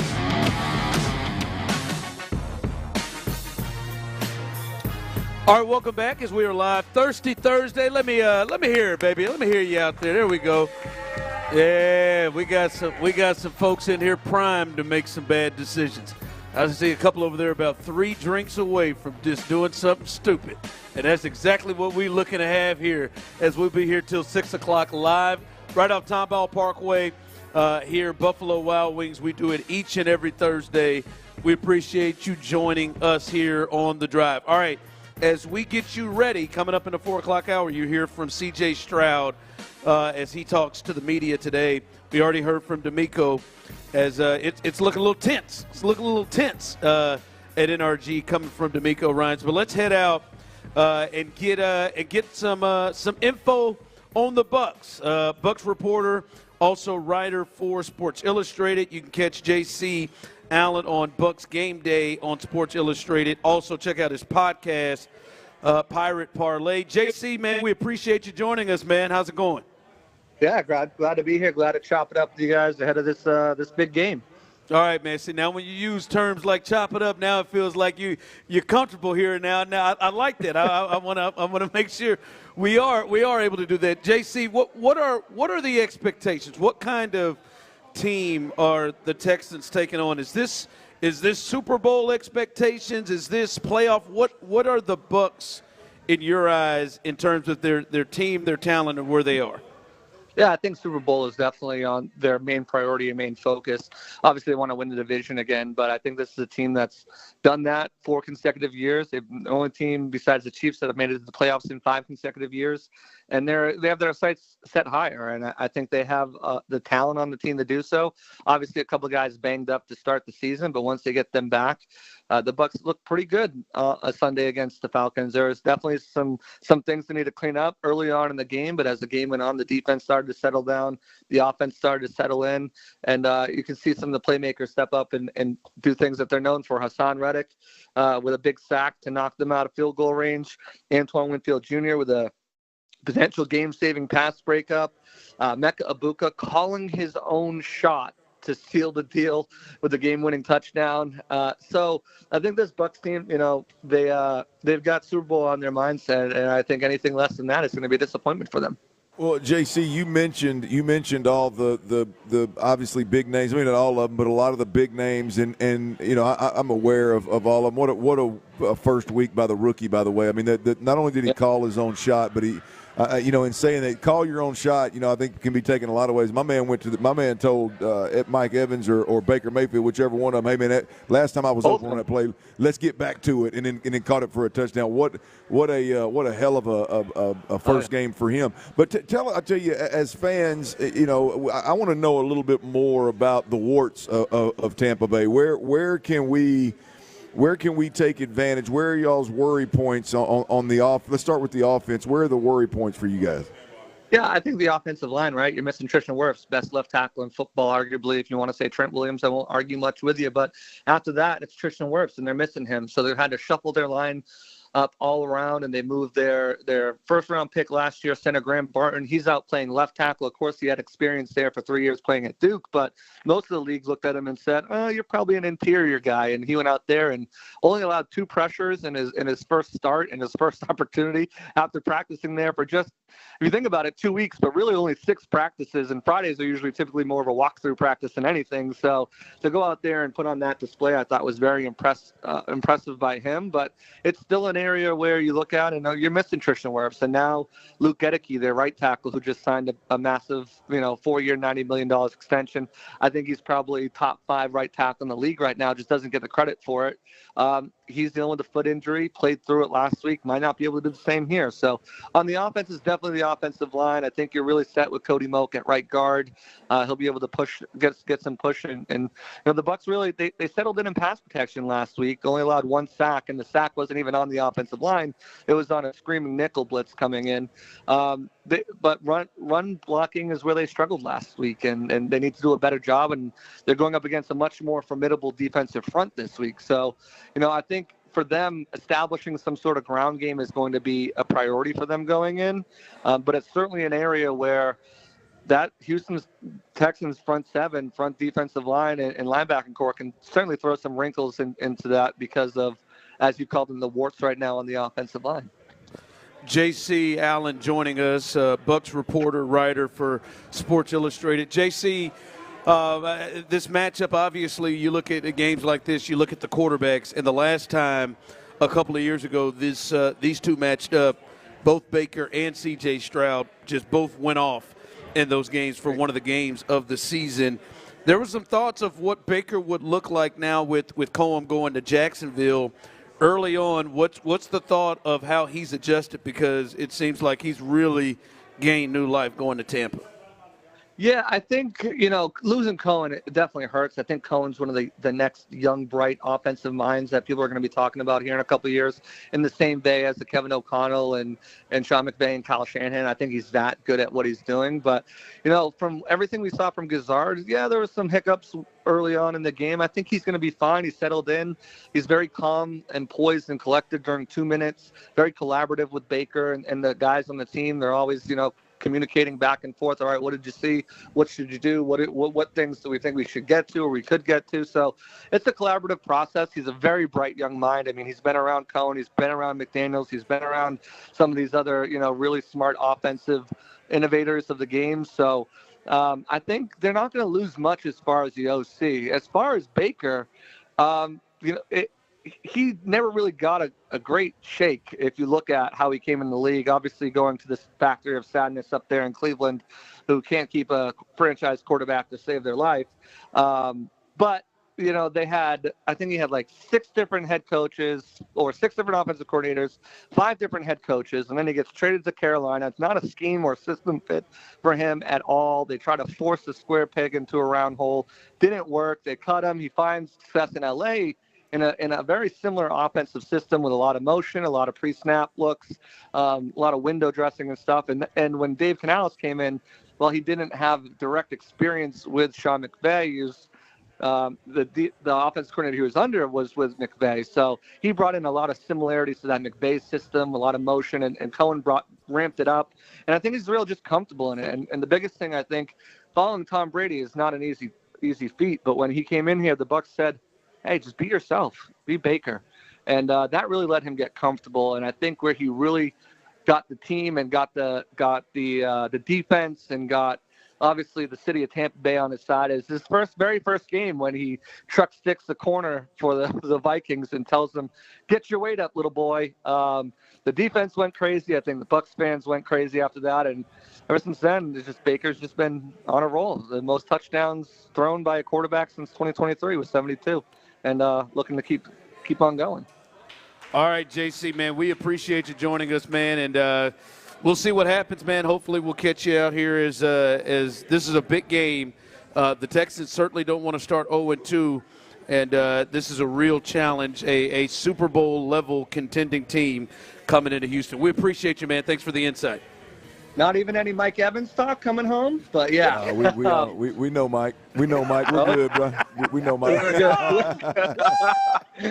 All right, thanks, guys.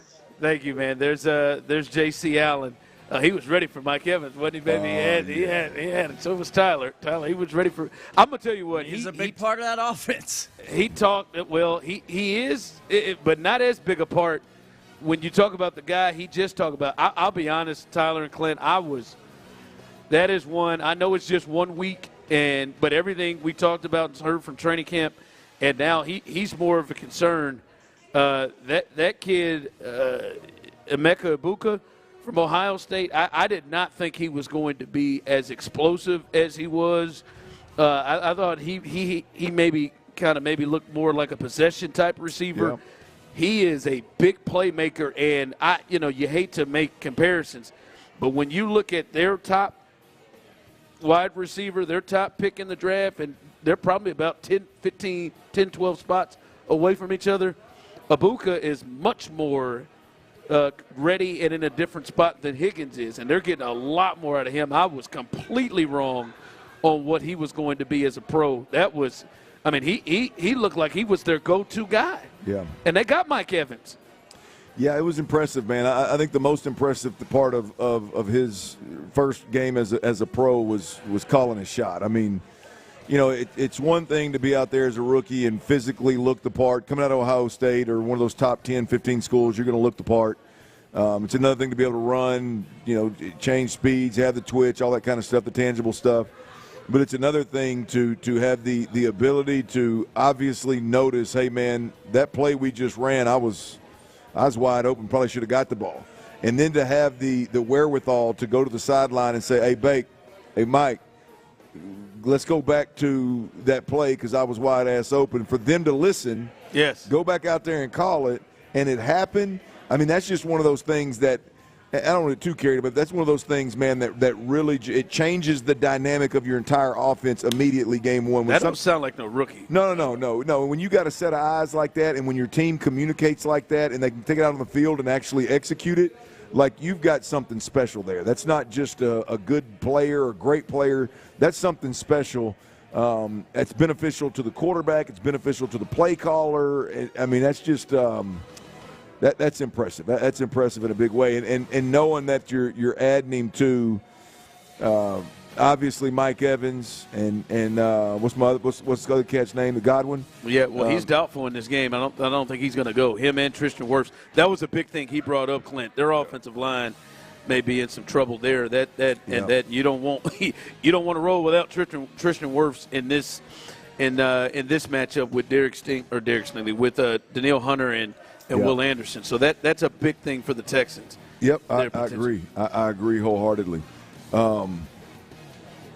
You know, it's the Texans. They got. When you look at Danielle Hunter and you look at Will Anderson, I don't know if there's many tackles that are going to be able to hold up to him, even if it's some of the best in the league. If they do, it's going to be must-see TV type stuff, to watch those guys. So to know that you got one that's injured and one that's a backup, I mean, that's a good look, man. That's definitely going to make the list of key matchups for me. That's for sure. Yeah.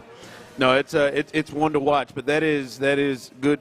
A good sign for the Texans. What you got coming up at the 4? Well, D'Amico Ryan spoke to the media. We had it right here on Sports Radio 16 on the drive, and but there's one thing he said about one Texan that is injured that I think we got to circle back to. I think the fans want to hear it. If you heard it the first time, you're going to want to hear it again. And then there's something from this game last week that I think is getting a lot of run because it was the only negative on the defensive side of the football that we got to cuss and discuss this thing a little bit, Ron. We'll do all that next right here on Sports Radio 610. Before we do that, though, I got to tell you.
KILT FM HD2 Houston. Insider access, exclusive content. Sports Radio 610. The Texans play here. An Odyssey sports station. On 610 with Pendergast to run the show. Dive into the mind of former NFL quarterback Clint Stoerner. I was thinking about coming out of the chute here and telling y'all about my new boots that I got on, but y'all want to talk about puppy chow? Clint, what is that, ostrich? Hell no, that's python. It's Sturdy's Daily. Before we get to that boner. On The Drive with Stoerner and Hughley.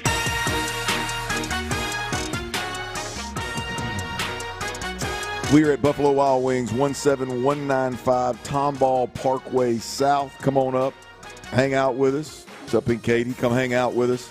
We got a little Thirsty Thursday going on. Big shout out to Bud Light for making it happen. In fact, we got an HEB gift card. There you go. Clap it up. We got an HEB gift card in the next segment. If your name's not in the raffle box over here, make sure you put your name in the raffle box. Got a little HEB gift card there. And we got a big, nice Bud Light cooler over here that we'll be giving away here in the second half of the show as well. So, again, big shout out to Bud Light for making it happen, man. We'll be out on the road every Thursday at a Buffalo Wild Wings. We greatly appreciate everybody that's here today. Bud Light girls in the building, too. There you go. I see you. Cassidy and Lorena over there doing their thing. Didn't have their names. Got it. Yeah, of course you did. That's about par for the course. But come on out, hang out with us. And if you can't make it this time, we'll be at a Buffalo Wild Wings somewhere near you sooner rather than later. Also, BB's Tex Orleans is where we will be tomorrow. Again, out here in Katy, 406 West Grand Parkway. And there you got Academy gift cards, Sports Radio 610, them collectible glasses. I think it's going to be us this time, man. No. I think it's in the loop. Is it in the loop this time? Yeah, in the loop. You got it. We got 4 different shows that we've got the pictures etched into the side of it, along with the sponsors and the station's identity there. So those glasses will be given away. Texans tickets, that's the big one. Texans tickets with the parking pass.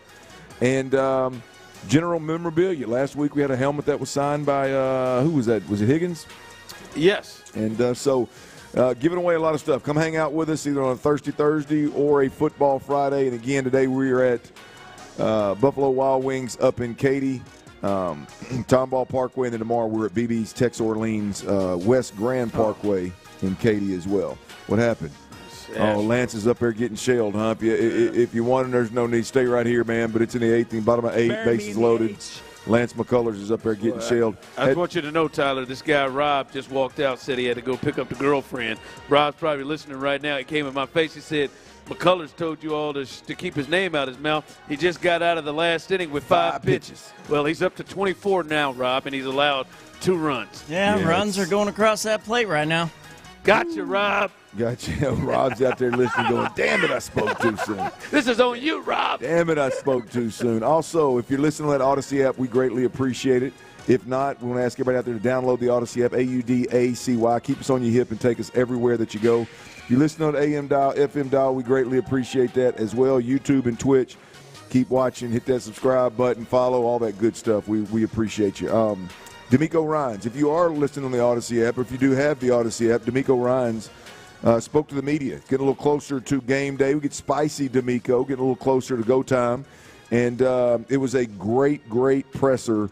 If you are a Houston Texans fan, you probably got to listen to that. You can use that rewind feature. What time was that, Ron? What time was that we had D'Amico? We had D'Amico on around 2:40. Yep. Run that 2:40 mark. So you might want to go back and listen to that. It was really good. It'll give you a little insight into several different things that are happening right now with the Texans. And I do want to revisit one of those things, and I don't know if there's a huge conversation to be had around it, but I know as a Texans fan, I like to be informed. And we've been left out in the dark on what the hell's going on with Joe Mixon.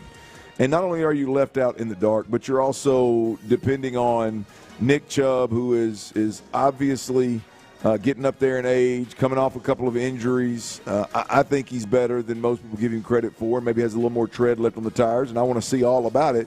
But you're still lesser than at the running back position because Joe Mixon is not there. And, again, we've been kind of left in the dark of what's going on with Joe Mixon. Nobody has seen the guy. There's been some reports that clearly flustered D'Amico, flustered Nick Caserio, but we don't know what's going on. Well, I don't know what spurred it today, but somebody decided they were going to ask about Joe Mixon. Here is D'Amico Ryans when he was asked about Joe Mixon's status right now. Yeah, we're rolling with the guys that are here. That's the main thing. We miss Joe, miss his energy and his enthusiasm and everything that he brought to our team. But we continue to press forward. Hope he's doing well. What caught me right there, Ron, was the hope he's doing well part. That is a well, kicking it off with we're rolling with the guys we got, and then the dismount of hope he's doing well. Yeah. I mean, when you compare that to the reports on Braxton Berrios and the reports on Christian Kirk of hey man, I'm not giving too much insight into it, but they're trending in the right direction. They're going to be back with the team sooner rather than later, and we'll keep you updated. We'll keep you updated on their status. Whereas with the Joe thing, it seemed like it was a little bit more dismissive, a little bit more of hey, we got guys in the building that can play. And then the dismount was one that left me in a spot about I'm not real sure that the team knows how well Joe Mixon is or isn't doing. Because we're talking about the little bit of information that I've been able to kind of gather on the Joe Mixon front was obviously, the injury happened outside of team control, right? And it seems like what I've kind of heard is that there were some treatments for that foot injury, again outside of team control that may not have taken real well. And so anytime you're an organization and a player can't play, you're going to be frustrated. Anytime you're an organization and a player gets injured outside of that's why you hear D'Amico constantly encouraging people to come work out, spend the offseason in Houston, right? We want you here. You can get better here. That's going to rub coaches and general managers the wrong way. And then if you choose to treat that said injury that happened outside the organization, then that's probably not going to sit well either. And then over that same span of time, the organization goes out and signs Nick Chubb. I do wonder, Ron, kind of how the team sits. And I'm not asking you to comment on if you don't want to or even pinpoint of what the team is thinking, but it sure seems like the two parties, the Texans and Joe Mixon, aren't hunky-dory. Well, Clint, I will comment on this. I know that – I'm going somewhere with this. I know for me, when I think of power in the organization, I kind of equate that to who's got the best and the most job security. And I think only Cal and Hannah and Miss Janice McNair have more job security than D'Amico Ryans. They're the only people in the organization that I think right now have more job security than them. Yep. So that means he is one of the most powerful people in the organization. We all know there is no way in hell. The way if you listen to that, it just seems like, hey man, he really has no involvement in the injury. We clearly know, as he being as powerfully as he is in the organization, and Joe Mixon being one of his most important players, he only had 3 Pro Bowlers last year. Joe Mixon was one of them. We all clearly know there's no way that it is just that. Hell, Joe Espada gives us more about players that are in the minors, and we know he ain't got as much power. There is no way that he is just in the we hope he's doing all right. No, hell, he knows more and is purposefully being vague on that, which just leads you to, well, what's that about? Yeah. Why is he almost acting like he doesn't have any idea? Like, I hope he's doing well. Yeah, it's an interesting situation. And look, as fans, make of it what you will. I just wanted you to hear that it wasn't your normal injury report of, he's trending in the right direction. we hope to have him back in 4 to 6 weeks kind of deal. It seems like they may be on the outs there. We'll keep you posted on what else. Weird at the very least. Yeah, just for a guy that typically, keeps everything tight to vest and does not change tone or anything. That was an interesting message about Joe Mixon. I'm Clint Stoerner alongside Ryan Hughley. Tyler Milner's back on the ones and twos in the studio. And again, we are at Buffalo Wild Wings, 17195 Tomball Parkway South over in Cady. Come on through and hang out with us, guys. There was one thing I think on the defensive side of the football that was a little bit of an issue last week. I think if you listen to D'Amico, it was about, I think Kamari Lassiter had his eyes in the backfield one time and got beat over the top for a touchdown, which, by the way, was a tremendous throw by Matthew Stafford. There's about 5 or 6 guys in the league that are making that throw, by the way. That was a big league throw. But nonetheless, you got a DB that's got his eyes in the backfield. And I think the two that I can specifically remember, the last play of the game that put the nail in the coffin, I think Jalen Petre's eyes were in the backfield. And Ryan, you mentioned a stat yesterday. I think you said when you watched the film, you counted how many times. Yeah, 9 completions on. Actual completions. I didn't even count them all the times. Right. 9 completions with Adams and Puka Nacua being covered by 9 corners. Yeah. Well, here's the deal. With the Texans, I think we're going to see the 3 safety set. When I say 3 safety set, I'm talking Bullock in the middle, C.J. Gardner-Johnson, and Jalen Petre on each side. And you can play all kind of different coverages. You can rotate left or right as the quarterback sees it. With 2 linebackers in there. You can just do a whole lot of disguising.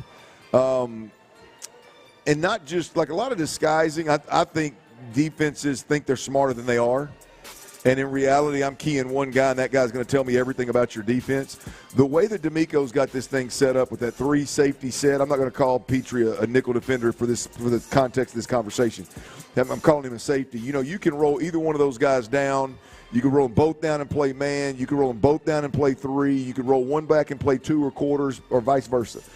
And I think that's going to be the staple of this defense, and it should be, because you're going to be a pressure. You believe you can stop the run and you can get pressure with your front 4 and definitely with your front, and so that's the way it should be. And I don't think they're going to venture off from that very often. But I do believe, Ron, that we are going to see Kamari Lassiter at the nickel defender position in key think so? Yeah, I do. I do. We saw it some last year as the season went along. And I think we're going to see Kamari Lassiter in the slot at that nickel defender position, and then play 2 true safeties, and then let him be the nickel on either side, and use him accordingly. Well, who comes on the field? Jalen Petre's off. Jalen Petre comes off, and Kamari Lassiter comes on. That absolutely has. Smith plays outside. Smith plays outside. Yeah, I think that's. I mean, at least that's the guy that they seem to have the most confidence in behind those top 2 corners. But I think that has to happen, Ryan. You just can't. Because here's the thing: is the Texans are a good enough football team that they're one of the better. I honestly think they're going to be, even with last week's awful showing on offense, I think they're still going to be one of the better top 3rd teams in the league, right? And when you have that, games are going to come down to 1 possession a lot of the times. Yep. We've heard D'Amico Ryans and Nick Caserio talk about 1 possession games all the damn time, right? So it's obviously going to happen. And in that situation, he's got to have a better answer, man. If it's an obvious passing situation, he's got to have an answer. If it's an obvious running situation, but you've got a gambler at the play caller position with a veteran quarterback, and he might throw it on 3rd and 7 or 3rd and 8 instead of run it and chew the clock, you got to have a better answer. And I don't know that he could have a better answer than Kamari Lassiter, because let's be honest, you put Kamari Lassiter in Jalen Petre's place, you get the same instincts, you get the same physicality, right? You just get a better cover guy. Yeah. And so I think we see Kamari Lassiter at the nickel defender position to answer the issue I think that was a glaring issue that we saw on the defense when we played the Rams. I think that the change up there is Kamari Lassiter at that nickel position. I think we see it. Yeah. They've got to do something, Clint, because listen, I think the defense was really, really good in this game. 14 points to the Rams on the road should be enough. But it sucks, and I think CJ's living in a little bit of this. But there are certain spaces that these are the premier players. These are the guys that you got to have that they just don't get for this team to win the way you wanted to, they don't get the chance to have the mistakes like that. They can't have errors. Yeah. And I think it is an error to in important downs, especially as many important downs as they had, to have those easy matchups for a guy like Matthew Stafford to be able to see and go to. And it'll happen again this week. We just heard about the rookie that the Bucs have and Baker Mayfield. It is an error to me on third downs or big plays in the red zone that he knows he has that matchup against Gardner Johnson or Petrie, and you allow that to happen. I just think there are other ways. You don't even have to blitz with your defense because you can get pressure with your guys on the edge. Yeah. So they've got to fix that. They cannot get 5, 6, 7 first downs completed on matchups like that. Yeah, I agree. The Kamari Lassiter thing is just it's. We saw it some last year. I just think we see it. I think we see it soon.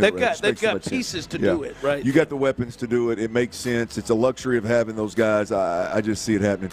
Ron, did I just see what I think I saw? Did the Astros get complete game? Yeah. He had been rolling through.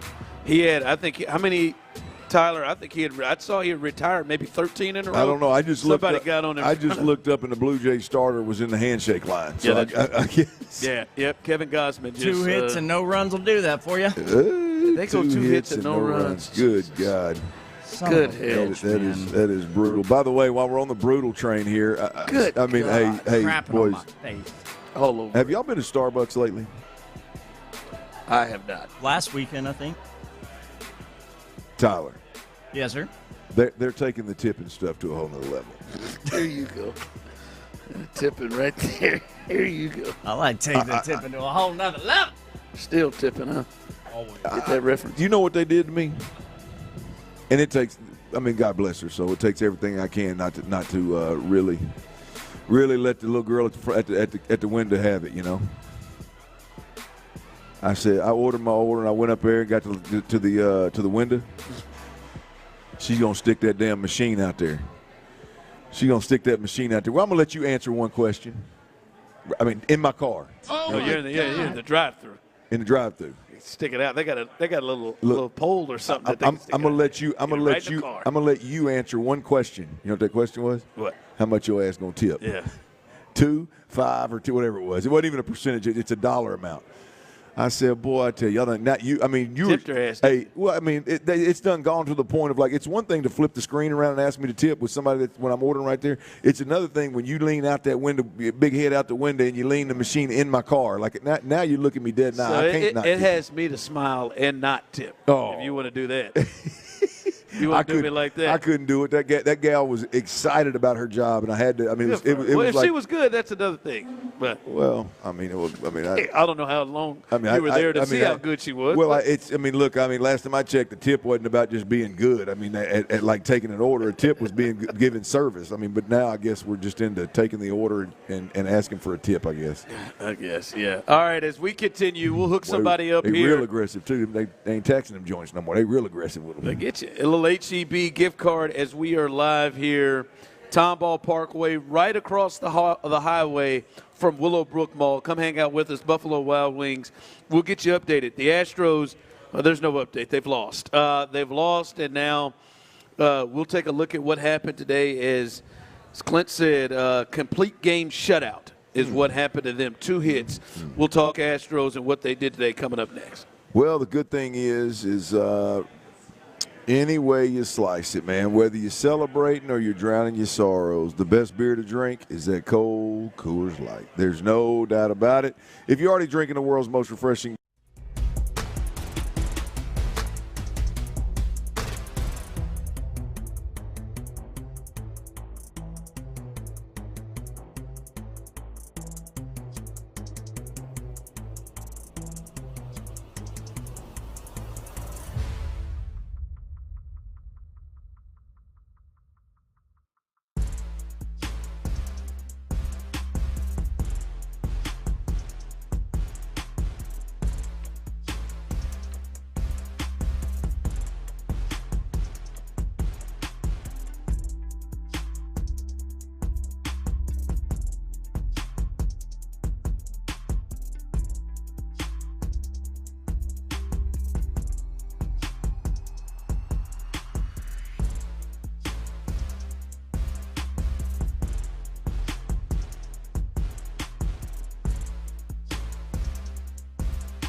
station featuring mental health professionals and some of the biggest names in sports, music, and news to promote mental health awareness across the nation. For more information, visit imlistening.org and tune in Sunday at 7 a.m. Sports Radio 610 presents The Drive with Stoerner and Hughley.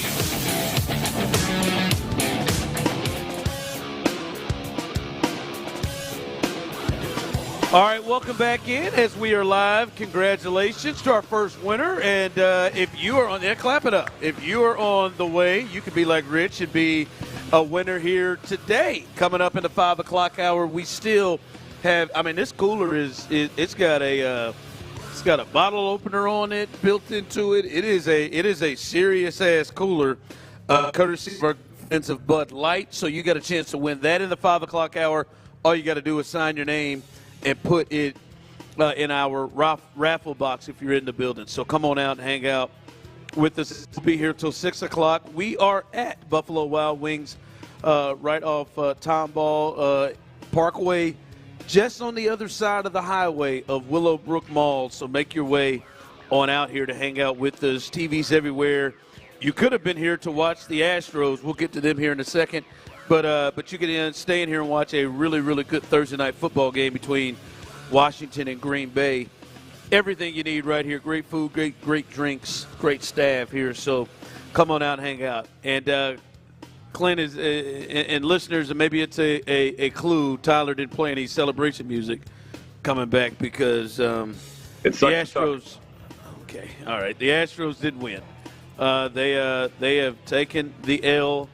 And they've lost this series as they lose 6-0. And yeah, I could look and say, all right, Christian Javier, who went 6 innings and gave up 4 earned, as Clint said earlier, it really should read 2 earned. There were 2 plays that should have been made by Christian Walker. Really, be honest, Christian Javier could have made a better throw, but still, that was a very, very not an easy, but a scoop a first baseman in the majors should make, let alone a Gold Glove first baseman. And then, Jesus Sanchez just struggled. They actually credited him with an error, so Lance his outing doesn't look as bad. But he and Pena and Altuve, the 3 of them, they combined to give up another run on a pop-up that barely got out of the infield. So rough day. All the way around, Clint. I mean, Javier wasn't that bad, but the offense did what we've seen a lot this year. Only Jeremy Pena and only Carlos Correa got hits, 2 singles, Clint. And Kevin Gossman goes a complete 9. Complete game, 100 pitches, and he beats the Astros 6-0. He gives up 2 hits, 9 strikeouts, 1 walk, Clint. 3 base runners the entire way, as the Blue Jays, a team they potentially may see again, just absolutely destroyed them today. Well, look, no doubt the bats have to be better. No doubt the bats have to be better. But I'm going to tell you, Christian Javier needed a much better outing today, given that it's coming on the heels of Jason Alexander going seven innings. Thank God for Jason. No runs. And so, I think down the stretch here, this thing's going to come down to if they can stay injury-free. Who the third starter is it's going to be Christian Javier and Jason Alexander. And I don't think there's any doubt that Christian Javier has nastier stuff, right? He's more electric, no doubt about it. But, you get a larger sample size with Jason Alexander, and the further he goes, the bigger that sample size gets, the more impressive it gets. And so if you get an inconsistent Christian Javier that's been there and been under the bright lights in big moments, but it doesn't quite have his A game, and then on the flip side of that, you've got Jason Alexander, who is getting better and better as the season goes along and the more experience that he gets. And so I think for the Astros, that's going to be obviously, what happens with the Mariners, what happens with the Rangers, what does this division look like? Can you keep the lead in the division and watching the race on a day-to-day basis at this point in the season is going to be big. But I think that the story inside there is which pitcher is going to be your third starter. And can the bats be consistent enough to give you a real shot to make a run? Yeah, and as you said, Clint, they now have a half-game lead on the Mariners, who play the Angels tonight. So the Mariners they can get to a tie in the AL West tonight if they're able to beat the Mariners. And then right now, if you look at it, the Rangers, they are just 2 games back of the Astros, and yeah, things are tightening up in the West right now. So this was a tough one here for the Astros as they will head back here to Houston, I believe. Or actually, they will head to Atlanta for a weekend series against the Braves. Right. We did get the understanding that Hunter Brown and Framber will pitch in this weekend series with Luis Garcia going down. They will still pitch in this series. They're going to need them big time this weekend. The Braves are not a good baseball team. They have been struggling, and they're out of it. They really, really need to get this thing right now in this weekend. Well, Luis Garcia was supposed to pitch Sunday, I believe, is what I read. So I don't think they've announced who's going to take that start yet, but we'll see. Ron, there's got to be a conversation had around, and I'm not saying right now is the time because we're short on it, but there is, and we got a Monday night football game. But damn, I mean, this is Lance McCullers' deal. I mean, this is find your ass in Sugarland type stuff. Sugarland. This find yourself. I mean, can he go back to Sugarland? I don't think he can go back to Sugarland. Can a guy of that stature go back to Sugarland? I mean, you can get him. You can call him for an injury and say he's got a rehab start there. But I wouldn't think Tyler. He's got options. I don't know. I don't think he has options. So time to go make sure that coffee shop's running tip top. I mean, Clint. I think this is the only ways that he's going to get in games. They're down 4-0, and the 7th or 8th, and that's. Yeah, look, I understand. I understand. Low leverage, I completely understand why he's in the bullpen now and why he's coming in situations where, hey, man, the odds of winning are slim to none, and Slim just walked out the door. I get that. Or we're up by a lot, yeah. Right. I understand why he is where he is. I mean, the problem is every time he goes out there, it is. I mean, it's like not Major League Baseball worthy. It's like when Sean Dubin came back off that deal. I like Dubin. Hell, I bet my mom $5 that he was going to have a better outing. I mean, and then for 3 straight outings, he went out there and did what Lance has done his last 2 outings. It's like you can't. There's no defending it. Yeah, they didn't. The Astros aren't going to be able to defend it. They had millions of dollars in Sean Dubin, so they were easy. Right. They were able. He didn't go to Sugarland. They DFA'd him. Right. Well, that's my point. It's like, and it's. I watch this now. I'm like, how do you keep this guy on the roster? Yeah. They're trying to get to the end of the season with him. He's obviously not going to be on the playoff roster if they get there. So it's the Lance thing. He doesn't have any confidence at all, and really, Rob, this is your fault. I'll be honest with you. You walked in here and started talking about his 5 pitches that he got out of the inning. I'm over here thinking, who the hell is Rob? Oh, Rob, I got you. Hey, Rob did text back. He said, "Yeah, this one is on me." Rob, I hope you picked up your wife. Hey, look, all my ladies out there, if your husband's named Rob and he just picked you up, you can blame this Lance McCullers debacle on him. Yeah, and help him out. He's struggling.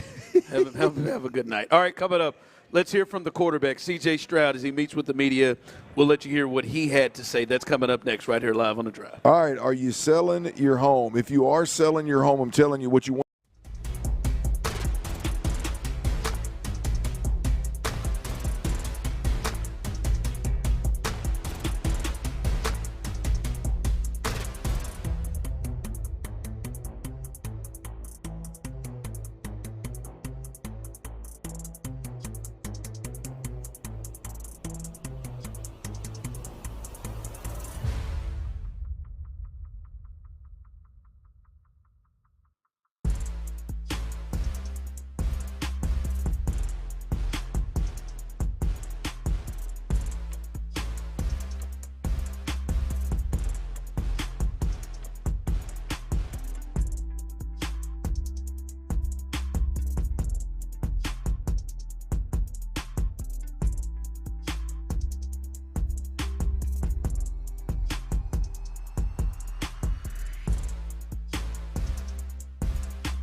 John Deere dealer or visit johndeere.com/GatorXUV.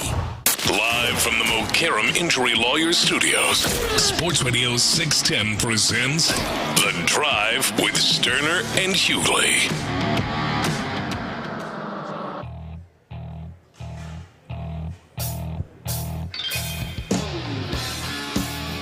All right, welcome back as we are live here. Clap it up. Let me hear you, baby. There you go. I appreciate you, man. We got people out here having a good time, winning some prizes. Ooh, she taking that beer back. There you go. There you go. Have a good time. Baby, my man over here is taking a beer back while he's doing a little work. I love to see it. No, we're having a good time. Yeah, I'm going to get you. We're having a good time out here. Buffalo Wild Wings near Willowbrook Mall on the other side of the highway here right off Tomball Parkway. So come hang out.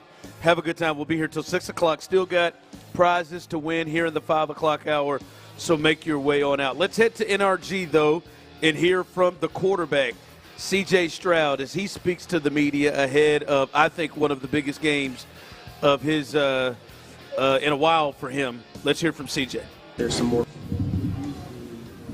Feel like more, even encouraged that there's some more fixable things and that you guys can take a step forward from that game. Yeah, we looked at the things and, it's, on the top of our mind to fix things, but, there's a lot of good we did too. So, you don't want to just look down at the floor and feel bad for yourselves. You got to move on and flush it and, not take it light, but also not act like it's the end of the world. So, yeah, it's a little bit of a mixture of both, but I thought we've done a good job of dealing with that, and I thought we had a good practice today. So, to just take you down memory lane just for a little bit. That 2023 game against the Bucs was kind of what catapulted the franchise. But I'm wondering if a lot of guys played well, but I'm wondering if you remember maybe how you were feeling that game. Were you just feeling it that game, or what do you remember about that? They just kept calling my number, and I like that. I like when the pressure's put on, and I thought that game we did a good job of, staying out of bad situations, and Bobby did a good job that day calling it, and he, we had a lot of good plays up. They're a really good defense. They made plays. It was just back and forth. It was a shootout. So, but yeah, they're a really good team still. Baker's playing some of the best ball he's played. He looks great. He's one of the best quarterbacks in the league. They got a great receiver core. Great running backs. Their corners are good. Safeties are good. All around, their D-line's good. So backers are great. So I think it's another one of those games. It's going to be hopefully a shootout, but hopefully not a shootout. But whatever it is, we got to prepare the right way to just go 1-0 each play. You can't think about it like that, in my opinion. I just think 1-0 every play, and then see what the score says at the end. Did that game in 2023, did it give you a boost of confidence to know that you could play against a veteran quarterback and go with them, blow for blow, and then come out ahead and have a big win like that? I guess. I feel like I kind of felt that way after week 1, week 2, week 3. I think, it's just part of the game. It's only. I feel like the next game against a veteran quarterback or a top guy or top guys is only crazy until you go do it. So I think for me, I don't know. I've always tried to just focus on what our team was doing. But yeah, I think it's always dope to go against a top guy in the league and see where you compare. So yeah, I'll be able to do that again this week. But yeah, 2023, that was a big game for me personally, just fighting back, seeing the will to win that some of the guys we even still have on this team have. To follow up on that, what is kind of that balance of not, understand you're going against another good quarterback and understand that there's that quote-unquote matchup, but also come back to the reality that it's not him on the defense, you're playing against his defense. So what's kind of that balance of not trying to get too caught up on the one-on-one matchup, because football isn't obviously one-on-one. Yeah, I don't get caught up with that. That's more the media or the fans or something. I really don't care, to be honest. And with all due respect, I last week playing at Stafford was dope, but like you said, it has nothing to do with me. I root my guys on. I think, I try to just do as best as I can to help our defense, especially if they have questions about quarterback play and whatnot. But other than that, like you said, they're not on the defense, so I try not to think about it. But yeah, I think it is cool when you do beat a top guy though. eventually, and like that's a team effort. It's not just me or just the defense or just the offense or just special teams. It's everybody together. So, I think that's part of it. But yeah, I don't really think about it like that.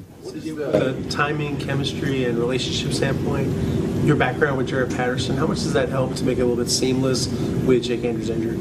Yeah, it's great. You know, me and Slime, that's his nickname. Yeah, I can't say that. I'm going to get fined. Me and J-Pat have done a good job early on in our careers of, like, finding a good relationship on calls, on really just everything, like snaps. He does a good job, you know, getting the guys around, getting them going. So I thought, you know, when he stepped in, he did a good job. Of course, we're going to miss Jake, and he was doing a really good job too. So, just try to do as best I can whatever I have. It sucks I have a lot of experience with backup centers, and which is not fortunate all the time. But at the same time, I love J-Pat. He's a great player, and he's going to do great for us. What's the dynamic and collaboration like between quarterback and offensive coordinator after a tough game? And what's it been like the first time around with Nick Caley? It's good. It's like everything in life. You don't just go out there and sometimes you do, sometimes you don't, but most of the time you don't go out there and just ace it. So there's a communication that you have to have. I think he does a good job of asking me a lot of questions. I ask him a lot of questions, so figure it out and, move on. CJ, how have you been able to, heading into year 3, how have you been able to just block out some of the noise and the chatter that goes on even after week 1? Yeah, I don't care, to be honest. I've gotten so used to people loving you when you're up, hating you when you're down. It's just how, just people, this entertainment business operates, so I try to think of my value as like what God sees me as, my family, my friends, my teammates, and that helps me stay level-headed because, I think it's a lie when people say words don't hurt. Like, there's a reason why we go to church and hear a sermon. There's a reason why we like music. There's a reason why, we go to see comedians do their thing. We laugh. Like, words do have effect. So, for me, I try not to just look at it and try to just stay kind of like a horse and just tunnel vision. So I've learned to not love the love or not hate the hate, and it's really helped me. And I try to tell my family, they get all mad and stuff, but at the end of the day, everybody's entitled to their opinion, right on to them. But I can control what I can control, and that's what I do on the field. And everybody, like I said, is entitled to what they think. You started off by saying finishing the game from last weekend, not taking it too light, but also not making it like it's the end of the world. What's the silver lining to maybe, obviously not the start you wanted to have, but the silver lining to it kind of after the game? You said maybe it's a wake-up call. Is it better to get kind of punched in the mouth early on than later? What would you say? I would say early on. Well, you kind of answered my question. It's a lot better to get punched in the mouth early and not fall and hopefully not be too hurt. I don't know, I'm trying to think of boxing. Shout out Crawford. Man, come on, dog. I got to. That boy Trump. But I like Canelo too, but I'm going with Crawford. But yeah, at the end of the day, I think, I don't know, what we're going to do, sit around here and cry about it? It's the NFL. It's part of the game. We played really bad and we still had a chance to win. That shows, I think, to our team how talented we are and how good we can be. And it's 1 week, and I'm not the person to just give a whole bunch of grace and no truth, and a whole bunch of truth and no grace.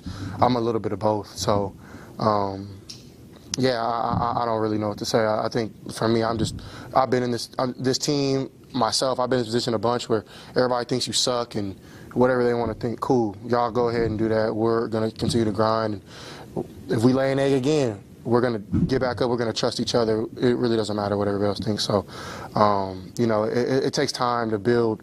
We've been watching, sorry, I know I'm long-winded, but watching a lot of film of New England back when they were in 2002, 2003, 2004.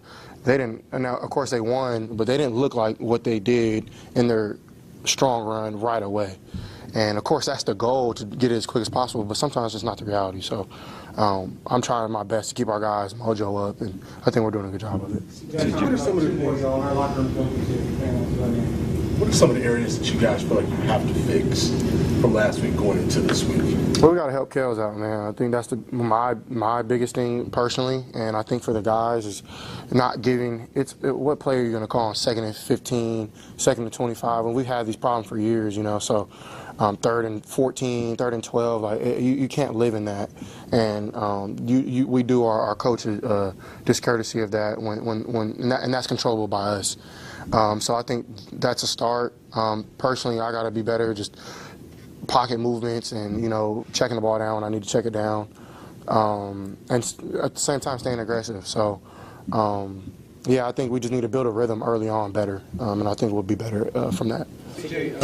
Nico is a top 7 wide receiver in this league, but he's not a selfish wide receiver. What is it like playing with a wide receiver like that who doesn't get mad if he doesn't get the ball thrown his way a ton of time and just shows up every play? Yeah, I mean, it's great. I like because Nico is that way, but also like he demands the ball. He wants the ball, and it's our job to find ways to get it to him. And I thought we could have, definitely I could have done a better job of getting him the rock when he was open. And I think he's going to show up big time. Every dog has his day, and Nico's growling at the mouth like a Rottweiler, trying to get that ball. And so I'm excited to see. And I'm always looking for 12, man. That's never a question. So he'll be all right. Thank you, guys. How did you feel you used your legs in the first half to move the chains a couple times, led the points? Were you pleased with the way that you did that?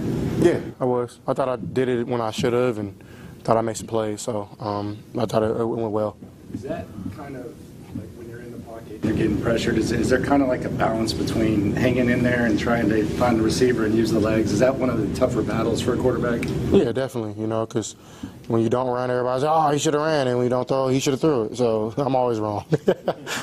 But it's cool. Like it's part of the game, and I thought I love watching it. I think some of the best guys in the league are like Burrow. He does a great job of it. Lamar. I think Lamar is to me, of course, he's very dynamic running the ball, but he's a pass guy, and he does a really good job of sitting in the pocket and only standing when he has to. So, I think when I watch games around the league, a lot of guys do it well, and I try to just be one of those guys as well. To follow up on that, which is kind of the challenges of when you're moving around, trying to still keep your eyes downfield, but also trying to feel like, all right, it's time to take off. What's just kind of that balance within that? Yeah, I think it's the same thing. It's just like you can always, try to keep your eyes on the field and make a play. I think that's the start of it, and then when it's not there, take off. But sometimes you just have a feeling, and I think the first game is always instinct, like I kind of told y'all last week. The better you play instinctually, and the more you can, trust your training, your habits, your fundamentals of the game. I think those moments become a little easier. So, yeah. Thank you, guys. All right, that's quarterback C.J. Stroud as he speaks to the media. A lot there, Clint. We'll look in the 5 o'clock hour to kind of revisit some of the things that he had to say, some of the big things he had to say there. As C.J. Stroud right there meets with the media ahead of their game on Monday night against the Bucs. Coming up a little 5 o'clock fire as we continue live here, Buffalo Wild Wings, Tomball Parkway, a little Thirsty Thursday. There you go. Go hurry you up one. Go hurry up one. Do that thing there. All right, come on out and hang out with us. We'll continue right here live on The Drive. All right, look, I got to tell you about Casada Casino Resort, y'all. It's a short trip east, no doubt about it. It's an easy short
sports station.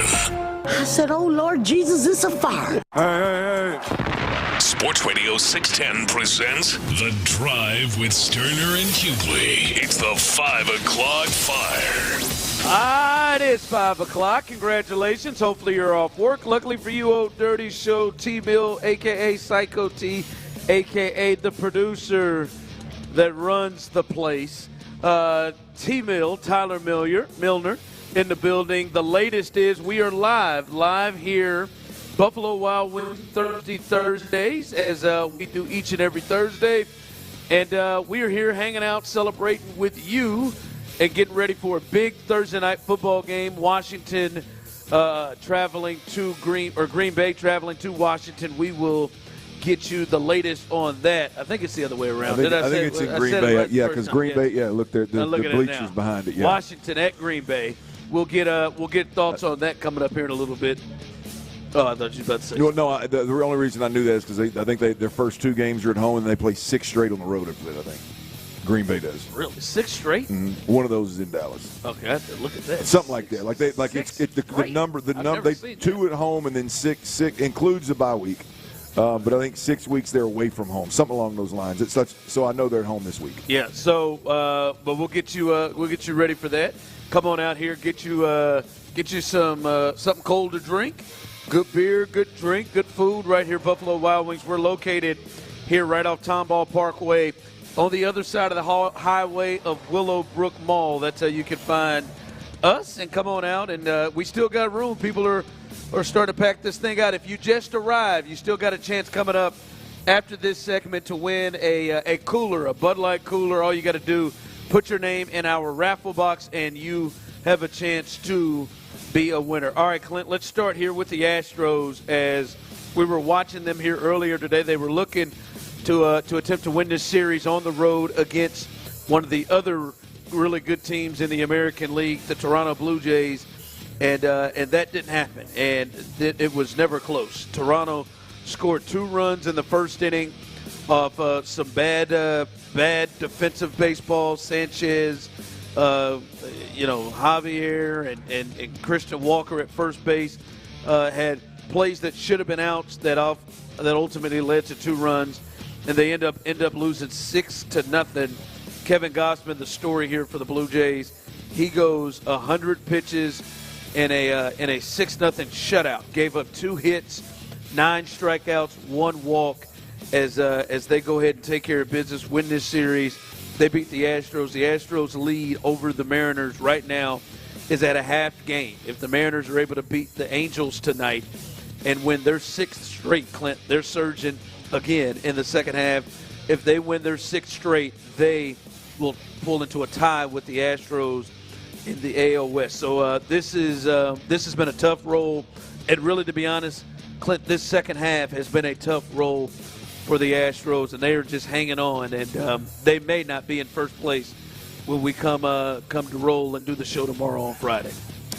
Yeah, look, it's coming down to the wire. They've made this thing the last, what is that? It's going to give you last month.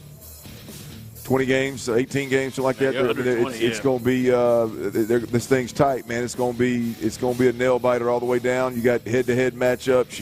Luckily the Astros.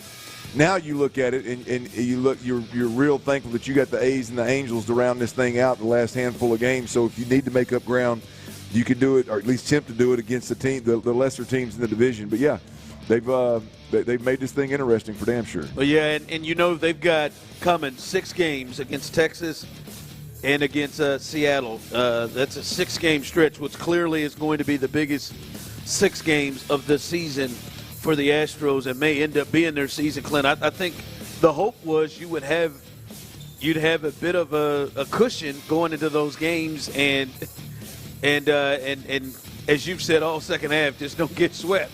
And that might be the thing, but now this thing may be tighter. Hell, the way things are rolling, you might be trailing in the division if it comes down to that.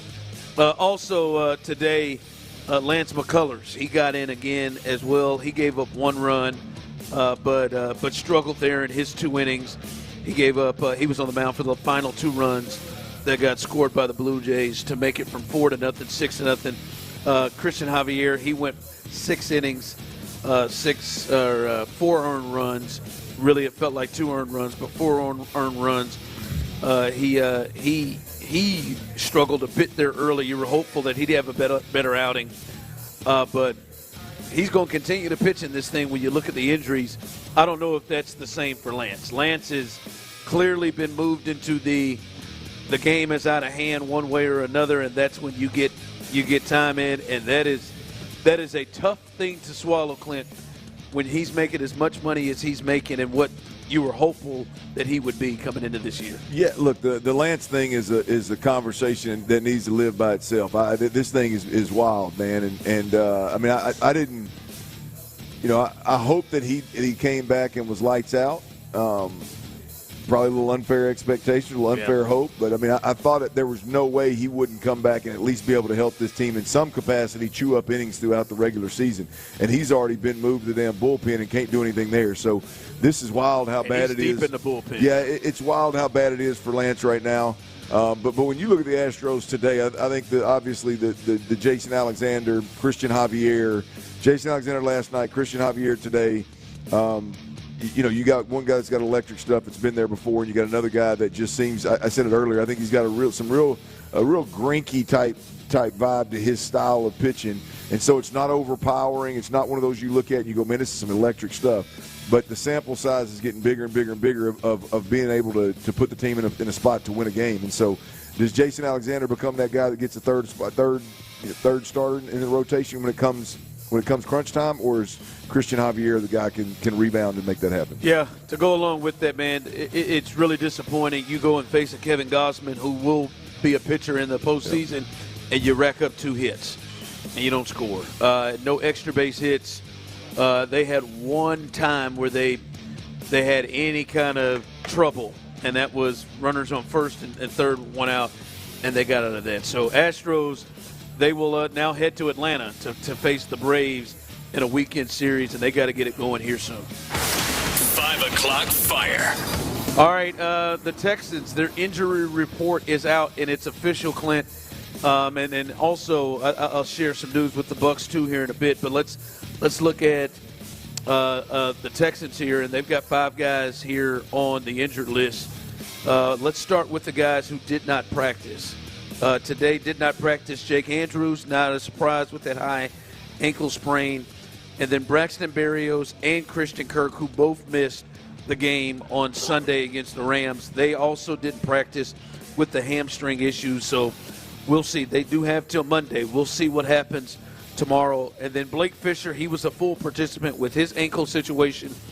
And then Ed Ingram, that's the one. He is limited with the abdomen.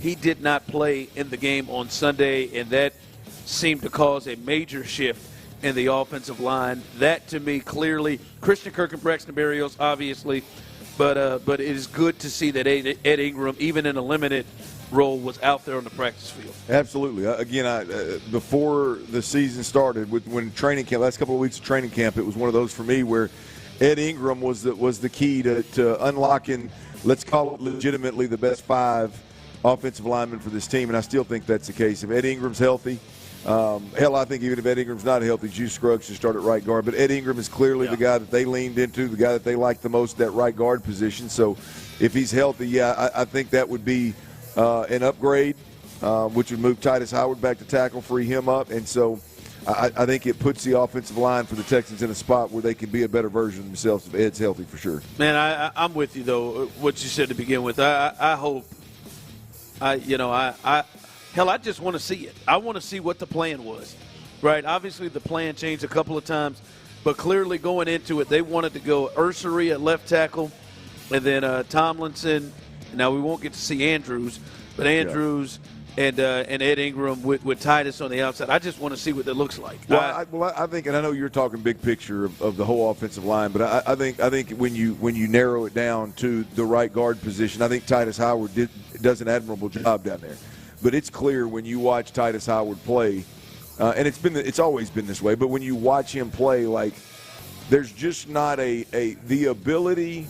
And I don't know if it's skill or if it's how he's been developed when he was as a tackle, but like the ability to get the necessary pad level and play with the necessary pad level consistently at the guard position, it's almost impossible for Titus Howard. And to get a guard in there that's built the right way, that has played the game as a guard, that simply can put himself in a better position to move mass, can put himself in a better position to run block or pass block for that matter. He's just better suited versus those interior guys.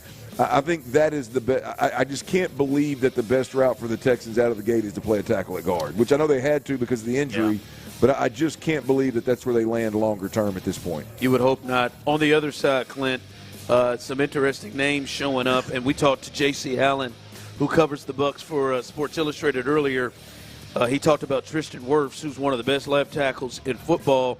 He has been injured. He was a limited participant in practice today, Clint, with that knee issue. He didn't play in the first game. We'll see if he's ready to go. Hell, even if he's hampered, that bodes well. Obviously, if he's out, that's big time. But that even bodes well there. Hassan Reddick, who they signed in the offseason, their outside pass rusher. That's important. He's got a foot. He was limited in practice. And then Chris Godwin. They had him listed as doubtful, but he was limited in practice today as well. So those are the three key names and their designations for the game. But Tristan Wirfs is obviously a huge one there if the Texans are able to avoid having to go against him. Yeah, and J.C. Allen mentioned even the other tackle, the right tackle that he mentioned having some kind of foot issue. So the tackles for the Texans, for the Tampa Bay Buccaneers, seem to be, if healthy, really good. But one of them definitely questionable. The other one hobbled. So that could be a huge plus for Will Anderson and Daniil Hunter and Will Anderson. Yep. 5 o'clock fire. All right, as we are here on a Thirsty Thursday, this game will be going on here in just a bit. You can watch it on all the TVs here at Buffalo Wild Wings. That is the Washington Commanders. They will be on the road to take on the Green Bay Packers. The Packers are 3.5-point favorites. Stay tuned a little bit later on in the show in the final segment, T-Mill's Best Bets. I am certain this game is going to be flooded in T-Mill's Best Bets. But this is a big one in the NFC, Clint, and I'd say teams that, the last couple of years were in the same conversation and ballpark of the Texans. But this could be the game to let you know who is right behind the Eagles in the NFC. A lot of firepower in this game. This is going to be a really, really interesting one tonight. The Packers may have been the most impressive team in Week 1, and Washington was kind of the darling pick coming into the season. Yeah, look, when it comes to – I'll couch this a certain way because obviously Jalen Hurts and Matt Stafford are two Super Bowl winning quarterbacks that are in this conversation. But I'll argue that these two guys right here by mid-year can be the two most feared quarterbacks in the NFC. These two guys, right? When it comes to, hey, man, how do you game plan for this cat? Jaden Daniels is already there. I was going to say, I think Jaden may be there. He's there. But and I think Jordan Love is right on the cusp. And so, not only the two teams are two top contenders, but the two quarterbacks are, and I think they're both real. They've got the supporting cast, second year in the system, third year in the system for these guys, and they got the supporting cast, they got the targets, they've got defenses that can play, they got their offensive coordinator back, and so, yeah, I think these two teams here are real. Yeah, man. They. With that said, I like the under tonight. Do you? Yeah. I that Packers defense, that's the game changer here because they make up for some of the issues, and we'll see very much like Josh Allen when he was young, like Jordan Love's got the turnover problem. If he can solve not putting the ball in harm's way, we watched him last year in a game where C.J. Stroud threw for 86 yards. It shouldn't have been that close, but he had several turnovers in the game because he is going for it, Jack. He is going for it, and that defense allows him a little bit more margin for error when he goes to be aggressive. They're probably even pushing, go be aggressive, because they get up 2 scores like they did on Detroit. That was in Detroit. They still got Amon-Ra St. Brown. They got Jamison Williams. They've got Jahmyr Gibbs. He caught 10 balls for like 36 yards in the game. Montgomery, and they just absolutely shut them down. Yeah. Really. So that it's defense. a hell of a game out of the gate for him, no doubt. The defense is the different part there. All right. Coming up as we continue right here live, we'll react to C.J. Stroud. C.J. spoke a little bit ago. We'll react to what he had to say, a lot in there, specifically on what he thinks they need to do to help this offense. We'll do that coming up next. All right, when you were a loved one's injured in an accident, it changes everything about your life, man. And these insurance companies, they see you as just another claim number. To them, it's paperwork and profit margins.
Mokaram Injury Lawyers Reaction Monday, supported by Shoppers John Deere. Game analysis, inside info, coaches' comments, and your reactions starting at 6 and going all day long. It's a Mokaram Injury Lawyers Reaction Monday on Houston's Sports Leader, Sports Radio 610.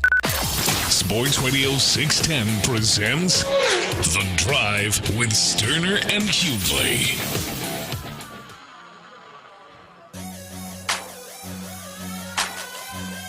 All right, shout out to everybody. Make some noise in here, man. It's been a good time. There we go. Thirsty Thursdays. That lady is, she is ready, baby. She just knocked down. That's the second time I've seen you knock one down. Yeah, lady. There we go. We got some people out here ready to make some bad decisions. Shout out to the Bud Light girls as they're hooking folks up throughout. The good folks here at Buffalo Wild Wings as well. It is a good time being had out here. Congratulations to our latest winner.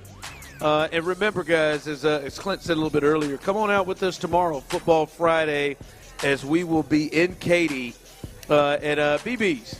Come on out, hang out with us, 406 West Grand Parkway in Katy. Come hang out with us tomorrow at BB's. It'll be a good time had on a Football Friday. And just like here at Buffalo Wild Wings on Thursdays, we do not come empty-handed. All right, if you missed it around 4:40 or so, we heard from C.J. Stroud, the quarterback, as he spoke to the media getting ready for that Monday night game against the Tampa Bay Bucs. And Clint, there was a lot being said there. What? And I know some things did. Many people were texting in as well. I know there were things that stuck out to you. What were some of those things that stuck out to you from C.J. Stroud earlier? Well, look, I think C.J. is I think C.J. struggles with the script, if you know what I mean. And I think there's an obvious script to protect Nick Caley. There's an obvious message in the building of hey man, Nick Caley, we can't even evaluate Nick Caley unless we stay in second, third, and short the whole game. Right? Lollygagging. I just think CJ, which most people do struggle with that, right? The bull jive part of it. I think if you really listen closely, which I did to CJ, I think there was a couple of times in there. One time he just flat out said, we had the football with a chance to win the game, should have won the game, and we played bad football. And that's really what I think CJ ultimately wants to say is, look, we played like crap. Me, the OC, the O-line, everybody played like crap, and we still had a shot to win right there at the end, which is exactly what I would like to hear, which is, I mean, that is the truth. I mean, as you played, and I'm talking the OC all the way down, everybody that was out there, with the exception of maybe Nick Chubb and maybe Cade Stover, maybe Jake Andrews and Laken Tomlinson. I mean, those guys I think probably played better than first week play. Everybody else is like, damn, I needed to play more in the preseason kind of deal, right? And so I think CJ really wanted to say that, and I think at points, if you really read between the lines, he did. And the obvious effort to protect Nick Caley is an interesting one to me, from him and D'Amico. To the point you're talking about, he said that the Texans need to do a better job of helping Kales, as he calls them. He said they need to keep themselves out of second and third and long situations to help out Caley. Sure. What can you call, as he said, second and 13 and third and whatever. He said that was a big thing. Is to me, it sounds like that's been talked about in the which I agree with. They gotta stop shooting themselves in the foot in early downs. Yeah. I mean, the penalties are inexcusable. The pre-snap penalties in particular, inexcusable. The sacks, whether it's coming because you misidentify a pressure or your O-line misses it or your quarterback misses it, he doesn't push up in the pocket or whatever, those are really hard to overcome. And the Rams' defense is a pretty damn good defense. And so there's no doubt that I don't think that anything D'Amico said or anything that CJ said is not very, very true. It's just there seems to be some sugarcoating going on. It seems to be some protecting going on. And that's fine. I mean, I wouldn't expect the team to do anything else is protect their guys. But he plays. But obviously, we all know Nick Caley has a hand in them getting and them, having better success on the early downs. Yeah, look, I think he addressed two things other than that, that I think are actually on the field stuff. He's got to play better in the pocket. That I keep going back to that sack that he took when Jake Andrews got turned sideways. I mean, Jake is doing everything that you ask an offensive lineman to do. They all get beat from time to time. They all get beat. Hell, they get beat quite a bit if you're being honest. But if they stay attached and give the quarterback somewhere to push, then you still win. That's a win for that particular offensive lineman. And Jake did that, and CJ didn't ultimately reward him for it. And so I think those kind of things CJ's got to be better at. And he knows it. We've heard D'Amico talk about it. We've heard him talk about it. I think pointing those things out are really important. And then, he spoke of his experience with Jarrett Patterson. And I do think that's a big plus. To have a center you can plug in that he's already got a ton of game reps with, that's worth its weight in gold, man. The communication piece, the snap piece, whether it's a gun or underneath the center, that all typically is that's tough to manage if you got a true backup center that you've not played much football with. He's played a ton of football with Jarrett Patterson, so that center move is important, but it should be seamless. Yeah, one of the other things that stood out to me, Clint, is if you want to hear it in full, 440, he talked about, and the media asked him a question about your, the noise that's surrounding this team, the noise that's surrounding not just this team, but him. And we talked about it a little bit on the crosstalk yesterday on In the Loop, that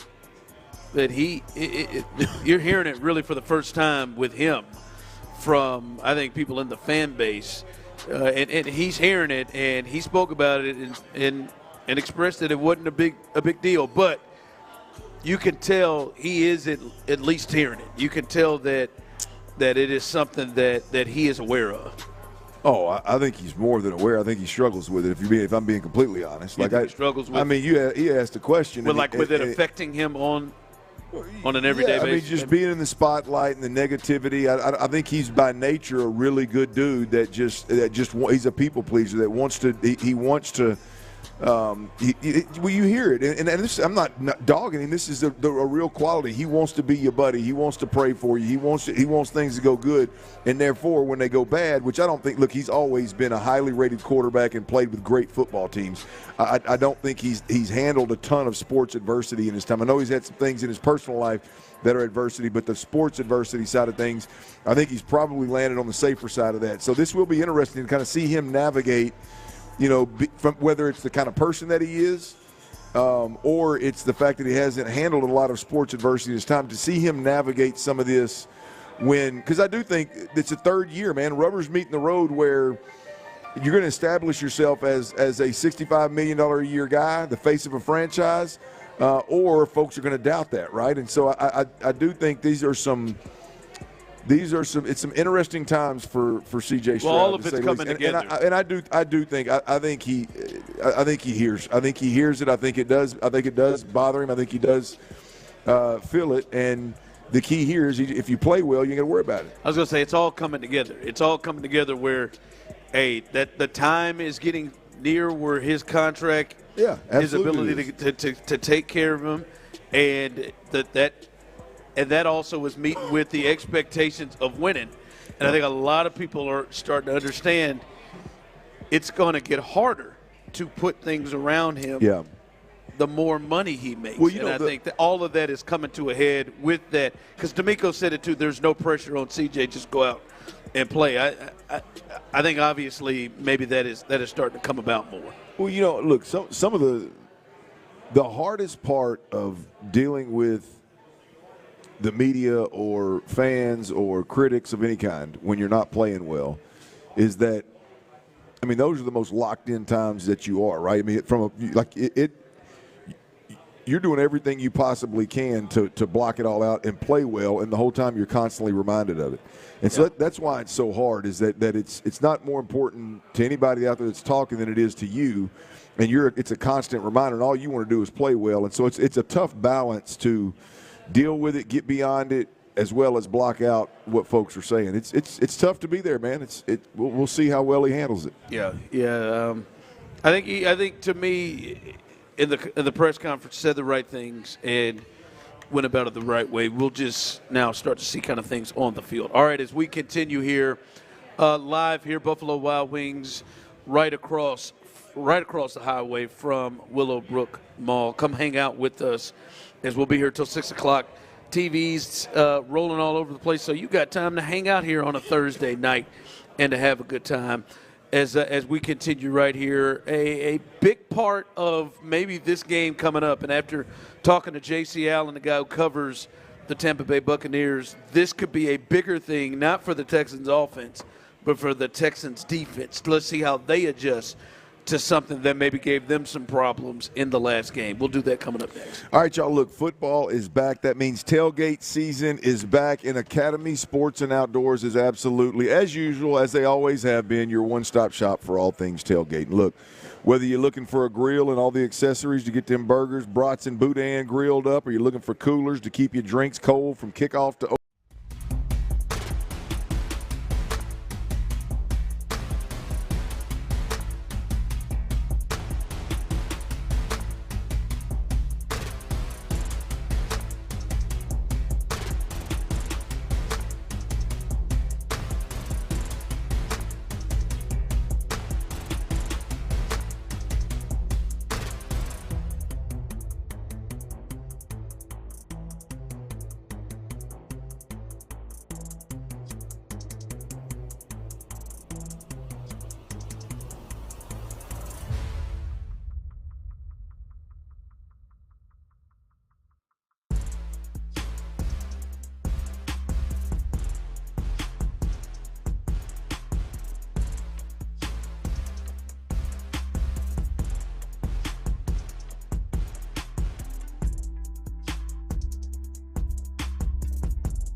Get a free estimate from Generator Supercenter, the nation's #1 Generac dealer. GeneratorSupercenter.com. Live from the Mokaram Injury Lawyers Studios, Sports Radio 610 presents The Drive with Stoerner and Hughley.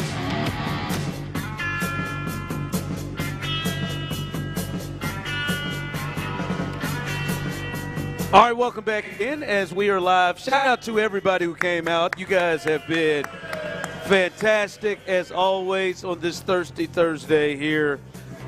Shout out to the great staff here at Buffalo Wild Wings. I see you, Scarlett, doing her thing, taking care of us as they always do. There you go. Clap it up for Scarlett. Yeah, there she is. As everybody with Bud Light who've been here helped put this together as well. Our promo staff, Osita, he's done a fantastic job. Clap it up for Osita. All right, he's got the pipes. Makes me have to do less work. And our engineer, Matt, who keeps us on the station and on the air as well as on YouTube and Twitch. Shout out to Matt as he always does a great job as well. And then Tyler Milner holding it down back at the station and keeping us going as well. Again, tomorrow, you can hang out with us again, Football Friday, as we get you ready for the weekend of football and still getting you ready for that Monday night battle for the Texans as they host the Tampa Bay Buccaneers. We will be in Katy tomorrow. BBs, come hang out with us, 406 West Grand Parkway in Katy. BBs, 2 o'clock we'll start, and we will not be empty-handed. You can win some tickets to the Texans and much, much more. So come hang out with us tomorrow. As somebody is yelling at me, I ain't got what he's saying, but it sounded beautiful, I'm sure. All right, coming up behind us, Texans All Access with the fellas as they will hold things down. They will have John McClain, the Hall of Famer, the general, with them. And then Thursday Night Football, they'll only be on for an hour. Thursday Night Football will follow Washington at Green Bay. All right, as we continue, before we get to T-Mill's Best Bets coming up in a bit, Clint, I know for you're looking at this for the Texans. A lot of it has been about the offense side of the ball, and that is fair. The defense gave up 14 points, came up with a turnover, and put them in position to try to come back and win and steal that game against the Rams. But they did a great job, and you'll take that every time you'll press the button for 14 points against an offense like that. Really damn near against anybody. But it wasn't perfect. There were some things, Clint, that you can look at that you would think D'Amico and Matt Burke will really have to adjust to. Yeah, look, I think there's just one obvious adjustment that they can make defensively that'll even make this defense better. And it's a problem that we knew existed. You know, you just hope that it goes away. You hope that it gets better in an off season. And it's just I just don't think it's going to happen. I think it's a personnel. It's an ability that Jalen Petrie just doesn't have. He's just not going to be able to cover in man-to-man situations. And so. You know, I think the three safety system with and I'm called Jalen Petrie a safety, with Jalen Petrie and C.J. Gardner-Johnson and Bullock in the game is you've got the ability to be super multiple and do a million different things. Now, I don't know how often they're going to do that, but you have the ability to pull that out of your hat at any point in time if you're D'Amico, right? But it's clear in man situations, you know, team's ability to get Devontae Adams or Puka Nacua or whoever the next coming up, Chris Godwin or Emeka Egbuka. Yeah, any of them. Get those guys in the slot and by, I mean, you can almost, I mean, they did it so often it was like it was taking candy from a baby, and that just simply cannot be the case in critical moments. In moments when you know you can play man or zone and you can kind of disguise and do some things, you can pressure and make them get the ball out before it becomes a problem, that's fine. But when they really zero in on and dial in on Jalen Petrie in that slot and can get their best receiver on him, the Texans have problems. And the reality of it is your offense is not going to allow you to make too many mistakes. Your offense is going to – this is going to be the games you win we're going to hear are mostly going to be one-score games. And it's going to come down to 2 or 3 plays. It's going to come down to getting that stop. And in those moments, if these quarterbacks – have the ability to get their best receiver on Jalen Petrie in some kind of man situation, it's going to be disadvantaged Texans. And so I just think we've talked about this multiple times. I just think the adjustment is Kamari Lassiter in the slot. I think he bumps in. I think you put Jaden Smith, the kid from USC. You put him outside, and then I think you got the best coverage unit that you can put on the field at that point in time. And truth be told, you don't lose a lot of your instincts. You don't lose your physicality when you go from Jalen Petrie to Kamari Lassiter. So I don't think – look, I'm not saying that Jalen Petrie can't play. Jalen Petrie's going to play a lot of football here. I just think in critical situations they're going to have to lean into Kamari Lassiter being the nickel. However it comes, you just can't make – it easy for guys like Baker Mayfield too. You can't make it easy where Baker Mayfield can look pre-snap and see exactly how you're lined up, and you have the dogs that you have on that side of the ball in coverage and on the D line to get there quick. You can't just make it so easy where, all right, I know exactly where the matchup is. And Matthew Stafford, it was just easy for him pre-snap to know exactly where he wanted to go because they could use alignment. Sean McVay could use alignment to get matchups that he wanted. And the Texans they knew that if they had a tight end or another receiver and either started him inside Puka or Devontae and moved him out, they were going to bump it. They weren't going to follow. They were going to bump it, which put Petrie on the best wide receiver. If they also on the flip side, if they started with the really good wide receiver outside and motioned him inside, they were going to bump it, and so you end up getting Jalen Petrie on that receiver. And so, hell, it wasn't just Stafford. Hell, the play caller was they knew exactly what they were going to get. Now, they may not have given a damn. Yeah, it just listen, again, the Texans defense potentially is going to be a top 5 defense, and the way they played Sunday does not make us waver off that at all. But a bit of it is unfair. They're going to, at the very least, early when we're listening to, you hear them today. They got to help their rookie OC. As the quarterback is saying, they're going to have to carry this team at least early, and they just can't. They can't make those kind of mistakes. That it's 3rd and 7 on Monday, and they can easily get Chris Godwin if he plays. And Abuka, so easily in matchups that they're just going to win, and you know it. Here's the thing: is if you had to do it, if it's the only option you had, then look, they do it. They do it well, and it worked out. They gave up 14 points, so there's no complaining, right? It is a sound concept. That if you get the pressure there, if you mix him up when you're rushing Petrie versus covering him, when it's man, you can do different things. They are really good at that. So it's obviously a sound concept. It obviously is going to be their identity. I don't think it's going anywhere. I just think in critical situations, they are going to have an answer. They're going to have to shake it up. Watch what happens this week. And I don't know if it's going to happen the whole game, but in the first quarter of this football game, watch how many times the tight end or the other receiver lines up inside and motions out, which leaves the either Godwin or Ibuka in the slot, or even Evans in the slot against a lesser defender, right? Or vice versa. Watch when you start the tight end and you motion the receiver inside, they're just bumping it, and that is. They're going to try that. And any good offensive coordinator worth their salt is going to try. They're going to try that, and if they keep doing it, then they're going to go at it. Doing it. Yeah. If D'Amico's made an adjustment, then they'll make an adjustment. But they're going to try it for sure. There's no doubt about it. Like you said, one of the great things about what they have on this defense in terms of personnel, they have the ability to to be flexible with their personnel. Oh, yeah. To change. They don't have to be stuck. Because the elephant in the room here is if you just say, hey, Derek Stingley Jr., you go wherever Evans goes. That you got Evans or whoever it is, whichever one, you can always match play. And so you can do that. You can move Kamari Lassiter to the nickel defender and bring Smith in. You can do. D'Amico has so many weapons defensively. Yeah, he's got options. It's going to be so fun to watch. But that is part of what they're going to have to. They're going to have to pay close attention to. It just can't be that easy. It That's can't right. be that easy. All right, T. Mill, baby, he's done pretty well on best bets this week, 63%, and he's going to try to win you some cash today. Did pretty well last week when it came to Thursday night football. Did pretty well Monday night as well. What you got on tap? Big Thursday night football tonight.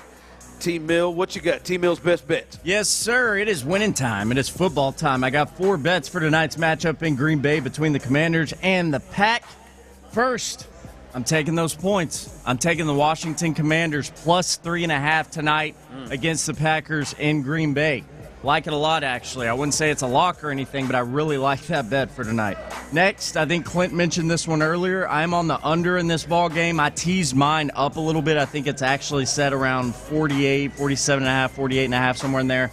I have under 49 in this game tonight between the Commanders and the Packers. And then 2 player props for you to finish things out. Both of them play for the Commanders. First, Austin Eckler, the running back, over 20.5 receiving yards. 20.5 receiving yards. That is my favorite bet of the evening. And then Jaden Daniels, the second-year quarterback for the Commanders. I'm on over 21.5 completions for young Jaden Daniels against the Packers this evening. Those are your 4 best bets. Boys, do you like any of those? Yeah, the completions I definitely like. Cliff is